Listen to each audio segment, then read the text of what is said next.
大胆反贼！我是宁朝太子妃，你们要是敢玩我，太子绝不会放过你们！反贼，还不快放了本宫！破旧的茅草牢房里，一个天生尤物、娇艳惊人的绝代佳人正在怒骂。唉，陆远叹了一口气，这华贵高雅的女人是当朝太子妃李密，而他陆远是皇宫3机营护卫，奉命保护太子妃出宫云游，结果遇到了一帮反贼，整个3机营全军覆没，只有他拼命保护太子妃，和太子妃被抓到了这里。惨啊！那帮反贼正研究着怎么玩他。陆远其实不是这个世界的人，他刚觉醒前世记忆。上一世，陆远是一个卑微的网络作者，擅长架空历史题材的小说。读者催更，熬夜码字猝死，胎穿大宁皇朝，父母早亡，为了活命被迫从军，一路爬到了3机营护卫这个位置。老婆还没娶呢，陆护卫，你快随本宫一起叫骂，让这帮反贼放了我们。见陆远一直唉声叹气，太子妃李密开口说道：这太子妃秀外慧中，美艳惊人，乃大宁10大美人之一。别说是这帮反贼了，就是陆远得到，不弄个10几200次都对不起他的长相。陆远叹道：太子妃，没用的，这帮反贼就是反大宁皇朝的，就算我们叫破天，他们也不会放了我们。李密闻言，心中不由得一沉。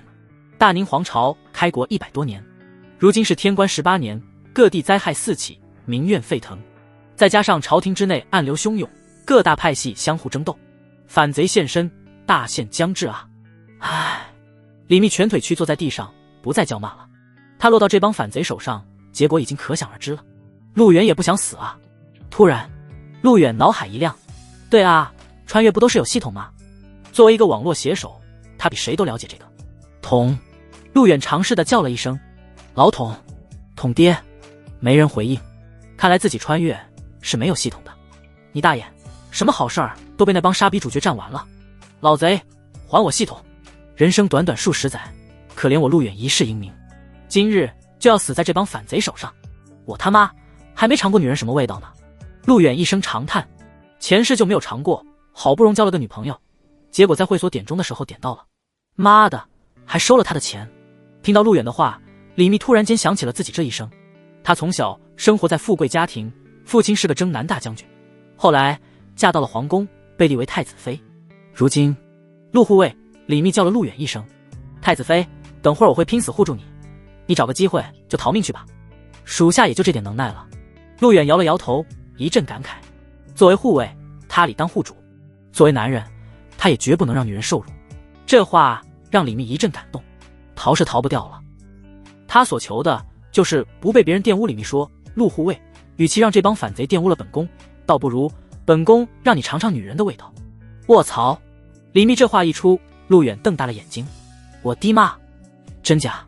再看李密，小脸通红，倾城之言布满红晕。他头一低，微微说道：其实本宫也没有尝过。什么？陆远愣了，这不是太子妃吗？太子没有碰过她。哦，有传闻说太子仕途不举，看来这是真的。陆远感动无比，太子妃，我不能僭越雷池啊！李密深呼了一口气，勉强让自己平静下来。本宫已经想通了，等我们之后，你把我给杀了，不要留给那帮反贼，然后你找个机会逃跑，把消息告诉太子。李密下定决心。陆远妈了，这太子妃不按套路出牌啊，自己不能啊！唉，太子妃。一道香风袭来，李密扑进了陆远怀里，嘤咛一声，红唇上扬，呵气如兰。陆护卫，尽情的玩吧，本宫在临死之前能满足你，也算是对得起你如此拼命的保护我了。大家都看到了，是太子妃先动的嘴，他陆护卫干的事儿跟我陆远有什么关系？我陆远忠心护主，绝不会做背叛太子之事。我是大内侍卫，太子妃可以跪下来吗？是这样吗？李密脸蛋通红。叮，第一张美人图成功点亮，获得奖励：炼神术。炼神术为强身淬体之心法，可使人脱胎换骨，强化肉体、骨骼、经脉，拥有于10万大军之中斩将的能力。陆远正驰鞭御马之时，耳边突然传来了一道声音。陆远一愣，美人图。写过无数本小说的陆远几乎第一时间就意识到什么了。突然间，他的脑海中出现了13张美人图，这13张美人图只有一张是点亮的，可以看到脸，正是太子妃李密。这是系统来了。陆远一阵惊喜。陆护卫，你怎么了？李密不解地问。陆远无视了李密，这个节骨眼上，命没了还玩个球。先活着再说。13张美人图已开启，宿主每点亮一张图将会获得对应奖励。13张美人图全部点亮，将开启新的图卷，获得美人图上美人的好感，可以点亮。很快，陆远就弄清楚了情况。原来他点亮了属于太子妃李密的这张美人图，总共13张。13张图需要依次点亮，在没点亮之前，其他图无法识别，只能看到身体轮廓。点亮一张之后，会自动开启下一张点亮权限。13张全部点亮，就会获得新的图卷。而李密是第一张图，目前已经亮了起来。因为他把李密吃了，所以第一张图直接点亮了，并且获得了对应奖励炼神术，只要提升好感度就能点亮了。原来如此，陆远默念了一声，这时那13张图当中原本模糊的第2张图被打开，那是一个极度丰满华贵的女人，大宁朝当朝皇后萧庆。对应奖励凝神术。卧槽，难不成还要让我吃了皇后？这难度有点大啊。陆远一阵感慨，都说穿越者有金手指，有系统，狗作者诚不欺我。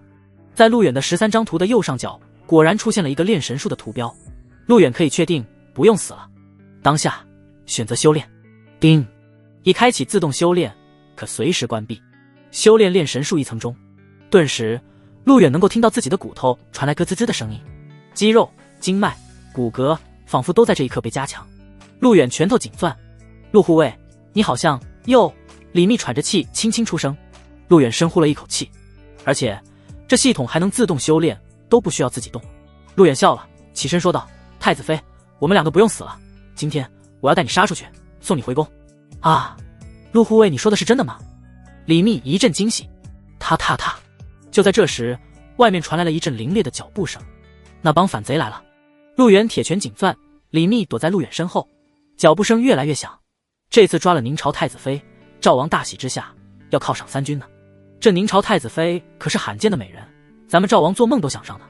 今晚赵王要太子妃侍寝，4个带刀侍卫正大步走来，他们开怀大笑。赵王为大宁朝的异姓王，宁朝这几年天灾，朝廷各派系争斗，导致民不聊生。赵王正是打着除奸为民的旗号发动起义，实际上也是自己想要开元建国，登基称帝。人越来越近，陆护卫，我害怕。李密浑身发抖，这赵王是出了名的好色之徒，今天晚上他李密绝对不会有好下场。陆远微微一笑，他瞥了一眼13张图的右上角，正显示着一个修炼中的状态，也就是说，现在的陆远每时每刻都在修炼炼神术，他能够感受到自己的力量、速度分秒加强。目前是炼神术1层，总共9层，9层圆满，自动修炼，陆远只会越来越强。太子妃，不用怕，有我在。陆远淡淡说道。咣当，终于牢房的门被踹开，顿时4个带刀侍卫大步走了进来。李密吓得浑身发抖，抓住陆远的手臂躲着。那侍卫头领扫了一眼李密，不愧是大宁朝太子妃，长得是真嫩啊，若不是赵王相中了你，真想把你好好的玩弄一番。太子妃，赵王要你侍寝，快些跟我走。侍卫一声低喝，2个侍卫进入牢房，伸手去抓李密。这时陆远乐了，轰，一道重拳出击，直接轰在了其中一个侍卫肚子上，咔嚓，那侍卫胸骨断裂，当场吐血而亡。什么？包括李密在内，几个侍卫也全都惊呆了，这一拳把人打死了。哗哗哗，其他侍卫全部拔出刀来，冲进牢房。陆远当即一笑，一把捏断了另一个侍卫的脖子，抢过了他的刀来，大刀破开空气。啊！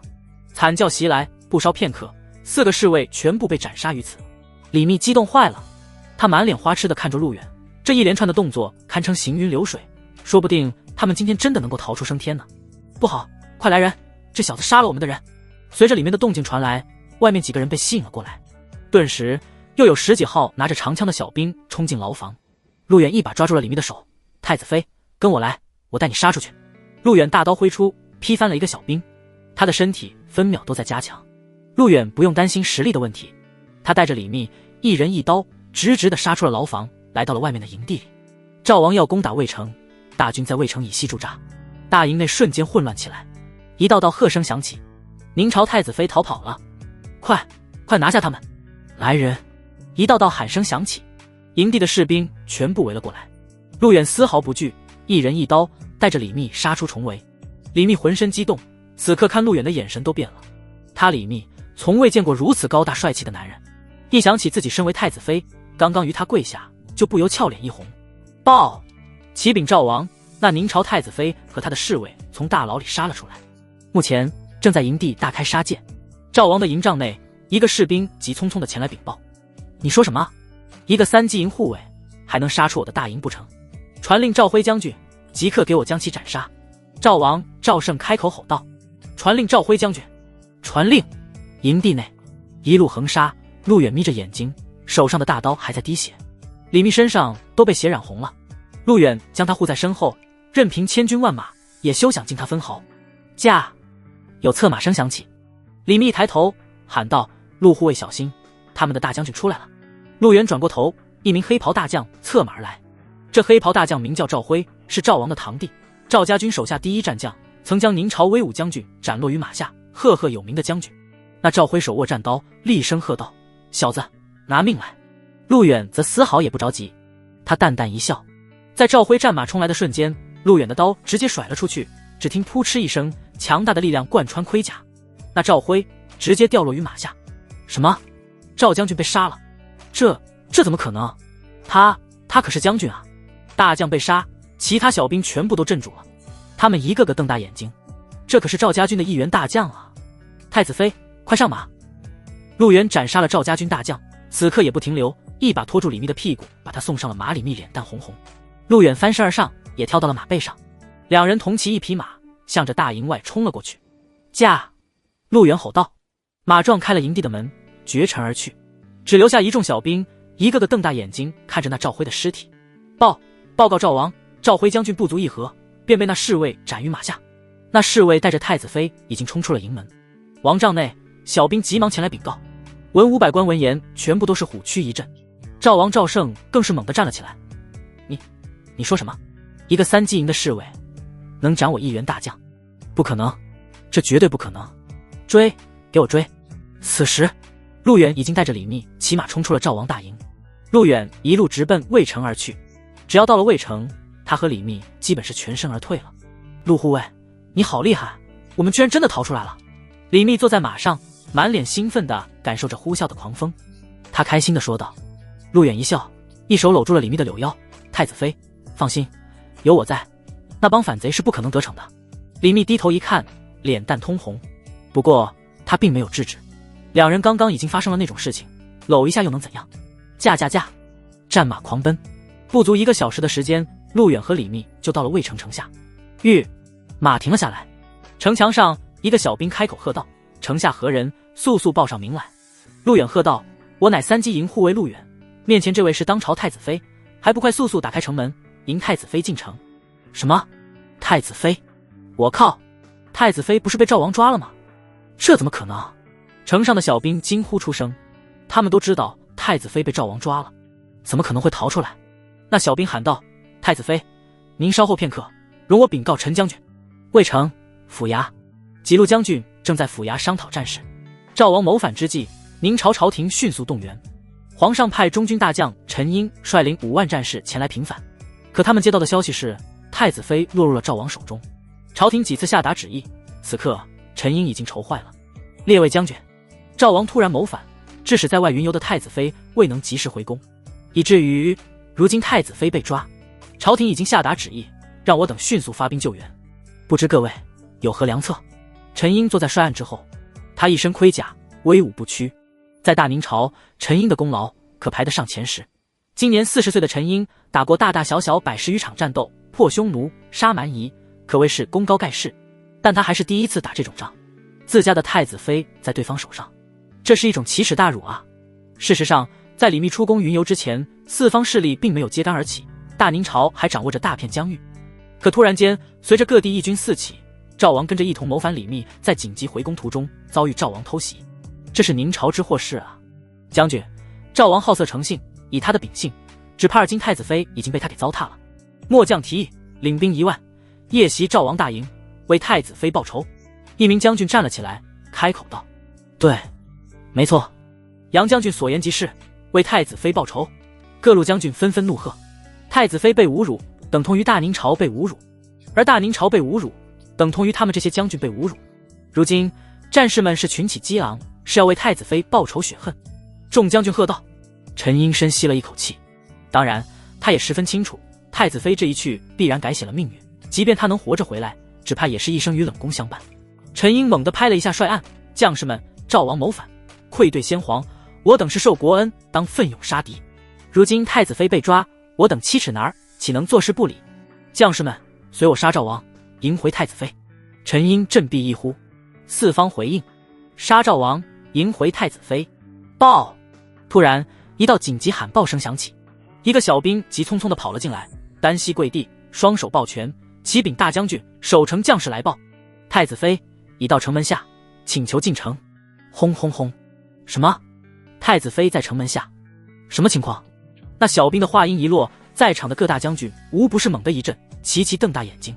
少探亲眼所见，太子妃被赵王截获，而今就身处在赵王的中军大营，如今怎么可能来到渭城城下？陈英喝道：什么情况？速速说来。小兵道：回将军，与太子妃一同赶来的是三机营一名叫陆远的护卫，此时正在城门外。一众将军齐齐相视一眼。三机营是皇家护卫，负责保卫皇家的安全，这帮人确实能战，但赵王是什么人？手下大将赵辉更是拥有万军从军，取上将首级的本领。这是真的，太子妃就在城门外。一名将军一把将小兵揪了起来，这可不是开玩笑。回将军的话，确实在城外。小的来之前特地看了一下，正是太子妃。小兵回道：我问你，太子妃是何样吗？陈英询问。凤衣霞冠，貌若天仙。小兵道：嘶。陈英倒吸了一口气，这形容不就是太子妃吗？将军，我看这不过是赵王的把戏罢了。是啊，将军，太子妃身处敌营，怎么可能回来？将军不可上当。一众大将纷纷提醒。陈英觉得也是，以赵王的脾气，怎么可能会让太子妃回来？报！就在这时，又是一道声音响起：启禀将军，少探来报。扑通！那小兵跪在地上，激动地说道：将军，赵王中军大营出现动乱，三机营护卫陆远带着太子妃从大营杀了出来。那陆远将赵王手下大将赵辉一合之内斩于马下，而今太子妃已到城门之外。这话一出，陈英脸色骤然一变，诸位大将全部都傻眼了。少探来报，也就是说，这是少探亲眼所见，一个三机营护卫竟然斩杀了赵王手下大将赵辉，而且还带着太子妃杀出了重围。陈英瞪大眼睛，你说什么？那小子不仅带太子妃逃了出来，还斩杀了赵将赵辉。将军，属下亲眼所见，赵王中军大营乱作一团，那陆远左劈右砍，至少斩杀20余人，而后斩杀赵辉之后，抢夺快马冲出中军大营，赵王已经震怒了。少探说：嘶，了不起啊！我陈英一生为将，却还从未遇到过如此英勇善战之人。众将都有，随我迎接太子妃。陈英喝了一声。渭城城门外，马时不时叫几声，一身凤冠霞衣的李密骑在马上，陆远骑在他后面。二人看着城门。陆护卫，这陈将军为何还不打开城门？李密有些等不及了，他脸蛋有些红，后面有些不自在，正有一把枪顶着他。陆远说道：太子妃不用着急，这陈将军怕是不太相信太子妃能回来，所以怠慢了时间。李密嗯了一声。今日的事情多亏了陆护卫了，如果没有你，本宫只怕早就毁在那帮反贼手上了。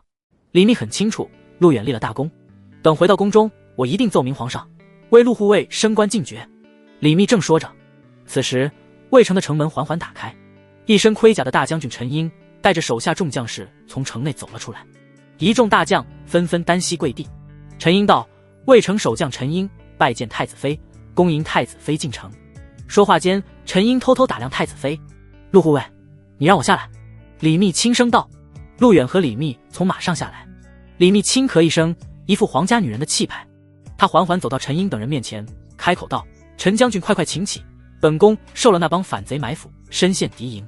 说着，李密看了一眼陆远，他又道：多亏了陆护卫带着本宫杀出重围，你要如实禀报皇上，让皇上太子勿念。是，请太子妃进城。陈英恭敬而道：请太子妃进城。城墙之上，所有士兵异口同声。李密点了点头，他缓缓抬起手：陆护卫扶本宫进城。陆远抓住了李密的小手，轻点捏。李密的脸上闪过一抹不可捕捉的红晕，轻声开口。陆远和李密大步进城。城内上到各部千总，下到黎民百姓，几乎都传遍了。听说了吗？被反贼抓走的太子妃回来了。是啊，是啊，听说是三鸡营一个叫陆远的护卫带着太子妃杀出了重围，功不可没。而且那护卫陆远还斩杀了赵王一员大将，那叫赵辉的将军可是赵家军最勇猛的战将之一，厉害啊，牛逼！城内议论声四起。李密微微一笑，再次踏入故土，危机感尽数散尽。李密红着脸道：陆护卫，听到了吗？你的英勇无畏已经传遍了整个渭城，本宫相信不久就会传遍大宁朝的每一片土地上。陆远的神勇得到了李密的认可，不仅如此，他二弟更是天下无敌。陆远道：太子妃，保护你是我的职责所在。陆远说的没错，他是吃皇粮的，不是朝廷早饿死大街了。这话让李密心头开花。陈英快步上前开口说道：太子妃，请您先行回去歇息，末将立刻奏明皇上，待得皇上旨意，便派人送太子妃回京。有劳陈将军了。李密点头，他微微一笑：陆护卫，本宫先去歇息，你与陈将军慢聊。说罢，李密就跟几个丫鬟离开了。李密一走，陈英就打量了几番陆远。陆远道：陈将军大名如雷贯耳，有礼了。哈哈。陈英爽朗的一笑，他用力地拍了拍陆远的肩膀。陈英道：小子，我陈英打了半辈子的仗，第一次遇到你这种神勇之人，你竟斩杀了赵将赵辉，就凭这一点就能够拜将封侯？说完，陈英朝北拱了拱手，他继续道：我已上奏朝廷，将你的英勇事迹传讯三军，让各路将士向陆护卫学习。今晚帅府设宴，本将军要为陆护卫庆功。陈英爱惜人才，尤其是他这种战功赫赫的将军，恐怕后继无人。他官路远是可造之才，此等英姿，将来必是征北大元帅。顿时城中迅速传遍：将军有令，今晚帅府为陆护卫设宴庆功，凡千总以上职位者全部参加。令任何人不得告假。将军有令，命令迅速传达了下去。夜幕降临，这是陆远觉醒前世记忆的第一个晚上，也是13张美人图点亮的第一天。渭城府衙大摆宴席，各路千总将军纷纷赴宴。帅府好不热闹，城中一闺阁之内，此刻李密坐在镜子前，雍容华贵，姿态万千。他轻盈地看着镜中的自己，那镜子里的美人倾国倾城。李密脸蛋时而通红，他想起了在赵王大牢里被陆远于大军中7进7出的场面。今夜外面什么事如此热闹？李密一边照着镜子，一边询问两旁伺候的丫鬟。其中一个丫鬟道：回太子妃，今夜陈将军为陆护卫设宴庆功，1000总级以上的人都参加去了。此话陈将军还将陆护卫的英勇事迹传告三军，要三军学习。听着这话，李密心中一阵翻滚。他李密13岁嫁入东宫，16岁被册立太子妃，可太子是一个无用之人，只有李密知道太子是个废人，他这一生都不会有子嗣，免不了要被罢黜。李密身在东宫，却如同身在牢笼，但陆护卫罢了。李密叹了口气，他缓缓拿起桌子上的唇枝，红唇轻抿，那鲜艳的嘴唇涂抹得更加红艳，而这更加增添了李密的万种风情。帅府各路将军千总全部到位，两侧酒席罗列，中间6名妖艳的女子载歌载舞。大将军陈英坐在帅案旁，两旁座无虚席。陆远坐在特殊的座位上，在陈英左侧，位于其他千总将军之上，桌子上放着美酒佳肴，舞女更是白皙诱人，而陆远无异于成为了今晚的主角。哈哈，陆护卫，当下人来报的时候说你和太子妃逃了出来，我们这帮人还都不相信。一名千总哈哈大笑。是啊，陆护卫，想不到你们三鸡营真有神人存在。少探说你于万军丛中斩赵将赵辉于马下，这是何等威风。陆护卫，我敬你一杯，他日陆护卫飞黄腾达，也捎带兄弟们一番。哈哈。庆功宴上推杯弄盏，一个个千总将军站了起来给陆远敬酒。陆远起身，陆远深知军营水深，稍不留意万劫不复。他现在虽说有了13张美女图，但仅仅才点亮了1张，至于皇后那1张怎么点亮，他还不知道呢，所以万事小心。陆远谦虚道：各位将军见笑了，我们都是受皇恩，为了宁朝的繁荣昌盛，自当奋勇杀敌，报效皇上，万死不辞。好，说得好，陆护卫，就冲你这句话，本将军十分欣赏。来，本将军敬你一杯，请满盈此杯。陈英端起酒杯，陆远自然没有客气，满盈此杯。哈哈，干！深闺之中，烛灯昏黄。太子妃，时候也不早了，您不如早些歇息吧。李密还在坐着，他满脸平静，心中想着事情。丫鬟上前提醒，躬身说道。李密则问，帅府那边庆功宴还没有结束吗？丫鬟道，据说刚刚结束，陈将军与陆护卫共同商讨破敌之策，各路千总将军也都参与其中。李密一叹，知道了，下去吧。是。丫鬟退下，李密还在坐着，他并没有卸妆，反而是不断的在补妆，唇红、眼影、美甲。夜深了，此刻帅府的庆功宴结束，陆远也回到了自己暂时居住的地方。刚刚和陈英讨论了一番敌营的布局，只有陆远亲自进入过敌营，陈英找他了解了一番。回来后，陆远便在床边坐了下来。此刻他看了一眼那13张美人图，右上角的修炼中并没有关闭。赫然间，炼神术已经突破了2层，在不知不觉的情况下，陆远达到了2层炼神术。陆远一阵激动，这要是再点亮皇后那一张，获得明神术，在这方世界岂不是任意驰骋纵横了？不过陆远知道，人外有人，女人外有李密，李密外有皇后，皇后外有太后，还有王妃，这几女哪一个不是祸国殃民？睡觉睡觉。陆远准备脱衣服上床休息。正此时，陆护卫，本宫深夜过来，没有打扰你吧？门外传来了李密的声音。陆远一愣，这太子妃该不会是食髓之味了吧？陆远连忙起身，太子妃。他恭敬地行了一礼。李密示意门口的护卫离开，守卫离开，带上了门。李密盈盈一笑，迈步来到了陆远面前。陆护卫，本宫来这是想和你说一件事。太子妃请说。妈的，真美。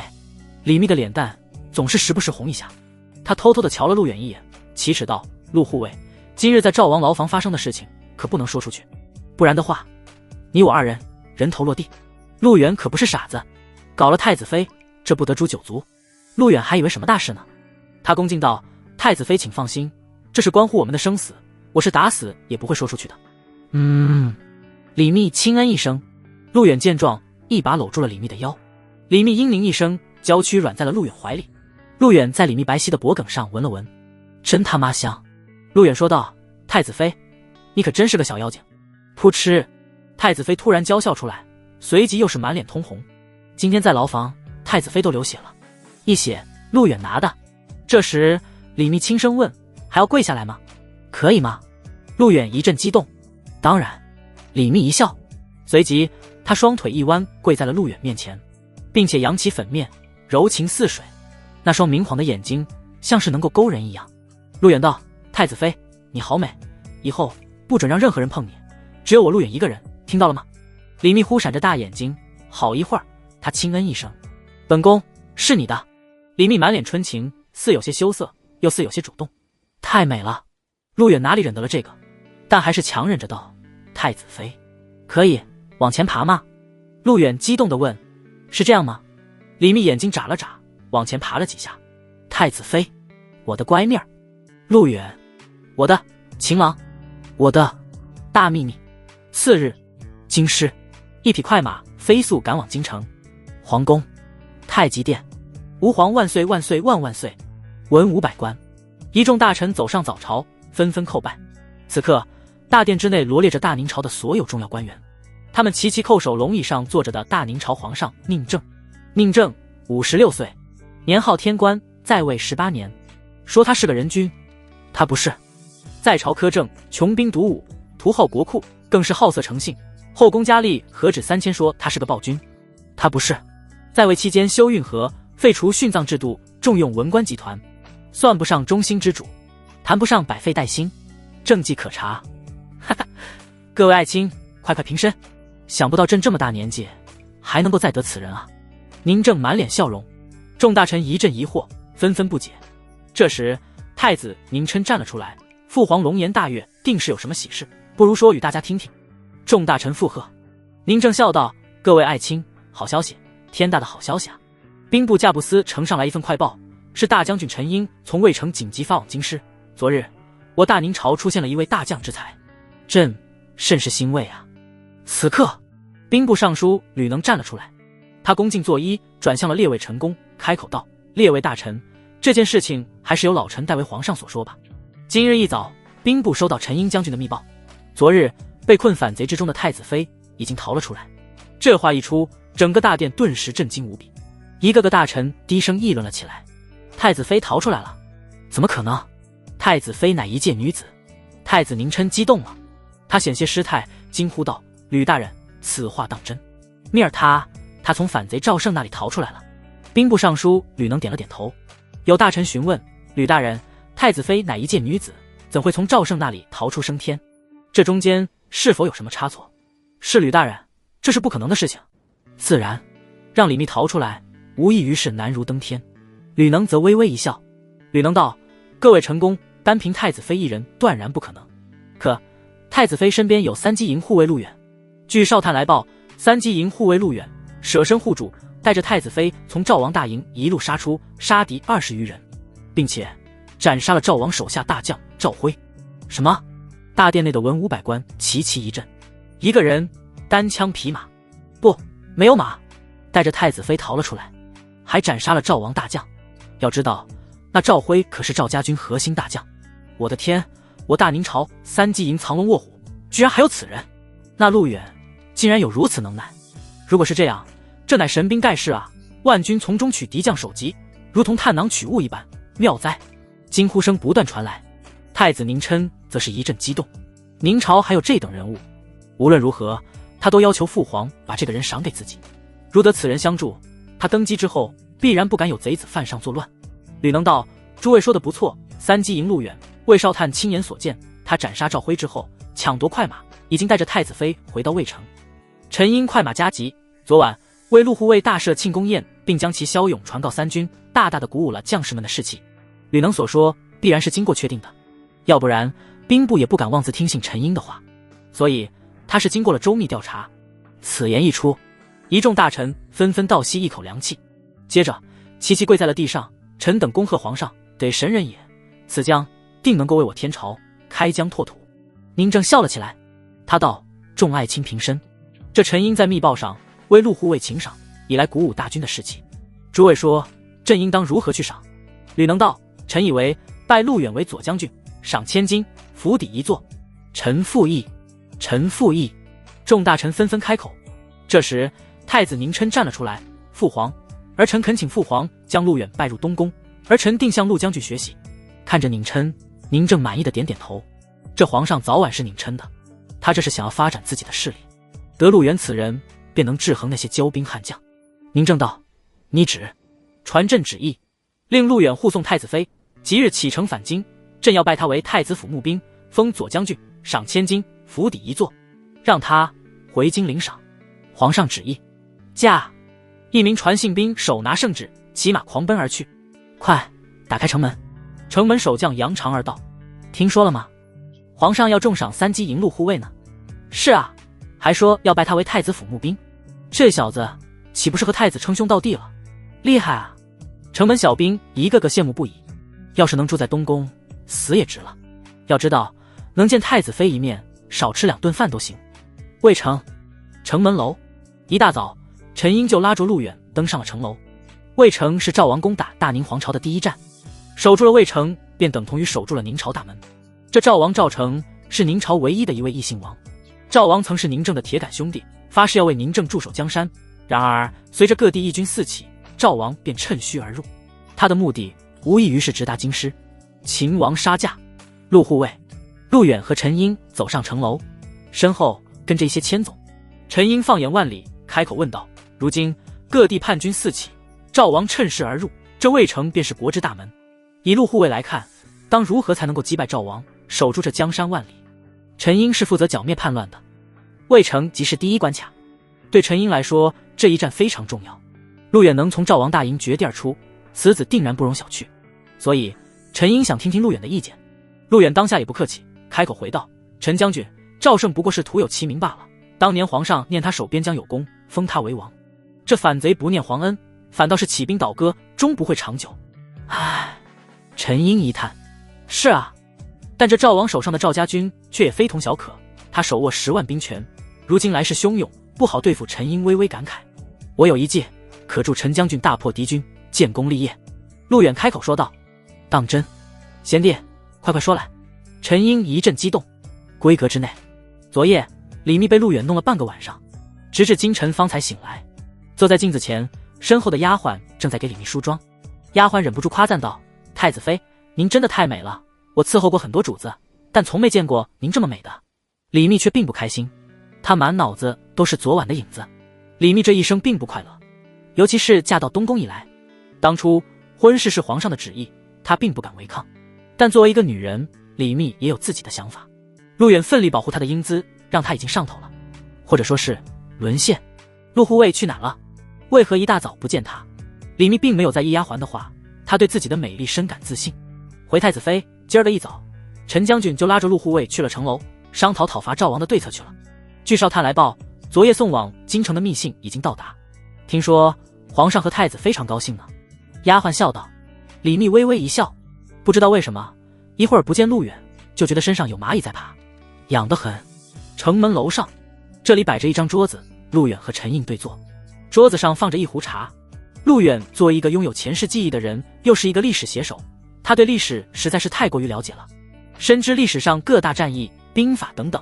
在这里，很多兵法不曾出现，但对于陆远而言，这些他都了如指掌，对付赵王更是不在话下。陆远喝了一口茶，陈将军，上兵伐谋，其次伐交，其下攻城。兵者，诡道也。兵者，诡道也。陈英默念了一声，他深吸一口气，说得好，说得甚好。来人，速速将陆护卫这句话记下来，制成策论。是。一名文官拿着册子在一旁记录。赵王虽有10万赵家军，但这赵家军大部分都是明朝的战士，这些战士他们的家人亲属则是受国恩，所以这些战士军心不稳，他们倒戈也许是被迫臣服于赵王，如此赵王的兵力将折损30%。陆远开口说道。陈应点点头，不错，赵王这些将士大多都是随着先帝打过仗的。陆远道。其一，陈将军可让皇上你一道圣旨，这些造反的贼子是受赵王所迫，若肯归降，则既往不论。另将这道圣旨传入敌营，其为攻心。陈英深吸了一口气，他还从来没有听过这些，眼下陆远的每一句话都让陈英牢牢地记在心中。攻心其实对于陆远前世朝代来说大家都不陌生，但他所来到的这个不属于历史上任何朝代，完全架空的朝代，在这里没有孙子兵法，更加没有36计，所以陈英听到陆远的这些话极为悦耳。他说道，听陆兄弟的话如饮美酒。陆兄弟您继续。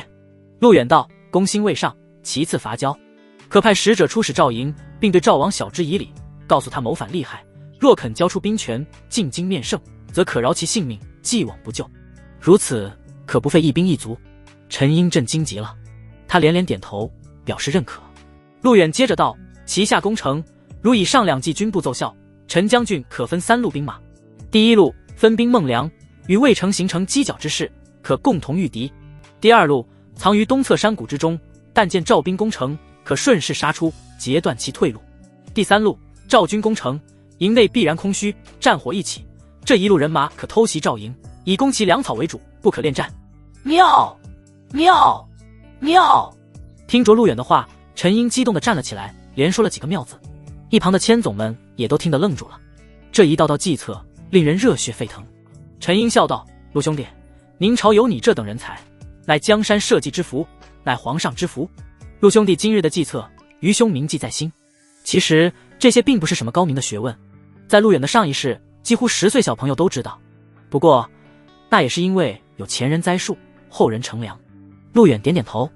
这时圣旨到，一道喊声响起，一名传信兵匆匆登上城楼。大将军陈应接旨。陈英等人跪了下来，陆远也是单膝跪地。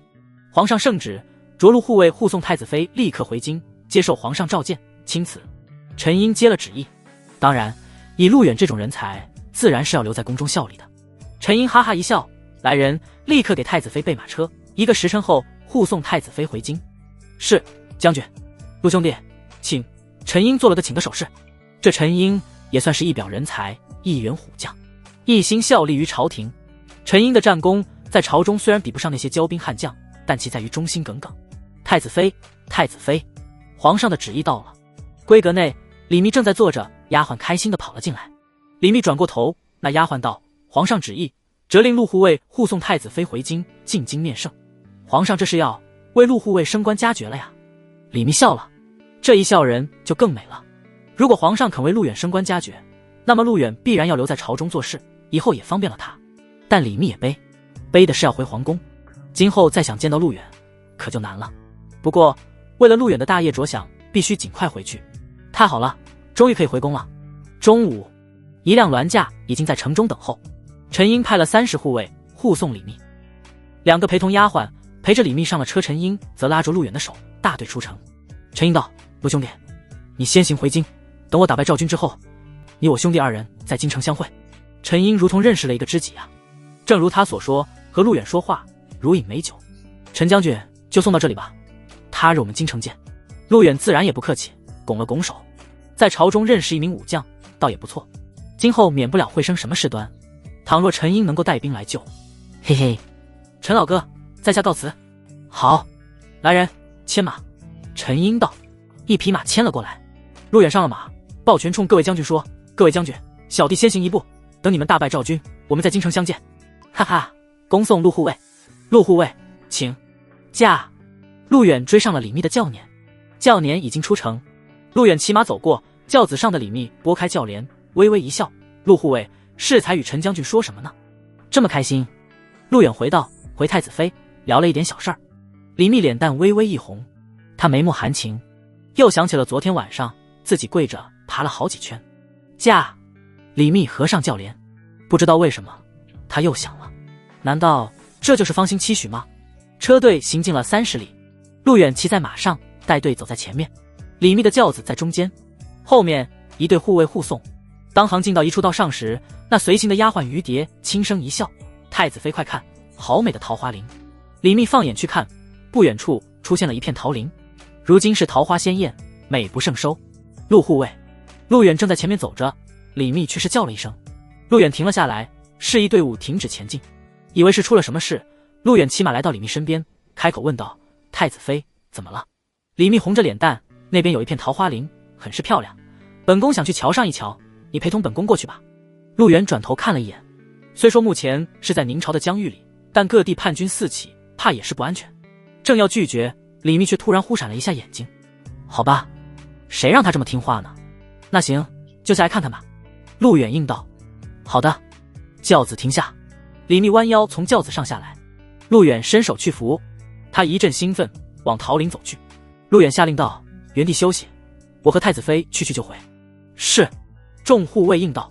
陆远追了过去。咯。李密跑得很快，心花怒放，一袭红衣在奔跑下飘飘然然，弹起来的头发彰显着他的高贵，美妙的身姿令人浮想联翩。此时已经距离那帮下人很远了，李密一边跑一边转过身来，咯咯笑道：陆护卫，快来追本宫。陆远微微一笑：我来了。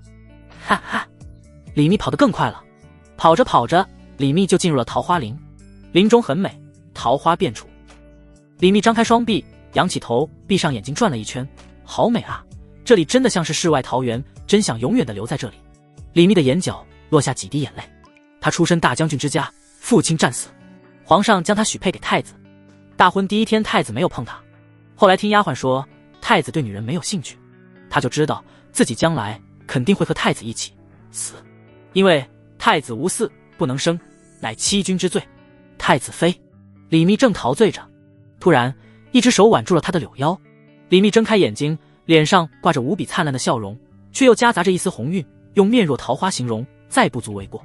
李密说道：陆远，以后在外人面前你叫我太子妃，私下里你叫我蜜儿。李密柔情一笑：是你让我体会到了做女人的快乐，也是你奋不顾身的保护我，差点为我而死。陆远，今后你就是蜜儿的哥哥，蜜儿永远是你的。李密轻声告白。陆远上头了，他一把按住了李密的头，居高临下的说：不要让太子碰你，哪怕是手，要不然我会杀了他。李密醉意朦胧，扑进陆远怀里：你的都是你的，哥哥的，但蜜儿也希望哥哥能够辅佐太子登基称帝，他日妹妹为皇后，蜜儿给哥哥生的孩子就是下一个皇上。李密紧紧抱着陆远。江山美人，这一世陆远不能白来啊，如果新皇能够福泽万民，自己辅佐又有何妨，倘若不能，亦能取而代之。蜜儿躺下。陆远轻声命令。他昨晚就发现了李密似乎是喜欢被男人命令，越是这样，他就越是兴奋。李密缓缓躺了下来。哥哥，蜜儿，昨晚太，现在不能。看着李密那如花似玉的脸蛋，夹杂着丝丝红晕，陆远只觉得身为男人，身为大丈夫，当如是也。他微微一笑，蜜儿，看一眼总行吧。李密声如蚊嗡。可正此时，报告陆护卫，前方出现一匹兵马，人数大概是30多人。桃林外传来叫声。什么？难道是反贼？听到这句话，李密顿时大惊失色，从地上站了起来。他整了整衣冠。哥哥。李密看着陆远。大宁朝正处于战乱之中，天灾人祸源源不断，也非是宁政无能，而是天灾导致各地起义。如果这时候遇到叛军，只怕很难逃出去。李密抓住了陆远的手。陆远开口道：不一定，我们过去看看吧。放心吧，太子妃，我在这呢，不用怕。陆远和李密走出了桃林，本来想要欣赏一番桃花。陆护卫，负责护卫的统领走了过来，指向了前方。前方尘土扬起，定是快马来袭。哨探回报，有30人正在朝着我们的方向前来，所有的护卫都已经拿起了武器，随时保护太子妃。陆远暂时不知道敌人情况，不过应该是随后就到了。当下，陆远上了马，拔出了一把刀来。李道荣，你带人保护太子妃，不要让敌人接近太子妃较撵半步。其余人随我准备杀敌。是。驾！一匹快马急速冲来，骑马的是一身盔甲，满脸是血的男子，身后约莫30个小兵正在狂奔。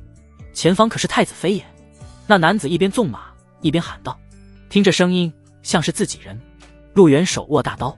那男子再次喊道，太子妃，陆护卫，我乃云城守将郭通，昨天晚上一伙土匪夜袭云城，云城丢失。说话间，男子已经来到了近前。马还没停稳，郭通跳下了马来，摔倒在地。他灰头土脸爬了过来。陆远的人顿时将郭通拦住。郭通叩首哭着道，太子妃，郭通丢失了云城，死罪，请太子妃绕路而行，切莫进入云城。李密从轿辇上下来，在丫鬟陪同下来到了郭通面前。这次回京需要经过云城。李密皱眉道，郭通，云城怎会丢失？那是我大宁朝的城市，城中有数万百姓，你这个守将是如何值守的？你可知弃城而逃乃为死罪？李密喝道。郭通哭道，太子妃，各地反贼四起，盘踞在云山的土匪张大忠等人，昨夜趁我不备夜袭云城，将士们奋死抵抗，我这才杀出重围，可云城已经丢失，将士们死伤过千。大胆！李密大怒，你擅自弃城而逃，还敢长他人志气？来人，给我拿下，带回京师，听凭皇上发落。李密怒不可遏。是。太子妃，等一下。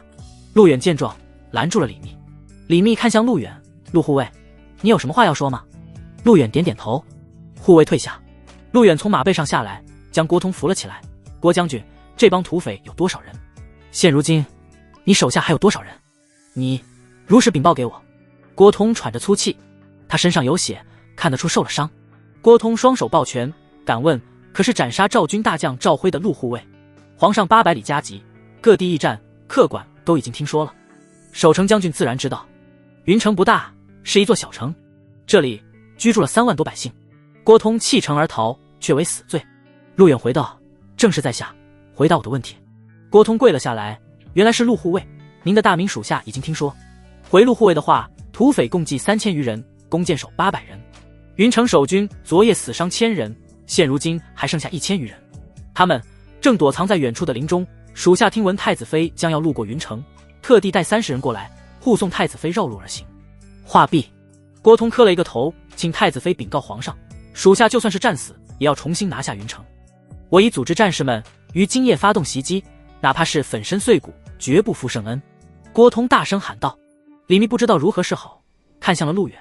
陆远说道，各地叛军四起，绕路必然会遇到其他反军，还会徒增路程，眼下只有穿过云城。陆将军怎么办？李密询问。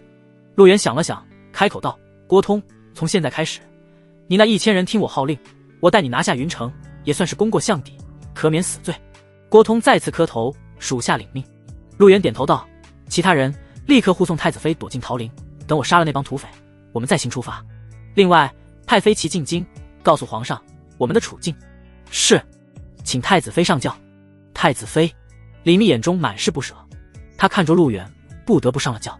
李密说道，陆护卫战火无情，你一定要小心，本宫在桃林等你，千万不要出事。请太子妃放心。陆远回道。李密的教辇进入了桃林，并且在桃林躲藏。此刻，陆远和郭通来到了云城守将驻扎的地方。这是一个简单的营地，营地里还有1000人左右，个个饿着肚子，从昨晚开始就没有进食，灰头土脸的。郭通喝道：“战士们，都给我站起来！”这帮士兵在云城被打得失去了信心，他们一个个垂头丧气，随意地躺在地上。郭通怒了一声，1000号人站了起来。陆远扫了一眼，郭通介绍道：“给大家介绍一下，这位是3机营的陆远护卫，负责保护太子妃返京。”话音一落，整个营地瞬间炸开，不少人瞪大眼睛，打起了12万分精神。什么？陆护卫？就是那个在赵军大营7进7出斩杀赵江、赵辉的那个？竟然是他！这个人厉害啊！陆远在赵营的事情在大宁皇朝传得很快，并且陈英也传讯3军。看到陆远，这帮原来没有精神的士兵也纷纷提起了一些精气神。陆远来到近前，开口喝道：“兄弟们，胜败乃兵家常事，一次的失利代表不了什么。云城丢失，皆怪这帮土匪趁势而为。城丢了，我们就要丧失斗志吗？不，作为一名战士，失败并不可怕，可怕的是打了败仗之后被敌军吓破了胆。我陆远敢从赵营杀出，今日便也能杀入云城，拿下云城。各位将士们，我将会率领大家一雪前耻。”陆远喝道。腾腾腾，这一番话仿佛将所有人的信心又拉了回来。这可是在赵营7进7出的家伙，远不止如此，还曾百次进出太子妃。陆远战绩可查，一雪前耻，一雪前耻。隆隆隆，云城城外隆隆的战鼓声响起。云城江府帅岸上，云山土匪张大忠正在小憩，突然间被这擂鼓声所惊醒，喝道：“哪里擂鼓？哪里擂鼓？”云山张大忠，这伙人是盘踞在云山山寨的登徒子，而今各地起义，他们也就加入了反叛军。张大忠想做一方枭雄，趁乱自立为王。云山土匪如今已有3000多人，攻下一个小小的云城，令他信心爆棚。报！一个小兵冲了进来，开口喊道：“报告大王，城外郭通带人挑衅。”什么？郭通？败兵之将？张大忠冷斥一声，他自封云王，封地云山，云城就是他的栖息之地。这时，几名腰绑浑圆的大汉走了进来，一个个身披战甲。其中一个满脸胡子的大汉道：“大哥，郭通那个败军之将又来挑衅，让兄弟我去会会他。”这是云山土匪的2当家屠夫。屠夫原是云城的一个卖肉的，与张大忠结为兄弟，占山为王，自此成为了云山土匪的2当家。大哥，我请战！大哥，请战！众人异口同声。张大忠哈哈一笑，应道：“好，各位兄弟们，让我们再杀一杀郭通的威风，大哥亲自上城给你们擂鼓。二弟，准许你出战迎敌。”末将领命。城外，陆远身披战甲，跨骑白马，手握大刀，身后郭通等1000号士兵列阵，他们带着在附近砍伐树木制作的梯子，这梯子是由陆远亲自督促制成，梯子上有倒钩。云城城楼上，这帮土匪正在站着，弓箭手也已经准备就绪。这时，驾！城门打开，屠夫手握环刀，策马而来。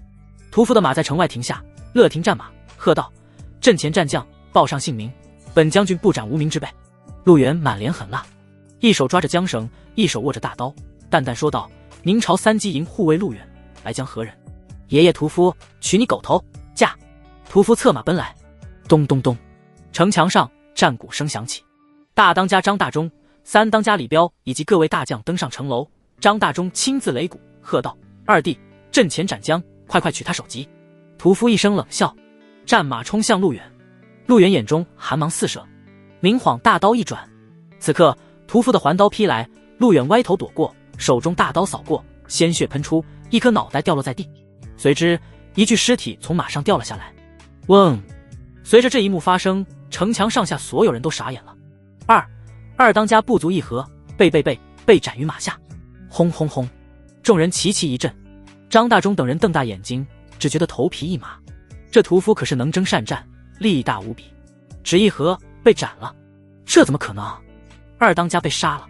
这城内的土匪几乎不敢相信自己的眼睛，一些人用力地揉了揉，只看到一具无头尸体，以及横在当前的陆远。而此刻，郭通他们也震惊了。将军属下没有看错吧？昨晚杀了我们20多人的屠夫，竟然不足一合，被陆护卫斩了。一名千总张大嘴巴，郭通更是满脸骇然。那屠夫他交过手，力气很大，传闻能够扯断大锁。天哪！陆护卫斩杀了屠夫，陆护卫斩杀了屠夫啊！嗷嗷嗷！郭通的士兵高举手中的武器，站在城门外，激动地欢呼了起来。阵前斩将，这是大功啊！不可能，这绝对不可能！我二弟天下无敌！城墙上，张大忠手握鼓槌，开口吼道。顿时，又一名男子上前：“大哥，让我去会会他，给二哥报仇。”张大忠怒道：“三弟，切不可轻敌，万事小心。”遵命。城门再次开启，那男子一手握着大锤策马而来，吼道：“阵前战将，我乃云山三当家，看我斩你狗头！”那三当家一手流星锤使的是虎虎生风。驾！陆远策马一声，大刀急出，又一颗脑袋掉在了地上。什么？三当家？卧槽！三当家不足半合，被斩了。城墙上的所有士兵都傻眼了，他们一个个张大嘴巴，骇然失色。这他妈还是人吗？这他妈该不会是战神下凡吧？连斩二当家和三当家，简直难以置信。张大忠已经懵了，二弟三弟是他的左膀右臂，如今连他们都被斩，谁还能是对方敌手？情急之下，张大忠吼道：“所有人据城不战，如有擅自出战者，杀无赦。”是。大当家有令，据城不战。嘎嘎嘎，城门紧闭。看着紧闭的城门，陆远微微一笑，他手一挥，攻城，攻城。郭通下了个命令，掌起手，迅速做了个出击的旗语，杀！喊杀声四起，弓箭手上前一步，纷纷拉开弓箭，一发发利箭射向了城墙，惨叫四起，城上顿时被射杀一片。攻城兵冲了上去，梯子架起，纷纷冲向了城墙。陆远当先一步，他从马上下来，也直奔城墙而去。放箭，放箭，射杀他们！箭矢自城墙上而下，士兵有身中数箭倒下的。陆远不退反进，用刀劈开飞来的箭矢，直接爬上了梯子，向着城墙上爬去。郭通高举手中的剑，吼道：“战士们，不要畏惧，我们的亲人都在城里，跟随陆护卫，杀！杀杀杀！”震天喊声响起。陆远带头，速度很快，练神术不仅强化力量、敏捷、体力各方面也都跟着加强。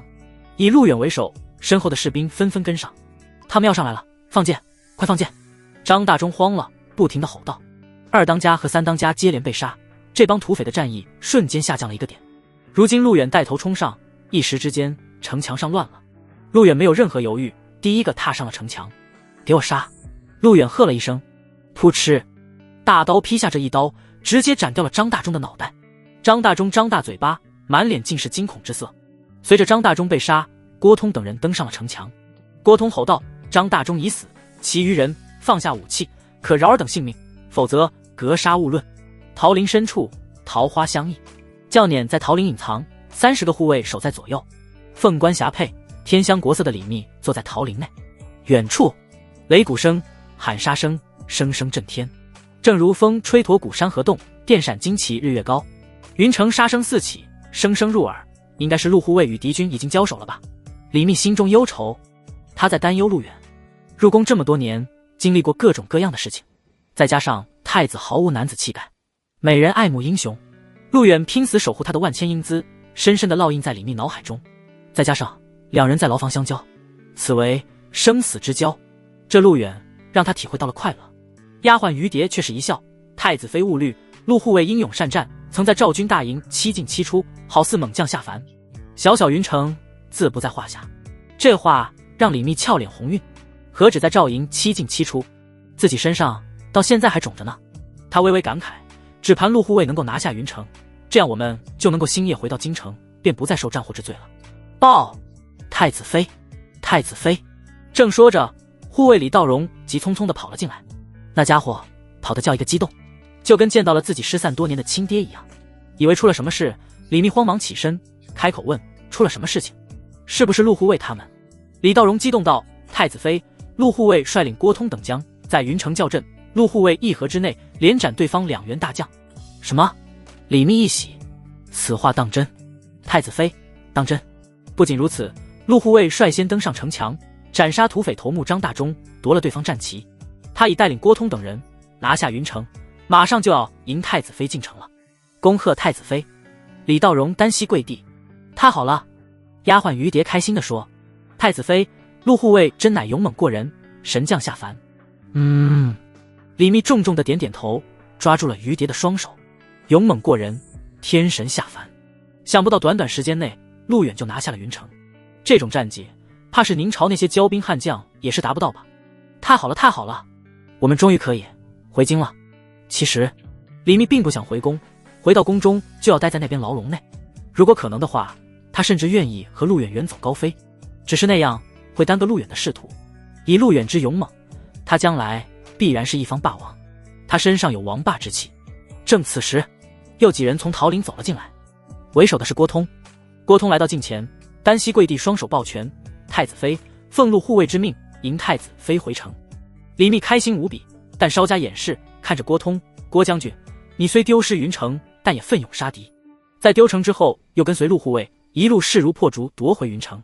回京之后，本宫会禀报皇上，功过相抵，免你失职之罪。”郭通深吸一口气，按照宁朝律法，他郭通是杀头的罪，虽然不至于株连九族。太子妃这话无异于是给了他一个定心剂。当然，在这里李密卖了个关子。郭通正要感谢，李密再次道：“你不要谢本宫，要谢就谢陆护卫。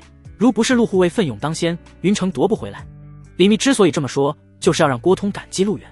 伴君如伴虎，以陆远的才能，必然要在朝廷任职。倘若将来出了事，陆远需要有人为他效力。陆护卫大恩，属下铭记于心，但还要感谢太子妃宽容，万死不辞。郭通开口说道：“好，进城吧。”云城大门打开，一列列士兵站在城门外，两边罗列。太子妃的轿辇缓缓驶来，城门内街道两边，一个个平民百姓跪在路两旁。太子妃到，一道喝声响起，轿辇上李密缓缓拨开轿帘，可以看到外面跪着的百姓。于蝶开心地说：“太子妃快看，这些云城百姓都是来迎接太子妃的。”李密却是一叹，他道：“这哪里是在迎接本宫，是陆护卫让他们免于土匪之祸，他们这是在迎接陆护卫呢。”突然，一个身着县令服饰的官员走上前来，他还带着一些县衙的人，恭恭敬敬。云城县令张表携云城百姓恭迎太子妃，太子妃凤体金安。县太爷跪在了地上，磕了一个头：“起来吧。”李密说道：“谢太子妃。”张表等人站了起来。李密问道：“张县令，陆护卫呢？”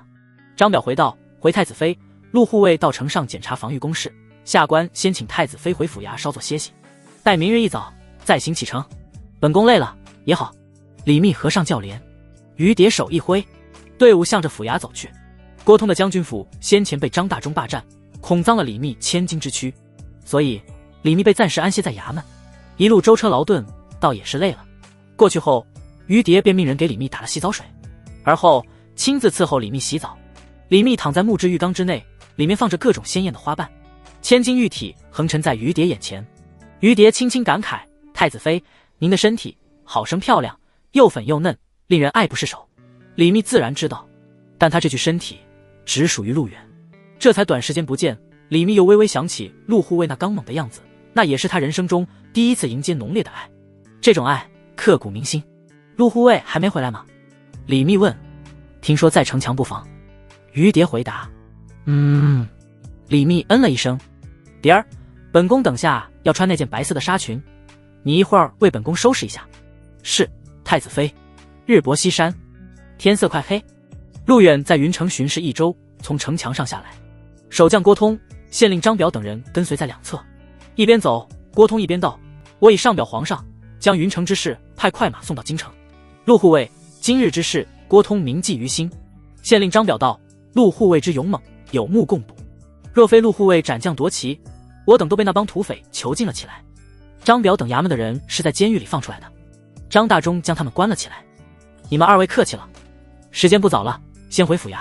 陆护卫，请。”晚上，县衙门，陆远在云城巡视之后赶了回来。他坐在衙门大堂，面前的桌子上放着几壶小酒，几碟小菜。不过，陆远的心思不在酒菜上，他研究着自己那13张美人图。此刻，陆远赫然发现，炼神术已经自动修炼到了3层。炼神术共有9层，陆远身体的各方面能力都在不断加强，每修炼一层，就会强上不止一个层次。他在想，如果点亮了皇后那张图，修炼明神术，那么自己的实力怕无人能及了。参见太子妃。正此时，外面传来声音，门口站岗的衙役纷纷开口。此刻，一身雪白罗裙，头发高傲盘起的李密快速跑了过来。他是用跑的。常言道，一日不见，如隔三秋。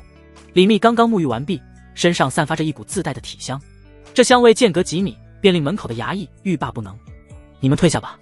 李密摆手示意了一下。是。衙役退下。太子妃。大堂内的几个丫鬟纷纷开口。也退下。是。衙门被李密清场。门带上了。陆远坐在上座上，正喝着小酒，吃着小菜，看着上面的陆远，李密顿时一阵激动，还是孔武有力，英俊帅气。密儿，你来了。陆远开口道。密儿见过哥哥。李密突然间跪了下来，开口说道。卧槽！陆远都吓了一跳。这么喜欢跪的吗？看李密的眼神，似乎很享受给陆远跪下，还是说他正在被陆远逐渐的开发出来？李密抬起头，脸蛋布满红晕。接着李密又道，哥哥今天拿下了云城，又是大功一件，密儿为哥哥献上一段舞，给哥哥助兴。陆远深吸了一口气，能让当朝太子妃跳舞助兴，又是宁朝极品美人，倾国倾城，将来更是母仪天下的人，恐怕也只有陆远了。太子宁琛怕是都没有享受过。很快，李密便在大堂里舞动起来，那翩翩起舞的身姿娇柔粉嫩，秀色可餐。李密实在是太美了，桃腮杏脸，亭亭玉立，裙摆下的玉腿忽隐忽现，而这更增添了几分性感与惊艳。再加上是当朝太子妃的身份，给足了陆远情绪。突然，李密舞动着来到了陆远身边，整个娇躯偏偏躺在了陆远的怀里。陆远一手搂住李密的腰，李密盈盈一笑，蜜儿，为哥哥喝酒。陆远这才真正的体会到，之前在书本上学到的古代帝王为何会有很多沉迷于酒色之中，这他妈太上头了。次日一早，一封奏表快速抵达京城，信使直奔皇宫。皇宫御花园，一身蟒袍的宁正站在御花园内，手拿着一份奏表，整个人不由得倒吸了一口凉气。痛哉，妙哉！我大宁朝能得此人，乃江山社稷之福，乃朕之福啊！宁正激动地感慨了好几声。恭贺皇上，又得天将。传信兵当即跪下，开口说：哈哈，赏！皇上今日这么开心，定是有好消息传来吧？此刻，一道清脆的女人声音响起，一个一身凤袍，端庄大气，美艳绝伦的女人从外面走来。这女人举步轻摇，美若天仙，她的头发高傲地盘在一起，凤冠戴在头上，倾国倾城，母仪天下。大宁朝皇后萧庆，年方30岁。萧庆19岁入宫，但她并非太子母亲。太子母亲贞元皇后已经去世多年，她死后，宁正力排众议立萧庆为后。萧庆是举世无双的倾国美人。当初宁正迎娶萧庆之时，据说天降异象，有凤凰盘踞于后宫之上，她美的好似不食人间烟火。正因这绝世美色，深得宁正欢喜，怕是瞧上一眼便觉得心旷神怡。奈何宁正年事已大，再加上年轻时后宫佳丽8000，酒色掏空，已经无能力享用萧庆。正所谓年少不知宝贵，老来忘空流泪。因萧庆未能诞下龙嗣，后位不稳，朝中大官每年都要上奏废后。哈哈，倩儿你来了。宁正哈哈大笑，臣妾见过皇上。萧庆微微行礼。今日一早，宁正便收到了云城来信。此刻他长出一口气，看着面前的皇后萧庆，宁正说道：云城守将郭通来信，前天晚上土匪张大忠突然袭击云城，云城丢失。次日一早，陆护卫和太子妃抵达云城，见云城丢失，陆护卫当即统帅郭通等将攻城。阵前，陆护卫连斩2将，先登夺旗，斩杀土匪头目张大忠，并且收复云城。现如今，云城已回到郭通手上。呼！什么？萧庆猛地一惊，愕然失色。这一个小小的3级营护卫，竟有如此神勇。萧庆道：皇上，3级营竟然藏龙卧虎，为何此前从未听说过此人？不过他这功劳果真要拜将封侯。宁正一叹，少探亲眼所见，陆护卫阵前斩将，先登夺旗，功不可没。此人必是我大宁朝之猛将。萧庆见过太多武将了，自开国以来，上有战神，下有护国将军，但他们大多是名门之后，骄兵悍将之子。3级营只是皇家护卫，想不到竟然出了如此人才，皇上打算如何赏赐陆护卫？萧庆问道。我老了，这大宁朝还是太子的，此人要留给太子。倘若太子能够驾驭，将来必能够稳住大统。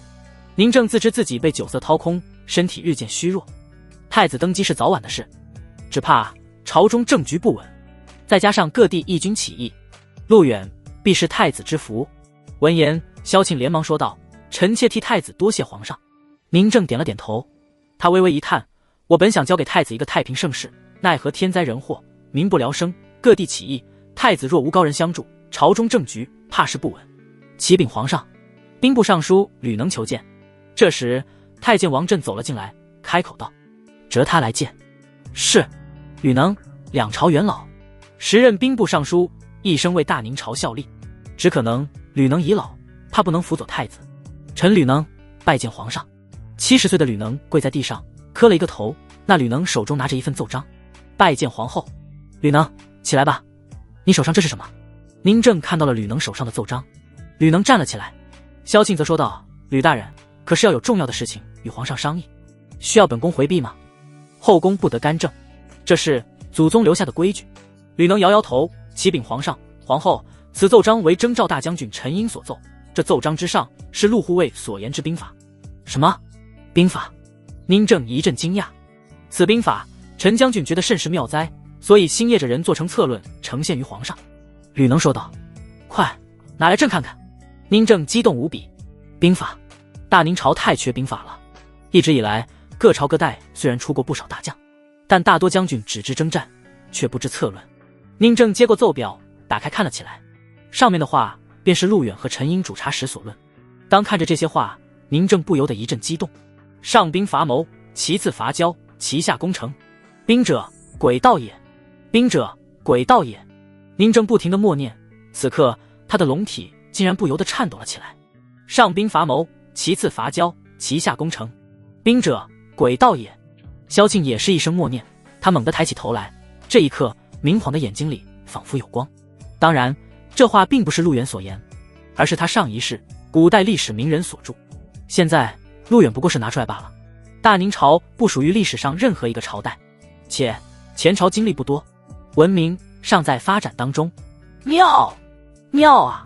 宁正看得爱不释手，他从来没有听过这般惊人的话语，更加没有在任何兵法上看到过这句话。这出于陆远之手。萧庆自然也是学识渊博，但这些策论还是第一次听到。兵部尚书吕能道：“皇上，此策论微臣看过了，臣应上书一份，请皇上下达一道旨意。赵营凡是叛乱之人，皆是受赵胜所迫，若肯归降，则既往不咎。此为公心。陆护卫策论上所言，公心未上，微臣恳请皇上下旨。公心未上，兵法之上上之策。”宁正懂了，即便此计谋不成，也会影响赵军的士气。宁正重重的点点头：“你旨，星夜送往魏城，臣应上书，朕准奏。另外，将陆护卫这篇策论下发给每一位将军，要他们学习。”是。等一下，传太子觐见。云城府衙大堂外，衙役中心站岗。后房，陆远醒了，怀中躺着一个娇小可人。李密嘤咛一声，悠悠转醒。已经是第二天上午了。陆远从床上坐了起来，李密连忙下床，跪在了床边，抬起头笑道：“哥哥醒了，蜜儿给哥哥更衣。”陆远看了一眼李密：“你还是先给自己穿上衣服吧。”李密脸蛋通红，但却是极为不舍。今天就要出发回宫，到了皇宫，不知道还能不能见到陆远。这几日来，经历了生死，经历了磨难，经历了快乐。在李密看来，自入宫以来，这几日应该是最洒脱的。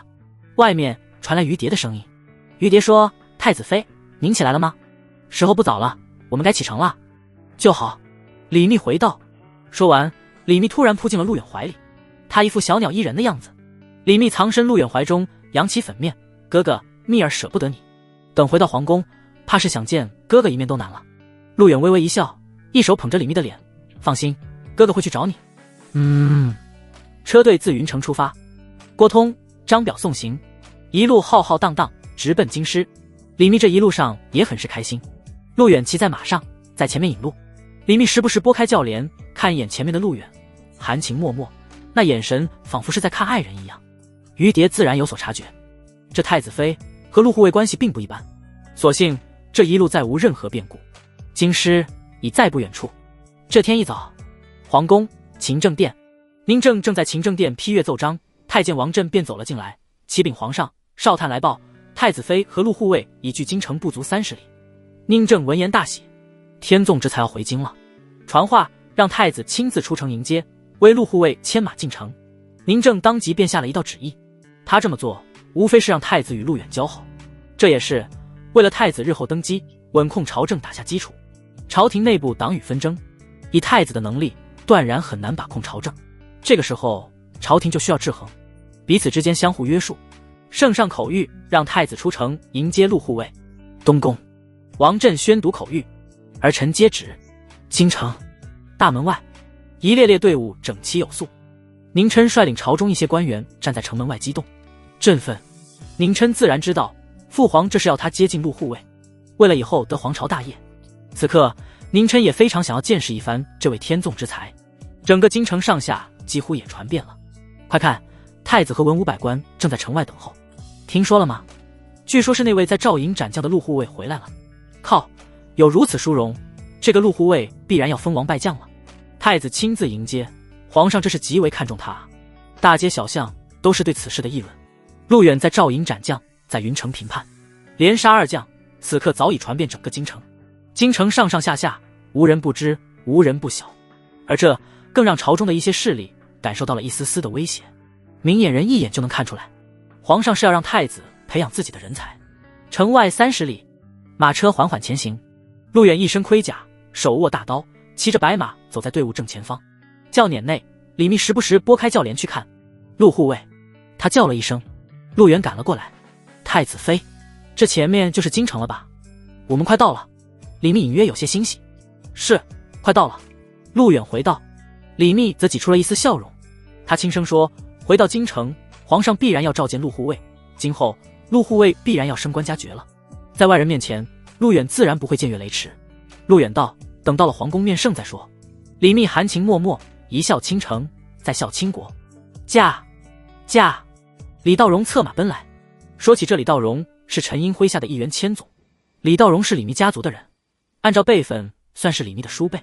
李道荣上前道，陆护卫，京城城外文武百官齐聚，百姓恭迎，皇上下令着太子亲自迎接，目前就在城外等候。李密闻言有些惊讶，看得出来皇上非常看重陆远，毕竟这可是在赵营斩将的人物，可以看出陆远今后必然会成为朝中一大势力，自己和他见面的机会便越来越多了。传令，快马加鞭，加速进城。陆远说道。是。城外，太阳下，太子宁琛一脸激动，时不时眺望远方，身后各级官员也都在恭候着。宁琛并不为即将见到李密而开心，因为对他而言，女人不过是玩物罢了，真正让他在意的是自己的皇位以及朝局的根基，所以陆远固然要比太子妃重要多了。太子妃可废可立。报，快马袭来。启禀太子，陆护卫已距此不足3里。来了，来了。宁琛激动异常。驾！驾！远远的前方狼烟滚滚，快马狂奔而来，身后的轿辇尾随而至。太子，他们到了。陆护卫和太子妃回来了。快，大家准备迎接。看到动静，各级官员纷纷开口。宁琛咧着嘴。很快，陆远骑着一匹马从远处而来，轿辇跟在后面，护卫们整齐地走在两侧。陆远身着盔甲，跨骑战马，虎虎生风。这就是陆护卫，果然是一表人才。陆护卫勇猛过人，官员是第一次见到陆远，先前他不过是小小3级营护卫罢了，但现在谁人不知陆护卫敢将太子妃骑跨肩。陆护卫看到车队过来，太子宁琛立刻迎了上去。陆远的马停了下来，身后的轿辇停下，李密拨开轿帘。不过宁琛并未看李密一眼。陆远从马上下来，太子亲自迎接，属下莫不敢当。哈哈！太子宁琛哈哈一笑，他拍了拍陆远的肩膀。陆护卫敢在赵营斩将，云城又立下大功，父皇着我亲自迎接。陆护卫今日一见，果然是一表人才。陆护卫，今日本太子亲自为你牵马，随我进宫见驾。太子宁琛道。陆远一愣，亲自牵马？他道，太子这怕不妥吧？妥。陆护卫上马。陆远上了马，太子亲自牵马往城内走去。此一幕，各级官员纷纷震惊不已。太子牵马，看来皇上对陆护卫无比看重。是啊，陆护卫照营斩将，功不可没。我宁朝怕是又出一员虎将了。众人议论不已，各级官员跟随，一同进入城内。李密和尚叫连进城。是，回宫吧。他轻声说。一入宫门深似海，从此陆远是睡人。李密闭上眼睛，满脑子都是和陆远交染的画面。人生第一次，竟然不是在皇宫，也不是太子，而是这个护卫。城内，宁琛亲自牵马走在京师街道上，路两边的行人纷纷侧目，顿时一个个惊呼出声：卧槽，这个人就是陆护卫吗？太子竟然亲自给他牵马呀！是啊是啊，不愧是照营斩将的人物。陆护卫一表人才，孔武有力，这身材只怕我们这些小女子要欲仙欲死了。好帅，好想替代他身下那匹白马。大街小巷乃至青楼楼上，各级女子探头去看，轰动京城。听说了吗？陆护卫回来了，太子亲自牵马。什么？太子牵着陆护卫回来了？我靠，早有传闻太子喜欢男人。皇宫太极殿殿外，皇上有旨，宣陆远觐见。一道声音从宫外响起，陆远正在外面等着。他听到声音，立刻往太极殿走去。太极殿内，各级官员已经到齐，站在大殿两侧。太子宁琛满脸兴奋，陆远取下腰间佩刀，交于护卫，走了进去。一进入太极殿，一道目光落在陆远身上。陆远很是平淡，大步上前，单膝跪下：臣陆远拜见皇上，皇上万岁万岁万万岁！太极殿传来一阵爽朗的大笑声。一身黄袍的宁正从龙椅上下来，直接来到了陆远面前。宁正道：陆远，快快起身，让朕好好瞧瞧，敢在赵军斩将之人究竟是何模样。陆远站了起来，周围大臣附和着笑了笑，但却有一些尖锐的目光盯着陆远。妙妙啊，陆远，你在魏城和陈英的策论阵已经看过了，兵者诡道也，此话甚妙。说吧，你斩将夺旗先登，又奋起保护太子妃，功不可没，想要什么赏赐？于朕说来。宁正大手一挥，他回到了龙椅上，爽朗大气。陆远回道：启禀皇上，属下是受国恩，无以为报，唯有死战报国，忠君护主，不敢贪图赏赐。这话让宁正极为痛快，他点了点头：好啊，陆远，但朕还是要赏你。陆远听旨。宁正站了起来，陆远单膝跪下，毕竟对方是皇帝。宁正道：陆远，阵前斩将，拿下云城，功不可没。朕封你为左将军，赏将军府一座，赏赐千金。此外，朕要拜你为太子府募兵，辅佐太子。陆远闻言开口：谢皇上，恭喜陆将军，贺喜陆将军。兵部尚书吕能开口道贺：恭喜陆将军。太子宁琛道贺：恭喜陆将军。文武百官道贺：多谢太子，多谢各位大臣。陆远一一回敬。陆远，朕给你上朝听政之权利，每日早朝，你可随太子一起参加。宁正又道：是。上朝。宁正坐在了龙椅上，各级官员开始上朝。此刻户部尚书公孙旦站了出来，开口道：皇上，近日各地叛军四起，天灾不断，江州境外流寇不断进犯，大将军未尝上奏，江州遭遇洪灾，致使粮草无法及时运达，目前大军断粮5日。除此之外，大军扣押的降卒因填不饱肚子，整日闹事，大有反抗的意思。魏将军，催粮来了。户部公孙旦一叹，江州是5州之一，境外有来犯之敌，趁着宁朝动荡一举入侵，大将军魏长奉命率领7万大军驻守边关，大战打了10几次，江州的粮草不可断。宁正闻言皱眉道：江州乃我宁朝门户，江州失守，外部入侵，到时候内忧外患，魏长将军的粮草必须要送到。宁正说：可皇上，江州洪涝严重，道路不通，粮草恐难以转运。是啊，皇上，现如今降卒亦有反抗之态，臣提议与境外流寇议和，一旦江州彻底断粮，皇上后果将不堪设想。可如今粮草难以运达，不仅如此，降卒2万余人，这些降卒也要吃饭，若不给他们饭吃，必然反抗。可若是将降卒放走，恐会再次拿起武器攻打我们，若是杀之，仍无法解除断粮之祸。各大官员纷纷开口发表意见。宁正也头大，洪涝严重，国库空有余粮，运不过去。如果再这么下去，不用敌人攻打，江州不攻自破，各位可有破局之方法？除了议和，宁正冷问。没有人说话，一众大臣低下头来。此时宁正看向了太子身旁的陆远，突然他心生一计，想要试探陆远。宁正问道：陆远，你可有应对之策？不妨说来听听。众大臣看向陆远，回皇上，吃了。陆远说。众人相视一眼，什么意思啊？户部尚书公孙旦站出来指责陆将军，下官氏才言语已经很明确，江州大营已断粮数日，你说吃了吃土吗？大殿内传来一阵哄堂大笑的声音，他们纷纷取笑起来。宁正也顿时大失所望，这陆远难道自己高估了？太子轻轻拍了陆远一下，陆远嘴角一勾，看着户部尚书公孙旦道：我说的是把那些响卒吃了。轰轰轰！陆远此话一出，整个大殿如五雷轰顶。户部尚书公孙旦嘴巴大张，已然愣在原地。宁正也瞪大眼睛，太子更是愕然失色。满朝文武都在这一刻震惊了。把降卒吃了？陆远，你说什么？宁正反应过来，开口问。回皇上，江州洪涝需5日才能逐渐散去，在5日地面逐渐能够通行，10日之后粮草才可调运，这还是最快的速度。这10日大军如何度过？把降卒吃了，既能填饱肚子，又能震慑敌人。这……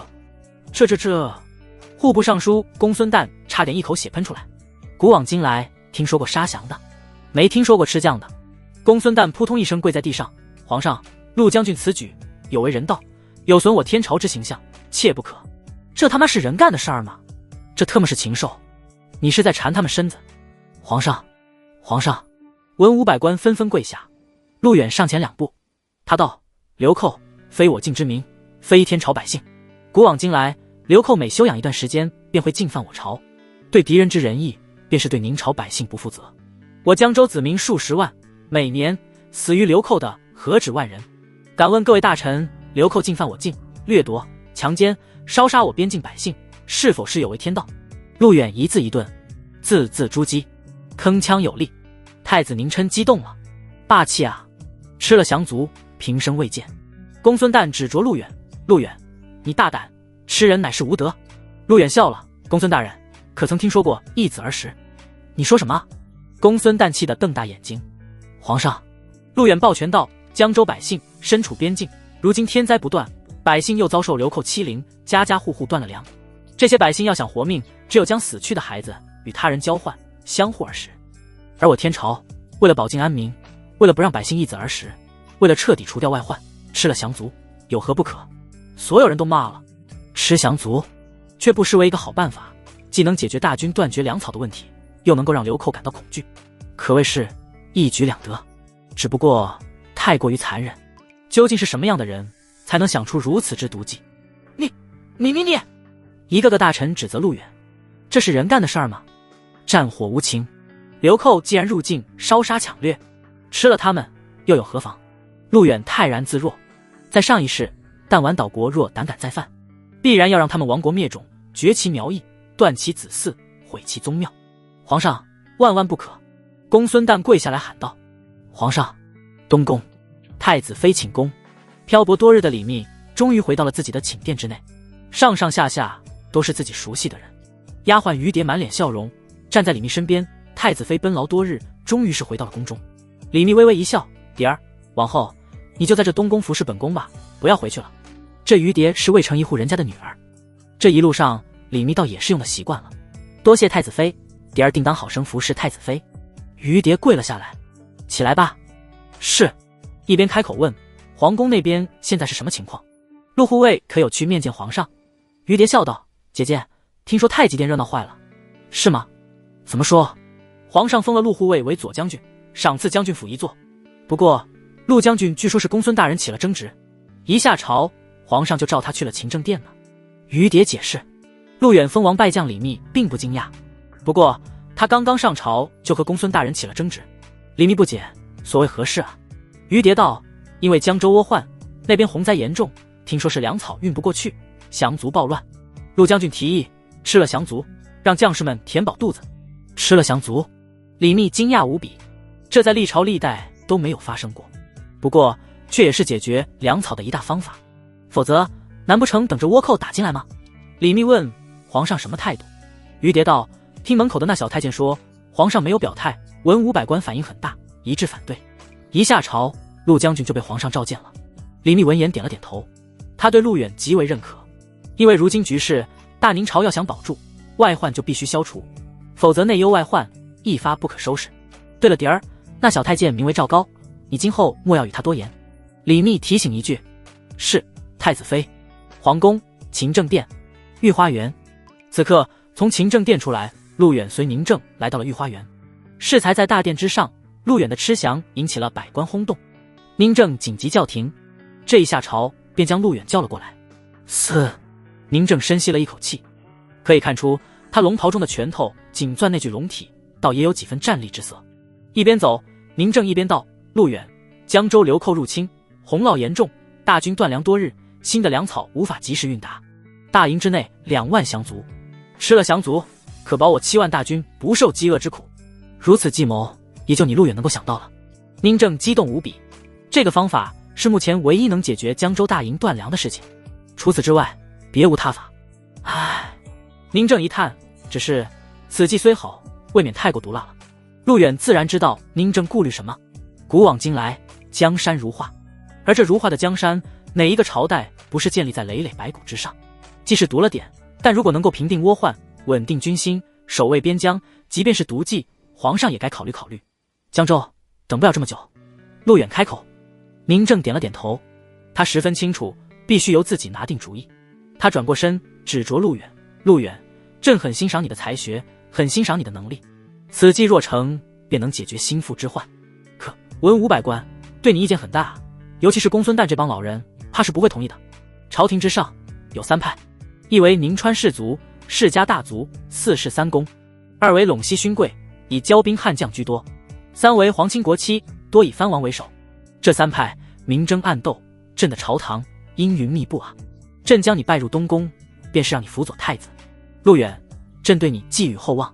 宁正自知自己时日无多，3派党羽竞争，他自己驾崩之后，太子恐难以掌控大局。陆远闻言淡淡一笑，皇上放心，臣定当全力辅佐太子，不负圣恩。突然，太监总管王振来报，启禀皇上，户部尚书公孙瓒携文臣前来觐见。宁正闻言眉头微微皱起，他之所以如此看重陆远，其一，陆远确实展现了夺旗、先登、斩将的能力；其二，陆远的谋略胆识过人；其三，他不属于3派中的任何一派，加以感化，能够为太子所用。但公孙瓒他们断然不会留他。看到没有，这公孙瓒便是陇西勋贵的代表。今天你在朝堂上的事情，令他们感到不安。宁正随即笑了笑，只不过笑容中略带苦涩。谁说天子就能够享万世之福？朝廷上的氤氲，暗中激起的波涛，汹涌大浪。有道是水能载舟，亦能覆舟。陆远当然知道这公孙瓒是要干嘛。作为陇西勋贵代表，这朝廷上突然多了一个牛人，令他们惶恐不安。宁川士族还没有发声，这陇西勋贵便已经坐不住了。宣，宁正示意，王振前去传话。宁正在长亭上坐了下来，陆远站在一旁，当然他有恃无恐。老臣公孙瓒拜见皇上，皇上万岁万岁万万岁！金科状元朝拜见皇上。臣翰林院首辅紫微阁大学士杨居士拜见皇上。吾皇万岁！呼啦啦一大帮人，上上下下几十号，这些人以公孙瓒为代表，全他妈是文官。在大宁皇朝朝廷，陇西勋贵多以世家大族为主，而宁川士族大多都是4世3公的大人物，文官武将参差，哪怕是金科状元，也多是宁川士族和陇西勋贵的人。平身吧。宁正喝了口茶。公孙大人，所谓何事啊？宁正问。公孙瓒看了一眼陆远，他一声冷哼。公孙瓒道：皇上，今天太极殿陆远所言，非为人道。我宁朝以仁义立国，岂能背负吃人之骂名？今日臣斗胆率领文官向皇上冒死进谏，请求皇上给陆远治罪。公孙瓒信誓旦旦。哗哗哗，一众文官集团纷纷跪下。御花园内，太监宫女也都瞧的是津津有味。金科状元朝拜道：皇上，有道是圣君以仁义治天下，陆远此举是将皇上推向不仁不义之境地，求皇上治罪。紫微阁大学士杨居士道：皇上，自古以来历朝历代都只有杀降，而未有吃降之先例啊。各路文官滔滔不绝，无非是要您正治陆远大逆不道之罪。宁正虽然不是中兴之主，但也不是昏聩之君。他生不逢时，天灾源源不断，朝廷救济百姓，加上各地起义，国库空虚。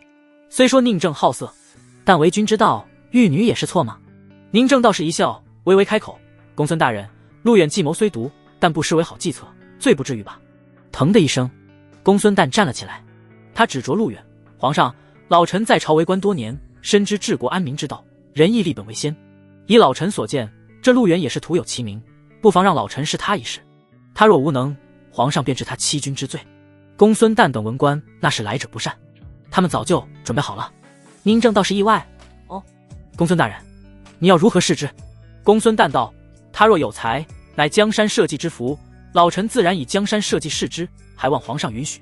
倘若他有能呢？”宁正问：“吃降卒之事，老臣不再见。”公孙旦道：“好，陆远，意下如何？”宁正询问陆远：“请公孙大人出题。”陆远一笑置之。瞬间，荆轲状元朝拜走上前来，他先坐意下，以示尊重。朝拜道：“陆将军，明朝有一件大事，皇上已经头疼很久了。文武百官、列位大臣皆无对应之方法，若你能为皇上排除此忧愁，算是你赢。”朝拜说话间，宁正示意了一下王振，王振会意，立刻前往东宫请太子。今日陆远对簿大宁朝文官集团，可以说这是立国100多年首次，那就要看看他如何应对了。东宫，太子殿下，皇上有旨，宣您前往御花园。太监王振前来传旨。太子宁琛一阵疑惑：“王振，所谓何事啊？”王振道：“回太子殿下，陆将军现在御花园，公孙大人率领文官集团，要与陆将军出题。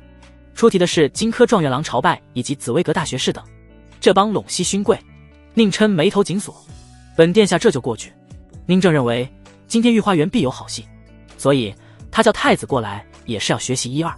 请殿。太子妃，太子妃，不好了！于蝶急急忙忙从外面跑了进来。李密正坐在榻上，美艳动人，艳丽无边，那张红艳的小嘴轻抿，此刻满脑子都是陆远的影子。如今身在宫中，见情郎一面，着实不易。这几天李密食髓知味，再加上陆远的男子气概，在他心中堪称是千古无一。正所谓英雄难过美人关，而美人亦倾心于英雄。蝶儿，什么事？李密着急忙慌地问。听赵高说，御花园可热闹了。公孙旦带领文官集团在御花园当着皇上的面刁难陆将军，荆轲状元要为陆将军出题呢。于蝶禀报。什么？李密站了起来，他牙齿紧扣，这个公孙旦当年若不是我父亲引荐，他能有今日之成就？现如今要动我的人了。但李密又坐了下来，他知道朝中动荡，而今只希望秦哥哥能够在这朝廷之上大显身手。后宫，紫宁宫，这是皇后萧庆所居住的宫殿。此时寝宫之内，萧庆头戴龙凤珠翠冠，凤冠上12龙9凤的翠玉微微颤动，衣服以深青之金锦为底，朱红色圆边绣满盘金云龙纹，风华绝代，母仪天下。娘娘，娘娘！贴身宫女刘珠急匆匆跑了进来。30岁的萧庆柳眉微挑，明晃的眸子略微闪过一丝杂色，转过头，怎么？刘珠道：御花园户部尚书和荆轲状元等文官正在刁难陆将军，此刻的御花园可是热闹坏了呢。萧庆闻言眉头一挑，皇上有意为太子培养人才，而今这帮陇西勋贵怕是坐不住了，去看看他们所出何题。萧庆道。御花园一片热闹，太监宫女驻足观看，大内侍卫围观。太子殿下道。太子宁琛快速赶来，他看了一眼陆远和荆轲状元朝拜，随即走向宁正，儿臣拜见父皇。宁正点点头。宁琛来到了陆远身边，荆轲状元朝拜拱了拱手。太子，无妨。是，陆将军，那我们便出题了。公孙旦一声冷哼，他示意朝拜出题。陆远抱拳拱手，远哥太礼貌了。朝拜道：一直以来，五州之地，江山万里，明朝以西有一离国，离国不大，且每年都会给我朝进贡，是我朝的藩属国之一。说话间，朝拜还对着宁正抱拳拱手。可如今皇上很是头大，朝中更是无解。原因是近几年离国发展日益强大，吞并了多个周边小国，且兵马骁勇，良将千员。虽说离国仍旧对我朝每年进贡，但以离国的发展，他日壮大起来，是否会威胁到我朝安危？陆先生，答案是肯定的。说着，朝拜洋洋自得，他又是一声冷笑。朝拜道：“现今离国不是我朝对手，但这并不代表在今后的壮大当中不会超过我朝。所以，为了以防万一将来离国壮大，皇上想着趁着离国羽翼未丰之际发兵讨伐。但因为离国甚是听话，年年上贡，找不到发兵之理由。请问陆先生该如何为皇上排忧解惑？”朝拜说了一大堆，总结一句话：想打离国，没理由发兵。这就好比两个人，一个人想要去揍另一个人，但是呢，另一个人非常听话，从没有招惹过他，这达人得有理由吧？这事儿宁正确实头大已久，任其发展下去，早晚和离国必有一战。既如此，为何不趁着离国虚弱之际一发入魂了？不错，确有此事，朝中上下未能有解惑之人。宁正点了点头，朝拜所说的事情也是切实发生。朝拜带笑，公孙旦道：“陆将军，以你来看，应当如何寻找发兵之理由？”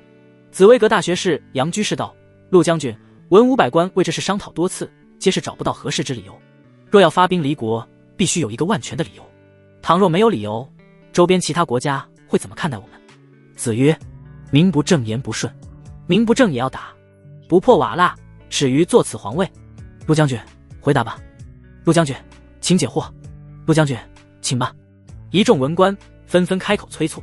宁正没说话，这个问题连他都解答不了。他想了1年多，都找不到合适的理由，甚至翻遍史书，想要替前朝皇帝报仇，发现离国太怪了。宁琛的心揪了起来，他在替陆远担忧。朝中局势瞬息万变，开什么玩笑？公孙大人他们这个问题，连他们自己都解决不了呢。是啊，是啊，这不是为难陆将军吗？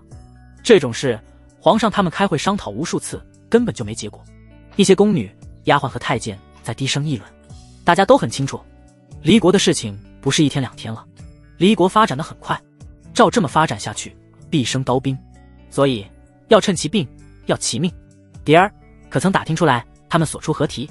要陆将军解答。东宫太子妃寝宫，李密站立不安，于蝶跑了进来，看到他进来，急忙询问。于蝶说：“太子妃打听清楚了，荆轲状元朝拜给陆将军出的提示，关于如何发兵讨伐离国的事情。出兵理由？什么？”李密大怒，这帮畜生！李密久居宫中，虽说后宫不得干政，但身在宫中，不知道是不可能的他对离国也十分清楚。李密骂道：“公孙旦他们所说的这个问题，他们自己是否能够解决？这事儿连皇上都毫无办法，他们竟敢！可恶！”李密粉拳紧攥，欺负哥哥是新来的是吧？紫宁宫，刘珠也走了进来。娘娘，公孙大人他们的提出了，是关于如何出兵讨伐离国的事情。刘珠开口说道。什么？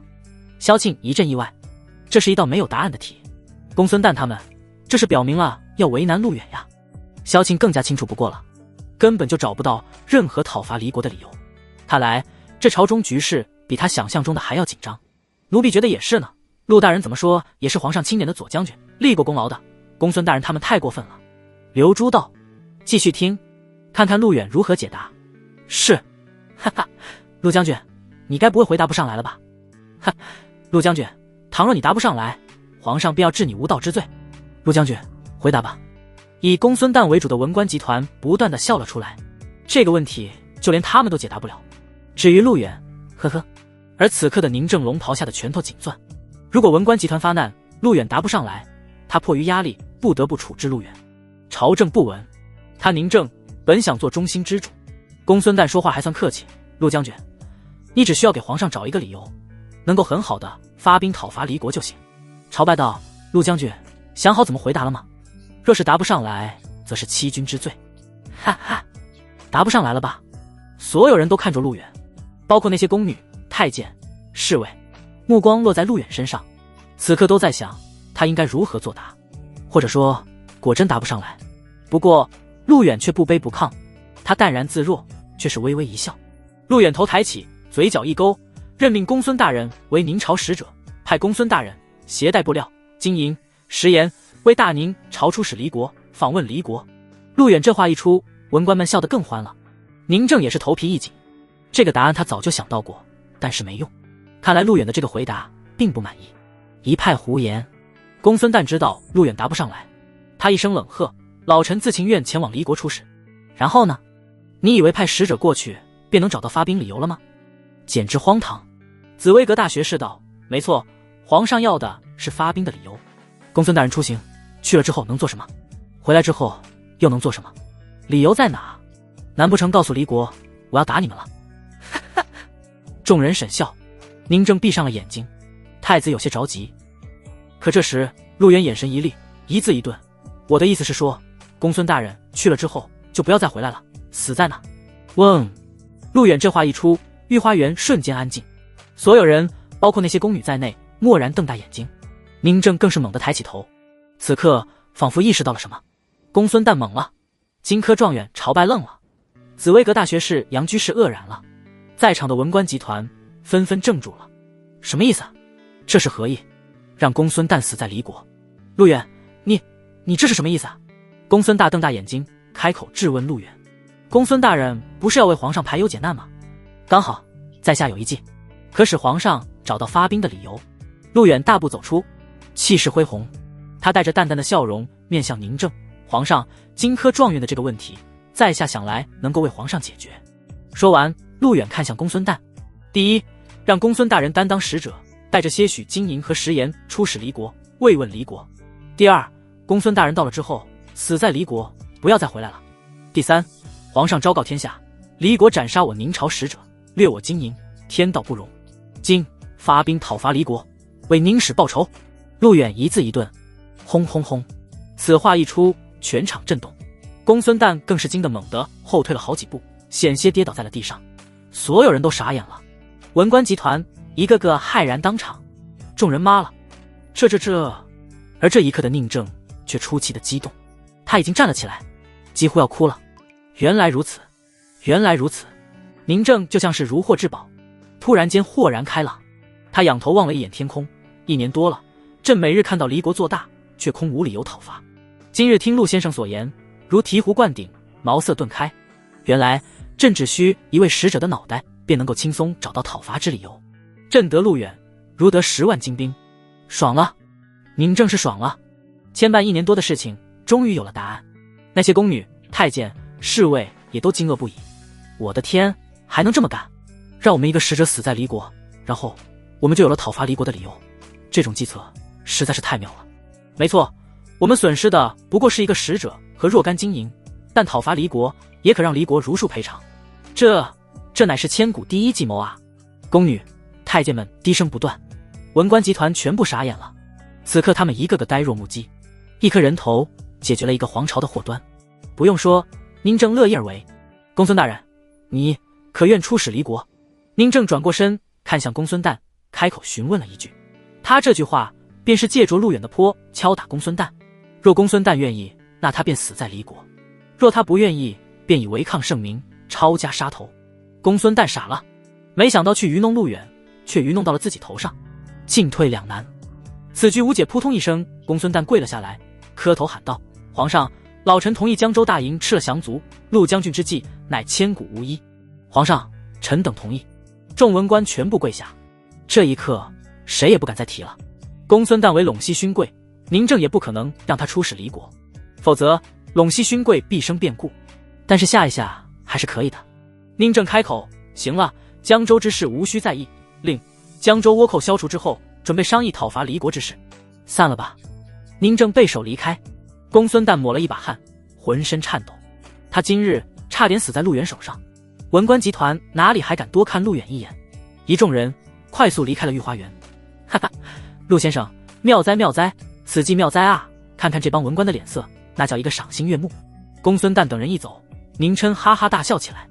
陆远已经看清了朝中是非，这公孙诞留不得，他早晚得死。陇西勋贵也得消散，不然会坏了自己的大事。陆远收回思绪，微微一笑，能够为太子和皇上出谋划策，是在下的福分，太子承让了。能够完了太子妃，是太子之福，太子妃我上了。哈哈！宁琛大笑。宁琛道：“陆先生，今夜东宫，本殿下亲自为你设宴，请陆先生隐居东宫，我要与你畅饮8日，在下定当赴约。”陆远回道：“东宫花园。”一袭长裙的李密坐在池边喂鱼，鱼蝶跑了过来。哈哈，太子妃，太好了太好了，陆将军足智多谋，才智过人，御花园可是上演了一出大戏啊。蝶儿怎么样了？李密放下鱼食，一脸担忧。赵高来报，陆将军在御花园回答了这个问题，差点弄死了公孙大人呢。怎么说？陆将军说，让皇上指派公孙大人为使者，携带金银盐巴出使离国，让公孙大人去了之后死在离国。如此一来，皇上即可昭告天下，离国杀我使者，我将出兵讨伐。离国杀我使者，李密默念了一声，他浑身激动，他从没听过这么赏心悦耳的话来。虽然李密不懂军事，李密道：没错，明朝的使者死在了离国，离国必将要给一个交代，如此一来，我们就有了发兵的理由。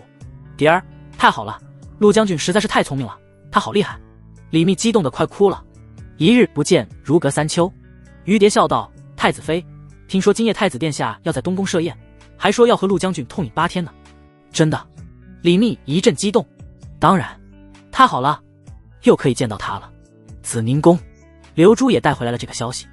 萧庆在凤椅上坐着喝茶。刘珠道：陆大人说，以公孙大人出使离国，让他死在离国，如此一来，皇上即可昭告天下，发兵离国了。刘珠复述了一遍。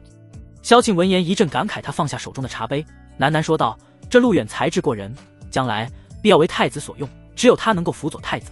太子虽不是萧庆所生，但太子以拜他为母，以母后相称。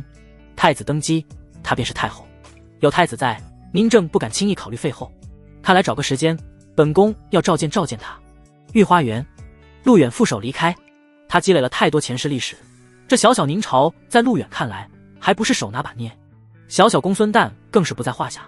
不过眼下让陆远头疼的是另外一件事。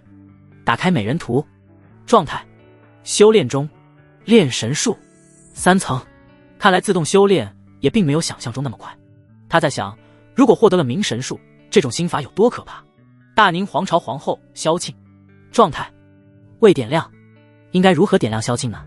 毕竟是大宁皇后，母仪天下，此一点较为麻烦。难道要和李密一样长枪冲击？但陆远目前还不了解这个架空朝代。美人图说了，13章之后开启新图卷。陆远深知，要想尽快发展壮大，必须要先拿到萧庆。既然如此，何不去拜访一下？他是皇上新任命的左将军，又是太子府募兵，拜访一下皇后应该不是什么大问题吧？说干就干。不对，说去就去。恭喜陆大人，贺喜陆大人。陆大人今个震慑百官，可谓是风光满面，奴才给陆大人道喜了。陆远刚走出御花园，一个太监便走了过来，连连作揖。陆远问道：你是？太监说：回陆大人，小的东宫总管赵高，平日里负责管理东宫太监的日常事情，特来贺喜陆大人。赵高，陆远深知历史上宦官集团是一股不容小觑的势力，太监也是很有眼光的。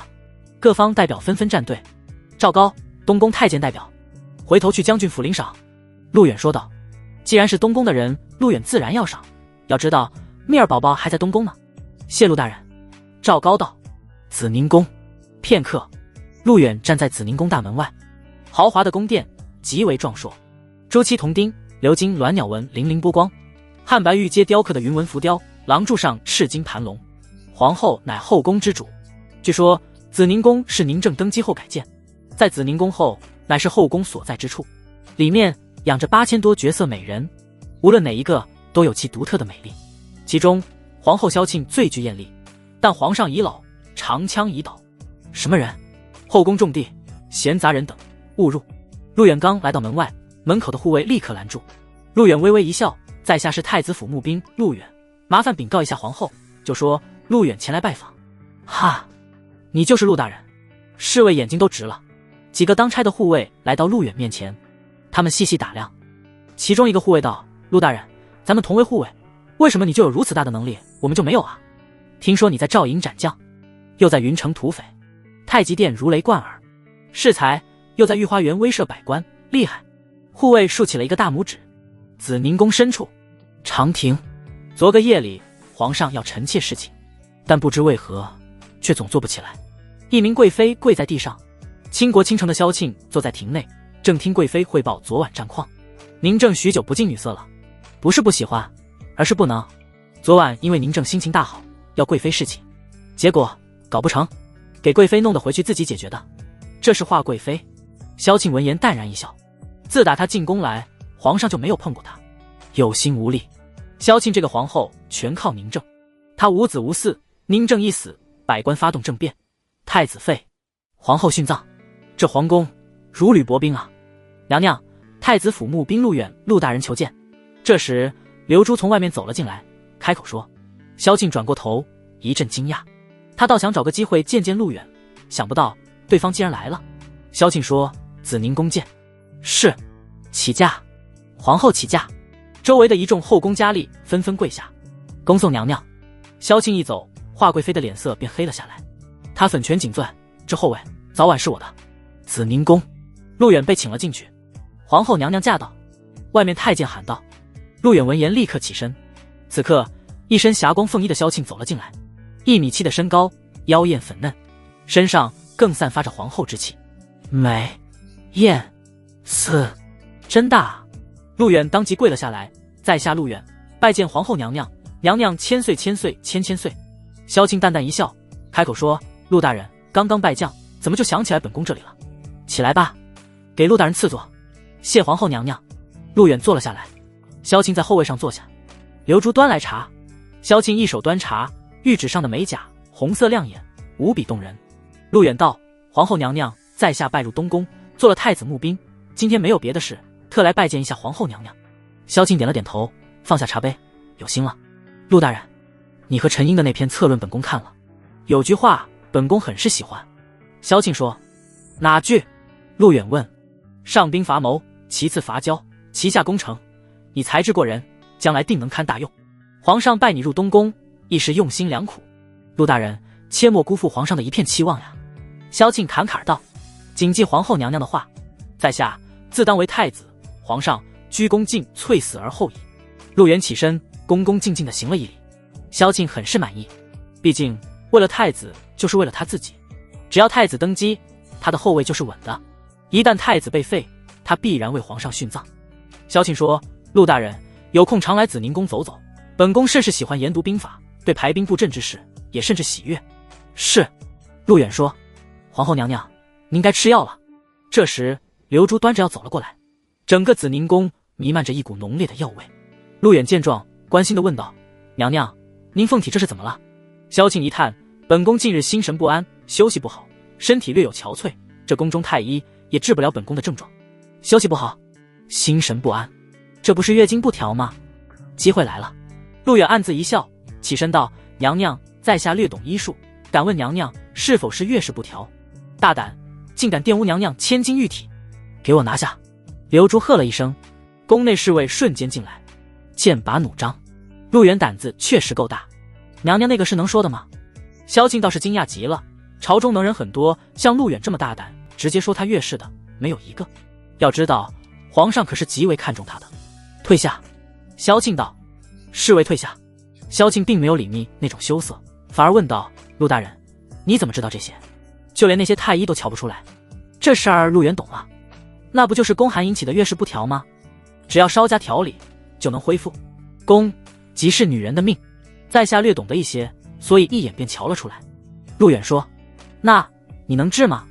萧庆问：“能，只需在下为娘娘稍加按摩，便能缓解，娘娘就可以睡个好觉了。”陆远不卑不亢，这可是他拿下。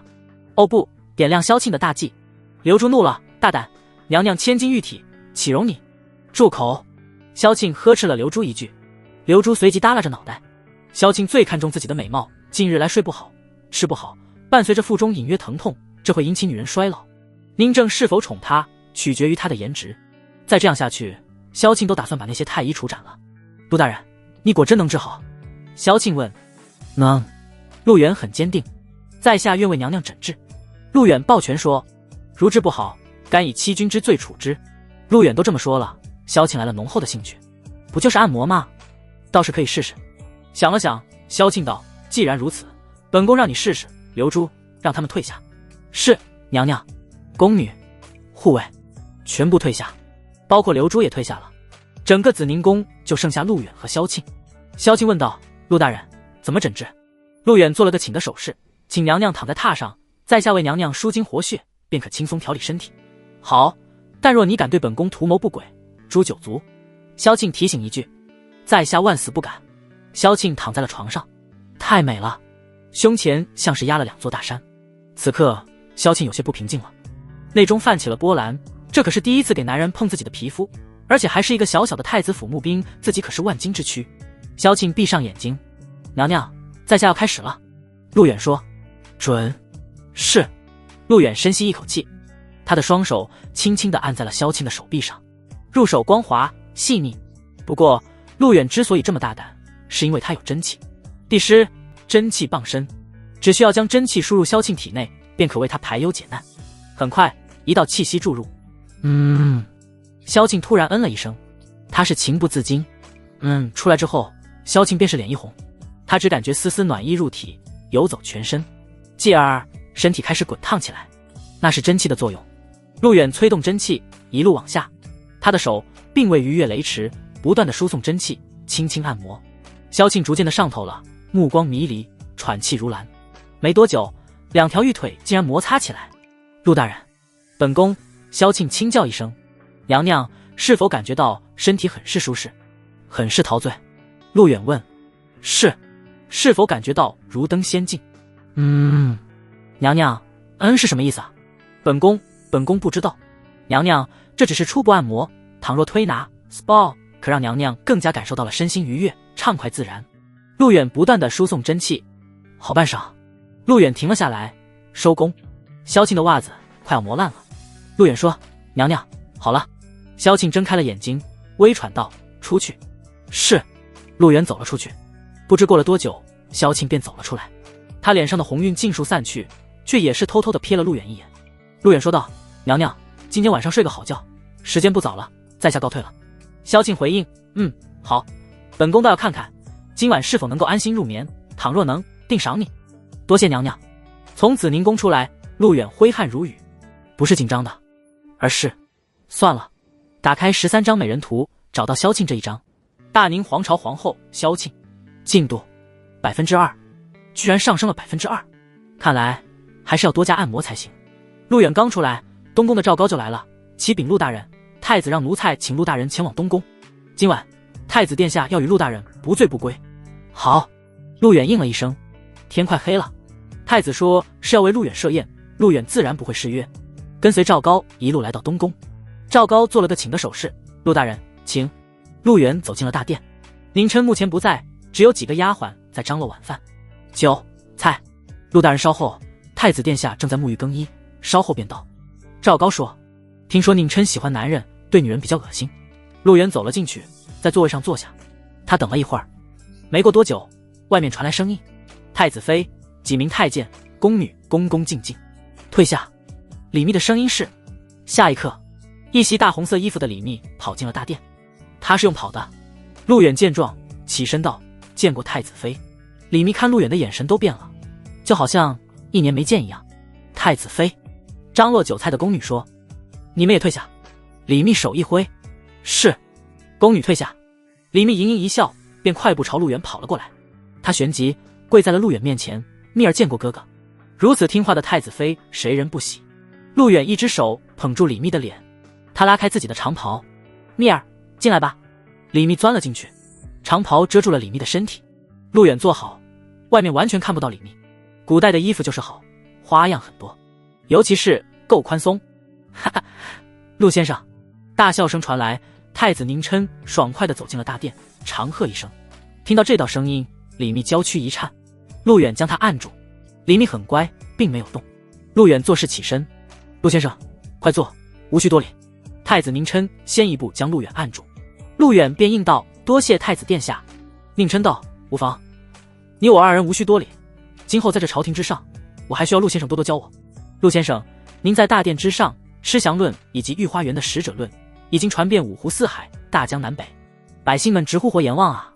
我愿拜先生为师，请先生教我。太子抱了抱拳。陆远和宁琛对坐，笑了笑。陆远说，太子不用客气，皇上既然拜我为太子府募兵，自是要辅佐太子，鞠躬尽瘁。哈哈哈，好，我愿与你结为兄弟。太子殿下，请来。陆先生，满饮此杯。干。陆远和宁琛相见恨晚，杯酒下肚，李密还在袍子里藏着。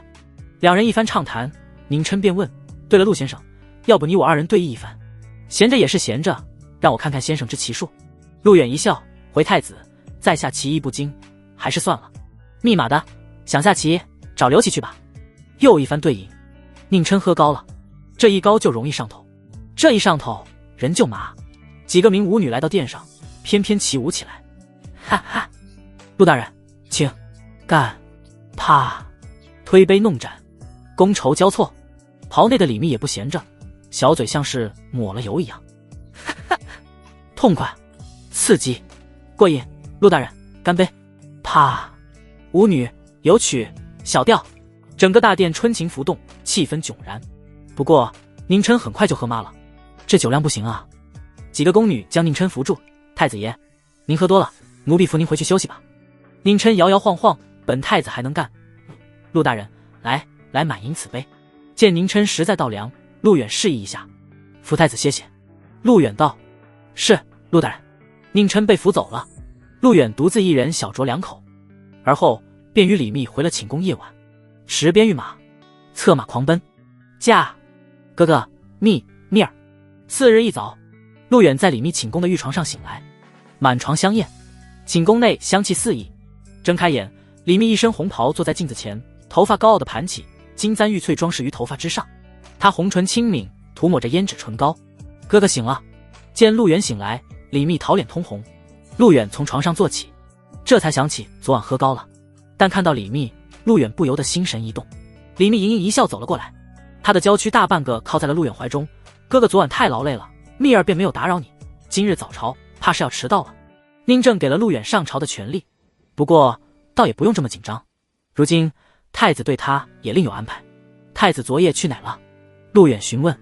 李密轻声一叹，他摇摇头，昨晚太子大醉淋漓，与哥哥分开后便去召见了文宣阁4大美男子，现在酒还没醒呢。宁琛不走正道，此前这也是李密最为担心的。不仅如此，皇后也是。文宣阁是宁正交给太子所创，而创造文宣阁的目的也很明确，宁正想要宁琛培养自己在朝中势力，这文宣阁便是第一步，利用文宣阁招贤纳士，将来宁琛登基可选用自己的人才。可惜的是，这文宣阁本质上是为朝廷、为太子出谋划策，结果宁琛搞了个文宣阁4大美男子，对外宣称是4大才子，于内不可苟同。哥哥，太子如此这般，早晚要出大事。可如今密儿与他一荣俱荣，密儿实在是担心，这朝中上上下下都在等着太子倒台呢。李密红唇轻抿，外粉里嫩的美人，此刻可爱无比，眼神中又带着几分难过。太子确实扶不起，这也是朝廷上下人尽皆知之事，但也未必。而今李密也好，皇后萧庆也罢，陆远道：这朝廷还姓宁啊。陇西勋贵和宁川士族想要一个傀儡天子，也无非是为了世家大族的利益。朝廷生变，国家必亡；国家有难，匹夫有责。太子妃。殿外便传来东宫太监管事赵高的声音。李密坐在陆远腿上，开口询问何事。赵高恭恭敬敬地站在门口，传太子爷的命令。太子爷说，请陆大人移居东宫后殿，他要让陆大人留在东宫，说是随时有事请教。赵高传令道：东宫后殿是东宫的一座大殿，平时这个大殿是空着的。宁正下了命令，要宁琛好生找陆远请教。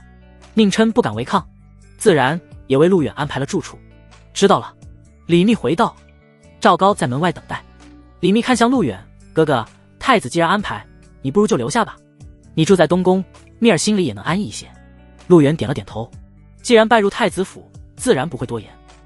更何况东宫可是个好地方。陆远道：好，那我就暂时留在东宫。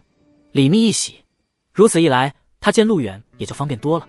哥哥如果缺少什么东西，可随时来找密儿，密儿一定会尽量满足哥哥的所有需求。李密又交代一句。陆远自然知道李密的想法，有陆远在东宫，他确实能安逸不少。陆远来到殿外，赵高和几个太监已经在等待着。太子妃。陆大人。陆远和李密一出来，赵高等人便跪了下来。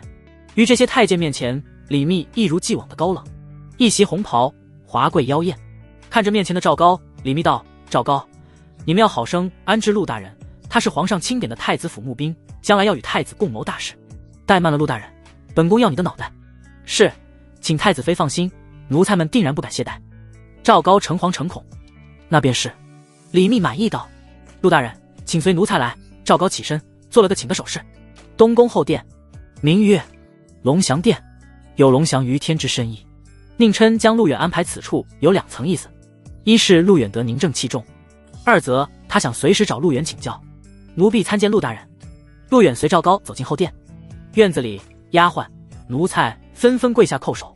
陆远扫了一眼，人不多，20来个。赵高上前拱手，陆大人，今后您便住在这里，有什么事情可随时吩咐奴才们。您啊，可是咱们东宫贵客。陆远这个客的确挺贵的，有一说一，只有他，也只有他是被太子妃包裹的唯一男人，威武不屈，10倍雄风。都起来吧，今后在这里没有什么规矩，你们只要守好东宫的规矩就行了。陆远挥了下手，他则大步走进了大殿。赵高示意丫鬟去做事，他连忙跟上陆远。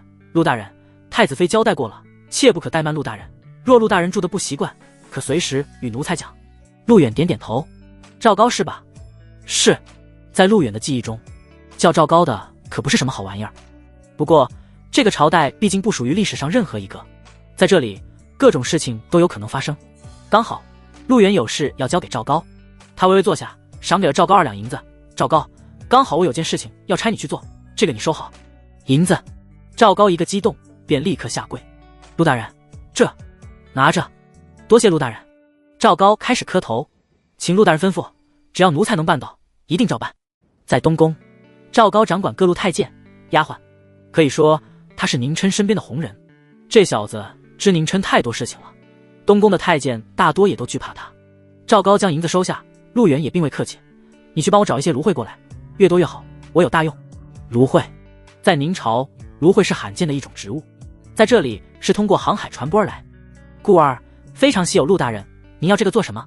赵高并未听说过芦荟，不过太医令那边应该是能够查到。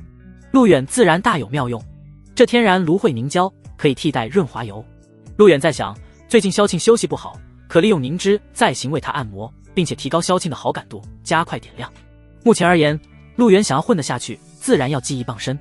心法这种东西当然要越多越好，况且点亮萧庆之后，他在朝廷将会越来越稳。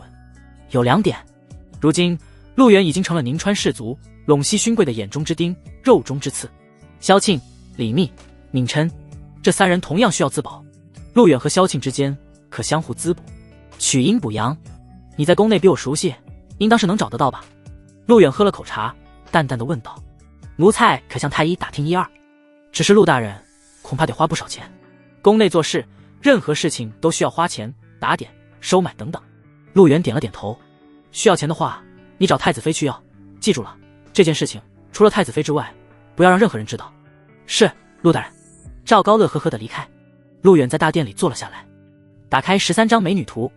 状态：修炼中，炼神术，5层，共9层，自动修炼，根本不需要陆远去做什么，他的身体无时无刻都在加强。此刻让陆远更加激动的就是点亮萧庆之后，后面还能获得什么。点开萧庆的图片，大宁皇朝皇后萧庆，点亮进度 6%， 意外的是进度提高了 4%。 不过陆远也并不意外，好感这个东西要随着女人的心情而变化，萧庆心情好了，对自己的好感度自然提升。陆远也十分清楚，要想继续保持，还得继续攻略，等芦荟凝脂到手，再给萧庆做个大保健。妥了。想到此处，陆远道：来人。一个奴婢走了进来，跪在地上。大人，知道太子现在在哪吗？陆远询问。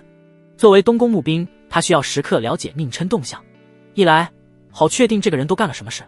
那女婢道：按照规矩，今日太子当去紫宁宫向皇后娘娘请安，想来现在在紫宁宫呢。陆远眯了眯眼睛。萧庆对宁琛十分严格，宁琛登基乃萧庆头等大事。宁琛最失败的是什么？毫无疑问就是没有兵权。不仅如此，连宁正手上能调的兵都不多，真正手握兵权的还是宁川士族陇西勋贵那帮人。历史证明，即便只有800人，玄武门对涛未尝不可。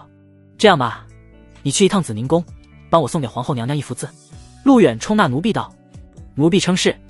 很快他便取来纸笔，陆远拿起笔在纸上写了几个字：深宫幽寒，独木难安，若要处断，须掌兵权。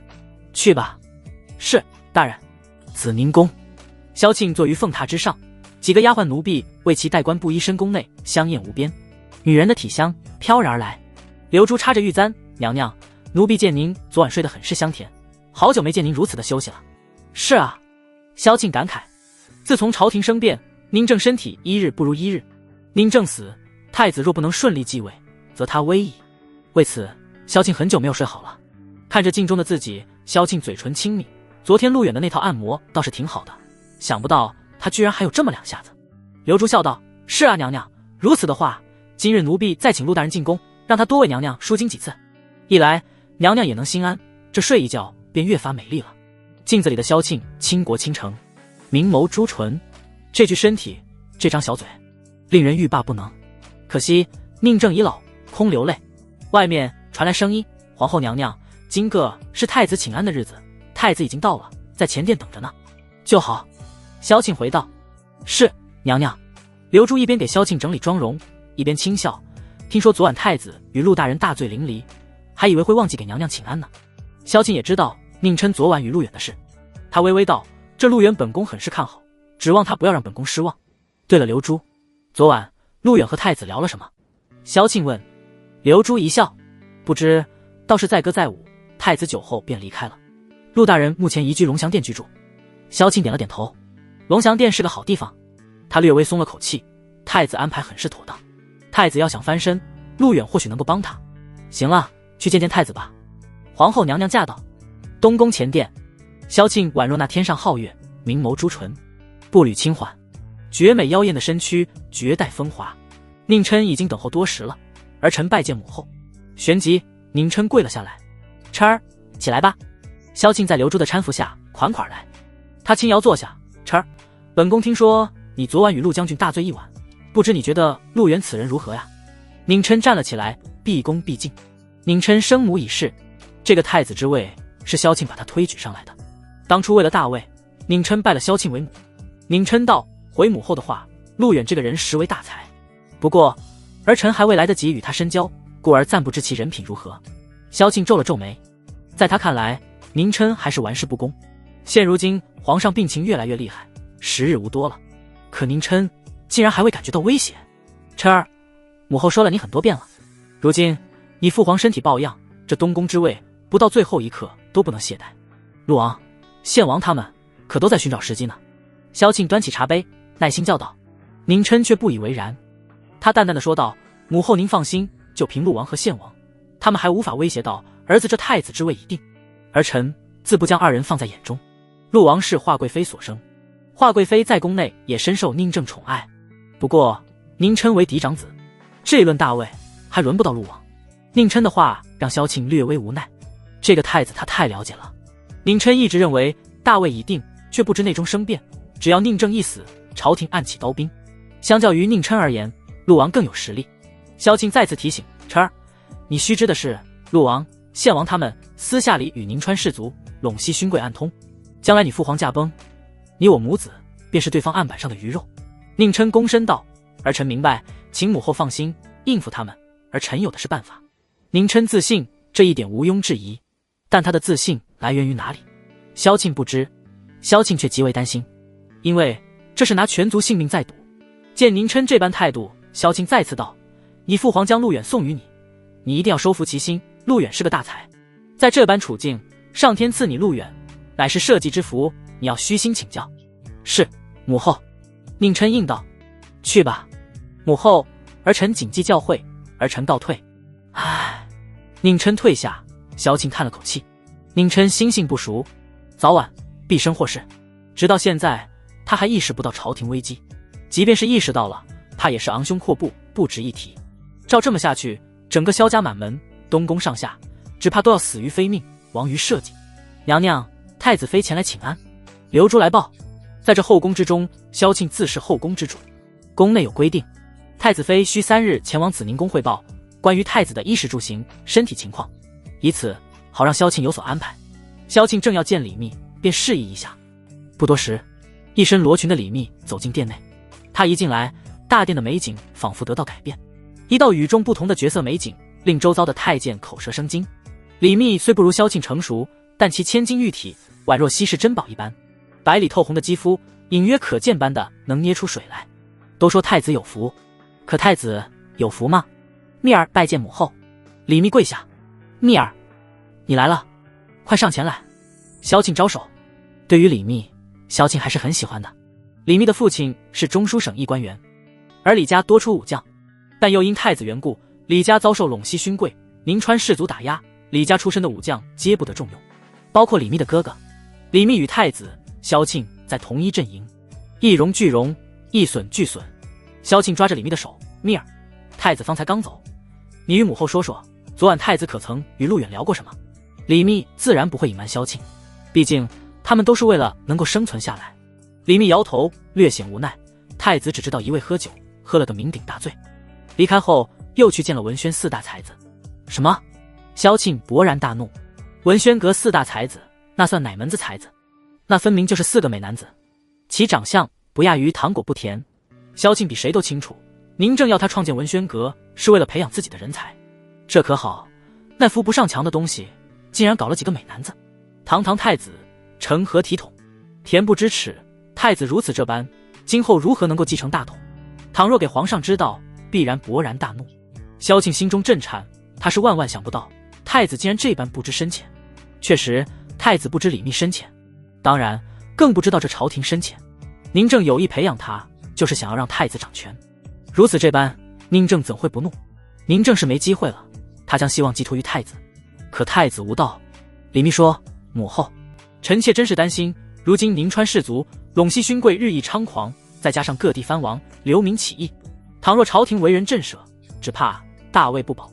明朝有规矩，后宫不得干政，但如今这个节骨眼，又怎能不干政？再这么下去，国家就亡了。萧庆道：太子不长心呀，照他这么胡作非为下去，皇上驾崩之后，朝廷必生变故。陇西勋贵、宁川士族，他们是想扶一位傀儡皇帝，显然太子并不是合适的人选。萧庆站了起来，他目光呆滞，美丽成熟的脸上挂着几分忧伤。皇帝死，后宫殉葬，朝廷施压，太子死无葬身之地，这一切都在眼前。萧庆微微合上眼睛，呢喃道：如今水深火热之时，又有谁能够救我们母子呢？李密低头不语，他也害怕，他死不要紧，会连累整个李家，动辄9族连坐，包括萧庆的萧家也是如此。娘娘，东宫陆远陆大人派人求见娘娘。这时门外太监来报，萧庆赫然转身，李密也站了起来。陆远，见。萧庆随即下令。他有些意外，老实说萧庆对陆远很看好，但又不得不防着。萧庆并不了解陆远，他对陆远的了解无非是赵营斩将、云城土匪，以及那一番策论，知陆远是个人才，却不知这个人才如何驾驭。如今水深火热之中，怕也无人敢与陇西勋贵等集团作对。奴婢春花拜见皇后娘娘、太子妃。东宫后殿的婢女跑进来，随即跪下磕头。萧庆和李密看了一眼，萧庆问道：陆远让你来的？启禀娘娘，陆大人知道娘娘正为一些事情心烦意乱，故而让奴婢送来一幅字，以解娘娘困惑。春花双手奉上，不敢抬头。刘珠将这幅字接了过来，萧庆打开去看，只是一眼，他整个娇躯蓦然一震。下一刻，萧庆呆住了。只见那上面写着几句话：深宫幽寒，独木难安，若要触断，须掌兵权。须掌兵权，这4个大字让萧庆瞬间木讷。又若醍醐灌顶，若要触断，须掌兵权。萧庆默念了起来，他迈步往殿外走去，丫鬟和奴才跟上。李密拿过来那幅字，一眼之下也顿时震惊万分。短短的几句话，仿佛为萧庆指点了一条明路。娘娘，刘珠追了上去。萧庆如同丢了魂一样，他不停地默念：须掌兵权，须掌兵权。是啊，4个字在告诉萧庆，如今朝廷局势，兵权至关重要。倘若手上有兵，陇西勋贵、宁川士族自不敢造次。兵权大于天，兵权胜过了一切。母后，李密追出，有些诧异。密儿，陆远用一句话告诉了本宫，接下来在这朝廷的争斗当中，应当如何去做。萧庆说，李密看了出来，陆远的意思很简单，发展兵权，趁着宁正还活着，只要握有兵权，便能敲山震虎。李密有些激动，不愧是陆远。李密道：母后，陆大人可真是有先见之明，倘若太子手上有兵，那帮人就不敢轻举妄动，若是动了，他们可就是谋反。萧庆说，陆远说的对，需要掌兵，可问题是该如何才能够让太子获得兵权，要好好想想。密儿，萧庆叫了一声。李密恩道：臣妾在。萧庆看着李密，太子无道，但你一定要代替太子，好生善待陆远，有他在，我们不是没机会。李密抿嘴一笑，放心，已经放进去了。是，母后。东宫，龙翔殿，大宁皇朝皇后萧庆，点亮进度10%。陆远盘腿坐在殿内，包着橘子。同时，13张美人图中属于萧庆的那一张明显变化，美人图更加清晰，而点亮进度已经达到了10%。这也就说明陆远的那幅字为他带来了萧庆的好感。朝廷党争在于今，陆远不说学富五车，但历经5000年历史更迭，史书上有太多先例了。他之所以认为兵权重要，不是没有原因的。有兵可奉天境南，有兵可玄武门对碰，兵权至关重要。陆王、献王到。就在这时，外面传来声音，有脚步声响起。龙翔殿的丫鬟、奴才纷纷起身迎接，一众奴婢跪在了殿外。陆王宁制为华贵妃所生，排行老6，宁制封地潞州2山之地。献王宁齐云妃所生，排行老8，宁齐封地献国。这2人是除了宁琛之外最有机会入主东宫的角色。2人迟迟不肯就藩，便是为了假以时日，寻找时机，借助宁川士族陇西勋贵推翻太子，并登基承继大统。陆王宁制和献王宁齐来这，毫无疑问是奔着陆远来的。陆远自然知道，此2人心怀帝志。陆远随即起身，恭敬地走出大殿，在下陆远见过2位王爷。陆远毕恭毕敬道。此刻，陆王宁制、献王宁齐大步走来，身后侍卫跟随。陆王宁制上下扫了陆远一眼，陆大人今日得此一见，果然是与众不同啊！赵营斩将，云城土匪，御花园舌战群儒，你可是皇上面前的红人啊！陆王宁制皮笑肉不笑，一只手按住了陆远的肩膀。哈哈！献王宁齐笑了出来。陆远啊陆远，听说你拜为太子府募兵，老爷子对你如此器重，将来太子登基，你也算是第一功臣。我们兄弟2人得多和您走动走动不是？献王宁齐眉开眼笑，但眉宇间透露着凶狠。兄弟2个一副假惺惺的姿态。当然，陆远看得真切。陆远说道：“2位王爷见笑，里面请。”陆远做了个请的手势。陆王您知道，请就不用了。我和老八此次过来，便是想见识陆大人，今日得见，还算不错。只是，陆王宁制顿了顿，他在陆远耳边低声道：“某些人脑子不灵光，要搞清楚自己的地位。朝廷上的事儿，自有王公大臣决断。老子把话说前头，如你想干预，就别怪本王，对你不客气了。”陆王宁制的声音很低。陆远的出现自然是让他感到一丝威胁。宁正还从未如此器重过一个人。陆远反问：“陆王，您这是在威胁我？”陆王宁制哈哈一笑，他道：“谈不上，但是有些话还是要说清楚的。在这朝廷上，你起不了什么作用，不过是我宁家的替死鬼罢了。”陆王宁制拍了拍陆远的肩膀：“老六说的对，要看清局势，以免惹火烧身。”献王宁齐便是嘴角一勾，兄弟2人话毕，便不再多留。2人大步流星阔步而去。陆远是看得出来，这2人是在和自己提个醒，顺便给一个下马威，有点意思。太子妃驾到。陆王宁制、献王宁齐刚刚走出龙翔殿，外面凤辇缓缓下落，拨开轿帘，国色天香，宛若玉女一般的李密便从轿子上款款而下。太子妃突然到来，让陆王宁制、献王宁齐有些意外。2人笑脸相迎。真骚啊！宁制说。李密确实狠，他玉足微抬，踩着太监自轿撵下来。献王宁齐面色带笑：“太子妃今日挺有雅兴。”宁制上前：“太子妃，我与八弟正欲拜访太子爷，不巧竟在这里碰到了。”李密便瞧了2人一眼。这2人觊觎皇位，甚至不惜与宁川士族、陇西勋贵联盟。宁朝各地藩王作乱，民间义军四起。说起来，倒有几分2位的功劳。天下越是大乱，此2人僭越大位的机会便越来越多。这一点，李密怎看不明白？他们来这，无非是要给陆远一个下马威。哟，陆王爷、献王爷，这是太阳打西边出来了，还是说这东宫有什么好的物件，引起了2位王爷的注意？李密话里有话。陆远进入朝廷，献2人自然不会善罢甘休他们，怕陆远坏了他们的计划。陆王宁制笑道：“太子妃哪里话？听说太子爷得一位大才，太子妃也知道，我与八弟向来爱才如命。6个说的是，太子妃见谅。”献王宁齐道：“既然如此，2位王爷，请便吧。”李密伸出手，在于蝶的搀扶下往陆远的龙翔殿走去。陆、宪二人便看着他的背影。太监、丫鬟跟上。老八，这太子妃似乎是与往日不同了。陆王凝滞有些意外。李密无论言语亦或是动作，像是变了个人。要知道，李密曾在东宫如履薄冰，他甚至不敢得罪任何人，更不敢与他们两位王爷有争执。但今天有些不同。献王宁奇问：什么不同？这小骚货不是向来如此吗？可惜咱们四哥无福消受，倒是浪费了。陆眉头微皱，他似乎是比之前自信了。自信？以前的李密虽贵为太子妃，但深宫之内哪里有他太子妃的容身之地？再加上朝廷动荡，太子不知道什么时候废掉。可如今竟然有几分不一样。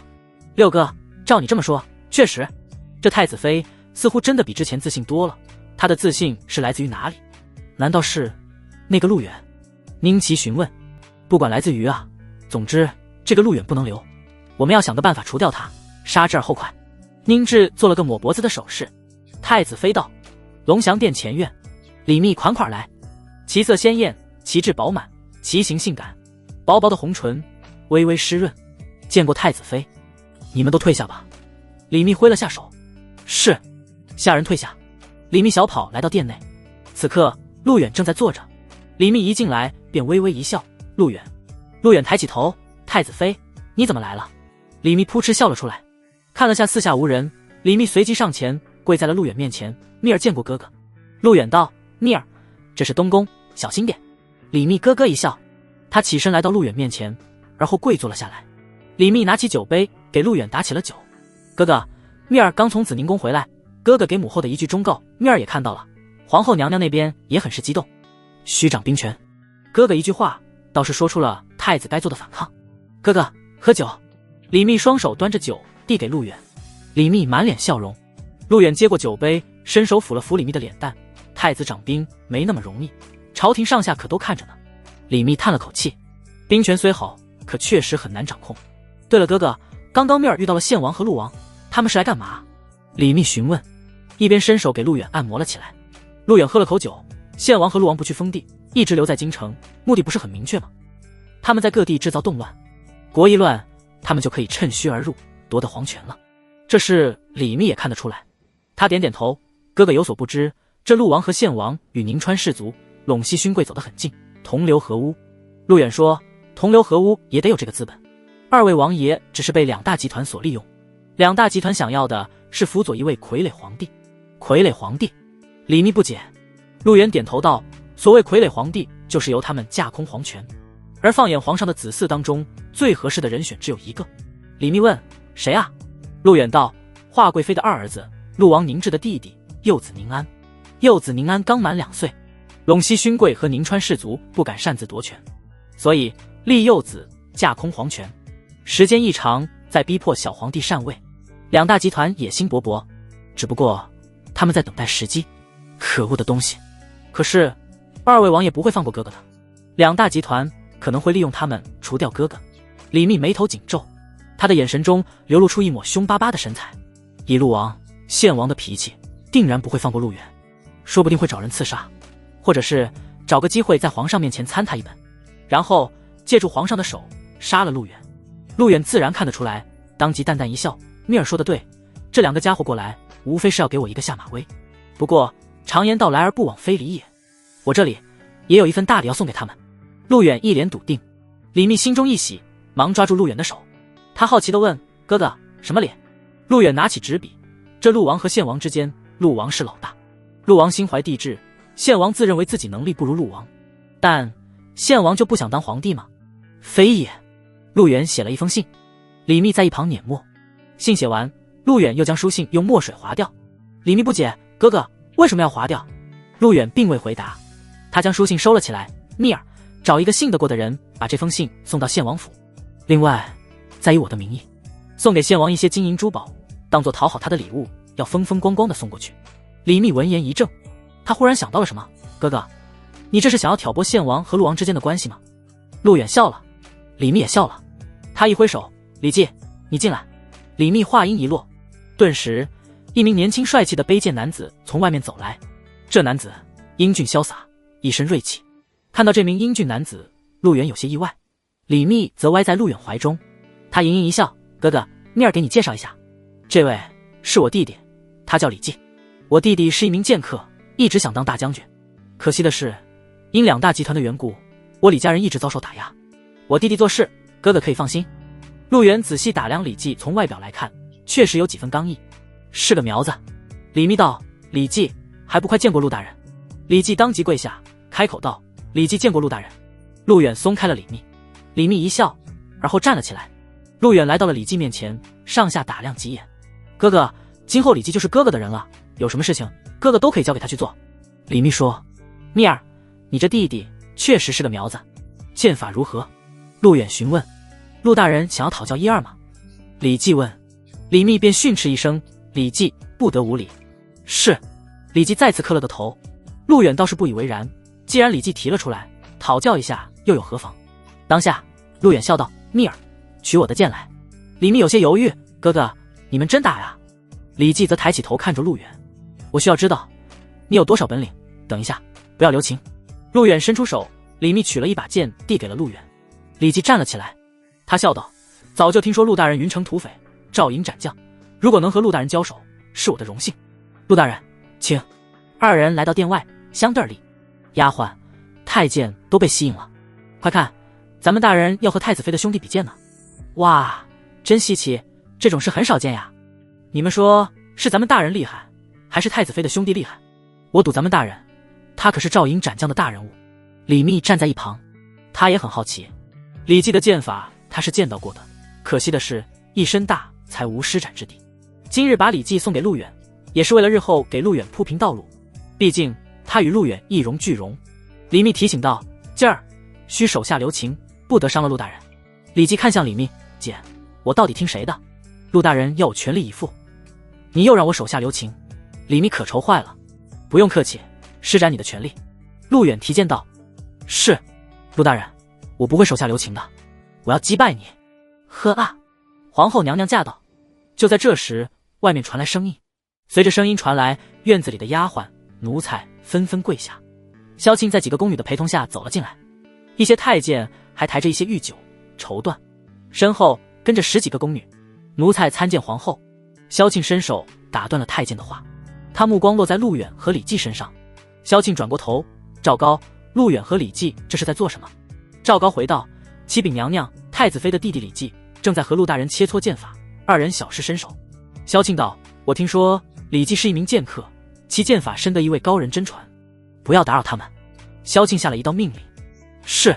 皇后娘娘，您请坐。”赵高搬来了一张椅子，萧庆坐下，看着这场对决。不论是陆远还是李绩，都是他所需要的人才，只可惜李绩因李密的缘故，一直在遭受打压。陆大人得罪了。此刻，院子里李绩一声低喝，长剑顺势而出，他化作一道剑影，直逼陆远而来。其锋芒毕现，剑法肆虐，所当之处剑影不断传来。陆远却并未客气，李绩冲来，瞬间挥剑格挡，两剑相交，银啸不断，锵锵锵，刀光剑影闪烁，空气快速流动。李绩的夺命剑法一施再施，速度奇快，陆远则应对有余，两把剑令人应接不暇。李绩的剑法实在高超，本宫竟然看不清他的招式。萧庆见过太多的高手了，这李绩从小就得李家培养，也是为了将来能够从军为将，一则为了李密，李密将来必然是皇后，他李绩为姐姐守江山，再好不过了。赵高说道：“皇后娘娘有所不知，这李绩乃大将之才，其身法和剑法都十分超群。不过陆大人应对自如，可见陆大人之身法远在李绩之上。”萧庆看了出来，陆远并没有动用全力，只是在配合李绩的攻击。一个有如此身法的人，又有如此智慧，这一次太子如获至宝，那就要看如何去驾驭这个陆远了。锵锵锵，声音再次响起。转眼几合之后，李绩无法伤陆远分毫。此刻陆远骤然发力，长剑扫过，嘎嘣一声，李绩的剑硬衫断。陆大人看着断掉的剑，李绩一惊。陆远有真气傍身，说实话，一招之内可取李绩人头。不过李绩的剑法也确实非常不错，每一招都十分有力。陆远微微一笑：“你剑法不错，从今往后就留在太子身边吧，今后要为太子效力。”是，陆大人。李绩跪了下来。李密见状一喜。这时候陆远也不再停留，和李密朝萧庆走去。李密道：“密儿见过母后。陆远道：参见皇后娘娘。俯身，陆远瞧着萧庆这张脸蛋，成熟精致，她就像是不属于人间一样，隔这么远都闻到了萧庆的香味。陆远，免礼吧。萧庆道：谢娘娘。陆远起身，萧庆则点了点头。他笑道：陆远，刚才你和李记的对决本宫看了，想不到你的剑法有如此高深，本宫很欣慰。陆远回道：让娘娘见笑了。倒是没有。萧庆挥了下手。踏踏踏，太监抬着箱子走来，纷纷放在了院子里。萧庆瞧着这些箱子，本宫听说你暂住东宫，特赏赐你一些御酒和绸缎，以及一些女眷。陆远，你今后如有所需，可向本宫提议，凡你所求，本宫皆尽力而为。10几个丫鬟走了过来，这些都是紫宁宫来的。萧庆接着道：这些丫鬟都是本宫挑选的，无论样貌还是做事都是很不错的。陆远单膝跪下，多谢皇后娘娘赏赐，在下诚惶诚恐。萧庆问：本宫听说老六和老八来了你这里？正是。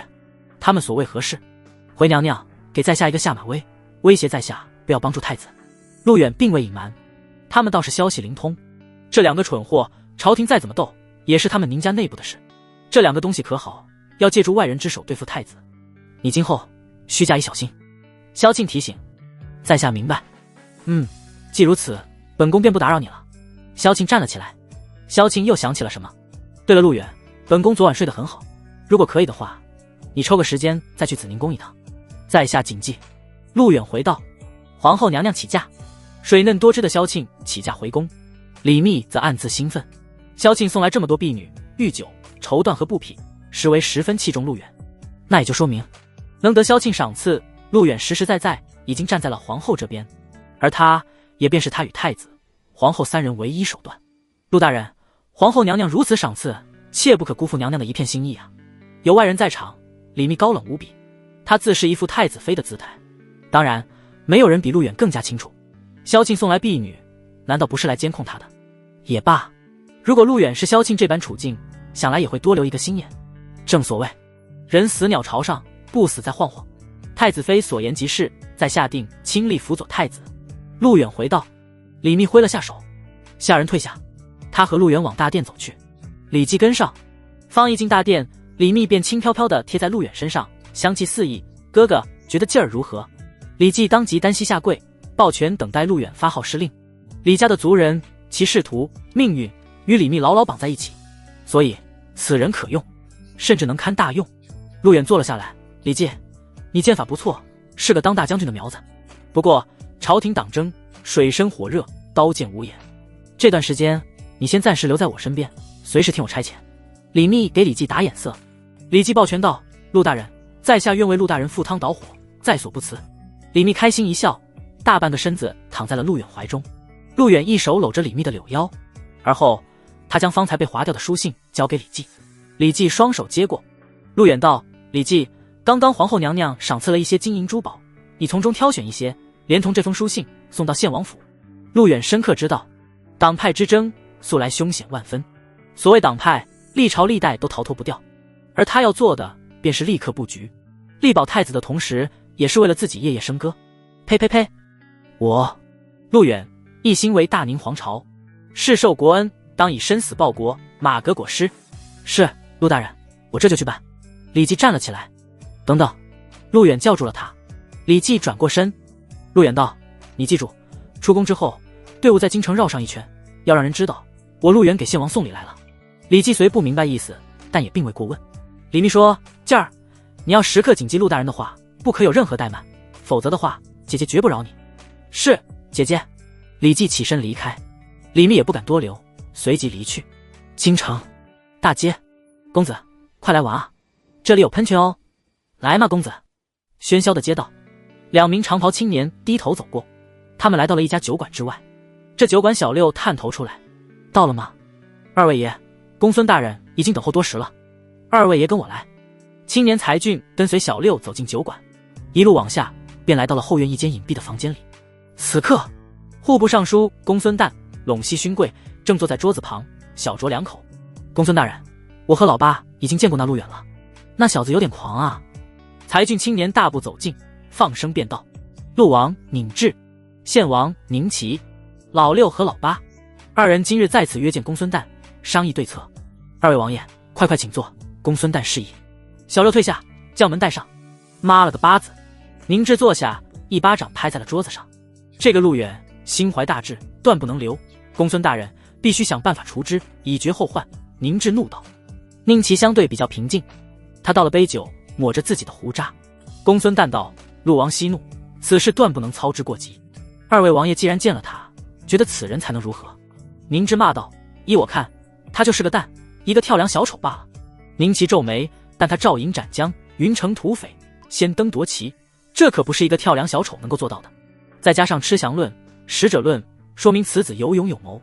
陆王宁志不乐意了，他说道：我说老八，你怎么还替那陆远说话了？公孙旦则笑了笑：二位王爷，这陆远确实不能小看了，这个人若留之，对我等绝不会有任何好处。现在我们陇西贵族以及宁川士族正在想办法要除掉他，不过此事需要得到二位王爷的支持。公孙大人您请说。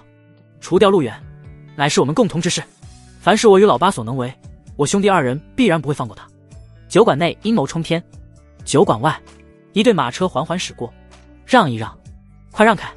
李绩亲自驾驶马车，后面一些东宫侍卫、宫女跟随两侧，街道上下议论纷纷。青楼女子站在楼上指点观望，快看，这是皇宫的马车。是啊是啊，那车上装的什么？有好几个大箱子呢，看他们这方向似乎是去献王府的。啊，就是那个淼王爷。你记差了，淼的是陆王宁志，这献王还是有点雄风的。哦，可能我爽糊涂，记混了。京城人人在传，东宫一辆马车所带金银珠宝玉器前往献王府，这一路上先在京城绕了一大圈。献王府本来不远，可愣是绕了数个时辰，可以说想遍京城。自然此消息也传到了紫宁宫。皇后娘娘，大事大事了！一太监火急火燎地跑进宫内。萧庆正在紫宁宫坐着吃点心，刘珠上前道：何三大胆，惊扰了娘娘用膳，来人拖出去重大20大板。萧庆放下了桂花酥，他红唇抿了抿，示意侍卫退下。何三，什么大事？萧庆问。这是紫宁宫的一位太监，负责打探情报的。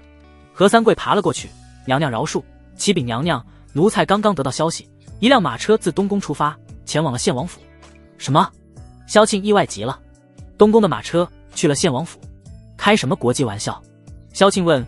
那太子与献王一直不和，怎么可能前往献王府？何三说，回禀娘娘，马车不是太子，而是隐居东宫的陆远陆大人派过去的。据说那马车上装着娘娘赏赐给他的金银珠宝。马车在京城绕了一圈，奴才亲眼看到拐进了献王府内。此外，快说！萧庆怒喝道。此外，陆大人还亲笔给献王写了一封信，一并带过去了。你说什么？嗡！萧庆头皮一麻，猛地站了起来。陆远前往献王府，他去也就算了，还带了一封信。萧庆最怕的便是架不住陆远这位大才，他这么做是何用意？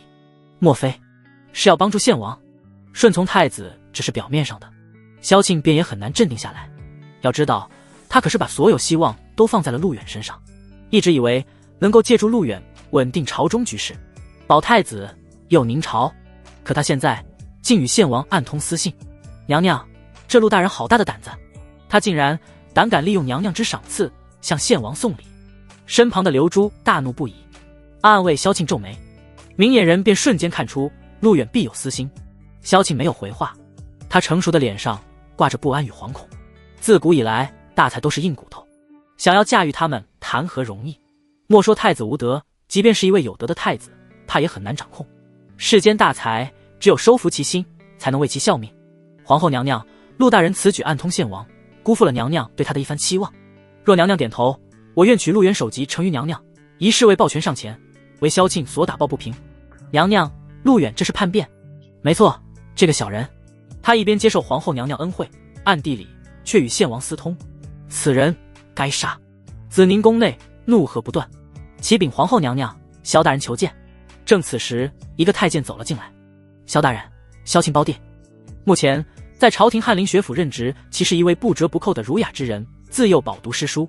因为萧庆踏入仕途，入朝为官，又因萧庆职权早已被架空，如今不过徒有虚名罢了。萧庆转过身，让他进来吧。是，娘娘。太监退下，刘珠挥了下手，接着其他宫女太监纷纷退出。片刻，一个头戴官帽、相貌堂堂的男子走进紫宁宫。萧正远，他与萧庆同父同母，若太子登基，他便是当朝国舅。这些年来，萧正远也一直在为萧庆出谋划策，可以说是萧庆少有的一位知心人。胞弟拜见皇后娘娘，娘娘千岁。萧正远跪下来说道。萧庆坐于凤榻之上，他端起茶杯吹了吹热气。萧庆道：正远，不用多礼，赐座。谢姐姐。萧正远坐下。萧庆强压住心中烦躁，开口询问：正远，你突然来找姐姐，所为何事？萧正远便微微一笑，他说：姐姐，近日来东宫陆远之事，弟弟也略知晓一二，敢问姐姐是否对此人抱有很大希望？不错。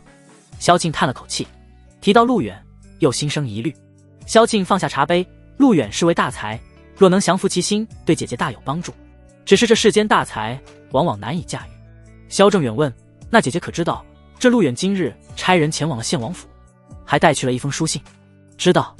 萧庆皱眉，这便是萧庆所担心之事。陆远有什么理由要帮助太子？太子如此处境，若他选择相助献王，也许对他更加有利。萧庆合上眼睛，略微神伤。萧正远站了起来：姐姐，陆远此人心怀大志，如今太子荒废，他没有理会要帮助太子。以臣弟所见，他只会在陆王和献王之中选一人辅佐。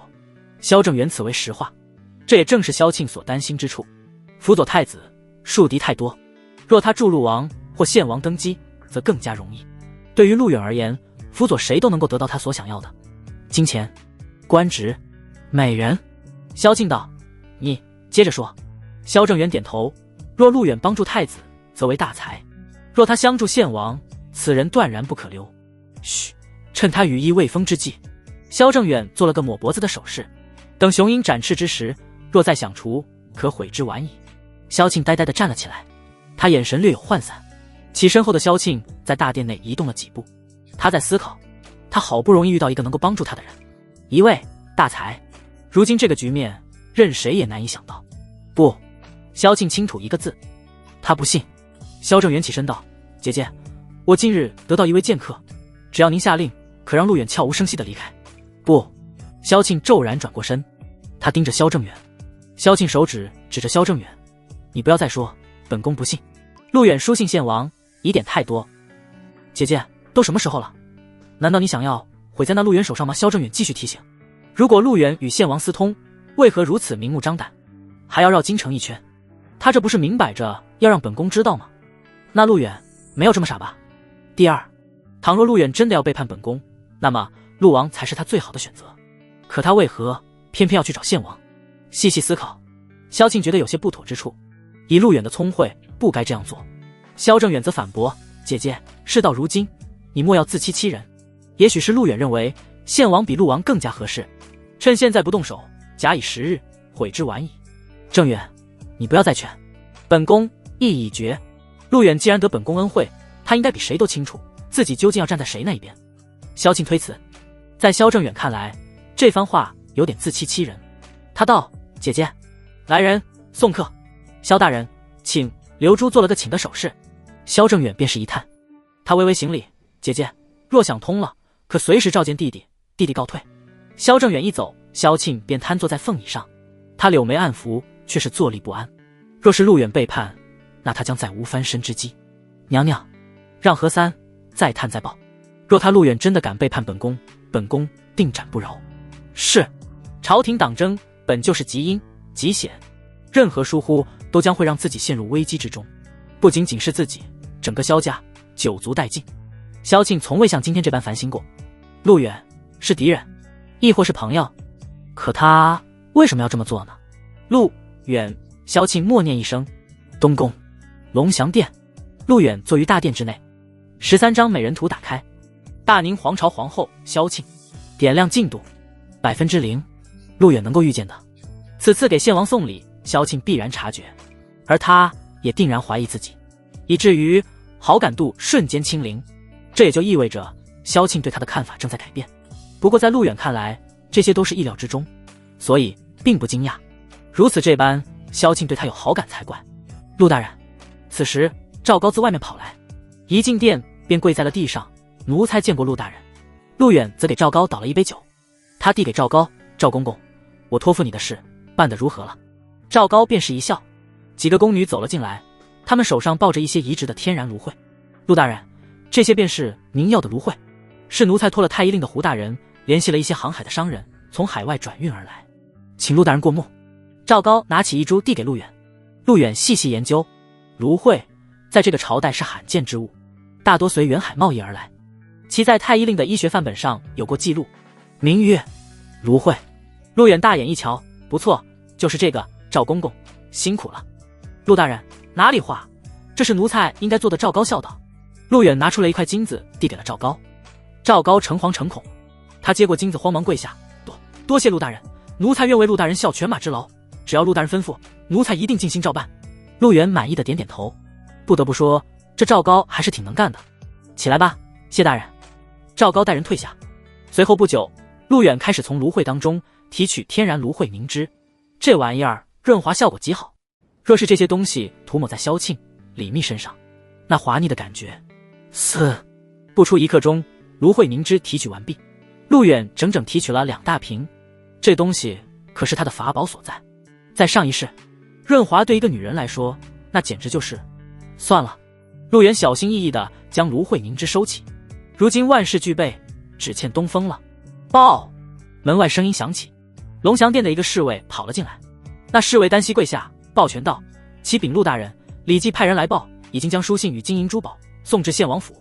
车队在京城绕至一圈，围观人者不在少数。”陆远淡淡一笑，不动一兵一卒，达到自己的政治目标。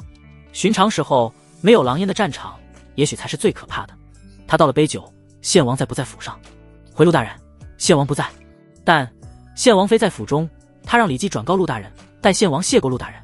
侍卫道：“听说献王妃貌若天仙，其貌惊人，奇技无双，那女人是个苗子，现在就等献王回去了。”陆远回房补了一个午觉。京城献王府，献王府上下一片忙碌，侍女家丁忙作一团，一箱箱礼物抬至后厢房。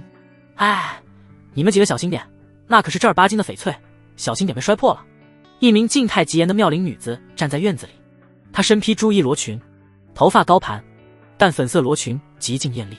女人明眸善睐，风姿绰约，献王妃顾妍。想当年，献王妃也是响当当的江南才女，能歌善舞，琴棋书画无不自通。原本是官家之女，后嫁给献王。这献王妃有一个爱好，便是喜爱翡翠、玛瑙、黄金。此刻，顾妍正吆喝着下人们搬运着陆远所赠之财宝。王妃，王爷回来了。丫鬟笑呵呵地跑了过来，开口冲顾妍道。顾妍满脸笑容，他大步迎了过去。外面身披战甲的献王宁齐带着几名卫兵走来。作为藩王之一，献王也是一名大将。献国有长毛兵3万，骑兵8000。明朝对各地藩王有过掌控，封地国骑兵不得超过1万，长毛兵不得超过3万，总兵力不得超过5万。这些卫兵都是宁齐从献国带来。王爷，您回来了。顾妍笑意盈盈，上前挽住了献王宁齐的手腕。这他妈什么玩意儿？宁齐盯着忙碌的这些家丁，那一箱箱的宝物让他有些愕然。献王妃顾妍咯咯直笑。王爷您有所不知，就皇上钦点的那位太子府募兵陆远，今个差人送来了金银珠宝和这些首饰。顾妍拉开衣袖，展现着自己的首饰。陆远送的。宁齐嘴边肌肉抽搐一下。是。此外，他还送来了一封书信。王爷，这陆远也不过如此吗？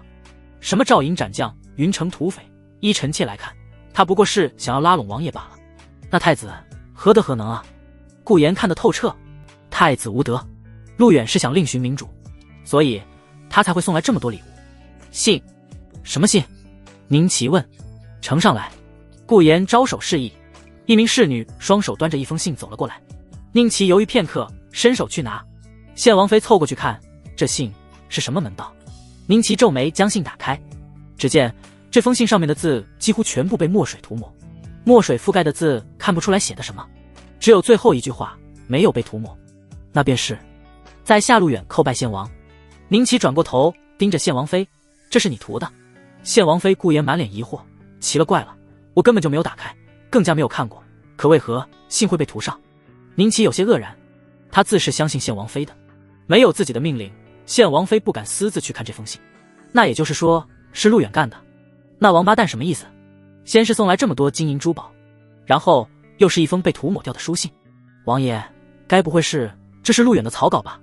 他误将草稿送了过来。顾言满脸疑惑地问：“你他娘的懂个屁！”宁奇便骂了一声：“这王八蛋精明着呢，天知道他想的什么招！陆远呀陆远，王八蛋，800个心眼！”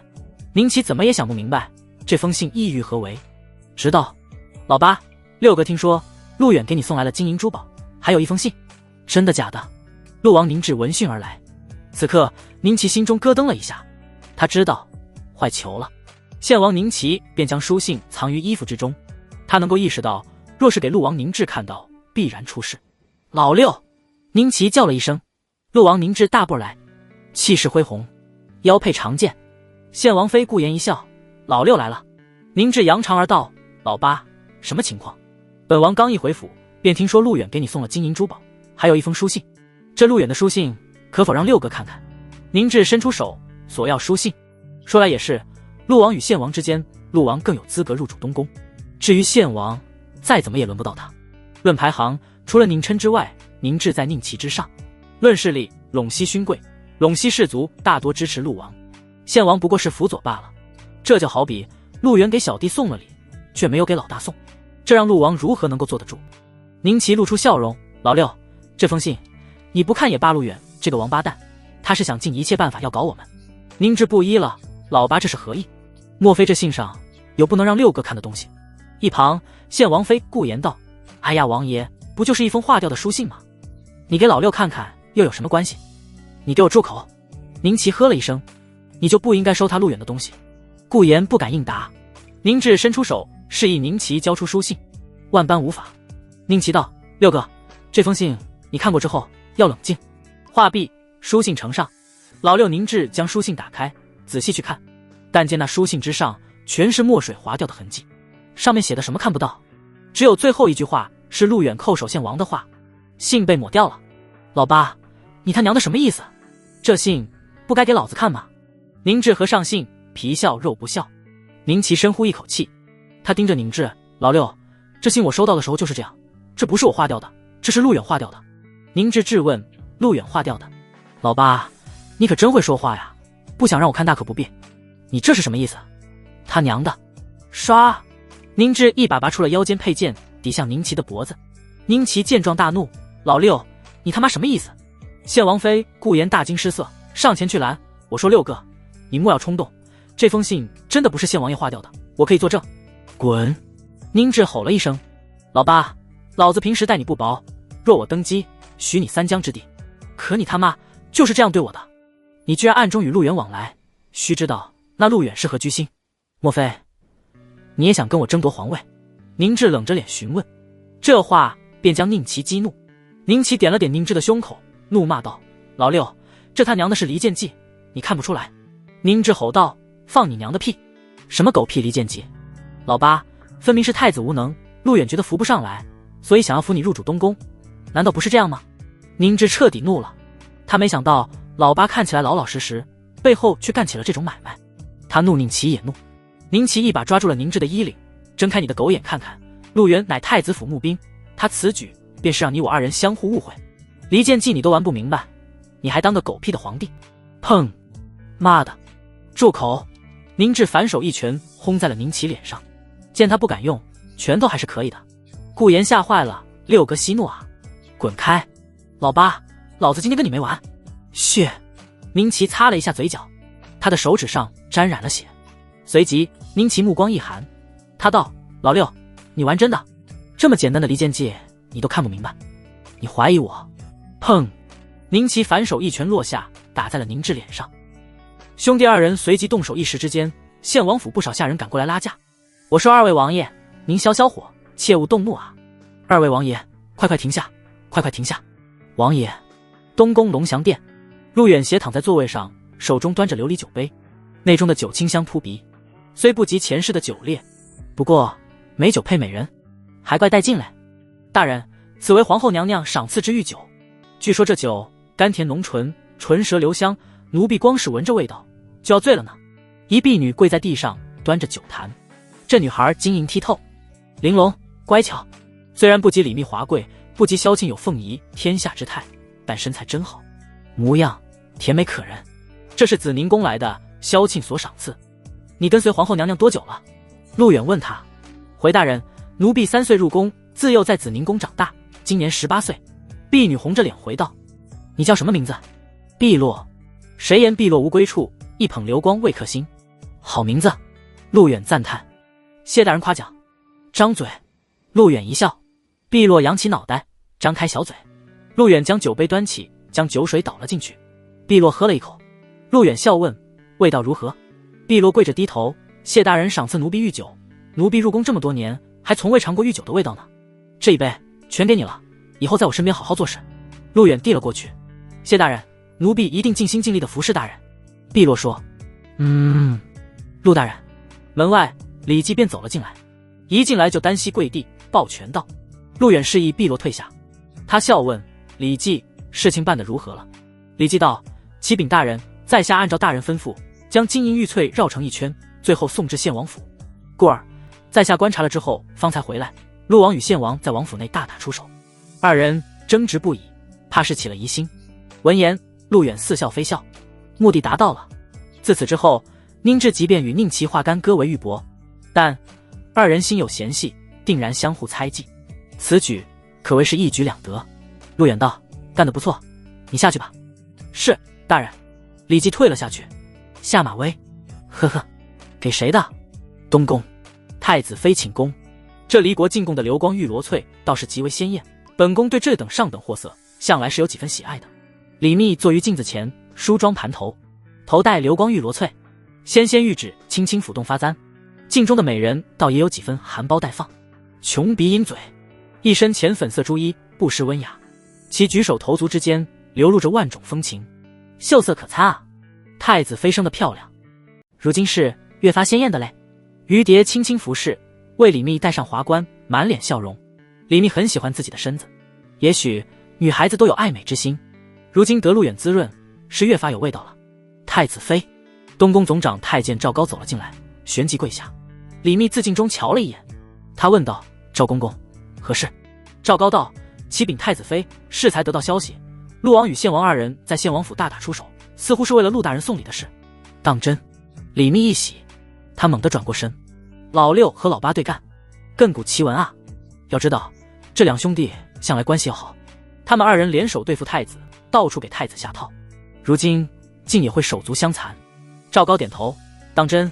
听说还把献王府砸了个底朝天，陆王是气急败坏的离开的，还把侍卫给揍了。咯。李密掩嘴轻笑，太子妃有些失仪了，但他确实很开心啊。这两个家伙也有今天。李密手一挥，下去吧。是，哥哥真是灵巧多变，他只用了一招，就让这两兄弟心生嫌隙，日后怕是要相互猜忌了。李密咯咯笑道。余蝶笑着说：太子妃，陆大人真的很厉害，这种招数奴婢便是想破脑袋，怕也是想不出来啊。那自然，以哥哥智谋，相信对付宁川士族、陇西勋贵绝不在话下。蝶儿，今儿个本宫心情好，这左右个赏银2两。是，太子妃。子宁宫后花园，一袭大红色凤袍的萧庆漫步于此，身后侍卫、太监、宫女随行。其弟萧正远今日2次入宫，此刻那萧正远正走在萧庆一侧。萧庆脸色不好，可以看出他心情焦虑，如今更是连吃饭都没有胃口。萧正远躬身在一旁：姐姐，为今之计，你还是没有想清楚吗？那陆远怕也是认为太子无德，便……唉。萧正远一叹，他自知姐姐每日惆怅，其还不是为了太子之事。虽然宁政废除了殉葬制度，但新帝登基必然会恢复殉葬制度，到时候萧庆免不了要被赐7尺红绫。萧正远也一直在为太子奔波，须知道若太子登基，他便是当朝国舅。弟弟，此事断然不可鲁莽，本宫看来陆大人绝不可背叛于我，本宫还需要再观察观察。萧庆怎么也想不明白，可陆远此举也确实有2点，太高调了，即便是拉拢献王，也不应闹得满城皆知。萧正远提醒：姐姐，你需要知道，人心难测，这陆远我们并不了解，但他却看得很清楚。他在御花园舌战群儒，大殿之上的吃降论，便说明此子有帝王之心，不得不防呀。大胆！萧庆喝了一声：是。萧正远慌忙跪下，立刻张嘴2下。萧正远道：臣弟口误，望娘娘恕罪。起来吧，谢娘娘。萧正元起身，跟着萧庆来到凉亭之下。萧庆坐下，奴婢倒茶。他端起茶杯，吹了吹热气。这件事情在没有定论之前，勿要再提。本宫心中自有定论。是，姐姐。不过臣弟还要再提醒一句。你说。朝廷党争，水深火热，莫要轻信他人所言，哪怕是陆远。萧庆便没有再说话，他心知肚明，而今把所有希望寄托在陆远身上，便是要依靠陆远扳倒陇西勋贵、宁川士族。如若不然，他萧庆必然是万劫不复。可眼下陆远所做的事，让他无论如何都想不到。出去打探的人回来没有？何三呢？萧庆问。刘珠上前微微俯身，启禀娘娘，何三今天一直在外打探消息，目前还未回来。都这么久了，连一丁点的消息都没有吗？萧庆有些坐立不安，他起身来到池塘边，满池子的荷花生长茂盛，那荷花池中的鱼儿在自由自在地游来游去。可萧庆的心中却惴惴不安，今后如何去走？陆远是否背叛了他？陆远不是说过了吗？若要决断，须掌兵权。可太子又如何才能够获得兵权？又如何才能够在这朝廷党争之中杀出重围，登基昭告天下呢？唉，萧庆伸手采了一束莲花，他内心中期许向往。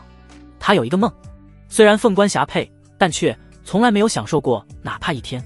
每一天不是小心翼翼，如履薄冰，更何况空归寂寞。儿时幻想的快乐又都去了哪呢？姐姐，一不做二不休。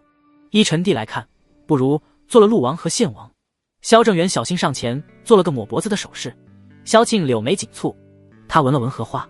萧庆平静地说，陆王与献王都是大将出身，又有陇西勋贵和宁川士族合作，你如何做得了？即便是成功了，又有什么意思？如果没了献王和陆王，那太子之位臣儿便是坐稳了。萧正远侃侃而道。萧庆却摇了摇头，他看得出来。萧庆说道，不是你想的这么简单，两大集团想要的是一位傀儡皇帝，献王、陆王亦或是太子，不适合。傀儡皇帝只有华贵妃的幼子宁安才是最佳人选。这萧正元语噎，陆远呀陆远，希望你不要令本宫失望才好。萧庆缓缓地合上了一眼，自那明眸之中一滴泪水滑落。可就在这时，报报！随着声音响起，在外打探消息的何三连滚带爬地冲了过来。何三浑身激动，启禀娘娘，好消息，好消息啊！什么？萧庆一惊，猛地转过身来。好消息？萧庆久居后宫，很久没有听到过好消息了。萧庆在想，或许他所想听到的好消息只有陆远，也只有他能够让自己多一丝安慰。何三应该明白他想要听什么。何三，什么好消息？强忍住内心的那股躁动，萧庆开口便问。事实上，何三带来的消息怕也只有陆远那边了。何三扑通一声跪在地上，萧正远便看向他，快说。启禀娘娘，奴才亲眼看到陆王与献王二人在献王府大打出手，陆王他把献王府都给砸了。何三激动万分。什么？萧庆极为诧异，这兄弟二人向来穿一条裤子，这二人会打起来？目前太子最大的敌人除了两大集团外，当属这两兄弟威胁最大了。萧庆质问，陆王和献王打起来了？是，娘娘。何三，你好大的胆子，你可知欺骗皇后娘娘乃是死罪？萧正远顿时怒喝，要他相信陆王与献王动手，那还不如相信宁琛喜欢女人呢。何三吓坏了，连忙道，奴才不敢欺骗娘娘，奴才所说句句属实。萧庆道，速速道来。是，回娘娘的话。今日陆远陆大人给献王送了一车金银玉翠，还有一封信。事后陆王得知此事，前往献王府，便要求查看陆大人给献王所写之书信。何三娓娓道来。呼！萧庆神态紧绷，他速道，快说。何三回道，事实上陆大人给献王的书信乃是用墨划掉了信上的内容，陆王以为书信是献王划掉，目的是不让陆王看到陆大人与他说了什么，因此陆王大怒，质问献王背叛于他，与陆大人暗中往来。陆王先动手打了献王，而奴才便听到献王说了一句话，献王说，这他娘的是离间计。嗡！何三迅速说完，萧庆却脑海中瞬间一麻，萧庆下意识地后退两步，他在消化何三的话。萧正远看着萧庆的变化，面露惊疑之色。离间计。下一刻，萧庆默念一声，他蹒跚地后退两步。娘娘。刘珠上前搀扶，萧庆便将刘珠推开。此时此刻，自他的眼神之中充满了惊讶与激动，可以说五味杂陈。萧庆的娇躯略微颤抖，他仿佛在一刹那瞬间明白了什么。突然，萧庆捂嘴笑了起来，他脚下后退，一手扶住凉亭的护栏。奴才们全吓了一跳，这皇后娘娘还从未如此失态过。萧正远上前，姐姐。萧庆猛然转身，双手按住了萧正远的肩膀，弟弟，你听到了没有？你听到了没有？是，姐姐，臣弟听到了。萧正远点头。萧庆笑着，可笑着笑着，眼泪就出来了。好一个离间计啊！本宫终于看明白了，为什么陆远要绕京城而去。原来他就是要让陆王知道他去给献王送礼了。笑了几声的萧庆突然神色一顿，他用力闭上眼睛。正远，陆远是个大才，数年来陆王与献王二人手足之情，未有人能够打散他们。可陆远竟然只用了一招，便将二人离间了。兄弟惭愧。萧正远低头。哼。萧庆冷哼一声，他用一封划掉的书信让陆王怀疑书信是献王故意抹去，从而对献王生出疑心。这种计谋也只有陆远能够想到了，本宫竟然差点怀疑了他。萧庆睁开眼睛，眼神之中的坚定异常明显了。他转过身，来人，请陆大人进宫，本宫要见他。是，娘娘。大黎皇朝皇后萧庆。点亮进度 38%。 这么快？这就38了。东宫龙翔殿13张美女图很快给出提示，此前因给献王送礼，萧庆对他已经好感降为0，如今一记离间计直接飙升到38。陆远微微一笑，想来真正点亮要不了多少时日。皇后娘娘有旨。外面传来一道声音，奴婢才拜见皇后娘娘。龙翔殿的丫鬟太监纷纷跪下。陆远闻言旋即起身来，走出殿外。紫宁宫来的太监缓缓走来。陆远道：在下陆远向皇后娘娘请安。那太监道：陆大人，皇后娘娘请你去紫宁宫一趟，现在就去。容在下换身衣服。陆远说：陆大人，奴才们在外面等候，请您稍微快一些，莫要让娘娘等急。明白。回到大殿，碧落为陆远挑选了一件衣服。碧落说：大人，您要见皇后娘娘，按照规定需要穿上朝服，宫中有规矩，官员非朝士不得入后宫。陆远自然知道这些规矩开国便有，目的很简单，怕有人祸乱后宫。不用叫我大人，叫我陆远就行了。陆远道：奴婢不敢。碧落慌忙跪了下来。碧落，去把我那瓶芦荟凝脂拿过来，皇后娘娘用得到。陆远便示意一下。是，大人。碧落很快取来。陆远换上一件朝服，带着芦荟凝脂便前往紫宁宫。当他来到紫宁宫，萧庆已经在等着了。陆远，陆大人到。凤座之上，萧庆玉腿交织，一身大红色，头发高傲地盘在一起，上配流光飞凤翠，头戴紫霞玉露冠，一身华贵成熟。此等千金玉体，只可远观而不可亵玩呀。请陆大人。刘珠上前道。门外，陆远整理了一下衣服，而后便迈步走进大殿。他随即行礼道：在下陆远拜见皇后娘娘。萧庆正端着茶杯，绝美妖艳，在他身上还有一种母仪天下的威严。另一侧，萧正远正站着，细细打量陆远。陆远，平身吧，赐座看茶。萧庆道：谢娘娘。太监搬来椅子，宫女奉上好茶。萧庆便是一笑。陆远，本宫向你介绍一下，这位是我弟弟萧正远，目前在翰林院任职。萧庆介绍道。陆远认得此人，当然第一次见。萧正远本该有大好前程，奈何萧家一路被压，只能屈身翰林院担任一位郎官。在下萧正远，见过陆大人。萧正远诚惶诚恐，俯身作揖。萧大人。陆远起身，都是自家人，坐吧。萧庆便道。陆远与萧正远纷纷坐下。萧正远也是第一次见到陆远，不免多看了几眼。萧庆开口：陆远，你今天给献王送礼，老实说本宫曾怀疑过你。陆远只是淡淡一笑。我弟弟也曾劝本宫，但本宫始终认为你陆远是个聪明人。意料之中，陆远和萧庆方才认识，何况朝廷党争凶险万分，他怀疑陆远也是情有可原。陆远道：娘娘，很抱歉没有事先通知你。无妨，但你让本宫看了一出精彩的大戏。你知道吗？在这宫内，本宫最头疼便是陆王与献王，此二人直接威胁到了皇权。萧庆说了句实话，的确如此，此二人都有帝王之心，即便不正常登基，只怕以后也会自立为王。如今朝廷之上可是水深火热。萧正远侃侃道：是啊，陆王与献王都有帝王之志，他们对太子的威胁空前之大。昔日娘娘还很头疼他们，夜不能寐。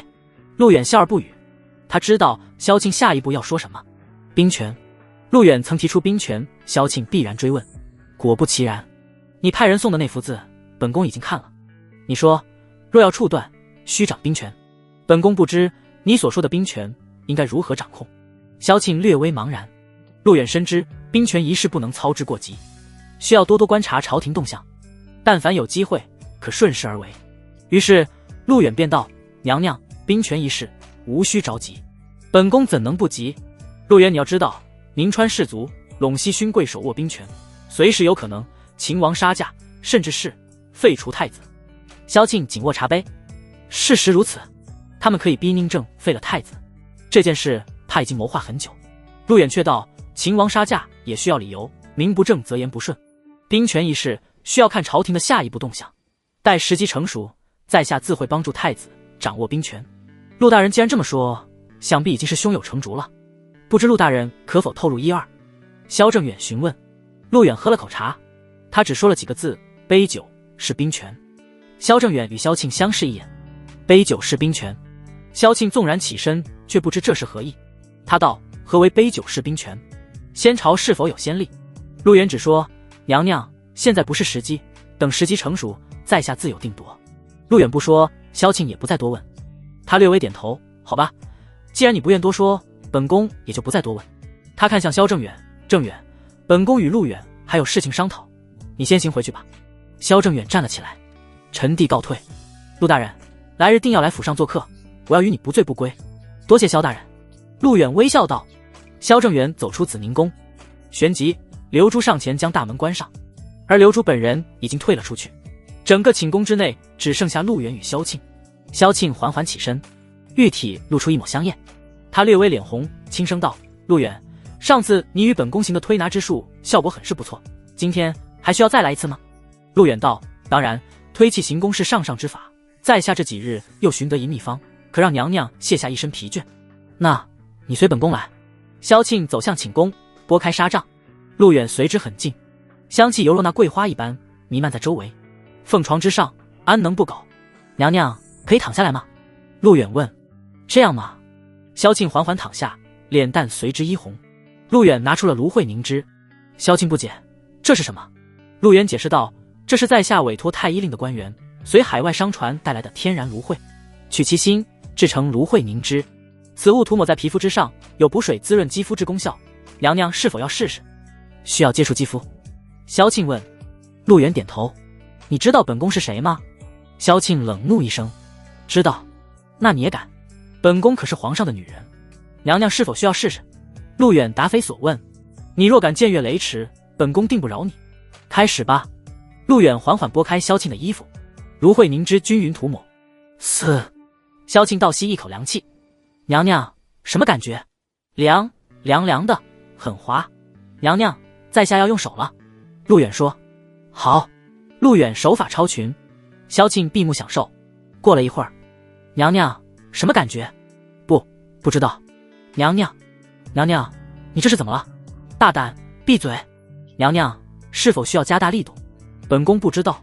一炷香后，陆远来到殿内等候。刘珠开门走了进去，伺候萧庆更衣。不多时，萧庆在刘珠的搀扶下走了出来，面若桃花，桃腮杏脸。看到陆远，萧庆更是脸红不已。他换了件衣服，大红色已经卸下，取而代之的是一件淡粉色罗裙，轻柔妩媚，貌若天仙。萧庆深呼了一口气，强行高冷下来：陆远，今日之事不要透露给任何一个人，否则你这是祸乱后宫之罪。刘珠是萧庆的心腹，这宫女是打小跟他长大的。陆远见状，开口道：娘娘放心，我就是有100个嘴，也不敢乱说此事啊。那就好，乱皇后，否则你有100个脑袋也不够砍的。退下吧，有事本宫自会派人叫你萧庆示意。在下告退。陆远退下。此刻萧庆瘫坐在椅子上，他的脸通红。刘珠说：娘娘，奴婢从未见过您今天这般样子，肌肤好似那桃花一般，非常好看。萧庆则闭上眼，长这么大以来，他从未接触过任何男人，哪怕是皇上。离开紫宁宫，陆远打开13张美人图，状态：修炼中，炼神术，6层，共9层。在于不知不觉间，炼神术又提升1层，在3层，满级。陆远可以明显感受到身体的强度更硬了，当然并不是那种硬，而是真气。再看属于萧庆这一章，大宁皇朝皇后萧庆，点亮进度 45%， 点亮奖励明神术，快一半了。以此说明精油推拿是有效果的，按照这种进度下去，想来不会超过5天。陆远微微一笑，京城花红柳巷，桃色千红。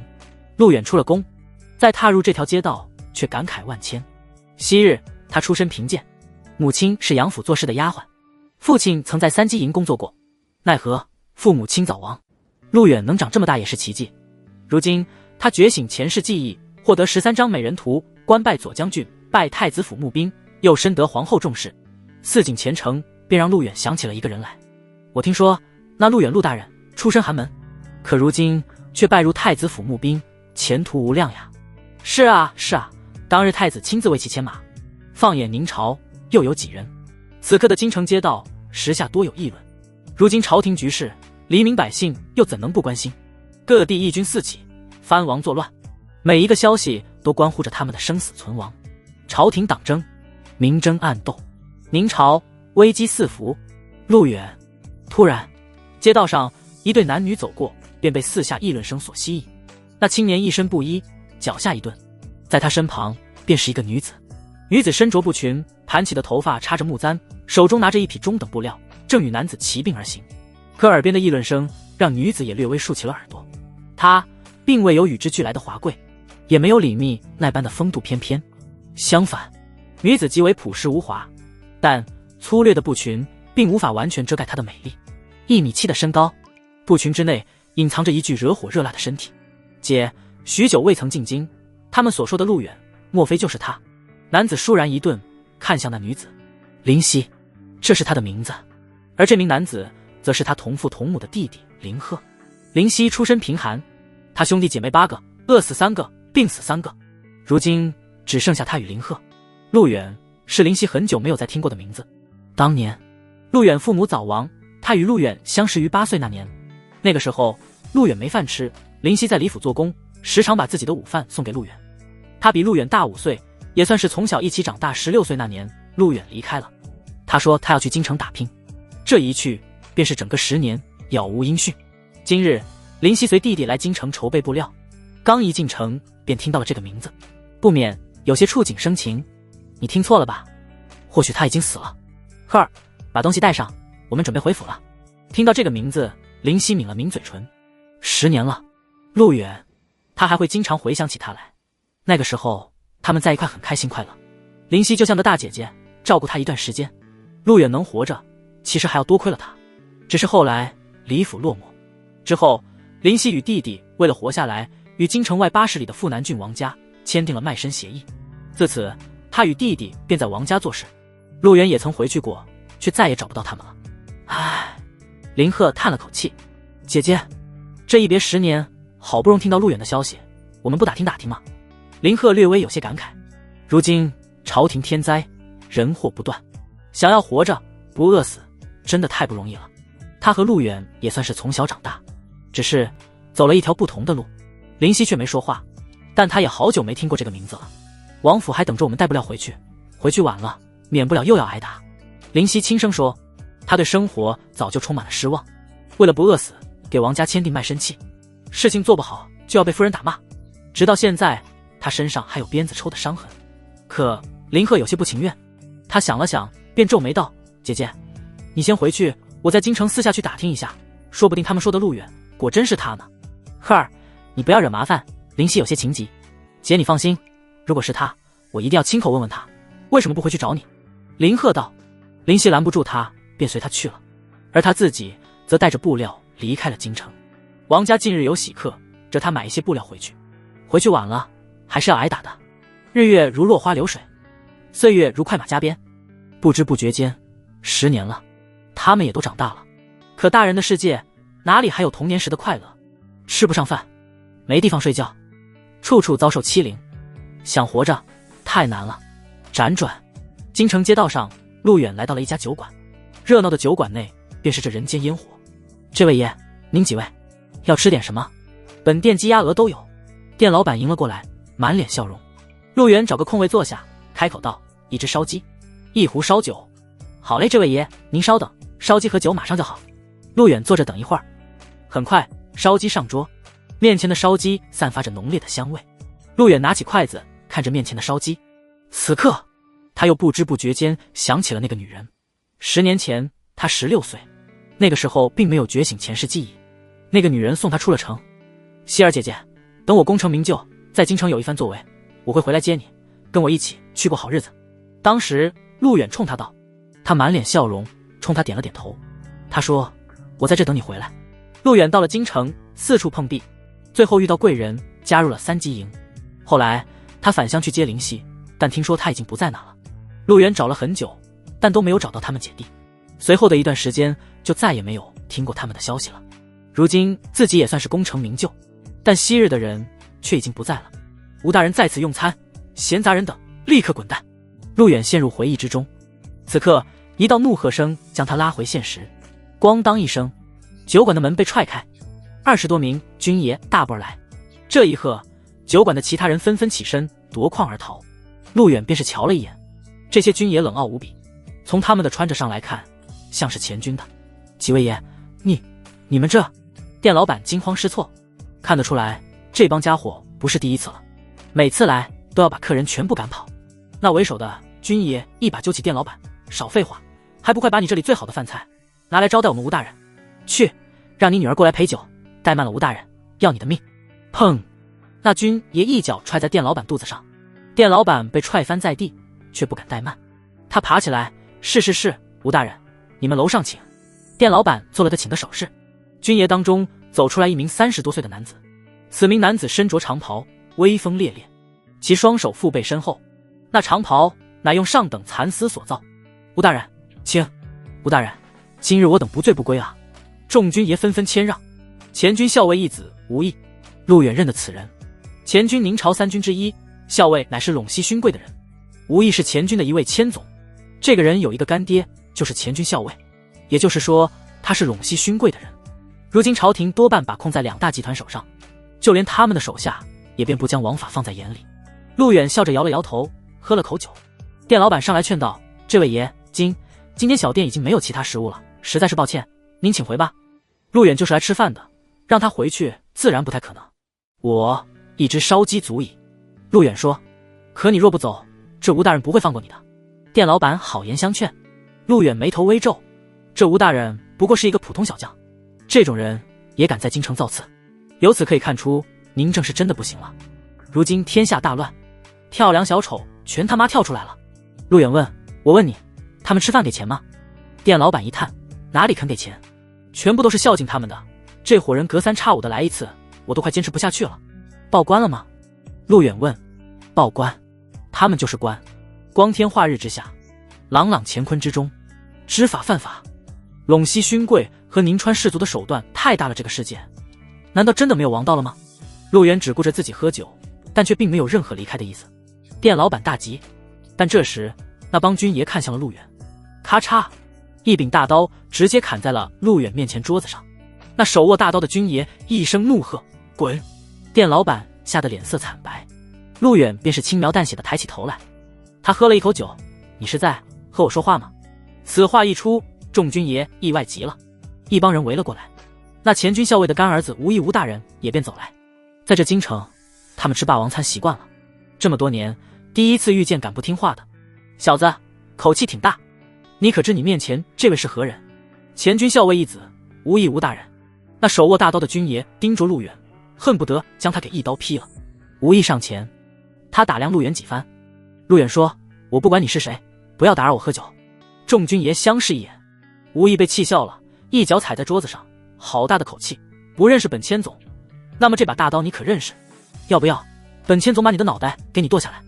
陆远云淡风轻，他继续倒酒。对付这种人，他从来不需要用任何手段。杯酒之后，陆远解下了身上的玉带，此带镶嵌着一颗宝玉。陆远一笑，便将玉带放在桌子上，莫说砍了我的脑袋，我的这块玉带你敢砍吗？什么？玉带？吴毅笑了，小小的玉带，本千总还砍不得了。别说是玉带，今日你的脑袋，老子也一并剁了。取我大刀来！吴毅吼道。这店老板却是吓坏了，吴毅这帮人是真敢杀人，而且不是一次两次了。店老板想劝，却又不敢，一把大刀对在了吴毅手上。吴毅大手抓住，看清楚了，本千总先砍了你的玉带，再剁了你的脑袋，用你的头颅泡酒喝。陆远笑而不语，继续喝酒。呼哧，大刀掠过，玉带上的玉印声碎裂。吴大人手下留情，突然不知是谁喊了一声，但为时已晚，玉带碎裂。陆远嘴角带笑，不为之所动。吴毅碎了玉，疑惑地转过头，张大人为何要喊手下留情？此刻一名中年男子大步走来，那男子看了一眼这块玉，大吃一惊。男子道：吴大人，你闯祸了，这块玉好像是出自紫宁宫，乃是皇后娘娘之物。你说什么？闻言，吴毅一声怒吼，下一刻，在场的所有军爷方如醍醐灌顶，如梦方醒，他们一个个张大嘴巴盯着那块玉，就连店老板也震惊了。玉碎了，此为皇后娘娘之物，也就等同于吴毅大刀斩了皇后娘娘，这特么是诛九族的罪，在宁朝最为注重权柄，莫说是皇后之物，哪怕是太子妃之物，也断然不能被恶意损坏娘娘之赏赐，便是代表娘娘，代表皇权。陇西勋贵，宁川氏族虽然要架空皇权，但也却不敢明目张胆将皇权扼杀在自己手中。两大集团固然强，但还没强大到能够废帝自立，或者说逼迫皇上三辞三让的能力。他们夺皇权的时机不到。要知道，宁朝可还是宁家的，百姓们所支持的依旧是宁家的人。看着这碎掉的玉，吴毅脚下连连后退。他想不明白，眼前此人怎会有后宫之物？事实上，这块玉乃上次萧庆赏赐的礼物之一，碧螺为陆远缝合在了腰带上。玉是萧庆的后宫之物，砍了他，罪就大了。所以在陆远看来，对付这帮人根本就无需自己动手。吴大人，你还要继续吗？陆远轻描淡写地问。吴毅还从来没有如此害怕过。纵然有陇西勋贵撑腰，但众目睽睽之下，以下犯上，这等罪名，只怕陇西勋贵也懒得保他。以目前而言，两大集团还没到与皇上彻底撕破脸的地步，皇后受辱，又岂能坐视不管？这位兄台，吴毅浑身哆嗦，而他手下的军爷已开始后退。除非陇西勋贵核心成员，否则为了一个手下，陇西勋贵断然不敢直面皇上。也就是说，今日他们都是死罪。陆远云淡风轻，他将碎玉收好，淡然一笑，如果吴大人不打算砍在下脑袋，请容许在下告退。陆远起身，吴毅不敢去拦，在他身上再看不到先前的嚣张与狂妄。他们不是傻子，今日获释了。陆远闲庭信步而出，吴毅等人直视着他，却不敢有任何言语，只是心中一阵阵震颤。张大人，他是谁？陆远走后，吴毅询问一旁的那名男子，后者抚了抚胡须。陆远在朝廷上是名人，但见过他的也只有参与朝政的群臣百官，像吴毅这种小小的千总，自然没有见过。那张大人思索片刻，有了，如果我没有猜错的话，此人应该是太子府募兵，官拜左将军。那张大人眉头深锁，你说什么？吴毅大惊失色，惊吼出声，太子府募兵，左将军陆远，靠啊！赵营斩将，云城土匪，太极殿吃降论，御花园舌战百官。此刻吴毅握刀的手抖个不停，能够斩杀赵江的人岂是凡人？是才他若还手，吴大人，你人头已经落地了。那张大人说，出大事了，我要去见干爹。快！陆远在京城逛了一圈，辗转便返回了东宫。东宫龙翔殿，陆远在殿内坐下，碧螺跪在地上倒茶。碧螺说，大人，今日太子妃来了2趟了呢，见大人不在，他便离开了。李密的心思都在陆远身上，朝中局势动荡，这丫头不想成为党争的牺牲品。陆远轻轻抬手，碧螺，你去把赵高给我请过来，我有事要见他。是，大人。赵高，东宫管事，这小子办事儿靠谱。此外，赵高在宫内10数年，打通不少关系，这太监是有点眼力见的。片刻不到，赵高缓缓走来，奴才赵高见过陆大人。陆远则示意赵高起身，赵公公，我有一件事情想要请你去办，你务必要帮我好好的调查一番。赵高起身，大人，莫说一件事，就算是实践，奴才也定当竭尽全力。陆远点头，随后他小心翼翼地从身上拿出一幅画。这幅画陆远画了很久了，画上面是一名女子，灵犀。数年前，陆远加入3级营就一直在寻找灵犀，奈何他从老家离开了。陆远将画递给赵高，这名女子名叫灵犀，原先在少督里家做工，后来便消失了。你去帮我查一查，要知道她是死是活。赵高将画拿上，他细细看上一眼，称是，回大人，奴才这就托人去查。不过少都距此900多里，短时间内怕找不到。陆远道：活要见人，死要见尸。是。赵高退下。碧落则是笑道：大人，那画上的女子很美啊，莫非是大人的心上人？陆远一叹，这一世他能活着，要多亏了灵犀。不是他把自己的午饭送给陆远，陆远早就饿死了。曾许他荣耀归来，带他去过好日子。当他回去的时候，已是物是人非。那时陆远还没有能力去找，如今拜入东宫，他也算是有了能力。也许他已经饿死了，心上人算不上，不过他曾经救过我的命。陆远开口道。碧落努了努嘴。东宫太子妃大殿，李密坐于大殿之内，于蝶正为他补着妆。外面一名侍卫走了进来。太子妃。李密微微转过头。赵护卫，什么事？此人为东宫护卫，负责保护东宫安全，以及协助太子打探消息。赵护卫抱拳。太子妃，陆大人适才已经回宫了。李密闻言点点头，他应道：好，知道了。赵护卫再道：但属下的人前来禀报，他们见到陆大人去了面馆，与吴懿发生了冲突。那吴懿扬言要砍了陆大人，并将皇后娘娘所赐之宝玉一刀斩断了。什么？李密微微一惊，他不知道陆远还遇到了这种事。当下李密站了起来，怎么回事？那赵护卫眉头微皱，吴懿等人仗着其干爹的威名，在京城强抢民女，吃霸王餐，今日撞见陆大人，便说了一些狠话。具体情况可找面馆老板周福询问，我已将人带了过来，就在殿外。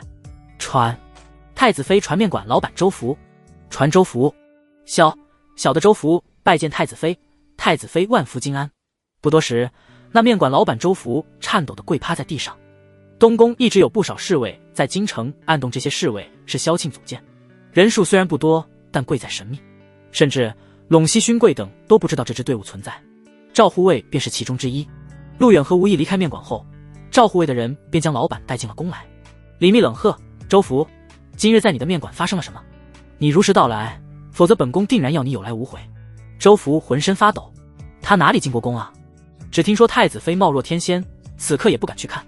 周福哆哆嗦嗦开口回道：是，那陆大人来小的面馆吃面，吴大人他们要陆大人离开，陆大人不肯，于是吴大人他们便大怒，拔刀相向，最后砍碎了陆大人的玉。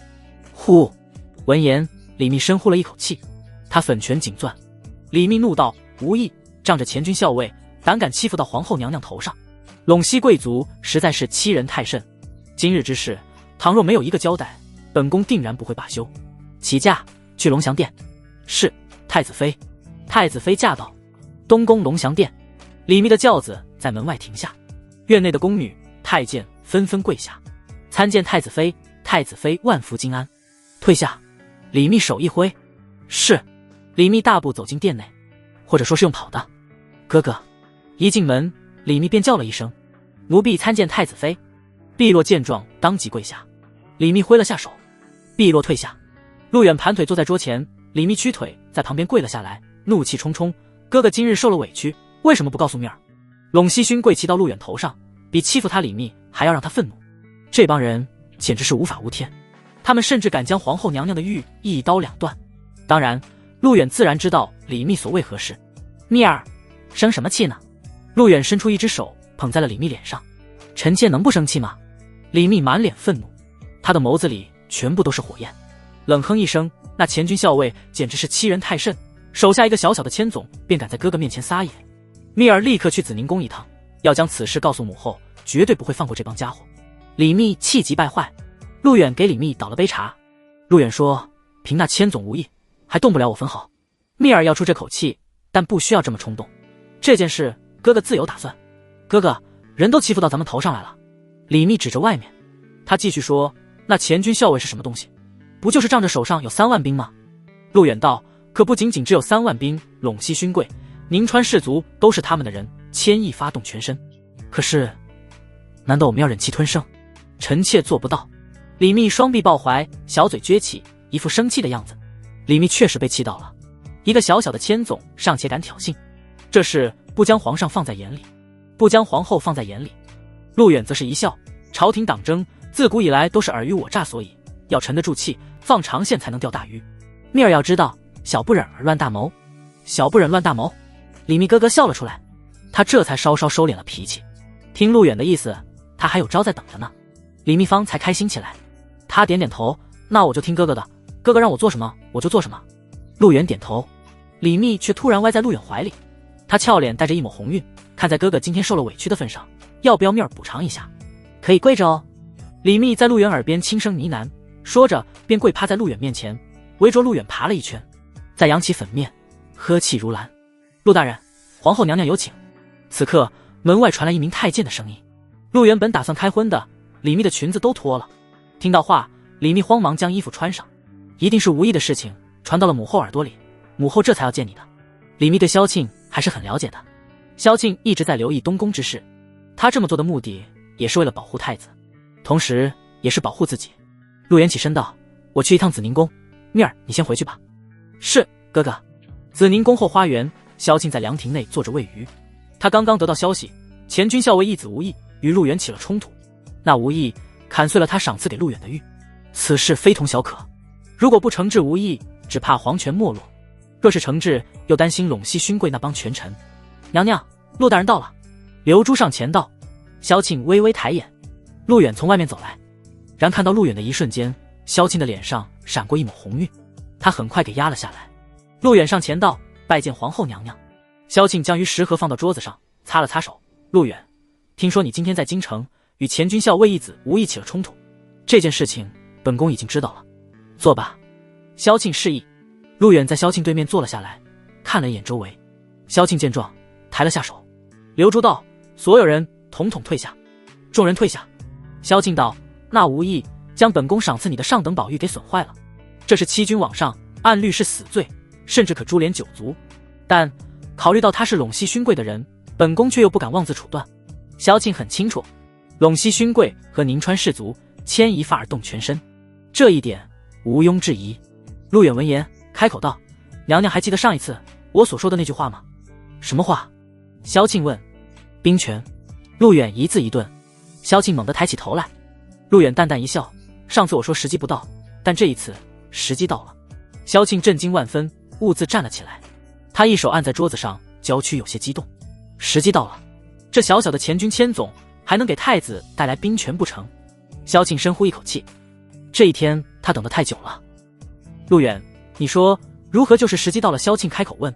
那吴毅乃是前军校尉之义子，前军校尉吴方手握步兵25000，骑兵5000。吴方是陇西勋贵提拔上来的，但属下认为这个吴方手脚并不干净，我们可以利用吴毅罢黜吴方前军校尉之职，并由太子接掌。陆远的话铿锵有力。萧庆冷问，如何利用？如何罢黜？如何接掌？萧庆有些紧张。陆远道，吴毅砍了娘娘赏赐之物，按律是死罪，但娘娘可稍加示弱于陇西勋贵，我这里有3件事需要娘娘亲自完成。萧庆合上眼睛，他道，陆远你知道吗？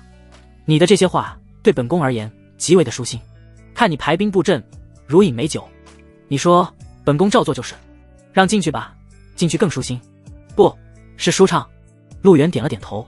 时机往往是稍纵即逝，有些时候抓住机会，逆风翻盘便在这一瞬间。对于陆远来说，机会太重要了，对于萧庆而言同样如此。也就是说，在这朝廷党争之中，一举一动，哪怕是一句话，都很有可能毁掉一个人，甚至是一帮势力。陆远不再隐瞒，娓娓道来。娘娘要做的第一件事，便是稳住前军校尉吴勇。萧庆对吴勇不甚了解，但此人义子众多，更有不少是在朝廷做事，在前军校尉吴勇之上，就是陇西勋贵。稳住吴勇，什么意思？莫非他还敢欺君罔上不成？萧庆略微皱眉，即便皇上权力不大，但对方也不敢如此明目张胆，犯上作乱乃是死罪。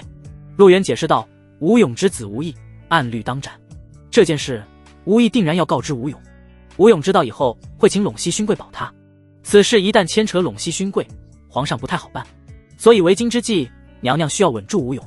萧庆站了起来，陆远的话让他有几分疑惑，但是却又觉得这内中隐藏着智慧。萧庆的玉手紧攥茶杯，陆远，你继续，他说道。陆远继续说，娘娘可将吴勇招至宫来，和他明说无意犯下的罪过，但娘娘要表现出几分懦弱，并且告知吴勇不会惩罚无意，需让他向无意表明厉害，此时便不再提起。因此稳住吴勇。萧庆眉头深锁，他愤怒道，一个小小的前军千总却骑到本宫的头上来，陆远还要让本宫放过他，也难怪萧庆愤怒。他贵为皇后，无意不过是小小的千总，此事传出去，整个朝廷的脸面何在？如此一来，你知道外面的百姓会如何议论吗？他们会议论皇上懦弱不堪，有人欺负皇后却无动于衷。萧庆情绪有几分激动，陆远却是不动如山。党争嘛，不是意气用事，忍辱负重亦是应当。陆远问，娘娘，你想赢吗？萧庆一顿便重新坐了下来，是啊，这一切都不能意气用事。他缓和了一下，本宫失态了，陆远，你继续说。陆远继续，娘娘表明不会治罪无意，但是无意身边的那些手下要替无意担责。娘娘须告知前军校尉吴勇，要杀了无意的这些手下。吴勇保住了义子无意，自不敢再为难娘娘，所以娘娘可将这些人捉拿，于宫中斩首，此为第二步。这么做的目的就是迷惑吴勇，让他以为娘娘不会再治罪无意。陆远思路清晰，每一句话都说得很清楚，但到这里萧庆仍然不明白其用意。萧庆强压住心中焦虑，第三步呢？陆远喝了口茶，他淡淡一笑，之后也是最后一步，娘娘可秘密派人将无意捉拿，关入天牢，天牢之内毒打一番，娘娘可让无意上书一封弹劾前军校尉吴勇，他若照做则留他一命。之后无意弹劾吴勇，皇上可以彻查此事为由，即去前军校尉吴勇之职。这个时候在下可向皇上启奏，由李绩代任前军校尉之职，这是第三步。陆远的这些话让萧庆彻底失神，在他脑海中反复重复着陆远的话语。萧庆消化了很久，他转过身，满脸不可思议地看着陆远。三步，每一步都有他的道理，仿佛在这一瞬间萧庆懂了，他感到有些不可思议。萧庆说，以示弱稳住前军校尉吴勇，以杀了无意的手下迷惑吴勇，最后逼无意弹劾吴勇。陆远，萧庆合上眼睛，他悟了，也顿了。陆远那句若要触断，须掌兵权再次响起，机会到了。陆远起身，萧庆看着他，眼圈泛红，指着陆远道，本宫从未见过你这样的男人，你是上天赐予本宫的，有你在身边，本宫安逸。陆远嘴角一勾，他开口说，李绩是太子妃的同胞弟弟，有他担任前军校尉之职是再合适不过的，可陇西勋贵那帮权臣会同意吗？萧庆隐约有些担心。无妨，陆远道，他们再怎么狂也不敢明目张胆违抗皇上的命令，两大集团想要夺权，目前时机未到，这天下还是您家的，朝堂之上我会站在皇上一边。萧庆笑了出来，他也深刻的明白什么叫做时机未到。陆远说的对，这天下目前还是您家的，他们再狂也不敢当街弑君。来人！萧庆叫了一声，娘娘。几名护卫走了过来，传令前军校尉吴勇立刻来一趟紫宁宫，本宫有事见他。是。陆远见状也不再多留，他微微一笑，娘娘，属下告退。萧庆则转过身，不，陆远你留在这。陆远说，一会儿见到前军校尉，他若见我在此，怕是要多想，所以我还是回避的好。你可躲藏在本宫的寝宫之内。另外，你上次用的那个什么凝脂还有吗？萧庆的脸突然有一抹红晕，上次陆远的推拿按摩仅仅只是接触了萧庆的手臂腿，不过加上真气滋润，萧庆越发的红润了，此外睡眠也好上了很多。陆远回道，还有。萧庆道，那再为本宫做一次吧。是，娘娘。萧庆先行回宫，陆远在寝宫门外等了一会儿，刘珠在里面伺候萧庆沐浴。半晌后，刘珠便走了出来，陆大人，您可以进去了。陆远点头，大步走了进去，拨开帘帐，萧庆便在床边坐着。出水芙蓉，美人出浴。刚刚沐浴过后的萧庆一身香艳，陆远都看呆了。你要是再敢乱看，信不信本宫挖了你的眼睛？萧庆低怒一声，陆远却是一笑，他迈步来到萧庆面前。陆远说，娘娘，上次手法并未完全达到力度，这一次可否请娘娘把衣服全脱了？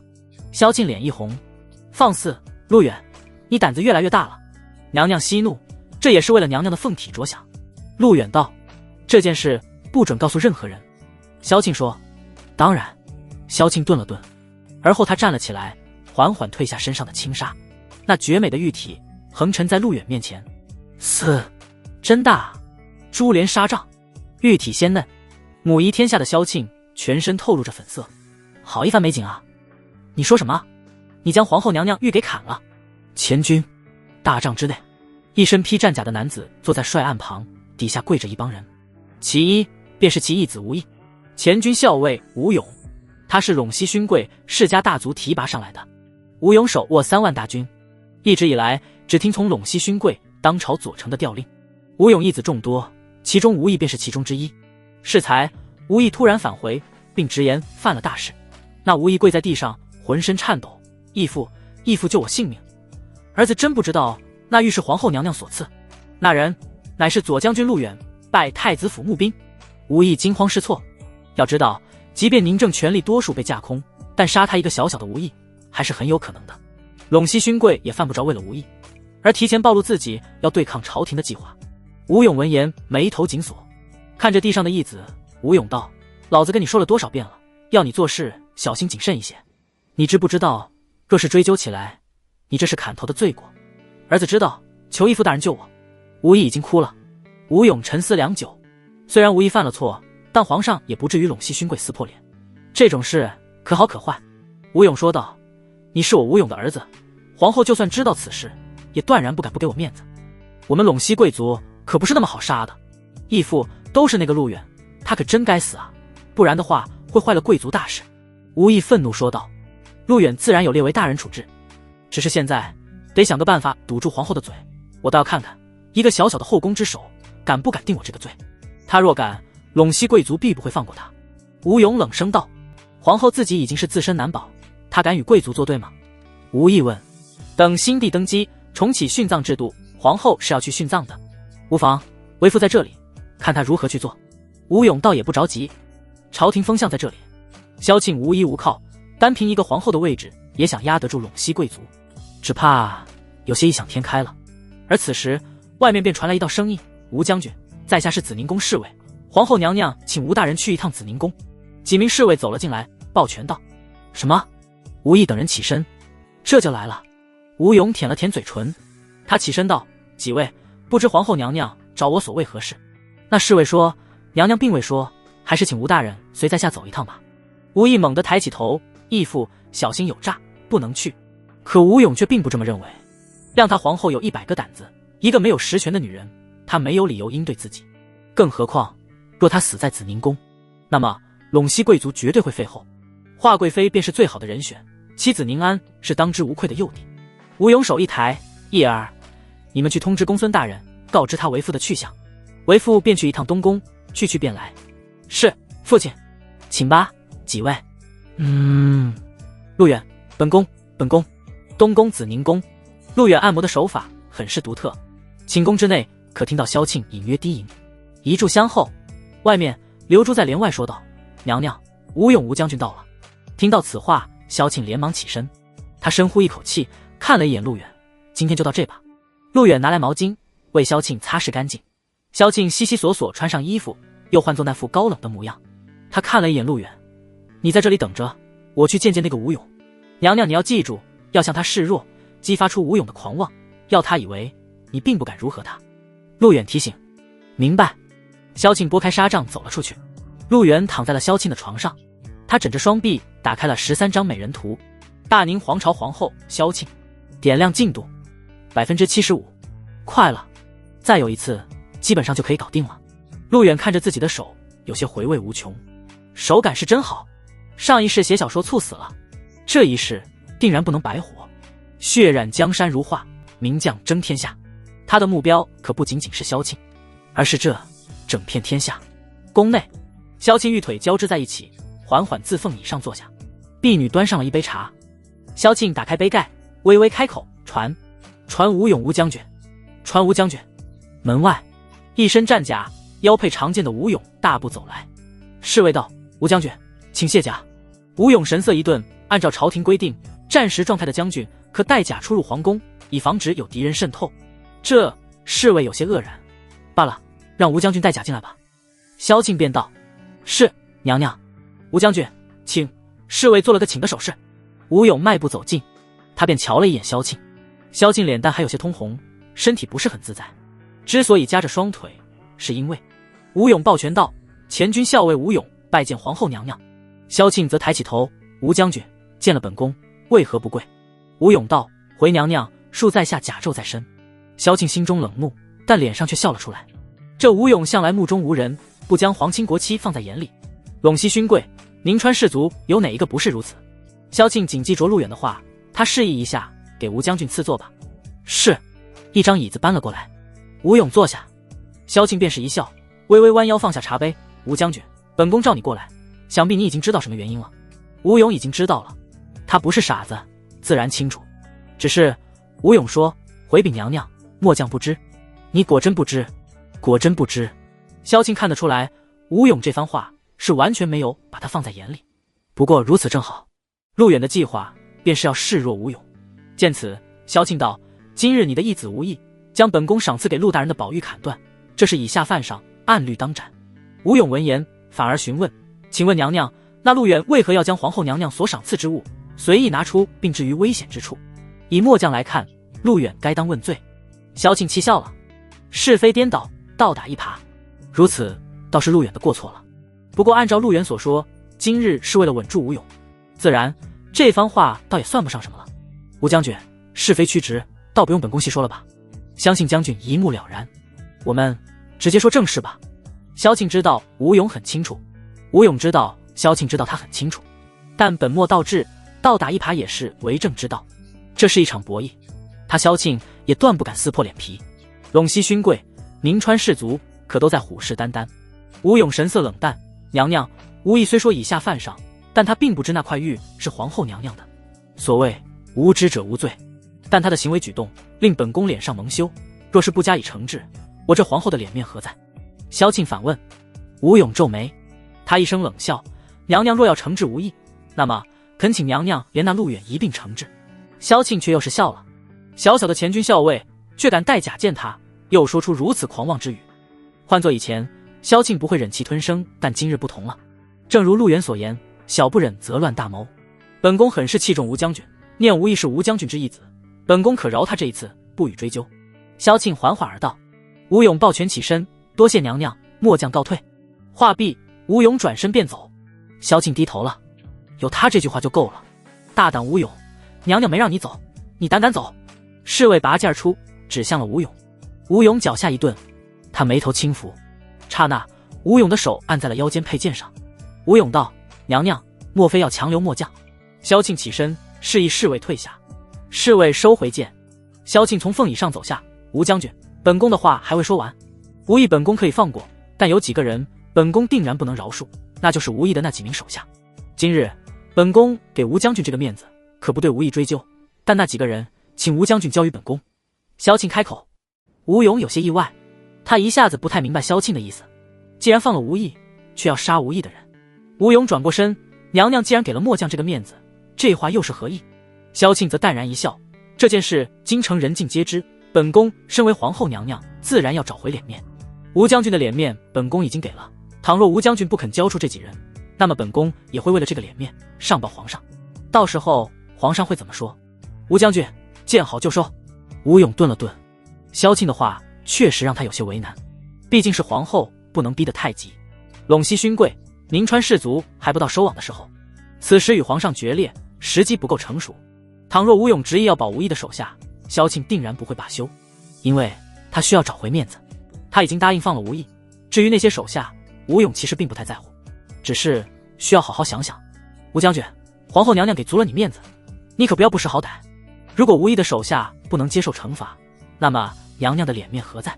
刘珠低喝一声，冲吴勇怒道：“事情摆在这里，那就要看吴勇如何选择。”萧庆答应放过吴意，便是示弱于他，但要杀吴意的手下，则是为了自己的脸面。如果吴勇不给这个面子，事情怕是要闹大，到时候捅到皇上那里也不好办。想了想，吴勇答应下来。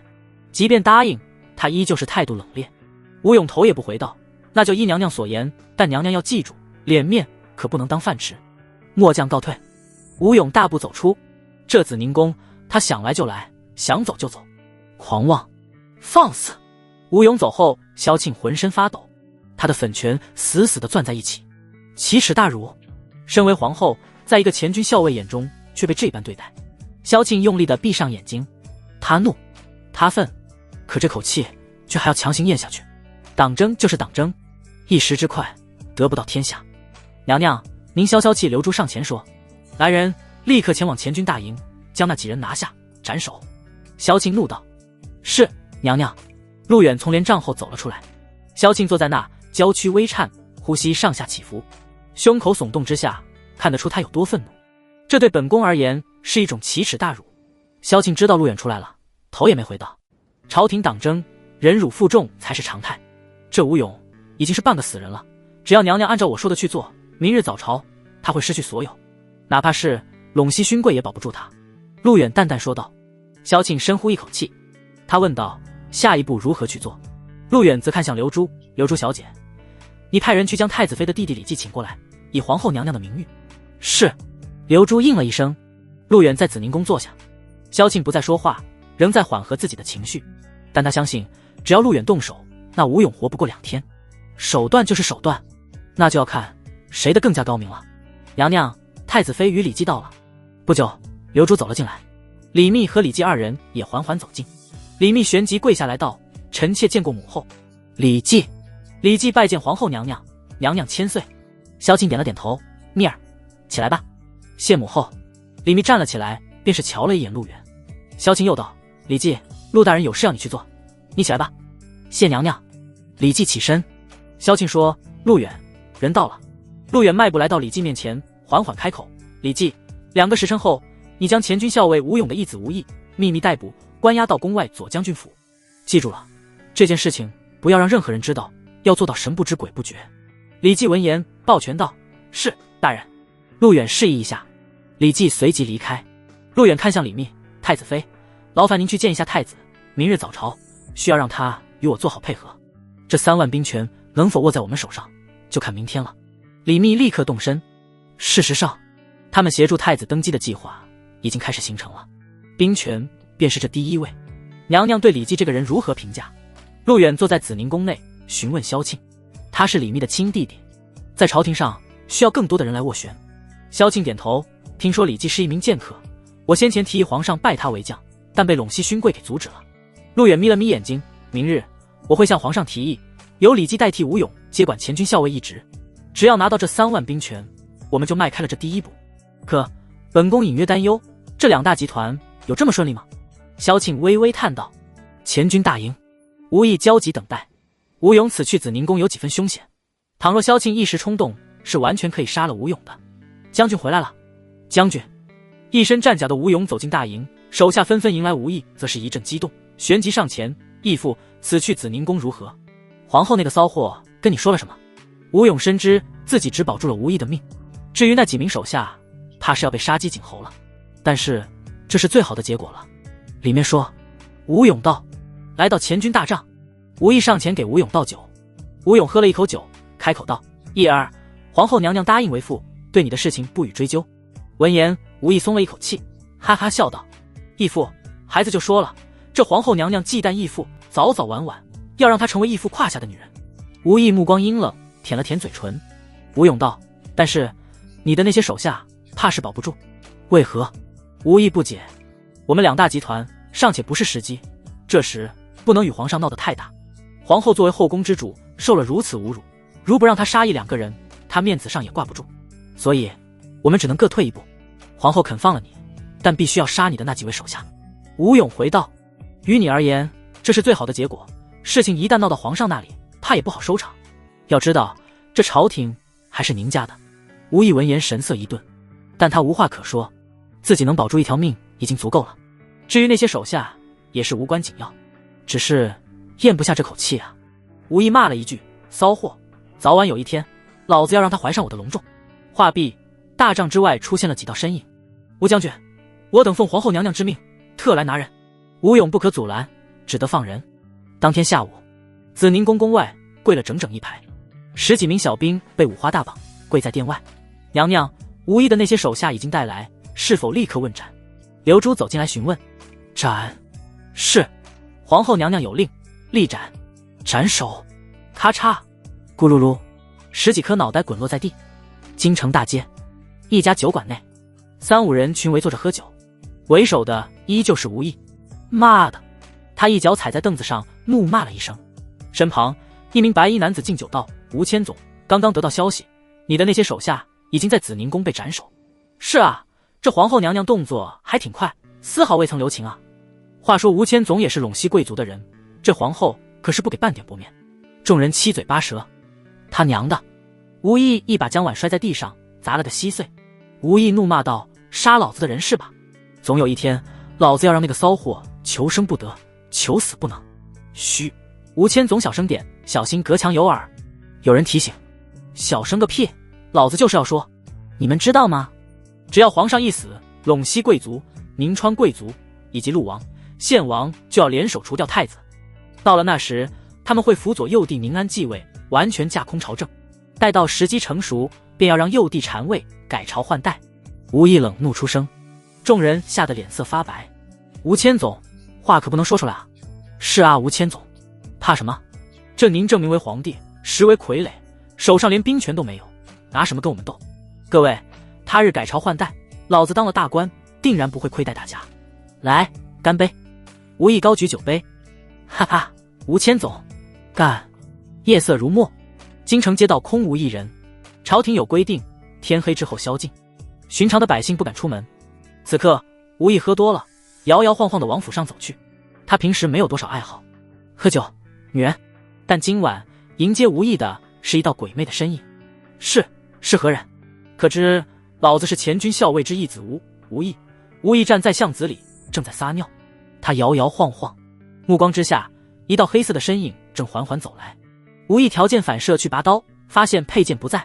那身影缓缓停下，眼神尽是杀意。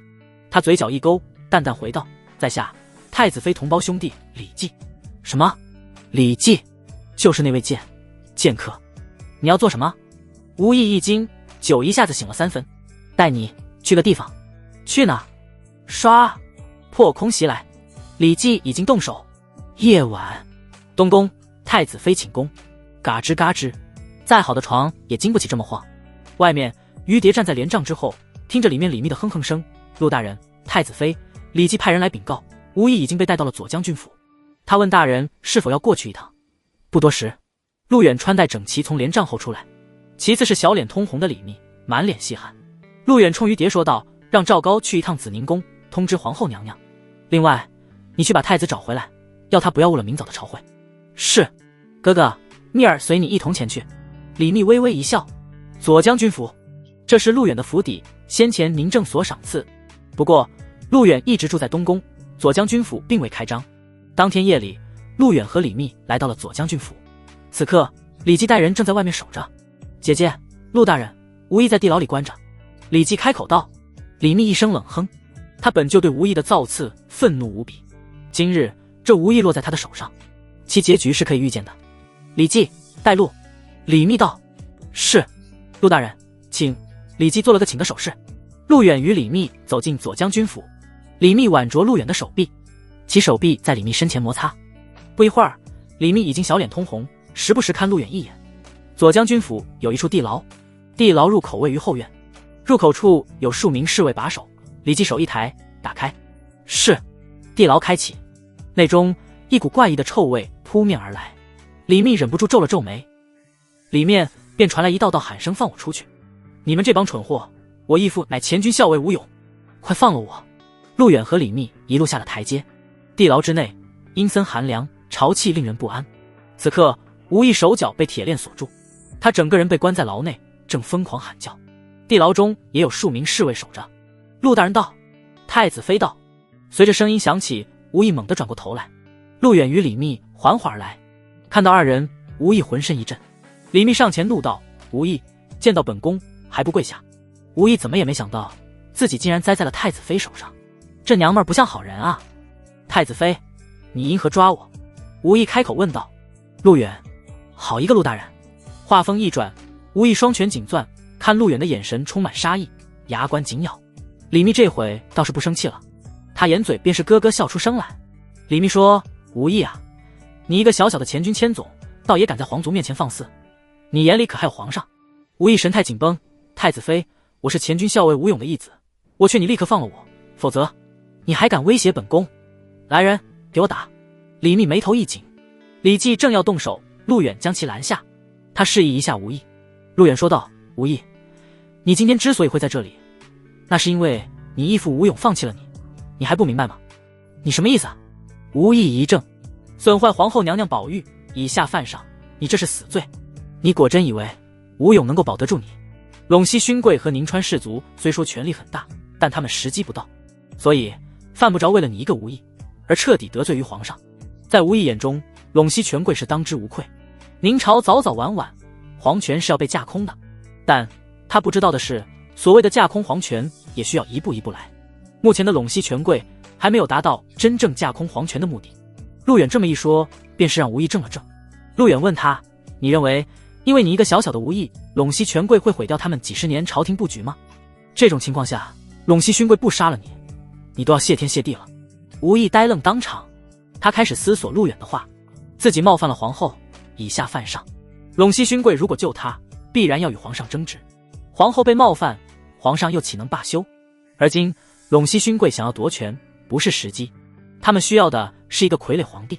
这么一想，吴懿浑身一颤，不免有些害怕起来。在陇西勋贵眼里，他无疑真算不上什么人物。陆大人，太子妃。惊慌之下，吴懿突然跪下，他自知闯了大祸，如今落在陆远手上，想必吴勇也不可能保他。如果吴勇保他，便是与皇上作对。事实上，陇西贵族一直在与皇上作对，但他们的作对只是暗地里的。若要保住吴勇，那便要摆在明处明面上与皇上作对，将皇权置于何处？偌大的宁朝，百姓所向往的仍旧是宁家人。陆大人，太子妃，饶命！想清楚这些，吴懿惶恐不安，磕起了头来。本宫倒还是喜欢你不屈服的样子。李密淡淡笑了笑。陆大人，是我不对，我不该冲撞于您，求陆大人给我一条生路，求您了。吴懿自知吴勇保不住他，脸色变得极为惊恐。皇后娘娘驾到！外面传来声音，地牢内的侍卫纷纷跪下。不多时，一身凤袍的萧庆缓缓走来，身后侍卫跟随。看到萧庆，吴懿更是惴惴不安，惶恐无比。李密迎道：母后。萧庆示意李密不必多礼，缓步走来。皇后娘娘。吴懿将头扣在地上，萧庆便扫了一眼地上的吴懿。片刻后，萧庆道：你就是吴懿是吧？本宫就算再没有地位，也是皇族的女人，还轮不到你一个小小的千总撒野。来人，给本宫将他大卸8块。萧庆手一挥，萧庆这么一说，吴懿吓得浑身颤抖。侍卫随即打开牢门。吴懿慌了：娘娘饶命，娘娘饶命啊！我知道错了。但萧庆态度坚决：处死！是娘娘。侍卫将吴懿按在了地上，一把握住了大刀，准备割肉。吴懿已经全面崩溃，眼泪不停地往下掉。但这时的陆远拱了拱手，开口说：启禀娘娘，在下为吴大人求个情，若他肯为娘娘做事，请求娘娘饶他不死。萧庆冷哼：本宫意已决，任何人不得求情。陆远看了一眼吴懿，吴懿被按在地上，身体抽搐。辗转，陆远再道：倘若吴大人能够为娘娘戴罪立功，娘娘是否能够饶他一命？萧庆转过头看向吴懿，那要看看他的表现了。萧庆道。陆远一笑，他示意侍卫放开。吴懿惊慌地跪在地上，不敢抬头。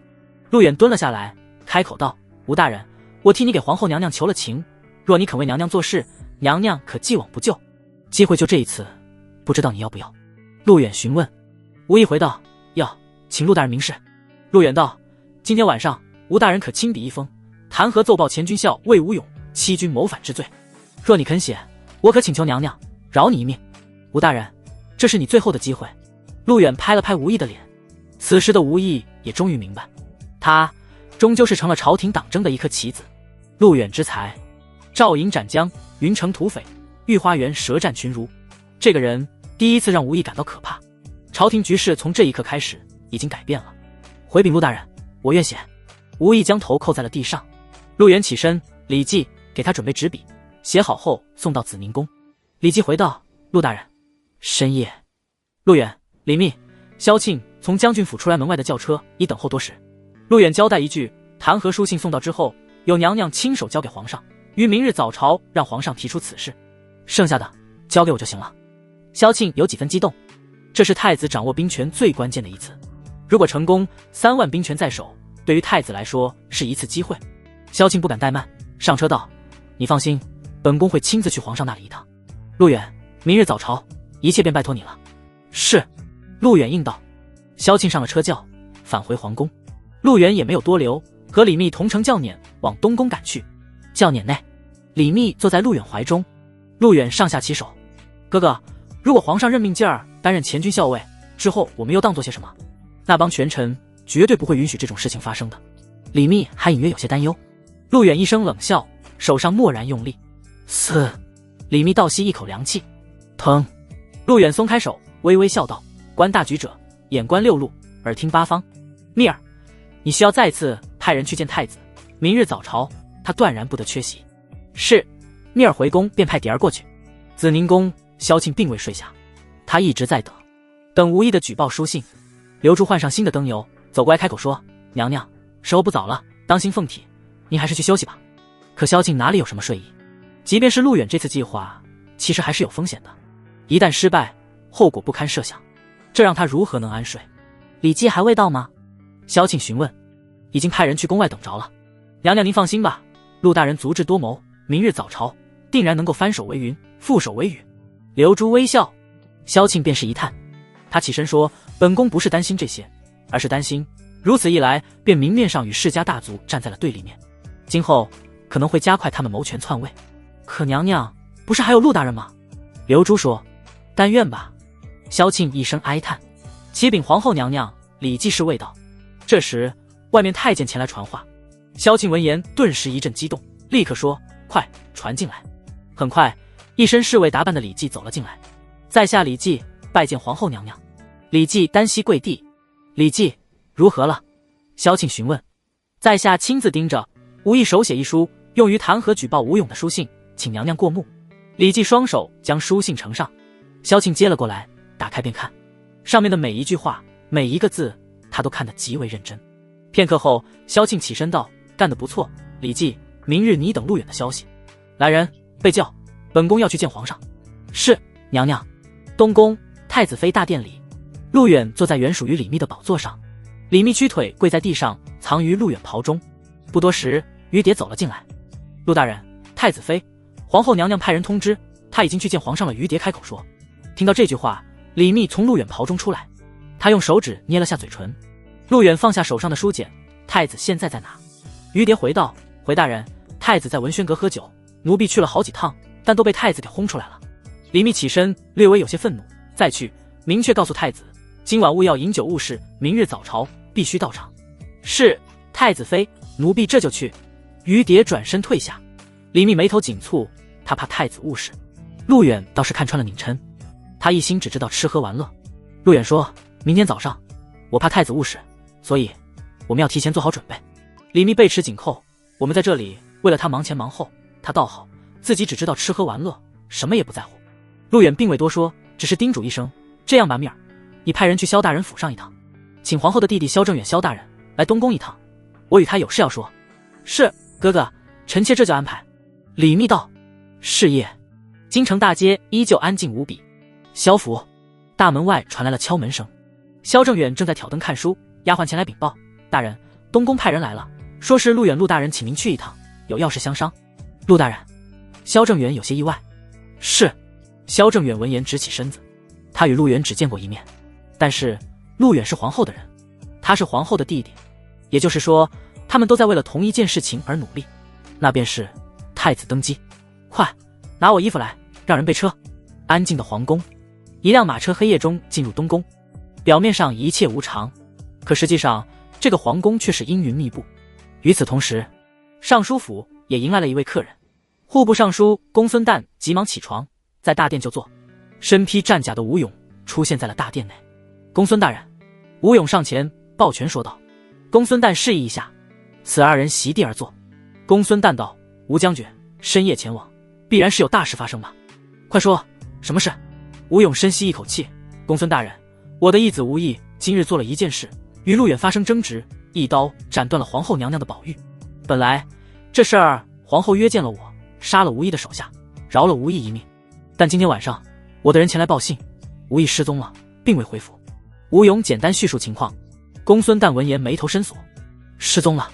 是，从饭馆吃酒回来之后便消失不见，我担心这中间会有什么事情发生。吴勇说。公孙旦神色较为难看，他道：若是皇后倒也罢了，这个陆远不是好惹的主。吴勇，你荒唐了，怎会惹起了这种大祸？公孙大人，您看我们该怎么办？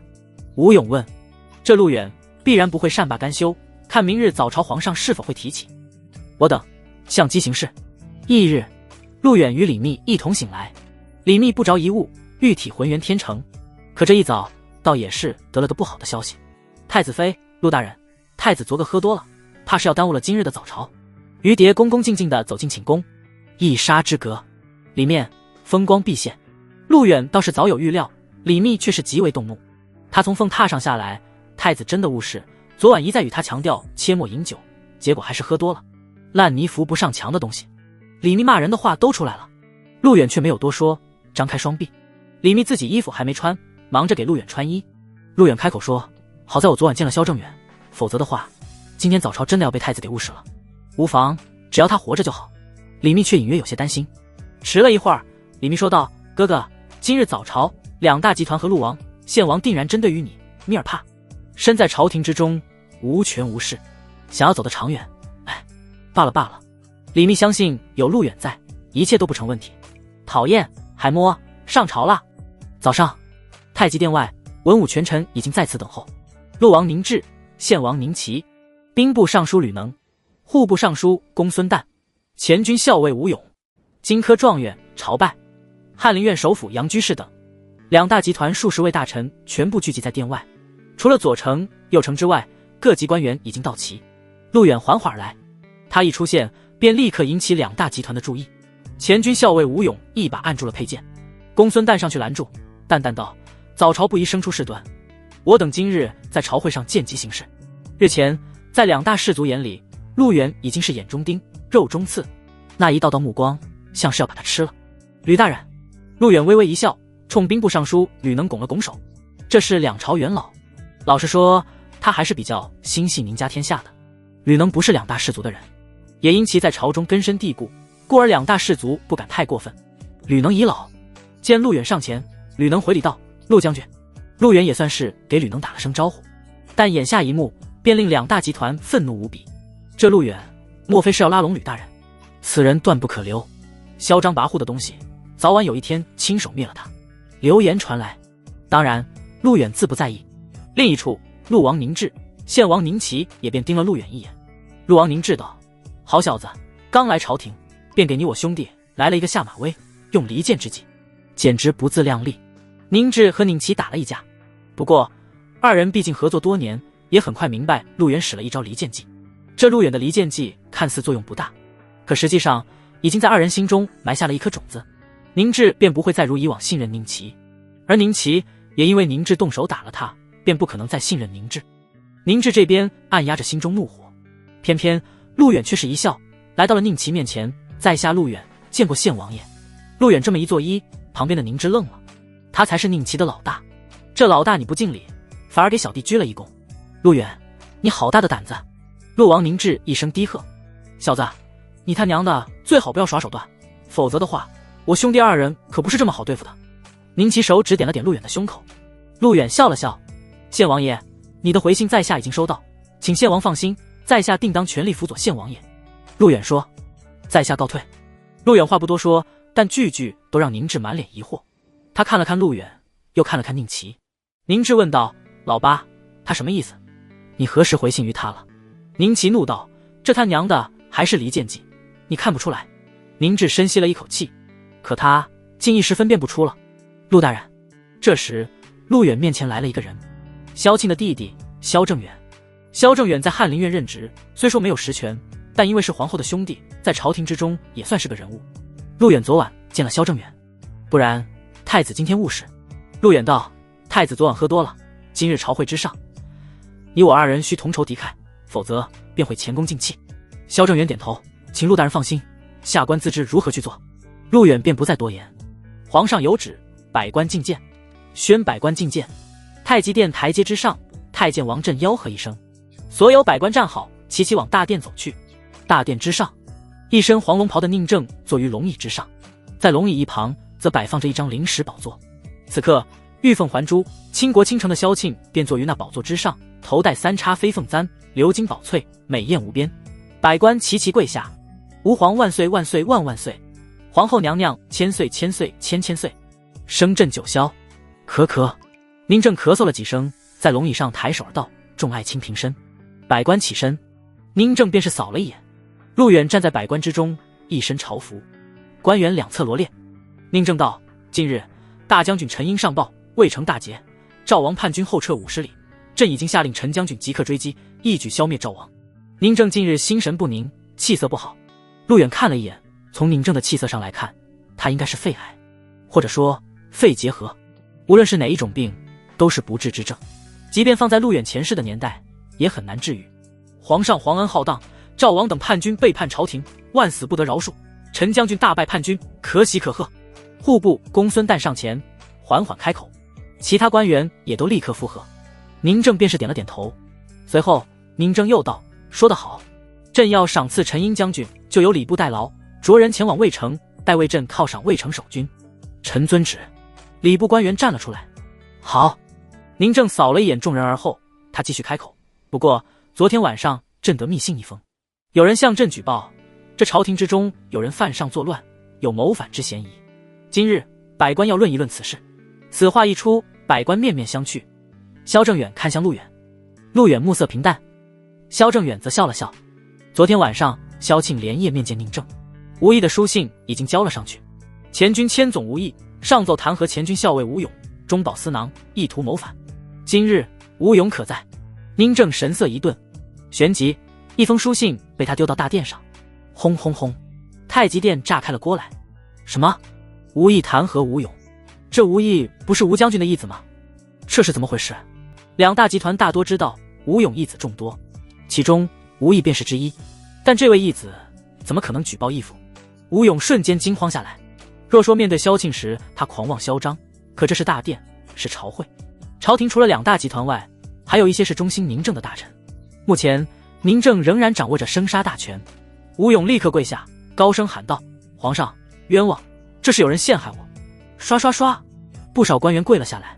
金科状元朝拜道：启禀皇上，前军校尉吴大人一直任劳任怨，为前军奔波忙碌，怎可能谋反？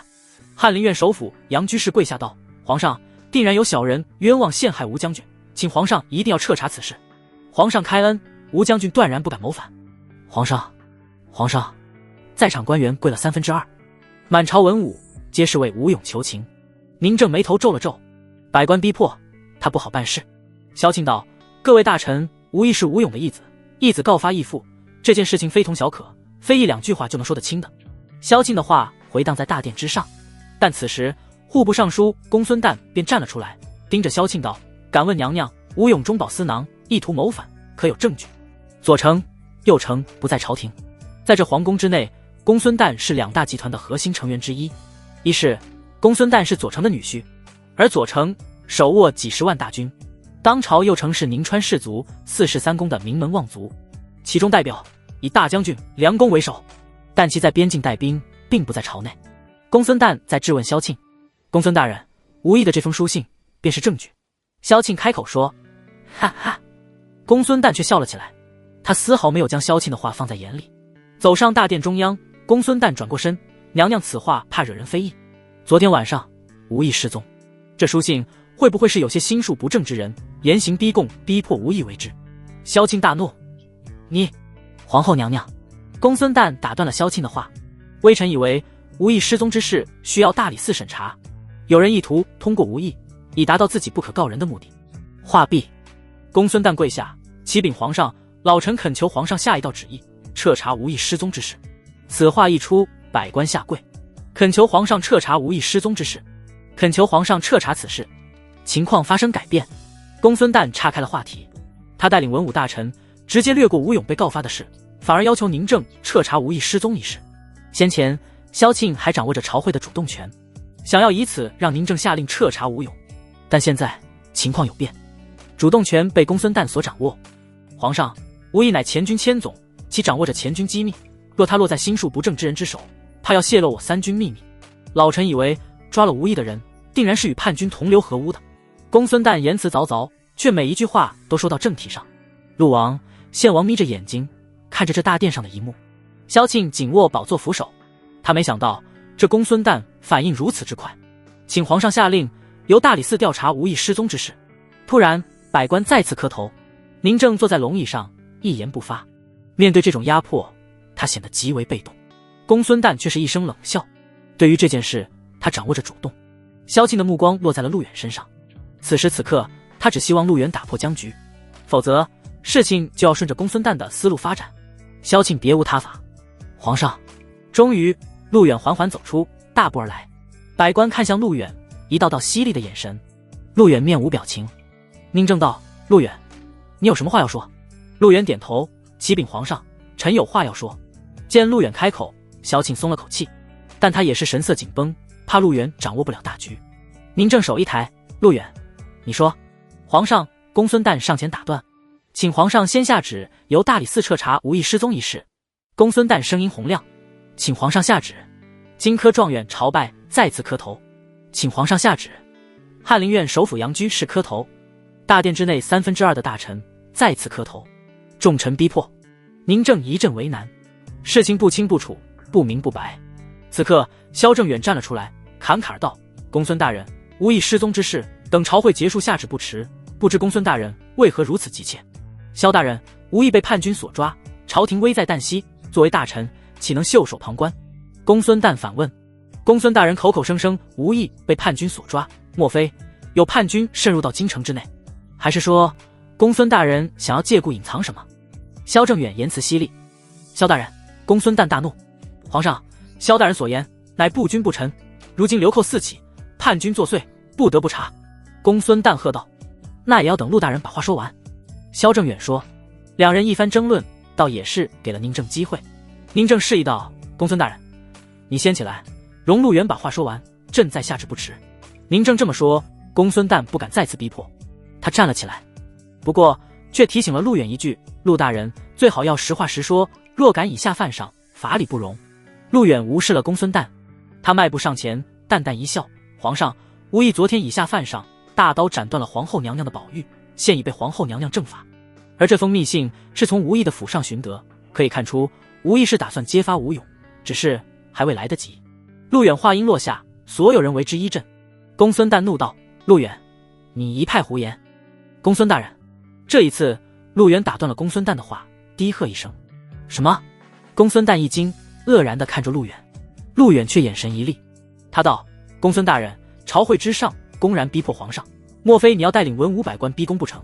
嘎！陆远一句话便是将气氛骤然凝固，在场的官员有一个算一个，全部都是大惊失色，甚至是脸色大变。逼宫，这字眼极为刺耳。要知道，一旦事实成立，便是这杀头之罪。大胆放肆！陆远，你！公孙瓒却是气急败坏，他指着陆远已经是语无伦次，说他逼宫，这可是大罪。荆轲状元朝拜则怒斥一声：“陆远，你说公孙大人逼宫，一派胡言，你可有什么证据？”陆远反斥：“若不逼宫，列位大臣适才因何下跪？又因何让皇上下旨？”你朝拜顿时雨夜。紫微阁大学士杨居士随即冷哼，拱手道：“我等刚才所为，是为了朝廷，是为了江山社稷，是为了皇上。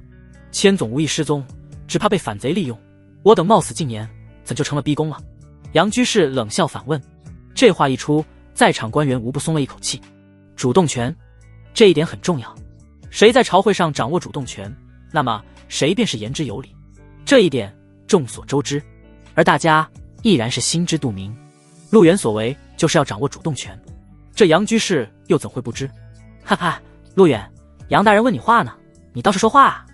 是啊，陆大人，在你口中，我等为皇上谏言，却成了逼宫。陆远回答杨大人的问题。陆远，你若不回答，必治你欺君之罪。一众文武百官冷笑低喝。于他们而言，杨居士的话无从反驳。但凡搬出为了朝廷、为了皇上、为了江山社稷，那基本都是无解的。众人看向陆远，萧庆这时也有些着急了。要知道，这帮文武权臣个个心怀鬼胎，巧舌如簧，是非不分，黑白颠倒。单凭陆远一个人，他极为担忧。陆远，萧庆叫了一声。陆远不慌不忙，他转过身，直面杨居士。杨大人是为了朝廷，为了江山社稷，为了皇上是吧？没错，老臣在朝为官10几年，上对得起皇上，下对得起黎民百姓。杨居士满脸自傲。陆远嘴角勾起，他开口说：那么请问杨大人，既然是为了朝廷和皇上，无意弹劾吴勇意图谋反一事，为何不查，反而去查一个小小的千总失踪之事？莫非杨大人与吴勇多有关联？陆远询问。嗡，话音落下，朝廷震荡。紫薇阁大学士杨居士猛地后退几步，整个人便是眼神大变。他懵了，在场的百官无不是微微一震，一句话仿佛将杨居士送到了断头台。谁也没有料到陆远竟然会这么说。黑白颠倒，是非不分，这向来是陇西勋贵的拿手绝活，却不料今日陆远也用了这么一招大胆。砰！萧庆猛地站了起来，喝道：杨居士，你好大的胆子，无意举报吴勇造反，你莫非果真与吴勇有所牵连？来人，给我扒掉他的朝服，交由大理寺彻查。这……皇后娘娘！杨居士瘫倒在地上，吓得浑身发抖，脸色苍白。他比谁都明白，朝廷还是宁家人的朝廷，陇西勋贵造反不是时机。若皇上执意杀他，陇西勋贵也不会为了一个杨居士，从而毁掉整盘计划。皇上明察，老臣没有。杨居士爬起来，跪倒在地上，开口喊道：宁正摸着下巴，瞧着这么一出戏，荆轲状元朝拜。户部尚书公孙旦也都在此刻神色惊慌。朝会上的主动权悄然落在了陆远手上。眼看侍卫就要进来，公孙旦再次跪在地上：皇上，杨大人一直以来心系朝廷，绝不会做背逆朝廷之事，还望皇上明察，皇后娘娘明察。听完这话，萧庆心中笑了出来，萧正远也露出了笑容。原本这是无意检举吴勇的事情，公孙旦之流是想直接岔开话题，逼迫宁正调查吴毅失踪之事，从而达到保护吴勇的目的。可现在陆远转变思路，他把吴勇的事牵扯到了杨居士头上，如此公孙旦等人的目标转换便不在吴勇身上。各位大臣，朕倒是觉得陆远所言有理，一个小小的千总失踪，此事还用不到朕亲自下旨，倒是这无意举报吴勇造反一事，朕很感兴趣。宁正扫了一眼众人，淡淡说道。他转向地上的杨居士：杨大人，你口口声声为了朕，那么朕问你，吴勇意图谋反，此事你可知道？臣不知。杨居士说。既然不知道，为何要转移目标？莫非真如陆远所说，你与吴勇有所牵连？宁正在问。臣不敢，求皇上明察。杨居士跪在地上，不敢抬头。众臣神态紧绷，情况不对。而此时的陆远再次站出，启禀皇上，在下以为杨大人确实不敢。吴勇意图谋反，杨大人身为朝廷重臣，怎么与其同流合污？萧庆说道。杨居士，陆远为你求情，皇上便饶你一命，若再敢逼宫，便是以下犯上。是。杨居士仓皇起身。事情到了这里，萧庆掌握到了主动权。他冲陆远道：陆将军，依你之见，吴勇造反一事应当如何处置？陆远上前启禀皇上娘娘，依臣之见，此事还需要彻查，可先剥夺吴勇前军校尉之职，待水落石出再恢复其职位。这太极殿众大臣面面相觑。陆远，你认为应该着何人去查此事？宁正询问。陆远目光落在了杨居士身上，他淡淡说道：既然杨大人与吴勇谋反毫无关联，那么此事应由杨大人亲自调查，也好洗脱杨大人的嫌疑。整个太极殿再次迎来震动。杨居士傻眼了，在场的所有人全部傻眼了。在这不知不觉间，陆远偷换概念，祸水东移，这一下把杨居士栽了进去。他是查还是不查？让陇西勋贵调查陇西勋贵。皇上，此事万万不可。杨居士陡然下跪，神态慌张，眼神无色。公孙旦拳头暗自攥起，其他官员也都是心生怨恨，但朝廷之上却不敢过分。老六，这他娘的也太狠了！陆远这个东西硬生生转换概念。太极殿一边，献王宁启冷着脸，他算是看明白了，群臣逼迫，看似宁正没有其他选择，但陆远硬生生踩出了一条路，以是非不分打败是非不分，以颠倒黑白对抗颠倒黑白。公孙旦等人想要转移目标，他们的目标定在了吴毅身上，可陆远却通过杨居士再次将目标转移到吴勇这里。老八，这是什么意思？陆王宁志看不太明白。你看不出来吗？陆远这一招叫做移花接木，这小子不好对付。宁齐的脸色极为难看。皇上，吴勇一事应该交由大理寺彻查。公孙旦再次下跪，让杨居士去调查这事，说明杨居士被拉下了水。对于陇西贵族而言，吴勇已经救不回来了，但杨居士还是能救则救。其他大臣也纷纷跪下。皇上，杨大人公务繁忙，此事应该交由大理寺。臣附议。臣附议。可这一番话却正中陆远下怀。萧庆心中有些激动。成功了。宁齐道：老六，你他娘的看出来没有？这陆远故意将杨居士拉下水，是以退为进。他的真正目标并不是杨居士，杨居士为官10几年，他要落马谈何容易。从一开始，陆远的目标就是彻查吴勇。宁志闻言思索片刻，他听明白了。宁志道：这王八蛋是真精啊，他是把公孙大人的目光聚焦在了杨大人身上，从而利用杨大人以达到他彻查吴勇的目的。这小子是要干什么？不知道。宁齐摇头。宁正剧烈地咳嗽了几声，萧庆连忙搀扶。此刻宁正站了起来，他心知肚明。各位大臣，看来大家的意见也很统一，要彻查吴勇是吧？既然如此，那朕便下旨。公孙旦等人低头不语，他们想保吴勇，却没有保住。吴勇跪在地上，略微有杀意涌现，但在朝廷之上也不敢动作半分。宁正下旨道：传朕旨意，剥夺前军校尉吴勇军衔，收缴其兵符，将吴勇交由大理寺审查。是。2个侍卫走上前来，将吴勇的战甲剥去。吴勇被拖走，他吼道：陆远，你他娘的敢阴老子，你这个畜生！陆远，混蛋，你不会有好下场的。公孙旦等人目送吴勇被带走，但事情到了这个份上，他们不敢再次谏言，以免激怒了宁正。要知道，路要一步步走，计划也需要一步步进行。为了家族利益，不得不放弃吴勇。随着吴勇被带走，太极殿陷入一片死寂。太监端着一枚兵符走了上来，皇上，这是收缴的前军兵符。所有人的目光都盯着那枚兵符，其有调动前军的能力。公孙旦、朝拜等一道道火热的目光看着兵符。王振将兵符拿了起来，递给了宁正。宁正手握兵符，沉思片刻，开口道：既然吴勇已经被撤职查办，前军不可一日无主，诸位说说，应该由谁接替前军校尉之职？公孙旦第一个跪下。公孙旦道：皇上，前军应有副校尉郭沫接管，其能力出众，又曾立过战功，理应担任此位。臣附议。朝拜跪下来道：臣附议。大殿之上的百官，附议者高达2/3，但仍有一部分并没有附议，其中陆远、萧正远便是之一。陆王正要附议，献王则抓住了陆王。老八，什么意思？陆王问道。咱们兄弟再怎么争夺皇位，这也是我们宁家的事，岂能将兵权交由宁家以外的人？宁齐说。宁志皱眉。可此时陆远再次站出，启禀皇上，副校尉郭沫不应担任此位，而应调离前军，其与吴勇共事多年，难免会与他同流合污。这话一出，怒目再起，一道道眼神要将陆远撕碎。宁正点了点头，陆远言之有理，这郭沫不是合适的人选。陆远，你可有人举荐？回皇上，元武卫大将军李克之孙李绩，有勇有谋，剑术无双，深得大将军李克传承，可担此任。陆远道：李克，太宗武皇帝的一员大将，先登夺旗。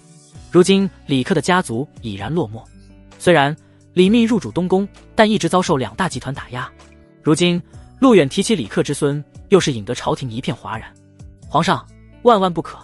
公孙旦道：那李绩乃是太子妃之弟，若他掌握兵权，很有可能会造成外戚干政的混乱局面。朝拜道：公孙大人所言极是，外戚干政，前朝为前车之鉴，绝不能让外戚掌握兵权。各部官员也都纷纷跪下。外戚干政乃朝廷必须要考虑的事情。皇上，太子妃之弟断然不得掌握兵权。皇上，皇上！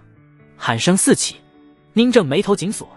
这时萧正远上前道：启禀皇上，外戚干政虽在前朝有过先例，但如今朝廷战乱四起，朝中需要一位能够带兵打仗的将军。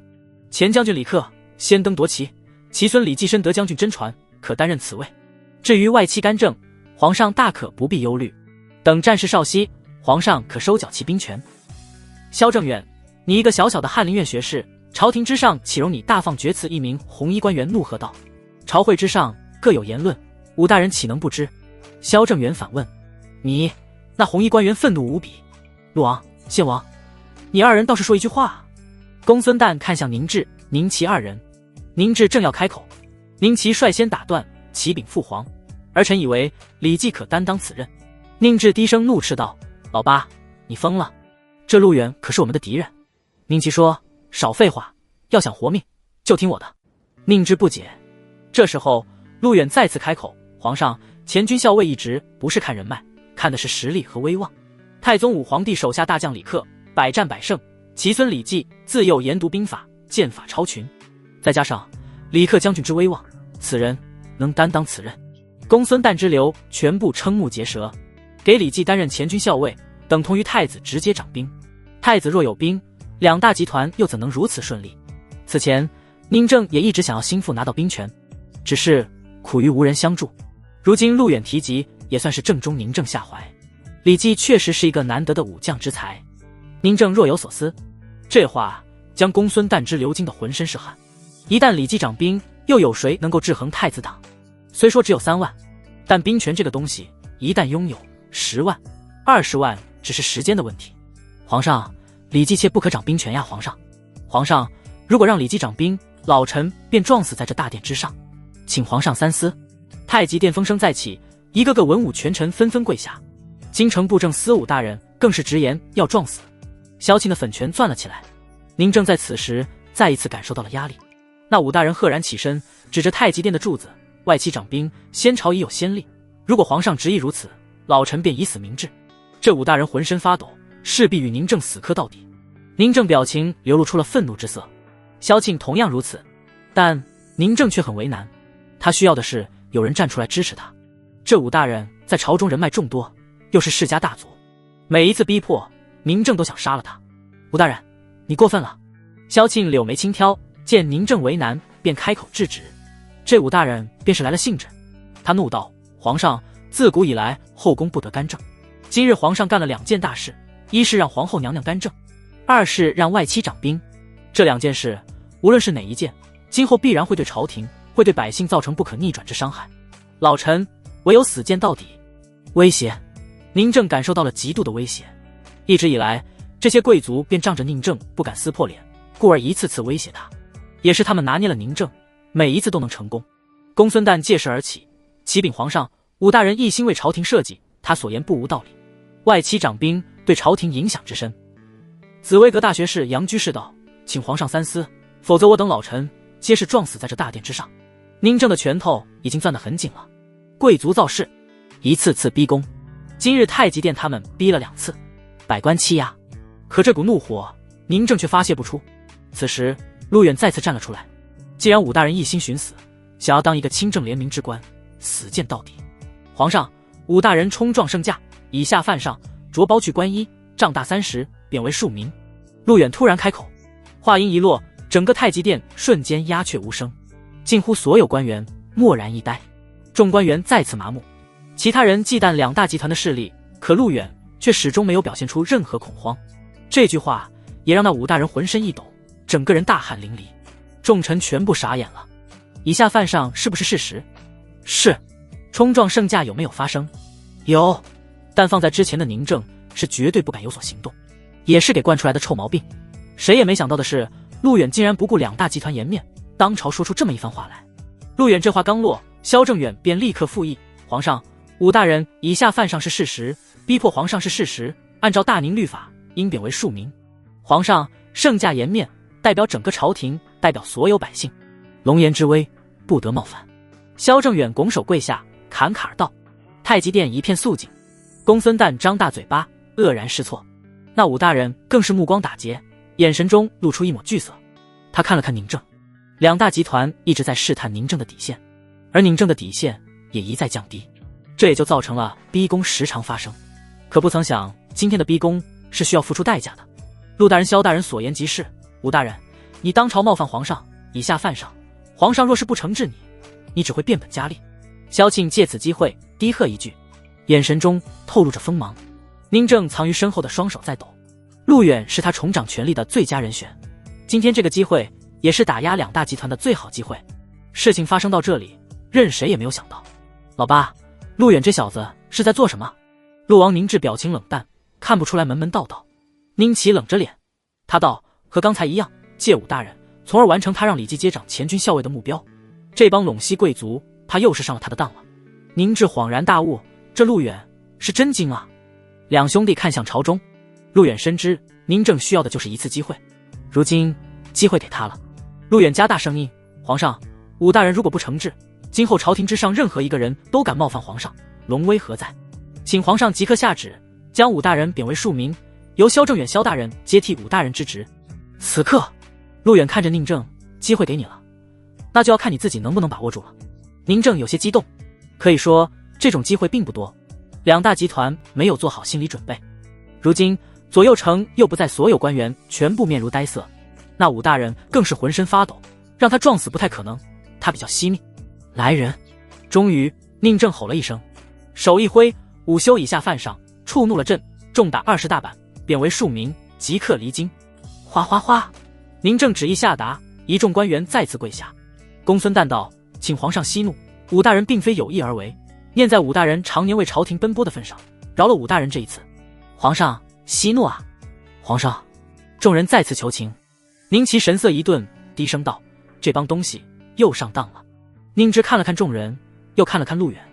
陆远抬起头，给了萧庆一个眼色。萧庆点头，随即起身：皇上，念在武大人对朝廷有功的份上，不如就饶了他这一次吧。武大人还不快跪谢皇上，再有下一次，定斩不饶。那武大人便抹了一把汗，他迅速跪下，浑身颤抖：谢皇上。宁正重新坐下，他冷喝道：今后凡是再有逼宫一事，朕定然不饶。你旨任命李克将军之孙李继担任前军校尉一职，着其接旨后立刻上任，赐兵符。宁正下旨的时候，内心充满了激动。多少年了，他从未像今天这般快意恩仇过。曾经的每一场朝会，对于宁正来说都是煎熬，他无法行使皇上的权力。今天陆远给他创造了机会，朝廷之上终于出现了敢于直面应对两大集团的人。此旨一下达，再无任何一个人制止。所谓的逼宫，再难以成功。咳，宁正下完旨便咳嗽了起来。萧庆见状，立刻道：快扶皇上下去休息，各位大臣退朝吧。所有人全部跪下恭送宁正。宁正被丫鬟搀扶着离开。萧庆转过身，扫了一眼朝上的众人，便略微送给陆远一个微笑。众人开始退朝。太监王振便走了过来：陆大人萧大人请留步，皇上有请。陆远和萧正远相视一眼，二人随王振往里面走去。太极殿外，文武百官纷纷走下台阶。陆王、谢王，你二人今日令我失望透顶，为何不帮着我们一同阻止陆远，反而是要帮着陆远做事？公孙瓒、晁拜、杨居士、午休等人并未离开。等到宁志与宁齐出来，公孙瓒皱眉询问。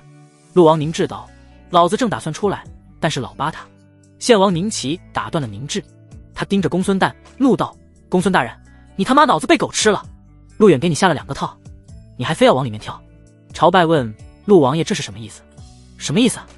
宁齐指着大殿：第一次你们说要彻查无意失踪，查就查吗？好家伙，一个个站出来逼宫，尤其是你杨居士，这他妈是朝廷明目张胆的逼宫，给了陆远一口舌，逼宫不成，倒是把自己给逼进去了。公孙瓒停下，他愕然地看着宁齐。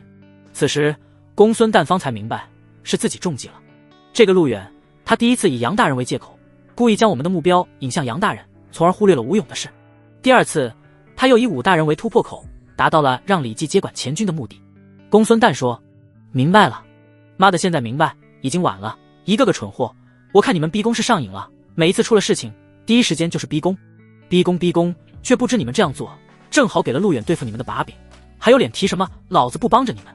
献王宁齐大骂不已。这我等皆是没有料到。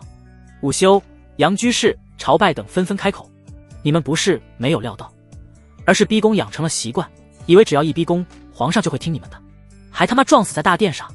你真以为皇上不敢杀你？宁齐盯了一眼午休，这陆远可真是狡猾啊。午休暗暗脸红。宁齐怒道：匹夫庶子，不足与谋。说完扬长离开。御花园内，宁正静静地坐着，他呼吸有些急促，脸色也不是很好。宫女在一旁伺候着。今天对于宁正来说，或是人生中的第2个转折点。那第一个便是他登基为帝的时候。为帝10几载，一直被两大集团掌控。朝廷上他们动不动逼宫，自己无能为力，有损两大集团利益的事情，亦是从来都做不了。陆远的出现改变了朝廷的格局，一直打破不了的平衡，如今已经被陆远所打破。自己人第一次掌兵，虽说只有3万，但最起码跨过了这一坎。皇上，您身体不好，近日要多加休息。萧庆并未离开，而是看着宁正如今的病体，暗暗无奈。宁正喝了一口药，气儿啊，朕从来没像今日这般开心过，在临死之前能够遇到陆远，是朕的幸事。宁正说。萧庆微微一笑，今日所有事情全是陆大人谋划。李绩拿到兵权，这也是我们第一次直面两大集团。宁正点头。皇上，娘娘，陆大人与萧大人到了。王振走了过来，让他们过来。宁正放下药，坐正了身子。外面，陆远和萧正远二人走来，两人齐齐道：“拜见皇上、皇后娘娘。”宁正却笑道：“陆远、萧大人，快快赐坐。”太监搬来椅子，二人坐下。萧庆微微一笑，坐在宁正身旁。陆远，今日早朝一事，朕真是龙心大悦，多少年来未见过这等好事了。宁正开口笑道：“李绩掌兵，于太子而言是一件好事，于皇上而言更是一件好事。否则，国则不利，陆王与献王也将成为两大集团的牺牲品。朝廷党争自古以来都是被利益所牵扯，皇权架空代表着一个朝代的衰落。”陆远回道。宁正仰起头，闭上眼睛。他说：“朕本要做中心之主，不料皇权被架空，一直以来不得翻身，幸得有你。”陆远道：“在下定当为太子登基，出谋划策，稳定朝中局势，坐稳宁家天下。”宁正说：“有你这句话，朕就放心了。太子之事已定，切不可更改。朕身体抱恙，怕时日无多。”陆远，接下来你可有其他打算？宁正询问。李绩已经掌兵，可掌兵之后呢？需要做些什么？如何去做？宁正想要知道。陆远站了起来，他负手而道：“剑气冲霄，斩将千骑寒底胆；冰涛卧雾微扬，华夏壮军魂。”话毕，陆远转过身看向宁正。李绩掌兵，但也只是一个小小的前军校尉。皇上，路要一步一步走，我这里有2件事情需要皇上去做。说。宁正起身看着陆远。第一，魏城赵军并未全部溃败，陈英将军战事吃力，折李绩带领前军前往魏城，与陈英将军合兵一处，拜陈英为大将军，理由是其击退赵军有功，封李绩为前锋将军。二人合兵，兵过10万，在下给陈英将军书信一封，小以利害。如此，此10万大军掌于我手。陆远，第二呢？萧庆问。陆远神色一顿，请皇上下2道旨意。第一道旨意，封在下为3机营统领，3机营是皇上唯一能够调动的3000卫士。第二道旨意，命令当朝左丞率领其麾下各部将领进宫面圣。皇上可以左丞天威将军镇压起义有功，由礼部着手安排庆功宴。宴席上，在下亲自率领3机营前伏，皇上可命天威将军交出兵权。若其不肯，我则亲率3机营将其斩杀。陆远铿锵有力。陆远一席话，振聋发聩。宁正已完全陷入其中，难以自拔。在位10几年来，曾试图对抗两大集团，可身边却无一人能够辅佐于他。好一个潜伏，好一个交出兵权。宁正便是默念起来。萧庆在一旁，内中早已翻江倒海。陆远的每一句话，无不是告诉宁正如何去做。独掌乾坤，翻手为云。即便他宁正做不到，他日太子也定然能够为之。皇上，萧庆开口。宁正伸手阻止萧庆，要他安静。宁正反复思考，想着，笑着，笑着却露出了心酸的表情。哈哈，哈哈！宁正真的笑了出来。皇上，一众太监、宫女纷纷跪下。陆远呀，陆远，你使用李绩带兵前往魏城，与陈英将军合兵，是为了以防万一朕驾崩之后，两大集团谋权篡位。到了那时，太子还可率兵抵进京师，重掌皇权。是。宁正懂了，陈英一直以来都是宁朝大将，若非是战事吃紧，左丞相不会启用。但这个人是为数不多维护皇权的将军，只不过陈英手上的兵权随时都有可能被左丞收缴。陆远此次行动是要把这些兵权牢牢地掌握在手中，以防止将来朝廷突生变故。萧正远道：“陆大人之策略，乃求稳之道。假以时日陇西贵族架空皇权，太子也不至于难以反抗。”萧庆点头。这是更为妥善的安排了。若太子有10万大军远在魏城，那么是有机会杀入京师的。两大集团名不正言不顺。你要朕召左丞率领武将进攻，宴席上设下埋伏，逼迫左丞交出兵权。他若肯交，则朕重掌兵权；他若不肯，杀了左丞及其手下的武将们，兵权同样回到朕的手中。宁正的身体在颤抖，他猛地转过身，指着陆远：“陆远，朕愿称之为此为千古第一阳谋。”陆远淡淡一笑：“启禀皇上，在下更愿意称之为杯酒释兵权。”杯酒释兵权，好一个杯酒释兵权！太子有你辅佐，朕亦心安了。王振，奴才在。王振走了过来，双手端着一个托盘，那盘子上放着一枚令牌，牌子上有几个字：如朕亲临。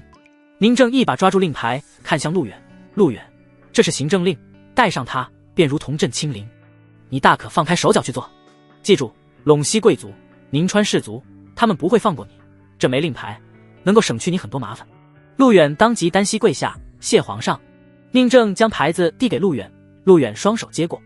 萧正远，宁正又叫了一声：“微臣在。朕封你为左中堂，拜入东宫，随陆远一起辅佐太子，你要尽心而为。”萧正远一直不得重用，原是因为两大集团，毕竟他是皇后的亲弟弟。萧正远激动的当即跪下：“微臣领旨，请皇上放心，微臣一定随陆大人一道，尽心辅佐太子。我宁正在临死之前能得此大才，乃先祖有灵。咳。说完，宁正剧烈的咳嗽起来。快扶皇上回宫休息。萧庆见状，立刻道：“是。陆远，你随本宫去一趟紫宁宫吧。”萧庆转过身，又看向陆远，眼神中多了一抹复杂的神色。陆远称是。东宫后花园，李密在花园内玩水，几个丫鬟欢声笑语：“哈哈，太子妃您慢点。咯，太子妃您衣服湿了呢。”于蝶便快速地跑了过来：“太子妃，成功了。”此刻的于蝶满脸笑容。李密闻言立刻站了起来，也便是一脸激动：“什么成功了？莫非是劲儿？”于蝶笑道：“正是。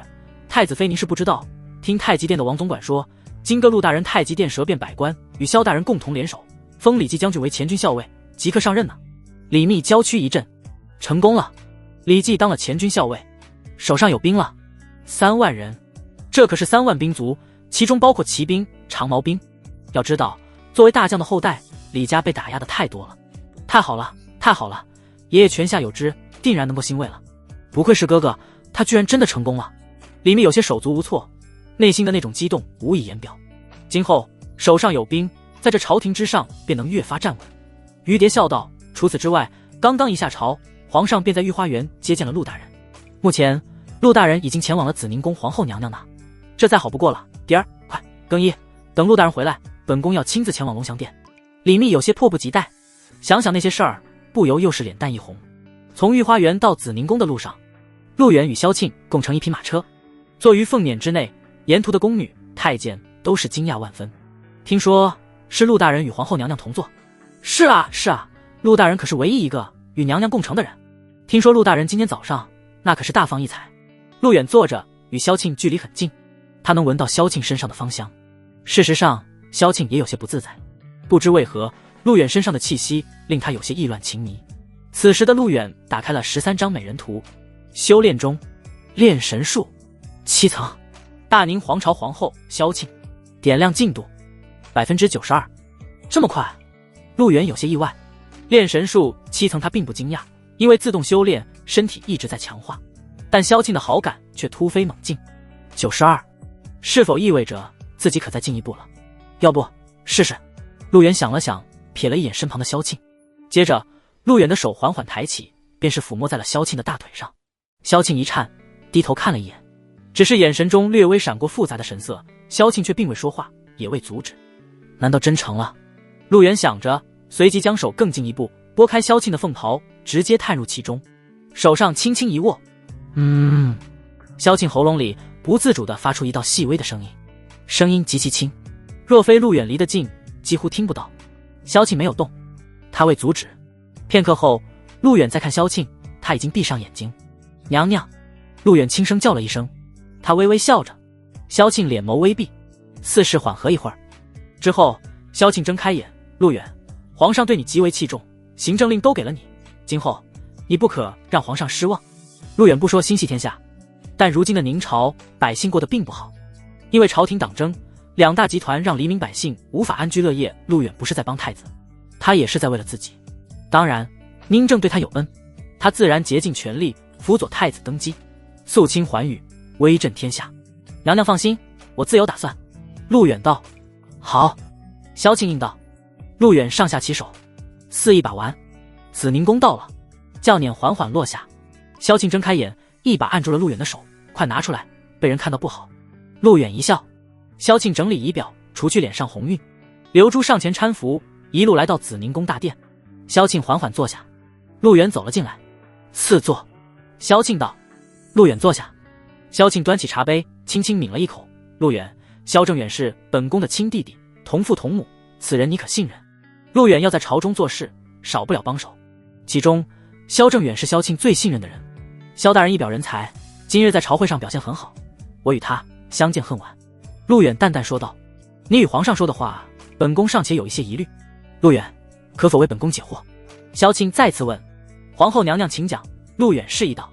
萧庆放下茶杯，他拿起桌子上的点心，轻轻咬了一口。萧庆道：李绩带兵前往魏城，即便是与陈英将军合兵一处，可他们手上也不过10万有余，与赵军交战，折损3两城，其手上不过7万大军。可两位丞相共同握有平西军、征南军100多万，如果以后突生事端，这7万大军不够啊。萧庆担心的是，宁正杯酒释兵权如果不成功，那么便要做最后的打算。宁正驾崩，两大集团废太子，让宁安继位，视为幼帝。华贵妃在盯着呢。到了那时，陈英、李绩率兵进京，两大集团必然阻止，甚至给二人一个谋反的罪名。陆远解释道：娘娘担忧的是，若收缴兵权不成，我们需要做最坏的打算。陈英、李绩两路大军可打着太子的旗号，由太子直接掌控。太子是皇上所立，百姓信服。假以10日打回京师，名正言顺。萧庆问：可7万大军如何对抗100万雄师？陆远一笑：陈英与李绩2位将军可以召军为借口，在渭城、阳城、天城、东城以及安州一带筹措军粮，招兵买马，扩大阵营，练兵备战。唰！萧庆猛地抬起头：陆远，你可知道，在宁朝私自募兵乃是死罪？他二人若是募兵，陇西贵族定然上奏皇上，按照宁朝律法处死2人。即便皇上保他们，可他们确实触犯了法律，在陇西贵族压迫下，皇上会下旨召他们进京面圣。萧庆提醒一声。陆远一笑，他喝了口茶：将军出征在外，对抗外敌，保家卫国。娘娘可听说过将在外，君命有所不受？将在外，君命有所不受。将在外，君命有所不受。萧庆默念2声，萧庆站了起来。他从未听说过，也从来不知道还有这种说法。陆远说：战事吃紧，将军可为了前线胜利，不用处处听从朝廷吩咐，这正是将在外，君命有所不受。萧庆笑着坐了下来，他是在自嘲，嘲笑自己。陆远的意思很明确，让陈英、李绩招兵募马，筹集粮草，扩大阵营，其目的是占据宁朝主要城池，到时候可与两大集团抗衡。至于募兵死罪，则很简单，便是那句将在外，君命有所不受。言外之意，若是两大集团逼迫宁正下旨，陈英、李绩可不用理会，只要2人不回京，他们就是安全的，而手上大军也会越来越多。陆远，你可真是一个让人看不透的男人。萧庆摇了摇头。陆远起身，微微一笑，他迈步来到萧庆面前。萧庆在凤椅上坐着，看着走来的陆远，呼吸变得有些急迫。陆远俯下身来，伸手捏住了萧庆的下巴。萧庆呵气如兰。陆远凑近，在萧庆的嘴边闻了闻，在他耳边轻声道：两大集团，我们很快就会清除，我会保护好你。切儿！陆远叫了一声，这一声切儿让萧庆娇躯剧烈地颤抖起来。从紫宁宫回来已是下午，陆远返回龙翔殿。大人，李绩将军在殿内等您呢。一进门，碧落便跑了过来，开心地说道。陆远点点头，让他过来吧。是，大人。陆远回了大殿，他在桌案后坐了下来。不一会儿，一身将军甲的李绩跨剑而来，属下李绩见过陆大人。陆远倒了杯酒，碧落跪在一旁伺候着。瞧着李绩这一身行头，陆远笑道：李绩感觉如何？如今这前军尽在你手，有何感想？哈，大人，我终于可以上阵杀敌了，圆了我当将军的梦想。李绩激动地笑道：才这点梦想，怎么可以？劲儿，你的梦想应该是率领1000军万马，掌控100万大军，为宁朝肃清寰宇，踏破苍穹。随着声音传来，华贵惊艳、貌若天仙的李密快步走进大殿。适才这句话便是李密所说。一进来，李密随即给陆远跪了下来：“密儿见过哥哥。”陆远招了招手，李密一笑，轻飘飘地钻进陆远怀中。陆远抱着李密，俯身在他的红唇上吻了一下，一边抚摸着李密的脸蛋，陆远一边看着李密，一边又冲李记说道：“李记，你姐姐说的对，将来你是要掌握100万大军的人，要虚心学习。”“是，大人，今儿谨遵大人与姐姐的教诲。”李记回道：“不日，皇上会下旨，让你率领前军赶往渭城，与陈英将军兵合一处。等一下，我会写一封书信，你亲自交给陈英将军。”他看过之后便什么都明白了。陆远捏着李密的小嘴，又亲了一下。“是，大人。”李密翩翩起身，旋即拿来笔墨。李密一袭青色鱼笛，轻底五彩灰笛纹翘鼻朱唇，不点而珠，微微一笑，便如春风拂面。“哥哥，写什么？”李密笑容可掬，缓缓跪坐。陆远接过纸笔，他要给陈英写信。陈英，渭城大将，当初若不是战事吃紧，陈英得不到这数万兵权。左丞派他守卫渭城，也是不得已而为之。虽说放权，但目前在陈英身边仍有陇西贵族的人，他的一举一动皆在监视当中。陆远与陈英虽有一面之缘，但陈英这个人心系朝廷，他是个能臣武将。陆远笔走龙蛇：“陈英兄见信如晤，在下陆远拜上。今朝廷动荡，皇权架空，陇西勋贵、宁川士族肆意践踏龙威，致使各地义军四起，民不聊生。今陆远奉天承运。”信中之话一气呵成。李密眼中带光，满面笑容。他笑道：“哥哥不仅是武力滔天，就连字也写得如此大气磅礴，用雄霸天下之魄呢。”陆远其实写的一手好字，这还要取决于上一世。作为一名文人雅士，小说写手，倒是时常练习书法。陆远拿起这封信，随即装裱起来，交给李记：“今儿等皇上下旨，你带此信前往渭城，记住，此信亲手交于陈英，不要经过他人之手。”“是，大人。”李记双手接过。陆远点头，李密则是一笑：“今儿你下去吧。”李记缓缓退下，他一走，碧落也躬身离开，关上大门。李密双臂圈住陆远的脖子，微微凑上红唇。半晌，李密从龙翔殿离开，心满意足，吃饱喝足。大人，赵高便从外面走了进来。一进门，赵高就缓缓跪下，磕了个头。陆远抬起头，他问道：“赵高，我托你做的事情，你办得怎么样了？”陆远委托赵高寻找灵犀、灵鹤，10年未见，这是陆远心中的一大遗憾。启禀大人，奴才已经将那些干儿子全派出去了，已经前往少都去找，但似乎是他们很久之前便离开了。赵高说。陆远知道，当年他回去之后也并未找到，如今自己也算混出了名堂，怎能忘记那个女人？陆远说：“赵高，你继续去找，活要见人，死要见尸体。”话虽这么说，但如今义军四起，战乱纷争，在这里刘明想要活着太难了，说不定10年前就已经暴尸荒野。“是，大人，奴才一定尽心尽力。”赵高回道。碧落，陆远示意一下。很快，碧落端过来一枚金锭。赵高激动万分，忙道：“大人，这万使不得啊！”陆远喝了一口酒，给那些干儿子发下去，无论如何都要帮我找到灵犀的下落。赵高，我很看好你，拿上吧。谢过大人，那奴才便收了。赵高小心翼翼地收下。赵高离开，陆远便将此事暂时放下。如今朝中局势瞬息万变，既然与陇西贵族、宁川士族彻底决裂，那么也该好好策划一下将来的事情。这党争从来不是一个人，而是一帮人。碧落，我去一趟献王府，若皇后娘娘见我，如实告知即可。陆远交代一句。是，大人。陆远离开东宫，他去献王府只有一个目的。陆王宁志一心想当皇上，此人虽有一身武力，但四肢发达，头脑简单。相反，献王宁齐，他却是一个聪明人。同为皇家子嗣，在陆远看来，八王也可用。首先有一点，即便宁琛被废除太子之位，这太子也轮不到宁齐。宁齐想要的不过是自己能够好过一些罢了。在陆远看来，其中大有文章可做，毕竟这朝廷还是宁家的。献王府，咯咯喽，王妃，这猫倒是生得乖巧，好生可爱。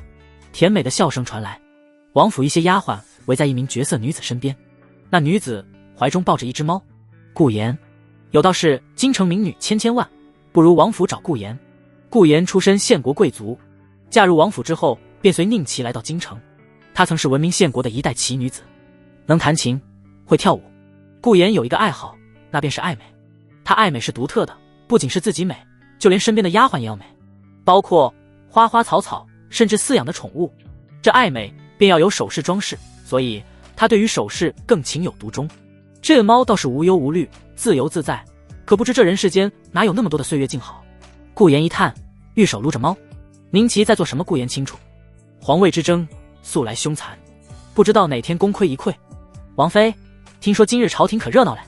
是啊，是啊，陆远大人舌辩百官，皇上据说单独召见了他。这陆远大人可真有两下子，前天不还是到咱们王府送礼来了吗？几个丫鬟纷纷开口。顾炎却是冷笑一声，他眉头微挑，这个人哪是来送什么礼，分明是来送祸事的。如今献王和陆王心生嫌隙，怕很难修复了。这陆大人真不知怎么想的，为何一心要与朝廷作对？丫鬟撇嘴道：不得乱说，小心王爷听到了砍你们的头。顾炎训斥一声。顾炎也知道隔墙有耳，如今有些话确实不应该说，传到朝廷耳朵里还好，若是在陇西贵族那里露了马脚，只怕谁也不会好过。丫鬟们纷纷闭嘴。顾炎也满脸笑容，其美不输李密，其色不输萧庆，只不过窈窕淑女各有千秋罢了，而他也只是想做一个无忧无虑的王妃。启禀王妃，门外陆远陆大人求见。便在这时，一名管家走了过来。什么？陆远？顾炎放下怀中的猫咪。王府上下面面相觑。可恶，王妃，这陆远定然又是来捣乱的。王妃，不如把他给轰出去。就是，上一次这小子过来，倒是跟两个王爷闹得不欢而散。说实话，献王府不太欢迎那献王妃。顾炎道，告诉他王爷不在府上，让他请回吧。是。门外，陆大人，不好意思，我们王爷不在府上，您请回吧。家丁开门走出，手一挥，下了逐客令。陆远则不卑不亢，他微微一笑，我是来找王妃的。找王妃的？王妃也不在，陆大人，请回吧。那麻烦转告王妃，我此次前来是为了朝廷大事，还请诸位通报一声。陆远说道。接着陆远便拿出几两银子示意一下，家丁慌忙接过。他轻咳一声，那还请陆大人稍等，我去禀报。王府院子里。什么？是为了朝廷上的事？顾炎继续撸猫。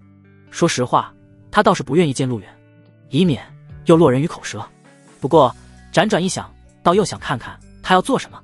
迟了片刻，顾炎道：也罢，那本王妃就见见他，让他进来吧，我倒要看看他要做什么。是。片刻后，陆远大步走进献王府。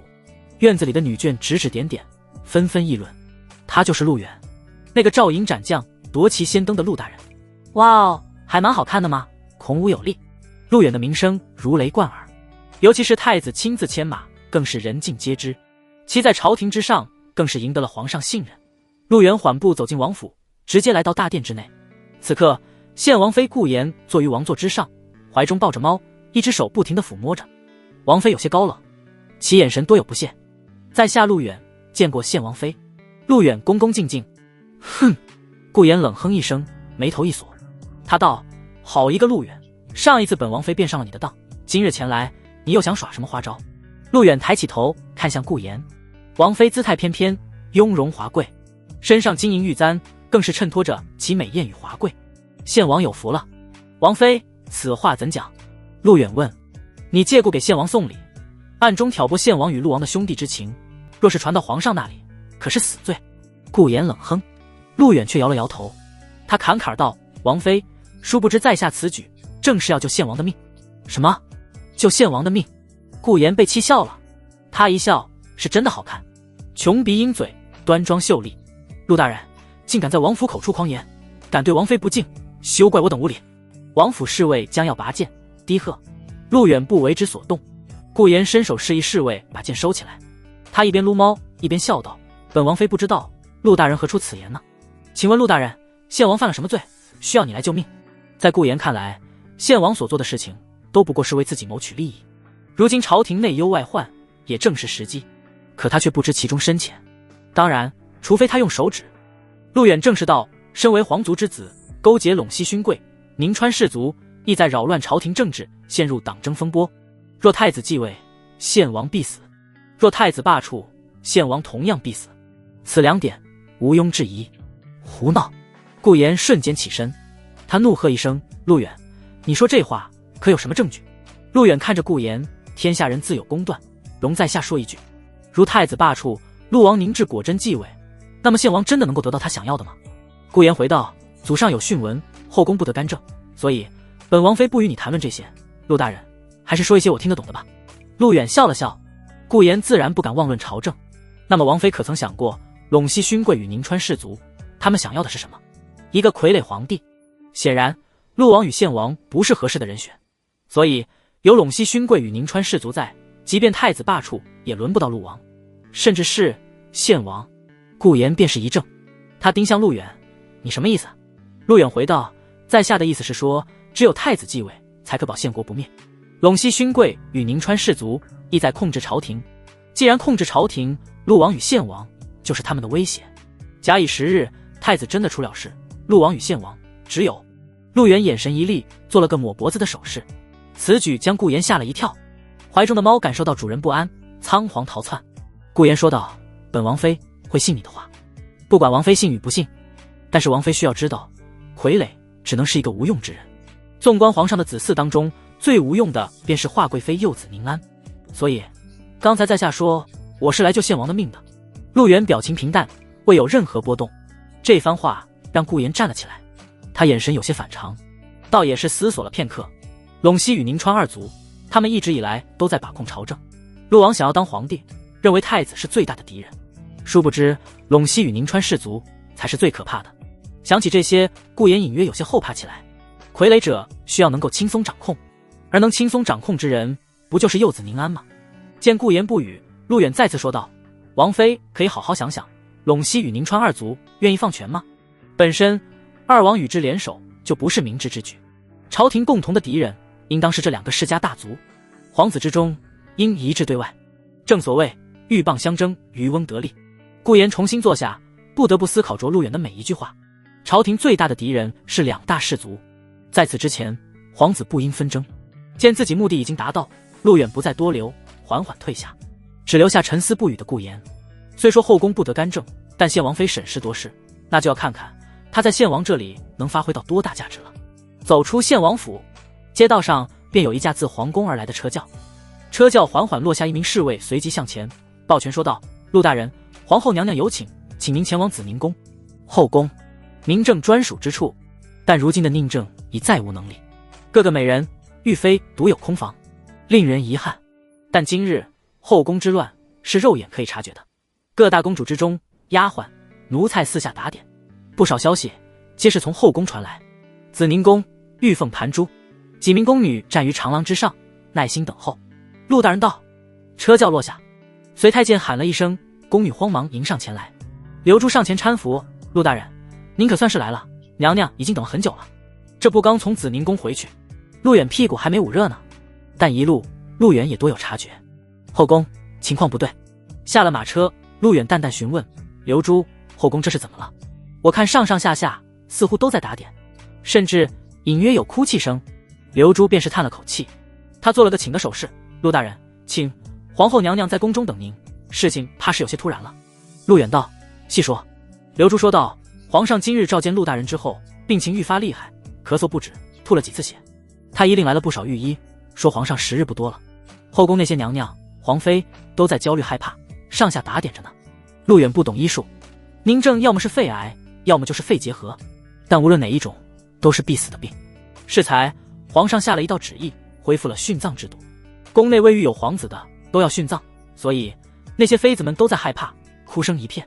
刘珠再次说，宁朝的殉葬制度之前废除了，但这并不代表宁正不会重启。宁正这个人有功有过，他之所以恢复殉葬制度，是不想让自己的女人在他驾崩之后被其他男人玩弄骨中。对与错，是与非，陆远无法评价，这件事却对朝廷动荡很大。娘娘，陆大人到了，寝宫之内。刘珠带着陆远快速进入，瞧了眼四下无人，刘珠便将大门合上。萧庆一袭黑色长袍，头发盘起，依旧是那种魅惑众生的气魄，但眼下的萧庆有几分着急。宫中突生变故，怕压不下去。陆远，你来了，本宫这么着急的召你过来，是宫内突生变故，皇上他只怕时日不多了。殿内只有萧庆与陆远，可以看出萧庆的焦虑，一切都还未布置妥当。一旦宁正驾崩，事态就不一样了。陆远点头回道：路上刘珠已经和我说了。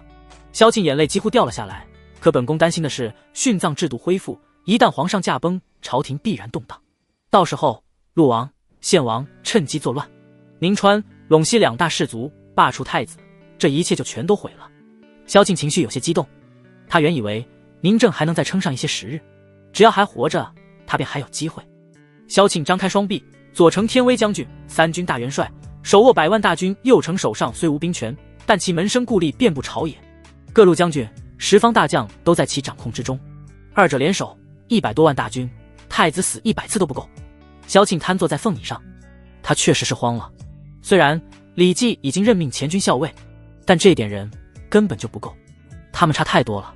陆远也自知朝廷水深，宁正一旦驾崩，后果不堪设想，但并非没有对策。见萧庆如此惊慌，陆远平静道：娘娘，该来的总会到来的，您现在有些激动了，要先放平心态。你让我怎么放平？若太子无法继位，那么迎接本宫的就是那座皇陵。萧庆的底线几乎被崩溃掉。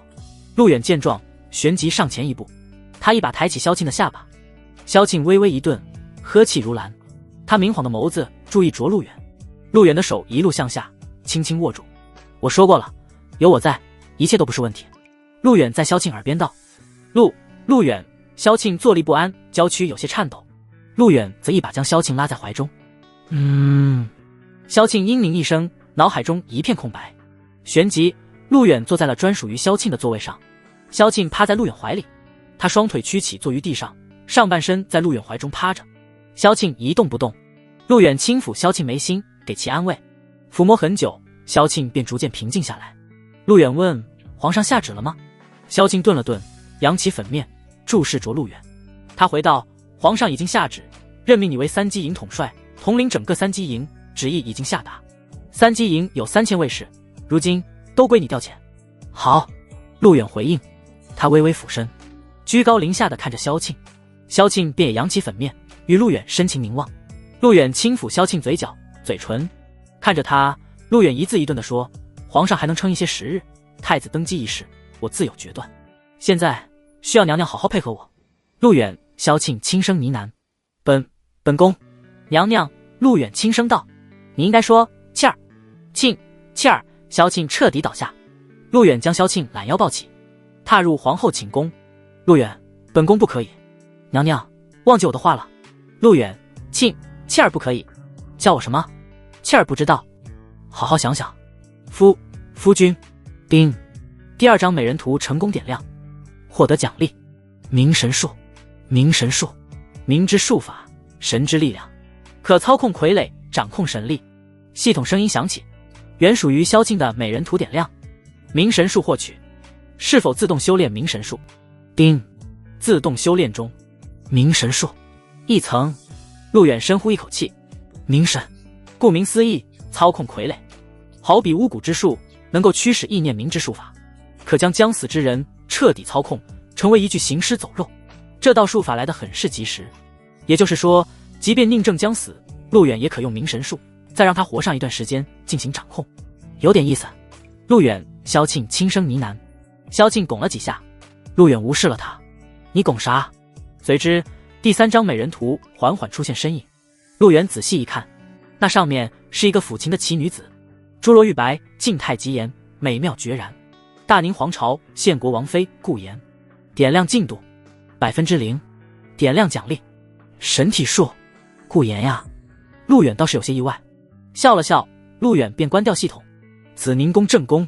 陆远稍作休息。不多久，萧庆穿戴整齐，黑色的正宫娘娘长袍，冷艳华贵，极具妖艳。那张脸还藏着一抹红晕。出来后，萧庆便正色下来，又恢复往日之神色。陆远，三机营那边有3名签总是陇西勋贵的人，你此前在三机营待过，应当比本宫了解他们。萧庆走来说道。陆远点头。三机营属于皇家护卫，宁正直接管辖，陇西勋贵想要渗透，所以说那3名签总都是他们的人。萧庆又道：本宫担心你驾驭不了他们，这3人恐会借着陇西的名声不服管教。陆远说：我自有定夺。那皇上这边应该如何应对？我们时间不多了。萧庆深呼一口气，眼中又有几分幽怜。我们现在需要一个可以信得过的人，就像李记和萧大人一样。你这里有没有合适的人选？陆远询问。萧庆闭上眼睛，仔细思索片刻。久居后宫，萧庆身旁倒也是有几位人才。他想了想，便道：有一个人，他是萧家之子，我三弟的儿子，本宫是他的姑姑。他叫萧默，文武双全，但却生不逢时，不得重用，整日饮酒消愁。萧默，萧家的一介全才，是个苗子，因陇西勋贵，宁川士族打压，不得朝廷录用。萧默曾参加过武举，但被宁川士族给暗改规则，导致败北。自此对朝廷怀恨在心，怨天尤人。陆远看着萧庆，此人可用吗？萧庆重重点头，只要本宫肯去见他，必能请来。我三弟早年病逝，他也只有听本宫的话。那好。陆远起身，从他踏入朝廷那一刻，党争开始。这般争斗，非一人能为，他需要更多的人才，必须都信得过。陆远抬手按住了萧庆的肩膀，你去找这个萧默，让他来东宫见我，我有事情要托付于他。好。萧庆应了一声。圣旨到。皇后娘娘，皇上口谕，宣陆远陆大人觐见。皇上口谕。此刻外面传来声音，宁正病情突发，也自知时日无多。刘珠打开门便走了进来。娘娘，王振前来传话，皇上要见陆大人。刘珠说，除此之外，皇上还见了谁？萧庆问。兵部尚书吕能。刘珠回道，另外太子也在。知道了，去吧。萧庆示意。刘珠退了下去。萧庆转过身，再次看向陆远。皇上此次召你前去，必是有大事托付于你。陆远也猜得出来。托孤，皇上命悬一线。同样的，太子也是命悬一线。这场党争已经在如火如荼了。宁正心里更是比谁都清楚。陆远行了一礼，娘娘告退。可陆远转身，萧庆却一把抓住了陆远的手。陆远转过头，萧庆眼神中多有复杂之色。他抓住陆远的手未曾放开，迟疑片刻。陆远，刚才你与本宫偷欢一事，不可让第二人知道。本宫后面的话萧庆说不出来。陆远知道他在担心什么，于是陆远挑起萧庆的下巴，轻轻一吻。萧庆并未躲闪。陆远轻声道，你去见萧默，剩下的我自有打算。陆远离开紫宁宫。萧庆沐浴更衣一番，而后起驾出宫。太极殿后殿，咳，剧烈的咳嗽声不断响起。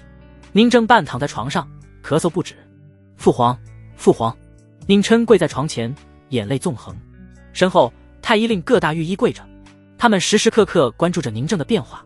宁正喘着粗气，骂了宁琛一句，你这个狗东西，你以为你干的什么事朕就不知道吗？等朕走了，你真以为你坐得稳这皇位吗？咳，宁琛哭着说，父皇，你是不会走的，你会长命百岁的。你们这帮废物，朝廷养你们有个屁用，还不快给父皇治疗。宁琛站起，他一脚将太医令御医踹翻在地，上前便打。太医吓得不轻。宁正震怒道，胡闹，给朕住手。宁琛哭着爬了过来，父皇您不要吓着臣，您快好起来吧。咳，你小子是不是巴不得朕走呢？朕要是走了，这江山就是你的了。朕告诉你，你还不够这个资格。宁正骂了起来。宁琛连连点头，是，父皇骂的是。皇上，兵部尚书吕能与陆远陆大人到了。王振从外面走进，躬身说道。宁正闻言深吸一口气，快让他们进来见朕。是。少卿。陆远与吕能二人相继走来，两人正要行礼，宁正道，不必了，免了。吕大人，陆大人，你二人可知朕找你们所谓何事？吕能跪下，皇上保重龙体。陆远则没有说话。宁正冷笑，龙体？朕还要龙体做什么？朕在位16年，有功有过，可没有一天朕是开心的。权臣弄权，王道架空，陇西贵族和宁川士族欺人太甚，朕虽死但难安。这乌烟瘴气的朝廷，朕不要也罢。宁正吼了一声，接着便又继续咳嗽着。陆远知道宁正想要什么，肃清寰宇，还权宁家。太子是他最喜欢的孩子。宁正露出了太多的无奈，世家大族还政于太子，此乃天道所向，民心所向。不掌朝政，朕死不瞑目，死不瞑目。突然宁正猛地坐起，嘶吼一声，噗，一口鲜血吐出。宁正抬手指天，此举令兵部尚书吕能痛断心肠。皇上，老臣无能，老臣无能啊，皇上！吕能叩首在地，满脸眼泪。两大党争，藩王作乱，各地起义，明朝上下水深火热，皇权架空，吕能空有一枪报复，却只能忍气吞声。此刻更是痛上加痛，太医慌忙上前：“皇上，皇上息怒，切不可动怒啊，皇上！宁正性命只剩朝夕。”罢了，罢了。带着几分无奈，宁正轻轻摇手，只怕他再看不到宁家天下，再看不到这乌烟瘴气的朝廷。说罢，宁正轻轻开口：“陆大人，吕大人，你二人是朕最信任之重臣，尤其是陆大人，你之大才，古今罕见。朕今日召二位前来，是有大事相托。”宁正说：“吕能哭成泪人。”陆远倒是平静，但也是眉头微挑。宁正自登基以来，也曾励精图治。陆远淡淡道：“皇上，月有重圆日，花有再开时。如今皇上还没有输，一切还有机会。可朕怕是看不到机会了。”宁正轻声说：“太子何在？”他低喝：“父皇。”宁琛跪趴在地上，哭个不停。可实际上陆远看得出来，这太子是在假哭，他是装出来的。宁正一死，在宁琛看来，他便可登基上位了。殊不知朝廷水深。宁正道：“琛儿，速与陆大人、吕大人跪下。今后你要多听两位大人的意见，执掌朝政，切不可怠慢。”皇上，这万万使不得。吕能一惊，连连摆手。宁琛跪向陆远与吕能，吕能搀扶：“太子不可，君怎可跪臣？快快请起。”宁正不发话，宁琛不敢起身。宁正动了动喉咙：“陆大人、萧大人，朕将太子托付于二位，希望二位尽心辅佐，不可辜负了朕的一片心意。如今朝廷之上，朕只有托孤于二位了。”宁正的话发自内心。吕能感动无比，不断磕头：“皇上，老臣定当全力辅佐太子，哪怕是粉身碎骨，也要追随太子而去。”好，陆远，你呢？宁正询问。朕知你是大才，必然不甘心屈居于东宫，朕只希望你能够善待太子，匡扶宁朝。宁正知道陆远胸有大志，他不放心陆远，却又不得不用。除了陆远，无人能与两大氏族相对。既得宁正信任，陆远深知君臣之道，开口道：“请皇上放心，有我陆远在，定然全力辅佐太子，协助他重整朝纲。”宁正笑了，他是真的会心的，笑了摆了摆手：“有你这话，朕便放心了。吕大人、陆大人，太子托付给你们，朕心安，你们退下吧。太子，你也下去吧，朕要休息了。”太医离开，吕能缓缓后退，太子也跟着退下。陆远看了一眼宁正，思索片刻，而后陆远便来到宁正面前，轻声说道：“如今朝廷不安，我只能祝你多活一些时日。”接着陆远伸出手，他微微闭上眼睛，明神术，一道念力自手中散发而出，缓缓笼罩宁正全身，继而光芒隐去，没入宁正的身体之内。陆远很快收手，这个办法只能帮助宁正多活一段时间，却治不了他的病。做完这些，陆远便退了出去。太极殿外，陆大人，兵部尚书吕能在此等候。吕大人，请。吕能做了个请的手势，二人走下台阶。一边走，吕能一边道：“皇上时日无多，其病重之消息绝不可散播出去，否则两大氏族必然蠢蠢欲动。”吕能所言极是，如今皇上突然病重，消息不易泄露，但恐怕晚了。此事整个后宫已经人尽皆知，怕是早已传了出去。陆远道。吕能一叹，他道：“可为今之计应当如何？两大氏族一旦知道，必然伺机而动，犯上作乱。陆大人，你我二人皆为托孤重臣，切不可辜负皇恩呀。”吕能还算忠诚，其一生清廉，只可惜年事已老。陆远停下，拱了拱手：“吕大人，有你这番话，我就放心了。请吕大人先行回府，今后需配合我行事。你我二人联手，还正于太子。”好，陆大人，请。陆远返回龙翔殿，此刻他并未再离开东宫半步，只等皇后那边的消息。献王府，王爷回来了。献王宁齐大步走进王府，管家随即迎上。宁齐刚刚接见了几位贵客，商讨大事。这些贵客都是王府门客，有一些是从县国而来。管家道：“王爷，就在不久前，陆远来到了王府，并且与王妃见了一面，说了一些话。”宁齐一怔：“你说什么？陆远来了？他来干什么？”经过几次接触，宁齐已经知道这陆远非一般人。这个人城府极深，极难对付。今日朝会之上，更是将公孙瓒之流丸弄于股掌之间。宁齐大怒，冷喝一声，把王妃叫过来。是。王府后院，顾妍坐于凉亭之内，玉指轻抚琴弦，模样娇柔美丽，琴声悠扬。女人峨眉皓齿，水嫩多汁。王妃，献王回来了，要见您。一丫鬟前来通报，献王回来了。行，这边去，你们把琴收好。顾妍指挥丫鬟。顾妍姿态翩翩，仪态万千。她快速来到大殿，此刻宁琪背对着门，负手而立。顾妍一喜，王爷。啪！宁琪转过身，却是一记耳光甩在顾妍脸上。顾妍被打得一个趔趄，王爷，这所谓何故？顾妍一时委屈极了，背齿紧扣，眼中似有眼泪在打转。宁琪一把揪住顾妍，他指着门外：“你他娘的，今天见了陆远，谁让你见他的？你和他说了什么？老子说过多少遍了，勿要讨论朝政。”顾妍满脸委屈：“王爷，我说什么了？那陆远来到王府，说什么要救王爷性命？我不过一女子，怎敢与他妄论政事？”顾妍委屈道。宁琪已经知晓了陆远说了什么，在他看来，此人狡猾万分，怕顾妍着了他的道。老子警告你，若是再敢私自见陆远，别怪本王翻脸无情。陆远这个人，不是你能够应对的，他的话一概不要相信，懂吗？宁琪警告。顾妍便有几分可笑，他摇了摇头：“王爷说什么话？我可是你宁琪的女人，我难不成还能胳膊肘往外拐？最好别是。”宁琪开口。顾妍心中委屈，他玉齿紧扣，但其心中对陆远多了一抹憎恨。这个人简直狂妄自大。老爸，老爸！外面便传来陆王宁志激动的叫声。宁琪转过头，宁志一身红袍，大笑着自外面跑来。宁琪见状：“老六，你是连一点王爷的脸面都不要了？什么事情能让你开心成这样？皇上快死了呀！”宁志张开双臂，笑道：“你说什么？”宁琪脸色一变，他一把揪住宁志的衣服。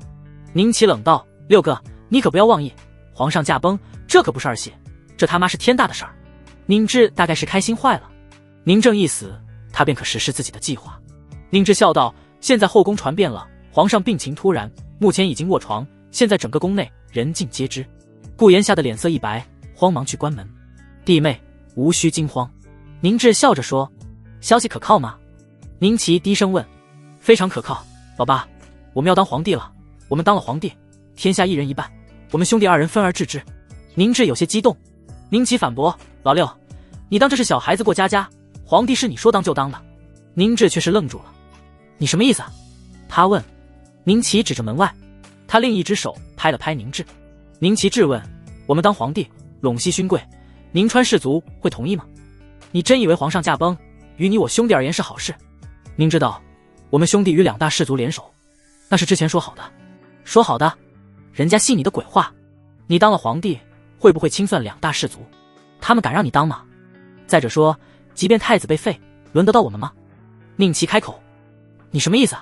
什么意思？这不明摆着呢吗？两大氏族要的是傀儡皇帝，你弟弟宁安才是合适的人选。”放屁！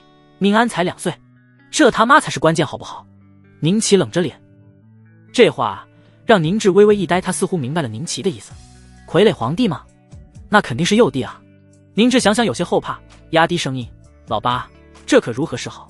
你我二人应该如何去做？”宁琪道：“首先要确认皇上是否真的病重了。如果是真的，你我兄弟不可直接篡权，以免背负万劫不复之骂名。”宁琪点了点宁志的胸口：“那当如何？”宁志问：“找一个替死鬼。咱们的六叔一直都有帝王之志，我们可推举六叔调兵杀入京师，拥护六叔登基。”然后宁琪做了个抹脖子的手势。嘶！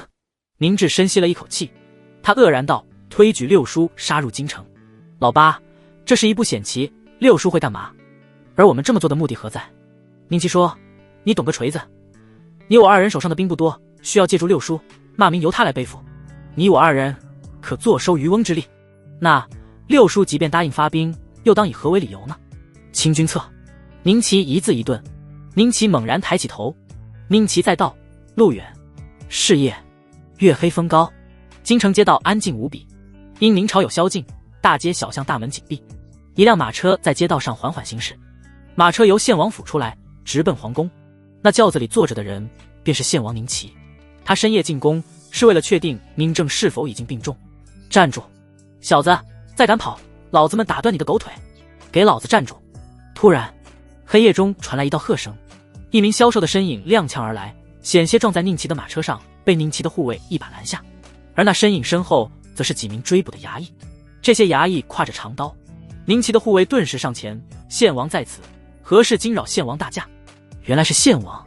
几名衙役抱了抱拳，行上一礼。宁奇拨开轿帘，开口道：“你们有什么事？”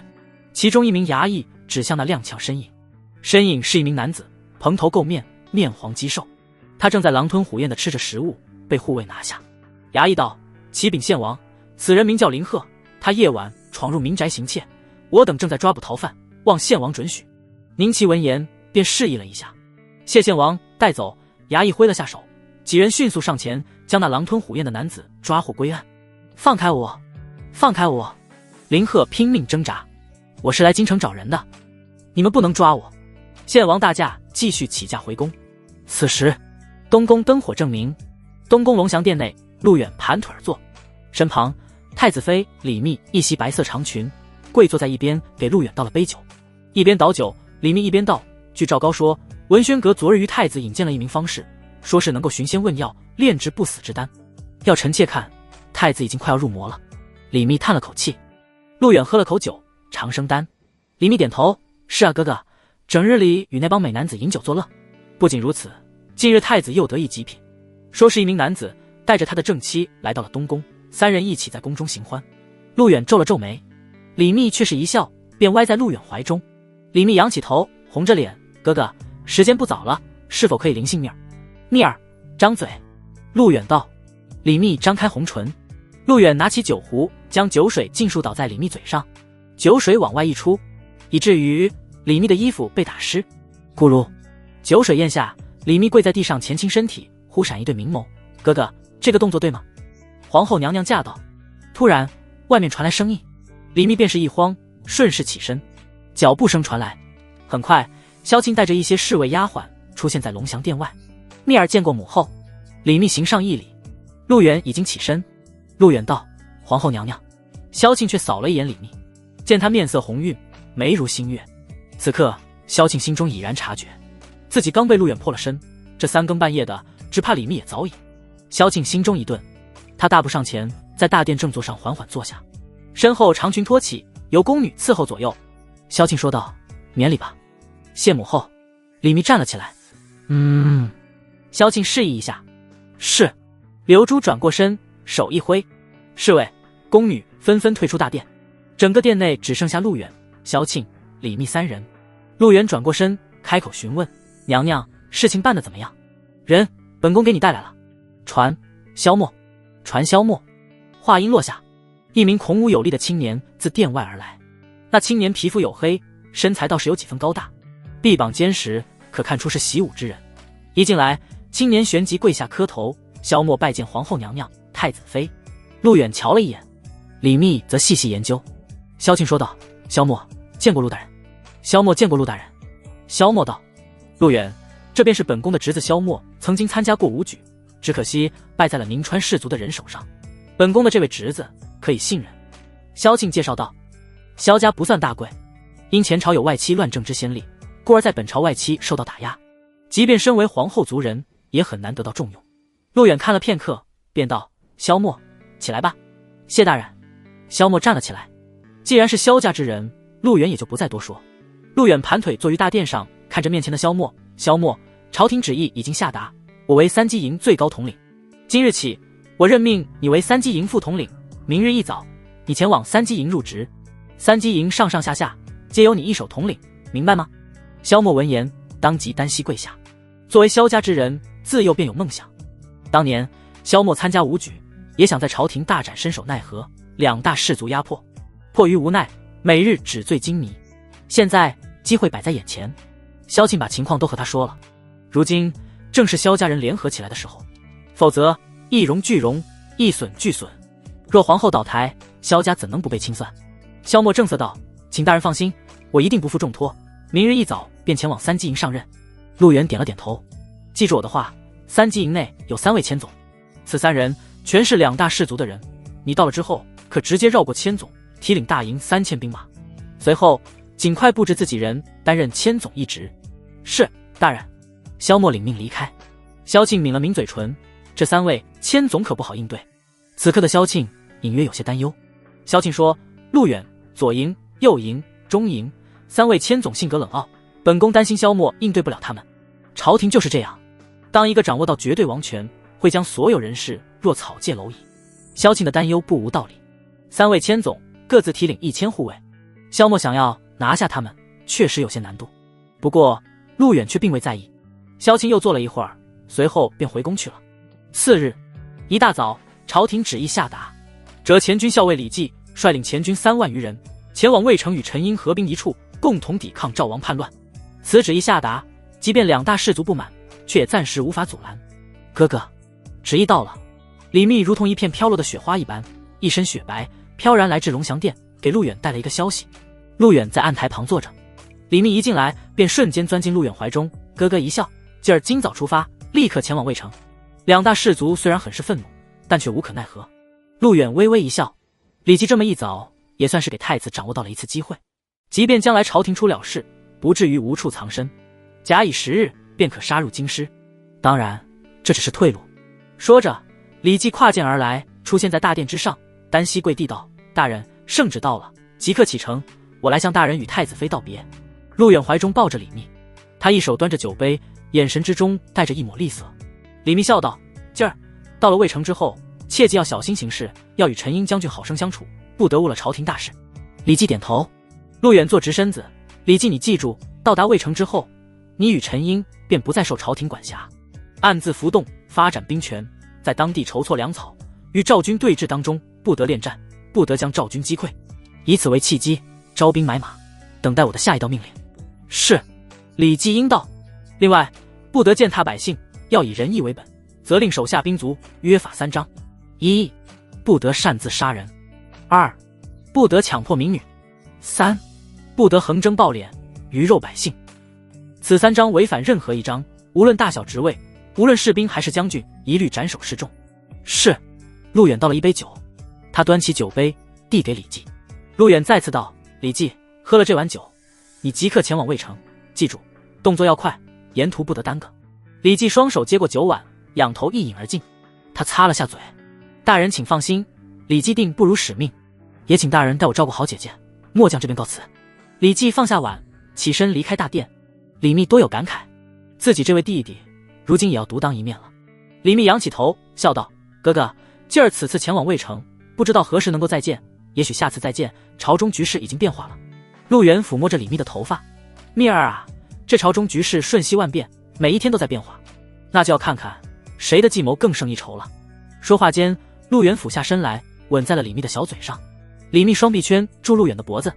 而此刻，紫宁宫身着睡衣的萧庆坐在寝宫之内，面对着镜子轻轻梳头，他神态有几分出神，脑海中所回忆的是与陆远行欢之事。刘珠正在为萧庆收拾床铺，便发现了那点点落红。血，娘娘，您受伤了？刘珠连忙着急询问。萧庆知道，不是受伤，而是破了。萧庆一言不发，只是手上机械般重复着梳头的动作。但见娘娘神色，刘珠旋即明白了。娘娘，刘珠吓得跪在地上，娇躯微颤。皇后被陆远搞了。萧庆淡淡说道：“此事你若敢张扬出去，你知道本宫的功法的。”是，奴婢不敢，奴婢打死也不敢。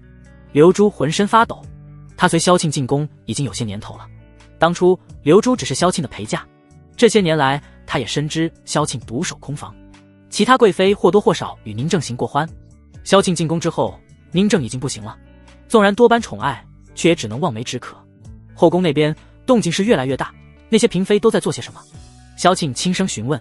刘珠是他自娘家带来的，所以萧庆也知道刘珠一心向自己。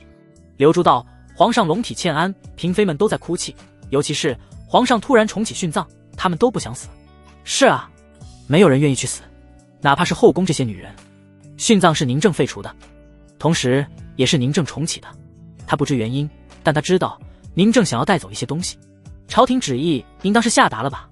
前军校尉李绩现在是不是已经出了京城？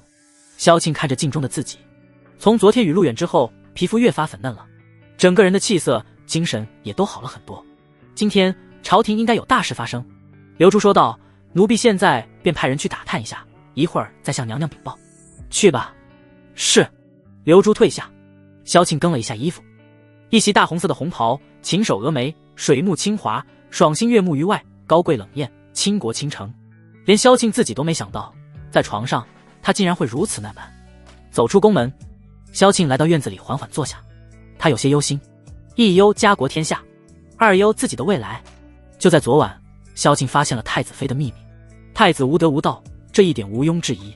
朝廷动荡，两党之争，其实而今已经是四党，各地藩王尤其以陆王、献王为主，陇西勋贵、宁川士族，这第四党便是以他萧庆为首的皇后党派，其中陆远是他的擎天之柱。娘娘，奴婢打听到了，李绩早上拜会了陆大人之后，已经起行前往魏城。刘珠很快返回，跪下来道。闻言，萧庆闭上眼睛，他的玉手紧紧地抓着长袍。萧庆很快睁眼，三季营那边萧默是否已经过去了？刘珠回道，萧默已经去了，但是什么？萧庆询问。遭到了三季营冷落，左营千总王方，右营千总曹子科，中营千总司马错拒绝拜见。萧默大人在三季营竟调不动一兵一卒，他们说什么三季营只有大都尉，从未有过什么统领。刘珠道，唉。萧庆叹了口气，他满脸忧愁，这三季营又是一大关卡。宁川士族有3人在三季营，此3人早已将三季营握在手中。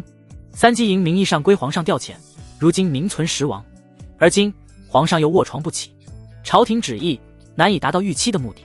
3大千总全是2大士族之人，他们在三季营已经渗透，萧默想要掌控，谈何容易？本宫心难安。萧庆轻声说，眼圈微微泛红。娘娘，有陆大人在，他一定会有办法的。刘珠安慰。陆大人。陆远。吟声悠扬，哼声婉转，龙翔殿内气氛极为祥和。陆大人，三季营副统领派人前来，说是有急事要见您。碧落走进大殿，来到陆远的卧房外，轻轻叫了一声，里面隐约有李密的声音。大人。碧落又道，他知道里面在干什么。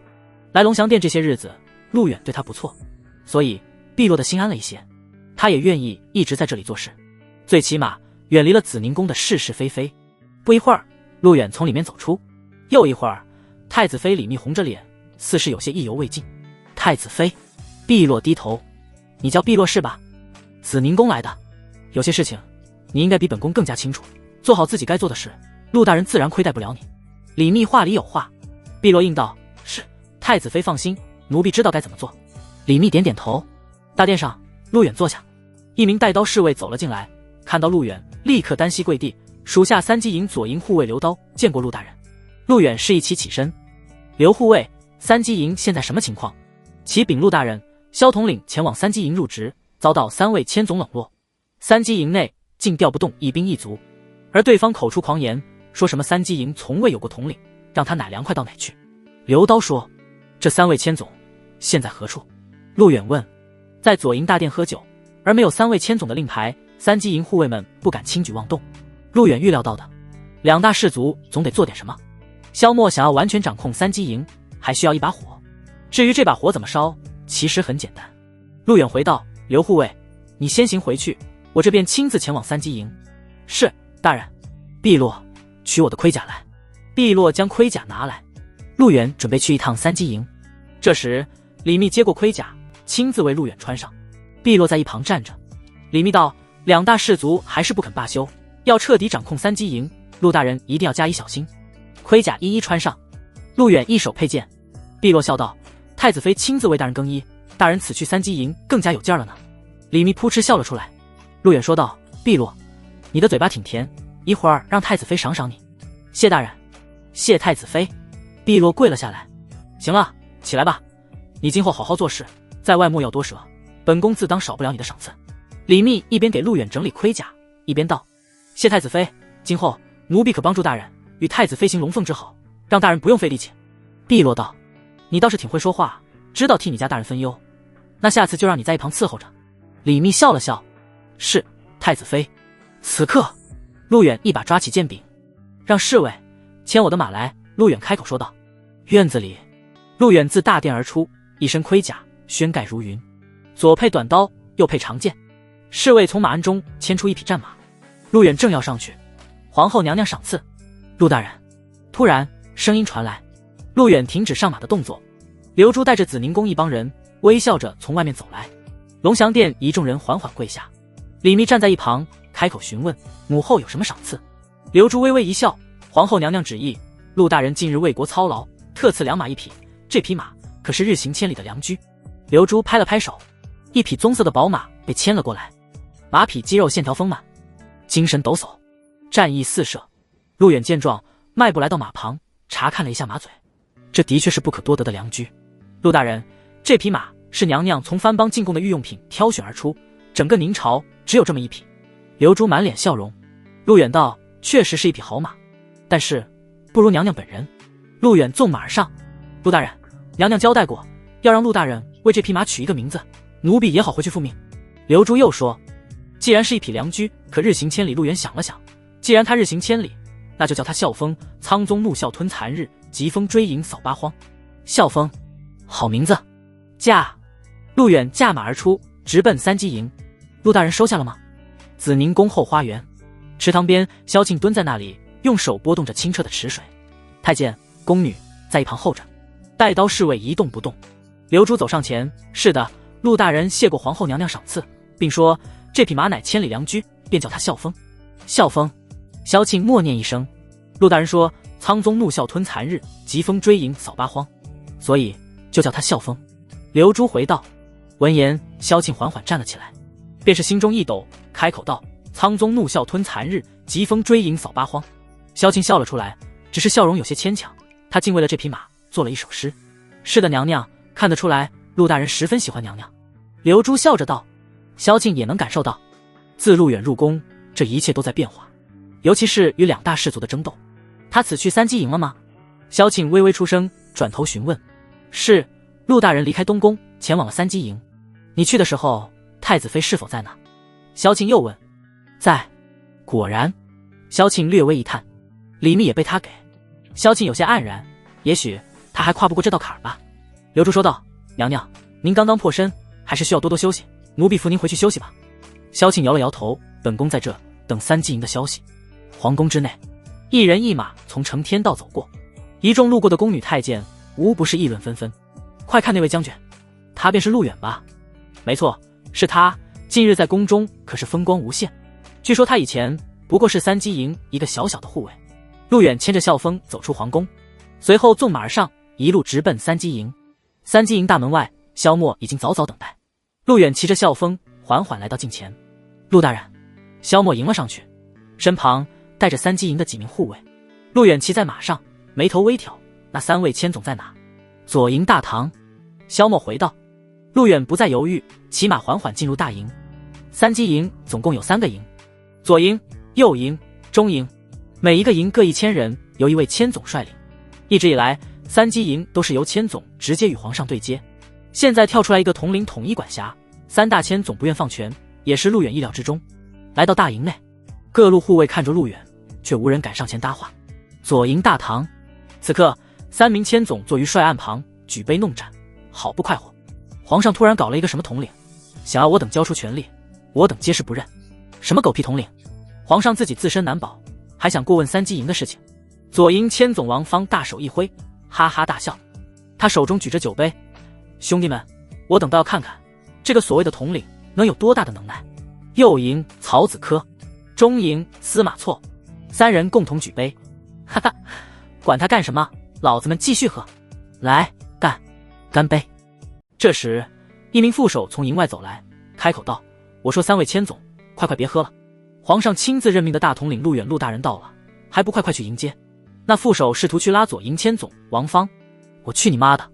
王方一脚将副手踹开，他醉醺醺道：什么狗屁统领，他不过是咱三鸡营一个普通护卫罢了，老子高看他一眼。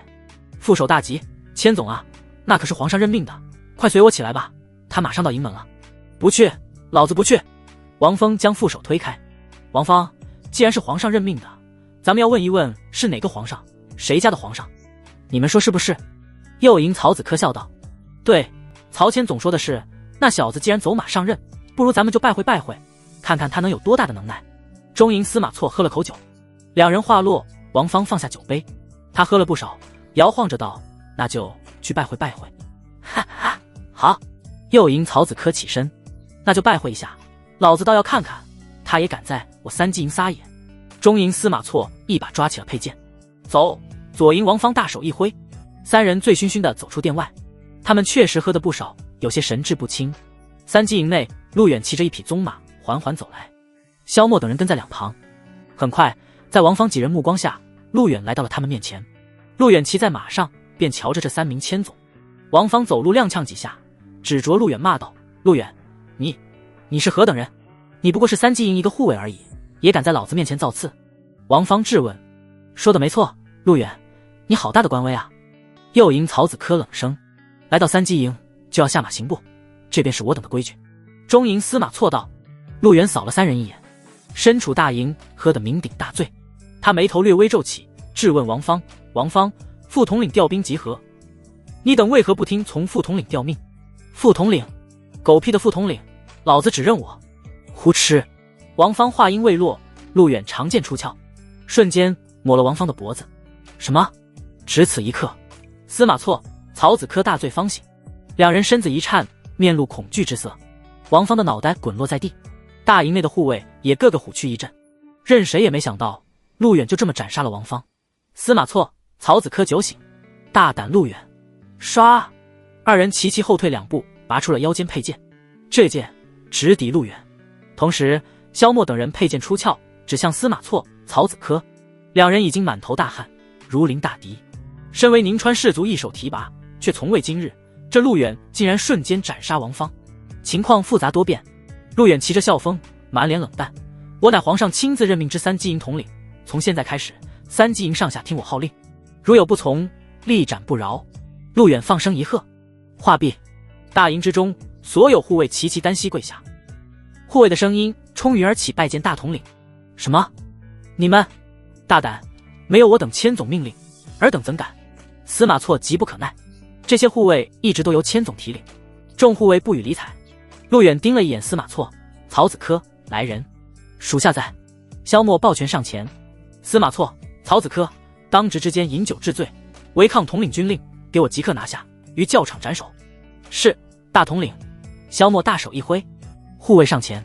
司马错慌了，吼道：“你们敢！”陆远，我是宁川家族的人，是由右丞相一手提拔。曹子科吼道：“陆远，你若敢动我，陇西勋贵必不会放过你，识相点，就给老子让开。”但朝廷上大多都知道陆远是皇后党，党争之间，那就看谁的计谋更高。拿下！陆远道。胡吃！萧默破空而上，司马错、曹子科挥剑便阻之。曾经的萧默，那可是武状元的最佳人选，若非背后有两大氏族操作，状元必然是他。锵锵锵！司马错与曹子科武器断掉，二人齐齐被萧默打翻在地。拿下！萧默道。护卫上前将二人瞬间拿下，并且捆了起来。陆远，你这个畜生！陆远，你不得好死！陆远，你敢动我，两大氏族必与你不死不休！陆远，三营集合！三营集合！教场！三大营齐齐聚集，3000卫士列队排开。司马错、曹子科跪在教场之上，骂骂咧咧。陆远跨骑笑风自教场缓缓走过，他一手拉住缰绳，笑风停下。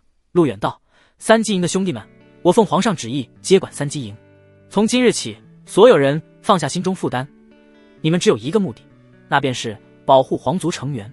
司马错、曹子科、王方三人抗旨不遵，酗酒误事，不听调命，其罪当斩。传我命令，立刻斩！斩！陆远，你个混蛋！陆远，我要见公孙大人！”噗嗤，两个人头落地。司马错、曹子科双双斩杀。三鸡营所有护卫纷纷跪下。恭迎大统领！恭迎大统领！三鸡营变化，这一变也当轰动京师。左营大堂，陆远在大帐内坐了下来。萧默，从今天开始，三鸡营全部由你掌控，你需要做几件事情。萧默抱拳。可以说，陆远斩杀王方、斩首司马错的举措，让萧默心中佩服无比。要知道，此三人全是两大氏族任命，能有这种魄力，整个朝廷也只有陆远了。陆大人，凡您所命，萧默一律遵守。萧默说道。萧庆也曾和他说过，萧家能否长久，要靠陆远。他是公认的太子党，只有太子登基，萧家才能够继续下去。陆远便交代一句：第一，立刻选出3位合适的千总，要安排自己人上去，加紧操练士兵，不得怠慢。第二，扩大阵营。现今的3机营只有左右营和中营，你需要扩充前营，每营多加1000人。第三，你挑选出一位有能力的人，值得信任的，让他去东宫找我，我有大事安排。扩充军备需要朝廷旨意，任何军队不得私自招兵。萧默便有几分担忧，说道：陆大人，扩充大营，再加一个前营，如果传到朝廷耳朵里，只怕2大士卒。陆远打断了萧默的话：你只需扩充，其他的事情我会处理好。记住了，3机营，我要的不是混日子的蠢货，我要的是精英。你扩充的前营训练骑兵，这几日我会给你提供战马，由你亲自训练。是，陆大人。萧默单膝跪下，抱拳道：2000骑兵足够了，骑兵更是要精英中的精英，告诉他们，从今天开始3机营上下只能听命于一人，那便是我。陆远再次说：是，我们时间不多，抓紧练兵备战，记住，与2大士族的争斗已经开始，切不可怠慢。遵命。陆远扩充3机营也是为了以防万一。陆王、献王都不是好惹的主，如今皇上病重的消息传遍京城，这个时候以献王的聪慧，说不定要打着清君侧的名号杀入京城。陇西、宁川都在虎视眈眈，也难怪萧庆害怕，稍有不慎，万劫不复。娘娘，娘娘，有消息了。紫宁宫后花园凉亭下，萧庆屈腿安静地坐着，他的心影约有些不安。此刻的萧庆一直在等待3机营那边的消息，如陆远无法控制3机营，那今后就更加困难了。刘珠，快说，什么情况？刘珠快速跑来，萧庆一把抓住了刘珠的手，急切问，他的眼神中充满希冀，那清澈的眼神也可看出他内中的焦虑。刘珠笑道：自然是好消息，娘娘，陆大人实在是太了不起了。适才护卫传话，陆大人亲自前往3机营，将千总王方、司马错、曹子科3人于教场斩首示众，并且夺得3机营兵权。3机营上上下下高呼拜见大统领。太好了！萧庆不由来的一阵惊喜，激动的眼泪飘然而落。拿下3机营就能获得党争的主动权。3机营人士不多，但这是皇上唯一能够掌控的独属于皇室的护卫，这帮护卫却也不能小觑。首先，他们个个都是精英，这3大营一直以来都是萧庆的心头肉，如今重掌在手。娘娘，陆大人是真的能干，连萧统领都做不了的事，他竟然很快解决。刘珠为萧庆道喜，作为萧庆的丫鬟，自然与萧庆一荣俱荣。要知道，当年入宫的刘珠是萧庆的陪嫁，如今殉葬制度重启，刘珠并不想住进那冰冷的坟墓。是啊，萧庆感慨，确实很能干，都把他给。本宫现在担心的是，陆远斩杀3大千总，只怕要惹得2大士族愤怒，到时候他们必然弹劾陆远，不会善罢甘休。解决了一个问题，现在又面临下一个问题。萧庆担心起来，2大士族必然想办法应对，他们绝不可能放过陆远。刘珠想了想，便道：陆大人既然能这么做，必然有他的办法，娘娘您无需担心。萧庆笑了，心情大好。陆远所表现出来的每一件事都让萧庆没有料到，沉稳、气度、卓绝不凡，这样的一个人在朝廷党争之中亦能不骄不躁，可以说这是天赐良人，于太子于萧庆都极为重要。萧庆转过身开口道：刘珠，今晚在紫宁宫设下一宴，晚上把陆远请过来，本宫要与他商讨大事。是，娘娘。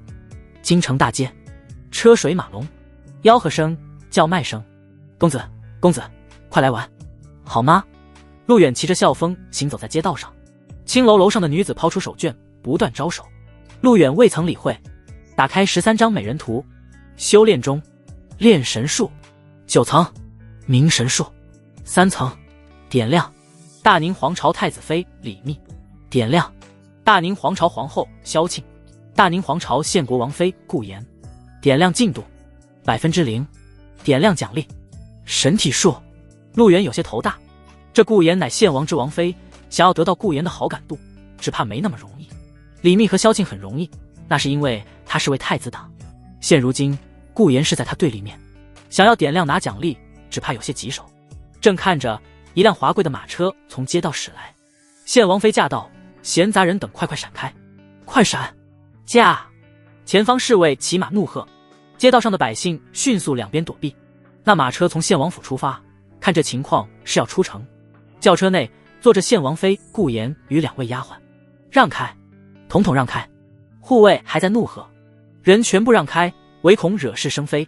只有陆远一人骑着校风行走在街道中央。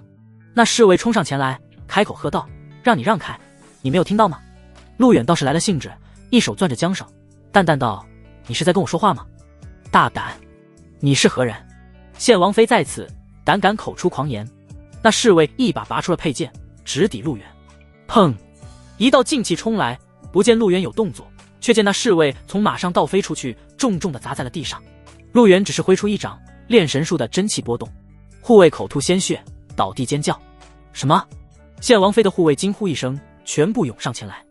马车停下，周围百姓议论纷纷。这人是谁啊？竟然敢挡献王妃的马车！这个人不就是那位夺旗先登的陆大人吗？什么？陆大人？就是太子亲自牵马的那一位。街道上惊呼四起。轿辇内，献王妃顾妍轻轻拨开纱帘，微微探头出来。什么事？护卫上前道：“启禀王妃，前方有人挡路，还伤了我们的侍卫。大胆狂徒，不知本王妃在此，问他是何人？”顾妍微微怒道。轿辇内的顾妍一身雪白罗裙，绝妙的娇躯在罗裙内凸显出来，肌肤粉嫩，吹弹可破。女子生的妖娆，又似有几分妩媚。启禀王妃，好像是陆远。护卫道：“陆远，他要干什么？让他上前来。”顾妍道。顾妍正要出城，说是献王那边有了计划，但他没想到的是，还能在这里遇见陆远。护卫喊了一声：“前面可是陆远陆大人。”王妃有请。驾！陆远轻轻策动缰绳，便来到了车轿前方。顾妍探出头，上下打量了陆远一眼，同时陆远也见顾妍那张粉嫩的俏脸，好似能够捏出水一般。陆远下马，恭敬道：“在下陆远，见过献王妃。”献王妃顾妍一声冷哼，他道：“好你个陆远，本王妃的路你也敢挡？你是真不将献王放在眼里啊？”陆远笑道：“王妃，在下只是路过。”路过？本王妃看来，你就是想找不自在。陆远呀陆远，本王妃提醒你，在这朝廷之内，做事不要太张扬，张扬了对你没有好处。今日皇上恩宠你，他日皇上还能护着你吗？顾妍话里有话，言外之意就是皇上早晚驾崩，太子想要登基，只怕没有那么容易。陆远笑了笑：“王妃哪里话，我陆远是受国恩，自当生死报国。不知道王妃此次出城是要回献国吗？本王妃去哪关你屁事？”顾妍眉头好看的挑了起来：“你莫要多问。那么王妃可容在下猜一猜？”陆远微笑：“什么？”顾妍疑惑地问。王妃此次回献国，不久之后，献王与陆王联合其他诸侯王，莫非要打着清君侧的名号杀入京城？不然的话，王妃为何如此急切要回封地？陆远满脸笑容，可这番话却将顾妍激怒。顾妍骂了一句：“陆远，你好大的胆子，这种话都敢妄议，还不快给本王妃跪下磕头！”陆远笑了，他道：“王妃帮在下带一句话给献王，若他敢动刀兵，在下必让他出不了应天门。”陆远骑马离开，顾妍心中则是一颤。献王已经回到了封地，只是他还不知道献王的计划。陆远的这番话仿佛是在告诉他什么，却又并未明说。这个陆远，顾妍背齿紧扣，总有一天献王要把你踩在脚下。起驾！顾妍坐回轿内，献王妃马车一路驶出京城，返回封地献国。皇宫应天门外，怎么回事？现在不是早朝时间，各位大臣怎么都来了？公孙大人、杨大人、张大人、司徒大人，你们这是？门外巡逻的卫尉便是一声惊疑，只见一个个文臣武将满脸愤慨，大步自外面而来。除了兵部之外，6部的其中5部全部在场。状元郎朝拜，紫薇阁大学士杨居士，大理寺几位官员，虎庭校尉及一些武将，翰林院、齐天府各御史大夫。可以说宁正上朝都凑不齐这么多人。卫尉，我等要进宫面见皇上，有大事相商。齐天府司徒允抱拳道：“皇上龙体有恙，太医令说了，这2日不便见任何人，有关朝廷的折子可由太子批阅。今天皇上便有下旨，由太子监国。”卫尉道：“公孙旦上前，卫尉，既然皇上龙体欠安，那我等就去紫宁宫面见皇后。误了我等大事，你担待得起吗？”卫尉见状退了下来：“各位大人，请。”文武大臣走进皇宫，步伐迅速。各位大臣，我就说一句，陆远私自斩首3击营3大千总，藐视朝廷法律，将大理寺置于何处？陆远知法犯法，罪加一等，应交由大理寺审查。今日无论如何，我等都要逼迫皇后下这一道旨意。各位大臣，今日我等必要将陆远惩治。三机营3位千总被杀，触犯宁朝法律。公孙旦一早得知此事，如今这一趟又是来逼宫的。既然皇上龙体欠安，那么由皇后下旨也是一样的。3大千总即便是犯了错，但也需经过大理寺彻查。陆远妄自斩杀，触犯法律。在宁朝，军法有云：军队在前线作战，将军有生杀大权。但如果一方军队不在前线，亦是没有进入备战状态，将军则只可惩治，不得杀人，否则将会交由大理寺定罪。公孙旦想要的就是把陆远交由大理寺，而大理寺则都是他的人。一帮人直奔紫宁宫。蝶儿，你觉得本宫的肌肤是不是比以前更好看了？东宫，太子妃住处，李密正坐于镜子前研究着自己的小脸，于蝶则在一旁伺候着。李密的头发高傲盘在一起，上有星辰点缀。于蝶笑道：太子妃，我听老人说，女人就像是花园里的花朵，需要男人精心来呵护。太子妃有陆大人呵护，可不就是越来越水灵了？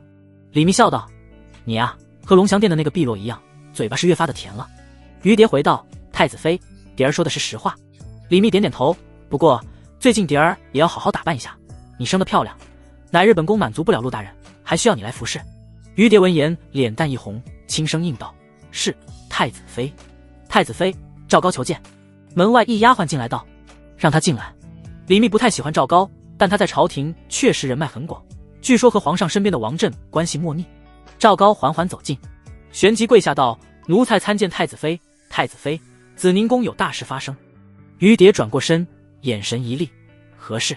赵高道：据王振说，不久前公孙大人带着3省6部文臣武将前往紫宁宫，要找皇后定罪于陆大人。陆大人今日在3机营斩杀3位千总，惹得文臣不满。混账东西！李密一巴掌拍在了桌子上，这帮东西，那是摆明了要和我们过不去。李密目光冷淡：来人，被叫前往紫宁宫。是。紫宁宫内，萧庆正在沐浴，刘珠于一旁伺候着。玉体躺在水池之内，上面铺满了花瓣。因为今晚要让陆远过来，萧庆提前洗了个澡。他躺在里面，刘珠轻揉着萧庆的身体。娘娘，您的肌肤更加好看了，一捏好像就能出水一样。刘珠笑着说：本宫这具身体从来没有人用过，本宫也从来没想到会让陆远进了这一步。萧庆微微说道：陆大人心系娘娘，一心为太子和娘娘谋划，在这宫中娘娘也有了靠山。刘珠说。萧庆点了点头。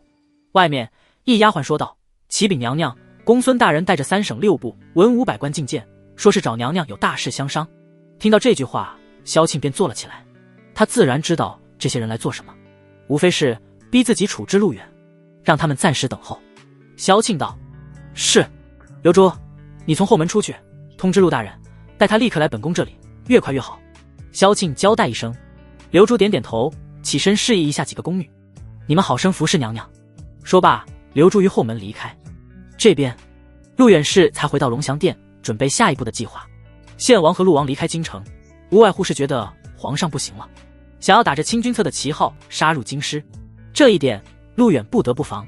碧落，捻墨。陆远说道。碧落拿来笔墨，跪在一旁伺候。陆远打算给献王写一封信，先稳住献王，好给自己拖延时间。碧落笑道：大人，您的字写得真好看。陆远没有回话。碧落又接着说：适才太子妃又来过了，太子妃对大人是真的好，一天不见，甚是想念呢。陆远一边写信一边说道：还不是最近朝廷的事，2大氏族做的是越来越过分了，不过他们在大人面前还不是乖乖的俯首称臣。碧落哼了一声。陆远笑了笑。此刻刘珠急急忙忙地跑了进来：陆大人，皇后娘娘让您即刻前往紫宁宫。刘珠跑得上气不接下气。听到此话，陆远抬起头。这事儿意料之中，宁正病情加重，不便接见大臣，这帮人也只有逼迫皇后下旨了。是公孙旦他们吗？陆远淡淡询问。正是。文武百官大闹紫宁宫，娘娘不知该如何应对，还请陆大人立刻过去一趟。刘珠将消息传达。陆远点了点头。3机营斩杀3位千总，对于公孙旦他们来说是一次机会。3机营并非在前线将军统领，没有生杀大权。放下笔，陆远道：碧落，把这些收起来，一会儿回来了，我还要继续给献王写信。是，大人。碧落应道。陆远缓缓起身：刘珠，走吧。碧落提醒：陆大人，公孙大人他们在宫外等候，娘娘让您从后门进入，去寝宫见她。好。陆远回应。萧庆已经沐浴完毕，一袭黑色长袍穿在身上，他靠在寝宫的椅子上闭目养神，实则心中已经是翻江倒海。如处理不好这件事，陆远此次斩杀三击营千总并不是一件明智的选择。事实上，萧庆在焦虑。丫鬟轻轻为萧庆梳肩，外面的公孙瓒等人已经等候多时。就在这时，萧庆缓缓睁开眼睛，他发现肩头的力度变重了。萧庆微微回首，便见陆远站在他的身后。陆远。看到陆远，萧庆心中一喜，一只手按住了陆远的手。陆远微微一笑，他轻轻俯身，在萧庆耳边道：“娘娘在忧虑什么？”萧庆娇躯微微颤动，红唇轻启，面若桃花，红晕满面。闻着陆远身上的味道，萧庆有些昏了头脑。公孙瓒等人前来逼宫，如今皇上重病卧床，本宫担心自己搞不定他们。曾经萧庆还有宁正为其撑腰，如今宁正自身难保，太子无道，整个朝廷上下，她名为皇后，实则早已被架空。后宫华贵妃虎视眈眈，两大氏族步步紧逼。陆远知道萧庆心中忧愁，他轻轻一笑，轻抚萧庆的脸蛋，一路往下。妻儿无需担心，一会儿你只需做好你的皇后，其他的交给我了。陆远安慰一声。陆远。萧庆抓住陆远的手，他扬起粉面，含情脉脉：真的没事吗？本宫担心，要知道在这宫中你是本宫唯一能信任的人了。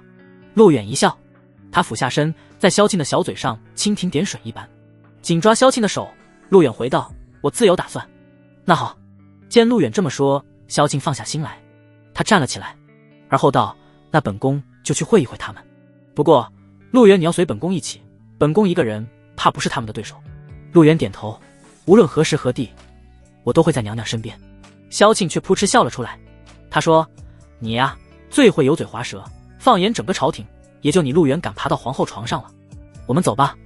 此刻紫宁宫外乱成了一锅粥来，文500官，文臣武将气冲斗牛，6部除了兵部吕能以外，5部全员到齐，以户部尚书公孙瓒为首，齐天府司徒允、翰林院等百官逼迫，太监宫女们也都在议论纷纷。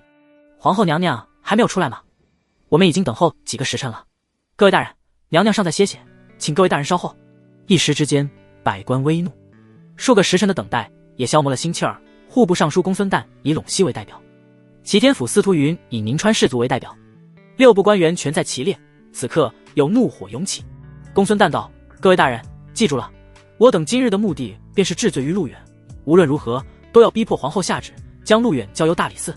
齐天府司徒云捋了捋胡须，这陆远巧舌如簧，我等需要小心行事，切莫像前几次那样着了他的道。公孙大人，司徒大人，只要我们齐心协力，这陆远今天插翅难逃。荆轲状元郎朝拜道：朝拜大人说得对，我们不应与陆远辩论，直接让皇后下旨即可。紫薇阁大学士杨居士开口，一众人继续等待。皇后娘娘驾到。此刻一道声音传来，听到声音，众官员纷纷跪下。一身黑色袍子的萧庆在刘珠的搀扶下缓缓走出，身后丫鬟侍卫随行。黑色长袍的衬托下，萧庆的身上那倾国倾城的美貌更是体现出来，其色绝美，令人垂涎3尺。臣等拜见皇后娘娘。众人齐齐跪下。萧庆款款走下楼梯，脸眸扫了一眼公孙瓒等人。萧庆抚了抚额：公孙大人，皇上已经下旨由太子监国，今天各位大臣这是怎么了？本宫就是小气一下，你们都要来打扰吗？萧庆询问。算了，免礼平身吧。谢娘娘。众人站了起来。公孙瓒拱手道：启禀娘娘，老臣公孙瓒挟文500官，弹劾陆远滥杀无辜一事，这是我等的折子。公孙瓒双手将折子呈上。萧庆却道：公孙大人，后宫不得干政，这不是太宗皇帝定下的规矩吗？这等折子你们不送到东宫，送本宫这里做什么？公孙瓒眉头一紧。齐天府司徒允上前道：启禀娘娘，太子近日连日大醉，直至近日还在酒色之中，我等实在是等不及，所以呈于娘娘过目。萧庆接过折子，这上面将陆远的罪名一一罗列，只是看了一眼，萧庆便将折子放下。你们这多人都要弹劾陆远在三击营杀了3位千总吗？臣等都是。所有大臣纷纷开口。呵，听到这里，萧庆不由一阵好笑，分明是蓄谋已久的。陆远一天不死，他们一天便不安宁。也罢。太监搬来一张椅子，萧庆缓缓坐下，玉腿屈向一边。他淡淡的说：“来人，传陆大人。”皇后娘娘有旨，传陆大人，传陆大人。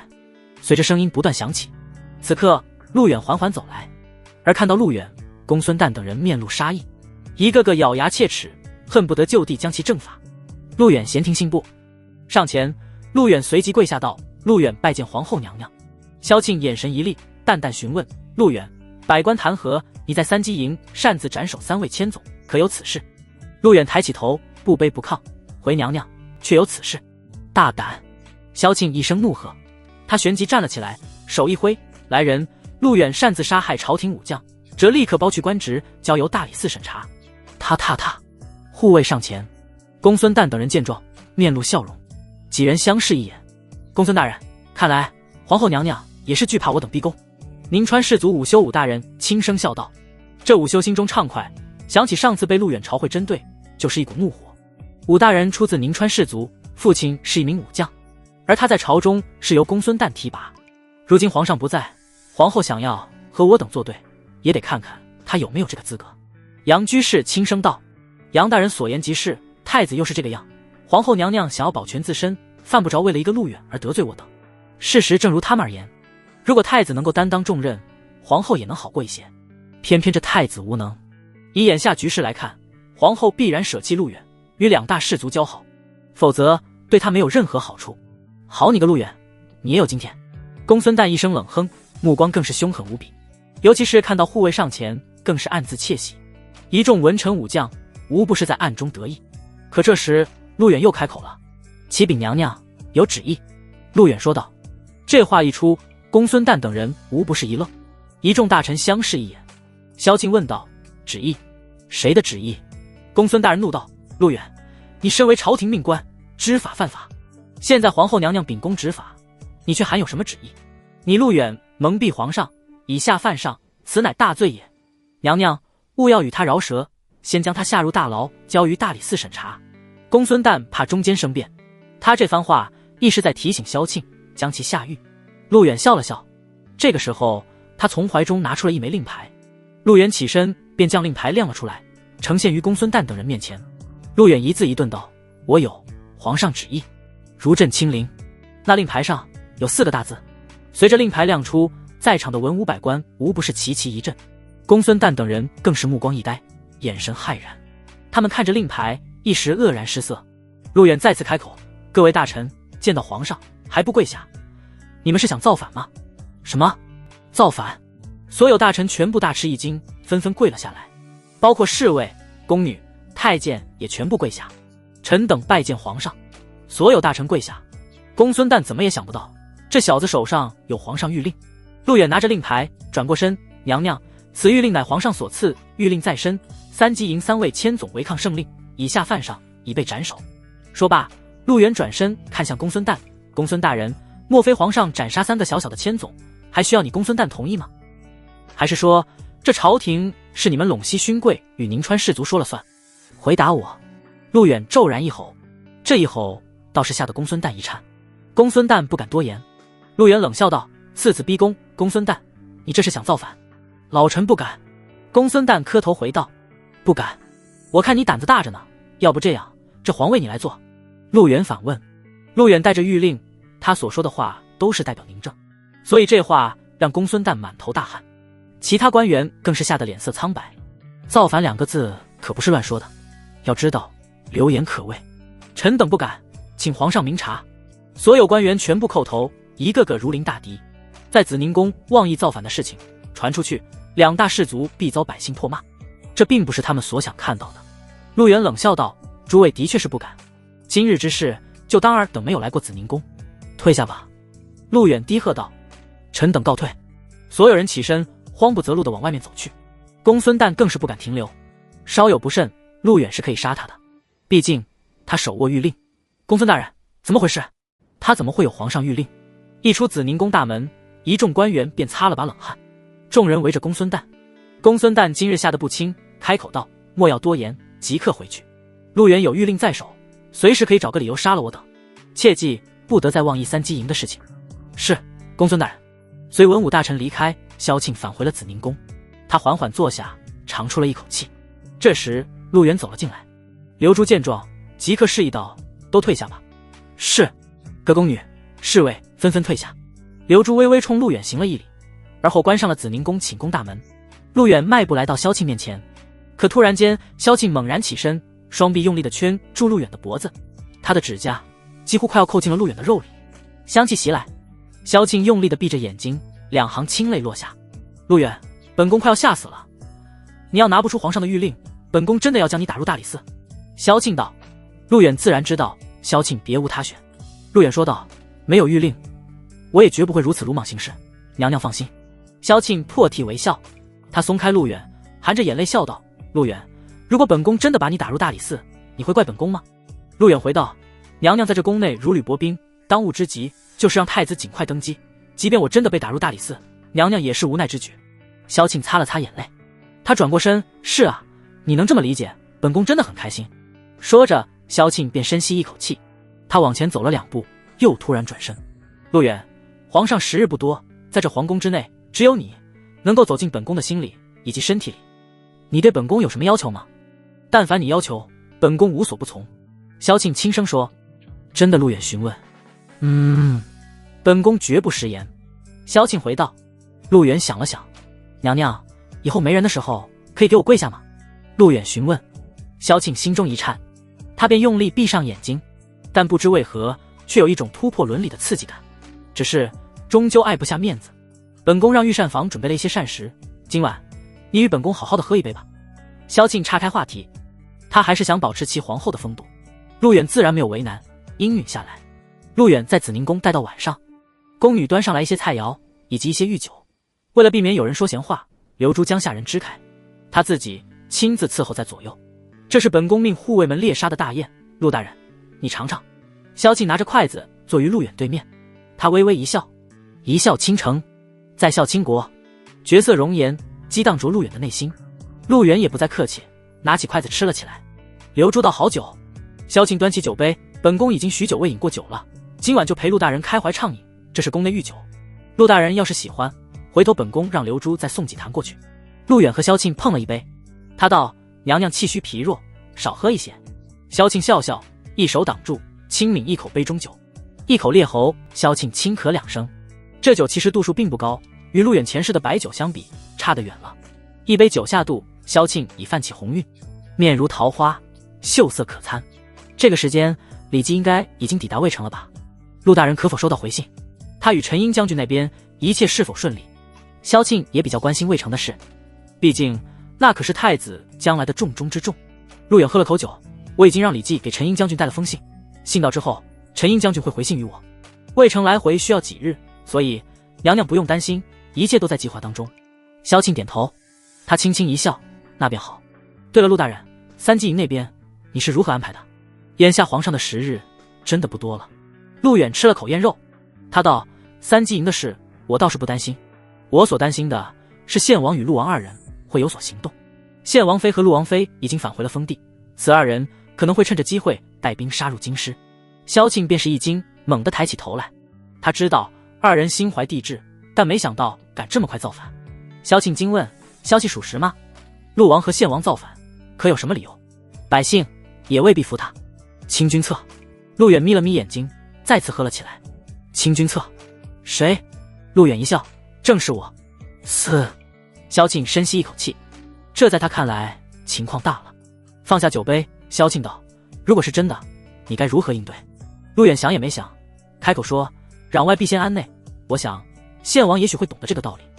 如今皇权最大的敌人，献王最大的敌人，最难啃的骨头不是太子，而是2大氏族。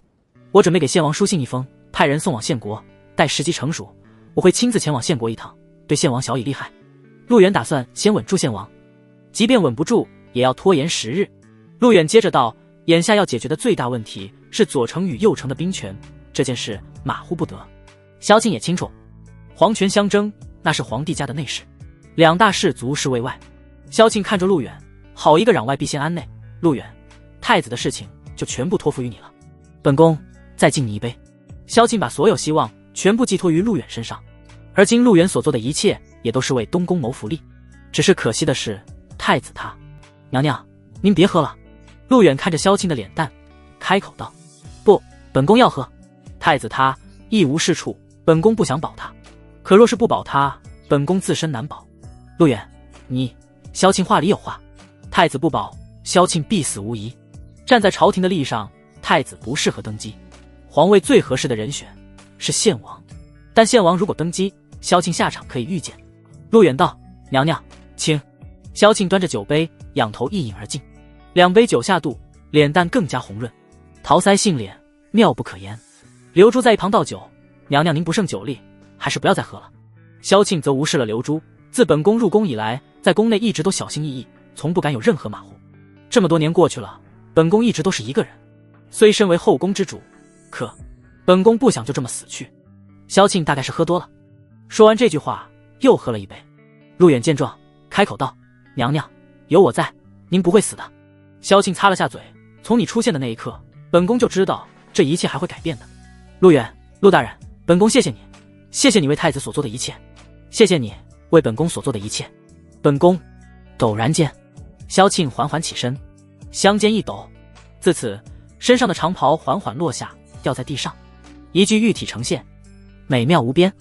刘珠见状，忙后退2步，轻声说：“陆大人，娘娘醉了，还不快带娘娘回去歇息。”皇后娘娘。陆远心中哀叹，他将萧庆揽腰抱起。刘珠拨开床上的纱帐，恭敬地站在一旁。待纱帐重新合上，刘珠微微低头，随时等候着萧庆的吩咐。“陆大人，陆大人。”与此同时，深夜的龙翔殿，太子宁琛急急忙忙跑了进来，身后15、16个奴才侍卫追着。“太子殿下您慢些！”奴才们在喊。宁琛醉醺醺的，喝了不少酒，但是人是清醒的。他一冲进龙翔殿，龙翔殿的侍卫下人便纷纷跪下。“太子殿下，陆大人呢？”“本殿下找他有急事。”宁琛一把抓住了一位太监，开口质问。这时碧落从里面走了出来。碧落恭敬地行了一礼，回道：“启禀太子殿下，今天正午，太子被皇后娘娘请到了紫宁宫，商谈3机营一事。目前陆大人在紫宁宫呢，快起驾紫宁宫，快点！”宁琛一脚将一个太监踹翻在地。“是，太子殿下。”太子的轿子缓缓起驾，宁琛坐在里面，一身酒气的他满脸着急之色。他刚刚喝多了，失手打死了人，而这个人是礼部2品官员的儿子。现如今京城已经闹得沸沸扬扬，宁琛知道出了大事，特来向陆远求救。“太子殿下驾到！”紫宁宫，宁琛的轿辇缓缓落下，宫内一众侍卫宫女纷纷下跪请安，参见太子殿下。“陆大人在哪？”宁琛一把揪住了一名宫女的领口。“奴婢不知。”那宫女回道：“什么？他不是在紫宁宫吗？”宁琛质问。“奴婢刚刚当值，未见到陆大人。”宫女颤抖着说。宁琛抬手，愤怒之余正要去抽宫女，紫宁宫的门缓缓打开，刘珠走出并重新合上。刘珠行了一礼：“太子殿下，这么晚了，是有什么事情吗？”宁琛见状，自知失礼了。刘珠是皇后面前的红人，宁琛自不敢发火。常言道，打狗还要看主人呢。宁琛勉强克制着急的情绪，他道：“刘珠，麻烦转告母后，臣叨扰了。我是来找陆大人的，听说他来了紫宁宫。”刘珠便是一笑：“太子殿下稍后，容奴婢禀报一下娘娘，娘娘已经休息了。不是什么大事，我看还是算了吧。”宁琛老脸一红，失手打死官员的儿子，这事儿传出去不是好事。萧庆也知道，也必然骂他。刘珠说：“太子殿下，娘娘已经醒了，在询问何人在宫外叨扰，奴婢还需要通报一下。”宁琛不太情愿，但他也不好说什么，点了点头：“行，你去通报母后吧。”“是，殿下。”刘珠重新走进宫内，隔着白色的纱帐，隐约可见2人，尤其是萧庆。刘珠来到近前：“娘娘，太子殿下深夜来紫宁宫，看他面相极为着急，要找陆大人，怕是出了什么事。”刘珠竖起耳朵，等候萧庆愤怒。不一会儿，萧庆道：“这个蠢货，怕不是又在外面闯祸了，让他在外面等着，本宫不想见他。”以萧庆对宁琛的了解，不闯祸他是不会主动找陆远的。这小子从没想过如何匡扶宁朝，只知道一味的醉生梦死。“是，娘娘。”宫外，刘珠，母后怎么说？见刘珠出来，宁琛急忙询问。刘珠微微一笑，他恭敬道：“殿下，娘娘正在宽衣，让殿下先行去前殿等候。不过娘娘似乎很生气。”宁琛有些急躁，当然免不了一顿臭骂。宁琛前往前殿等候他，心急如焚，不断踱步。半个时辰，母后还没有来吗？宁琛询问紫宁宫宫女。启禀太子，快了。1个时辰，1个半时辰，结束。陆远舒展了一下筋骨，起身照了照镜子。太子这么晚找我，怕是有什么大事。刘珠在一旁为萧庆行医。萧庆眉头紧锁，他除了闯祸还是闯祸，在这宫中一天没一天能够让本宫安心的。陆远，你先回东宫吧，可不管太子做了什么，真出了事，还需要你来出谋划策。萧庆说。末将告退。陆远轻轻退下。等一下。萧庆一笑，叫住陆远。陆远停下。萧庆便来到陆远面前，小手抓住了陆远的手。萧庆笑道，以后没有人的时候，你叫本宫气儿就行，本宫就叫你陆远。气儿。陆远叫了一声，这是本宫赏赐你的。话毕，萧庆红唇点在陆远嘴上，他道，你先行回去，无论何事一定要帮助太子。是。陆远应道。母后还没到吗？前殿，宁琛不断的来回踱步，快要魔怔了。话音刚落，外面皇后娘娘道。在刘珠以及侍卫的陪同下，萧庆迈步走来，身后的长裙拖在地上，更能彰显皇室的威严。刘珠扶着萧庆，萧庆步伐很慢，似乎身体不太舒服。宁琛上前道，儿臣见过母后，深夜打扰母后，请母后责罚。行了。萧庆瞪了宁琛一眼，他上前坐下，右腿交织在左腿上。萧庆像是触动了伤口，蹙了蹙眉，缓缓端起茶杯。这么晚了，太子有什么事？太子扑通一声跪在地上，母后，儿臣闯祸了。儿臣今夜在京城吃酒，那礼部2品的儿子口出狂言，儿臣一怒之下把他打死了。轰隆，天塌了。萧庆浑身一震，起身吼道，你说什么？你打死了刘大人的儿子？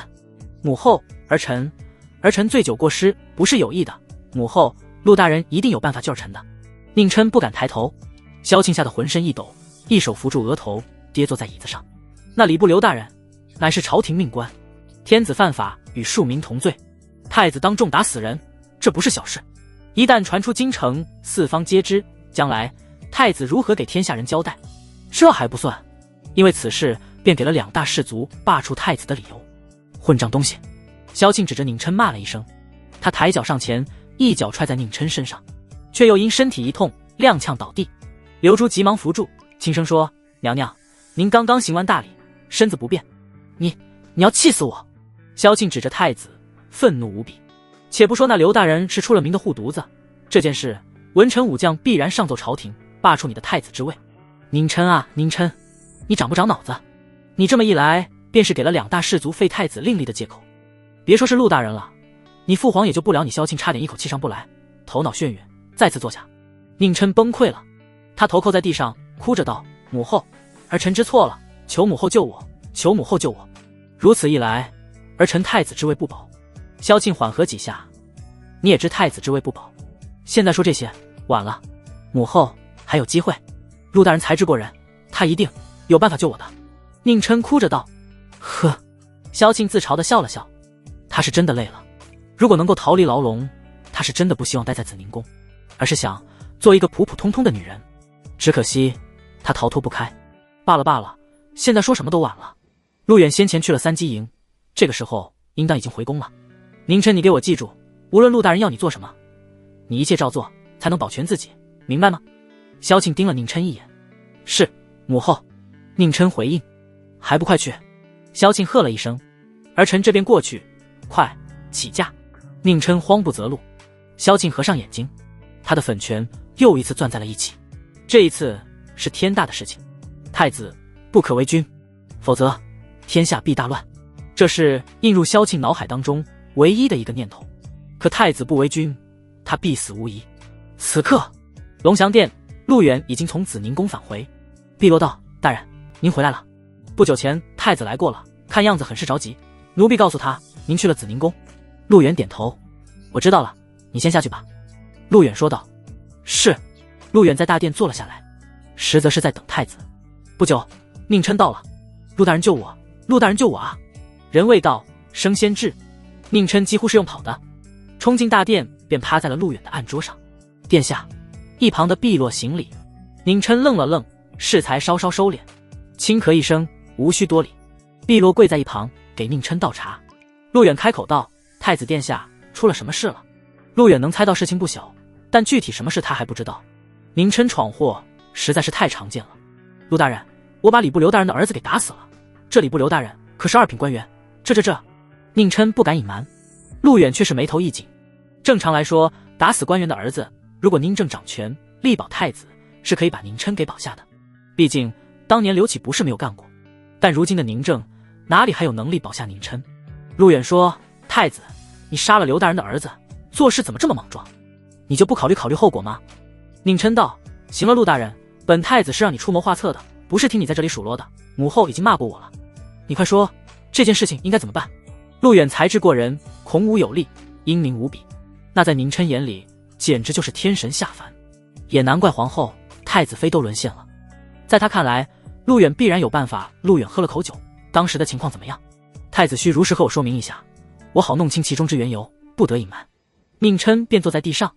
当时京城一帮贵族相约吃酒，先是去了迷香楼，随后我们一行前往了如意酒庄。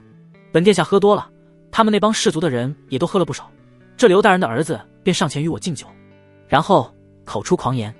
宁琛复述当时情况，陆远便在脑海中勾勒出一个画面。他轻轻点头。他说了什么？陆远道：刘大人的儿子说，即便是皇上驾崩，也轮不到老子继位，还说这朝廷的风气该换上一换了。我一怒，拔剑便将他斩了。当时各位贵族的公子都在场。陆远轻嗯一声：公孙旦的儿子也在。在，不过大家都喝了不少酒，我很清楚，这帮人就是瞧不起我，本太子在他们眼中一无是处。宁琛不悦，抓起酒壶仰头喝了起来。陆远也并未阻止，前因后果他便是了解了。迟了一会儿，陆远说：行，太子殿下，此事我已然明了。宁琛闻言笑了，一把抓住陆远的手。陆远一愣，忙将手松开。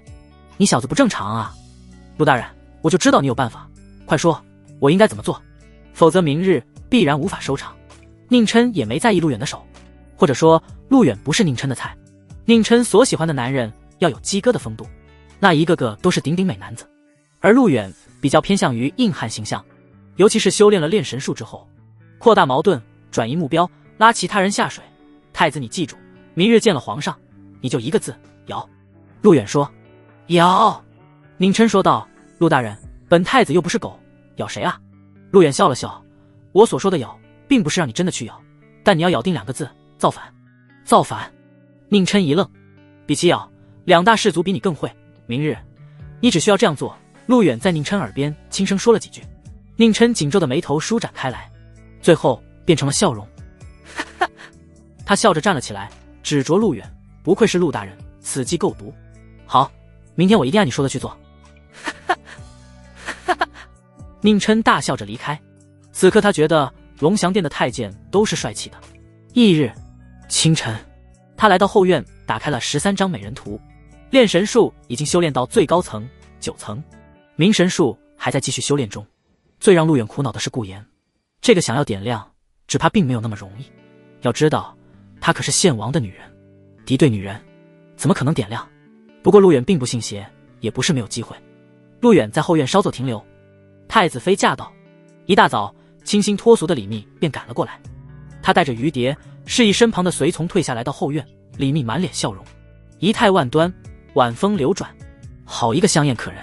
太子妃陆远见状，微微恭敬道：噗，这儿没有外人，哥哥无需多礼。李密带着余蝶，见他笑容满面，想必是有好事。陆远在后院坐下，李密忙坐在了陆远腿上。魏城陈英将军回信了，刚才密尔来的路上遇到了传信官，便顺道带来了。李密手中拿着一封密信，陆远双手环着李密的腰。写的什么？陆远问。李密开始念信，他读道：陆兄见信如晤，陈英敬上，陆兄的书信我已收到。如今乱臣当道，内忧外患，百姓民不聊生。未经之道，当还政于殿下，铲除奸逆，肃清寰宇，当为人臣所敬之事，请陆兄放心。吾与李将军当加紧操练士兵，誓死效忠于殿下。念完，李密扬起粉面，满脸笑容。陆远拿起密信递给余蝶，烧了。是，大人。余蝶接过。哥哥怎么说？陈英将军此次回应，是否是已站在了太子这一方？李密有些开心地询问。陆远轻抚着李密的脸蛋，微微俯身，香了一口。他道：陈英将军是为数不多效忠于朝廷的忠臣良将，日后可保太子江山。又有李绩在渭城，此一步算是布下了。李密极为开心，说明计划很是顺利。李绩和陈印合兵一处，将来对太子有利。说到这里，他陡然想起什么，对了哥哥，差点给忘了，昨晚太子打死了刘大人的儿子，他已经见过我了，我已交代他如何去做。眼下我还要去一趟三鸡营，密儿先行回宫吧。陆远将李密松开，李密扑哧一笑，他转过身，轻飘飘地询问：哥哥是不是把皇后也？陆远道：密儿，英雄难过美人关，皇后可是难得的美人。噗！李密说道：你胆子还不小，不过嘛，皇后开心就好。哥哥，那臣妾便回宫了。陆远回到前殿，碧落，去把赵高给我叫过来。他交代一声：是，大人。片刻后，赵高恭恭敬敬地走来。奴才赵高见过陆大人。赵高跪下道。陆远便将一封书信收起，他递给赵高：赵高，我这里有一封书信，你这一个信得过的人，快马加鞭送往献国。这封信要交给献王宁齐。赵高起身上前，双手将书信接过，他应道：是，大人，奴才一定送到。去吧。另外，我让你调查的事，一有消息立刻通知我。陆远提醒：请大人放心，奴才一直在找。杀！杀！杀！三鸡营训练场，喊杀声四起，一道道声音直冲云霄。陆远来到三鸡营，三营兵卒正在操练当中，放眼看去，士兵们个个精神抖擞。眼中一幕令陆远很是满意。萧默着一身铠甲走来，抱拳道：大人。陆远点了点头：三鸡营怎么样了？大人，请。萧默做了个请的手势。二人来到大帐，陆远坐了下来。萧默开口道：三鸡营已经按照大统领的要求，三大营各选出了一位新的千总，另外扩备前营的工作也正在行进当中。只是大人，前营既要扩军，军中缺少马匹，陆远要扩建骑兵，马匹自是关键，马匹需要花钱，朝廷的钱本就不多，要朝廷拨款几乎不太可能。陆远也深知此事马虎不得，他道：军马的事情我会想办法，你先将前营扩备起来，最多3日，我会弄来战马。是，大人。另外还有一件事，务必加紧去做。你这里是否有合适的人选？陆远说道：我要建立一支卫队，神不知鬼不觉，我称这支卫队为暗卫。暗卫它存在于任何地方，随时可以获取到我们所需要的情报，但要组织暗卫，必须要我们能够信任的人。此外，这个人还要有其独特的能力。萧默听明白了陆远的话，所谓暗卫其实就是一帮眼线，这帮眼线不仅仅是盯梢，且要战斗力爆表。萧默想了想，便道：启禀大人，末将有一合适人选，他叫季东，曾与末将一同参加过武举，此人因2大士族作弊遗憾退场，对2大士族深恶痛疾，若末将他请来，暗卫一事他准能负责。陆远需要的就是这种大才。他问道：此人可信吗？萧默点头：季东出身贫寒，但却重情重义，末将与他交情不错，如能够请来，值得信任。陆远应允道：好，此事你去办。不过大人，想要见他怕事。萧默犹豫一下：怎么？他前阵子犯了事，杀了一名仇人，现今被关入衙门大牢，要想把他弄出来，恐怕不太好办。陆远想了想，从衙门捞人其实也并不是很难，京城衙门虽有2大士族的人，但想要保释一个人还是没有问题的。陆远说道：这样你去见一见皇后，由皇后亲自前往衙门，着衙门放人，如此一来也能让那季东受宠若惊。萧默回道：明白。陆远再道：另外，暗卫组织的人选可以从各地大牢内选择，我要的是敢死的有志之士，这支暗卫组织必须渗透整个宁朝，末将这边安排。萧默领命。陆远离开三鸡营，紫宁宫里，刘珠在为萧庆宽衣。这几日萧庆的睡眠越来越好，刘珠心生欢喜。自从娘娘与陆大人行了龙凤之欢，这气色是越发的好了，肌肤也很有弹性了。萧庆没有说话，他也能感受到整个人都在变化，无论是气色亦或是心理。那一丝空虚得到了慰藉。昨晚娘娘还说了梦话。刘珠一边给萧庆系着玉带，一边道：说了什么？娘娘在叫陆大人的名字。呵呵。萧庆轻轻笑笑，也许这便是宿命。深宫幽居这么多年，他从来没有像这2次这样快乐过，尤其是被陆远抱着的时候。萧庆顿了顿，出声说：陆远今早还在东宫吗？刘珠摇头：未在，听东宫的赵高说，昨晚太子见了陆大人，早上太子妃去了一趟，随后陆大人便去了三鸡营。据说三鸡营要扩建前营，陆大人想要弄一些骑兵，他是一天也不肯闲着，昨晚在本宫身上行云布雨，也累了半个晚上，却是不肯休息。萧庆略微有些心疼。是啊，不过娘娘无需担心，陆大人孔武有力，宛若天降下凡，这点小事才不打紧嘞。刘珠笑着说。是啊，他真的很有力气，每一次本宫都能够感受到他在用心对待本宫。罢了，不说他了，太子杀了刘大人的儿子，现在是什么动静？萧庆想起了这些。刘珠嗯了一声。他回到刚刚皇上身边的王振传信，不久前一帮文武大臣去了皇上寝宫，要面见皇上。太医令正在给皇上施针，不过应该很快就见了。萧庆问，来了多少人？刘珠道，只有2大氏族的人，听说除了他们之外，那些中立的大臣则都没有到。不过什么？萧庆问。奇怪的是，太子金戈一早下了个命令，京城之内所有5品以上的官员需全部进宫面圣。现今这个命令已经传达了过去，连衙门的老爷也要进宫来，所以朝会便是推迟了。什么？萧庆略微有些惊讶。5品以上的全部到场，光是京城5品以上的官员，太极殿站不下吧？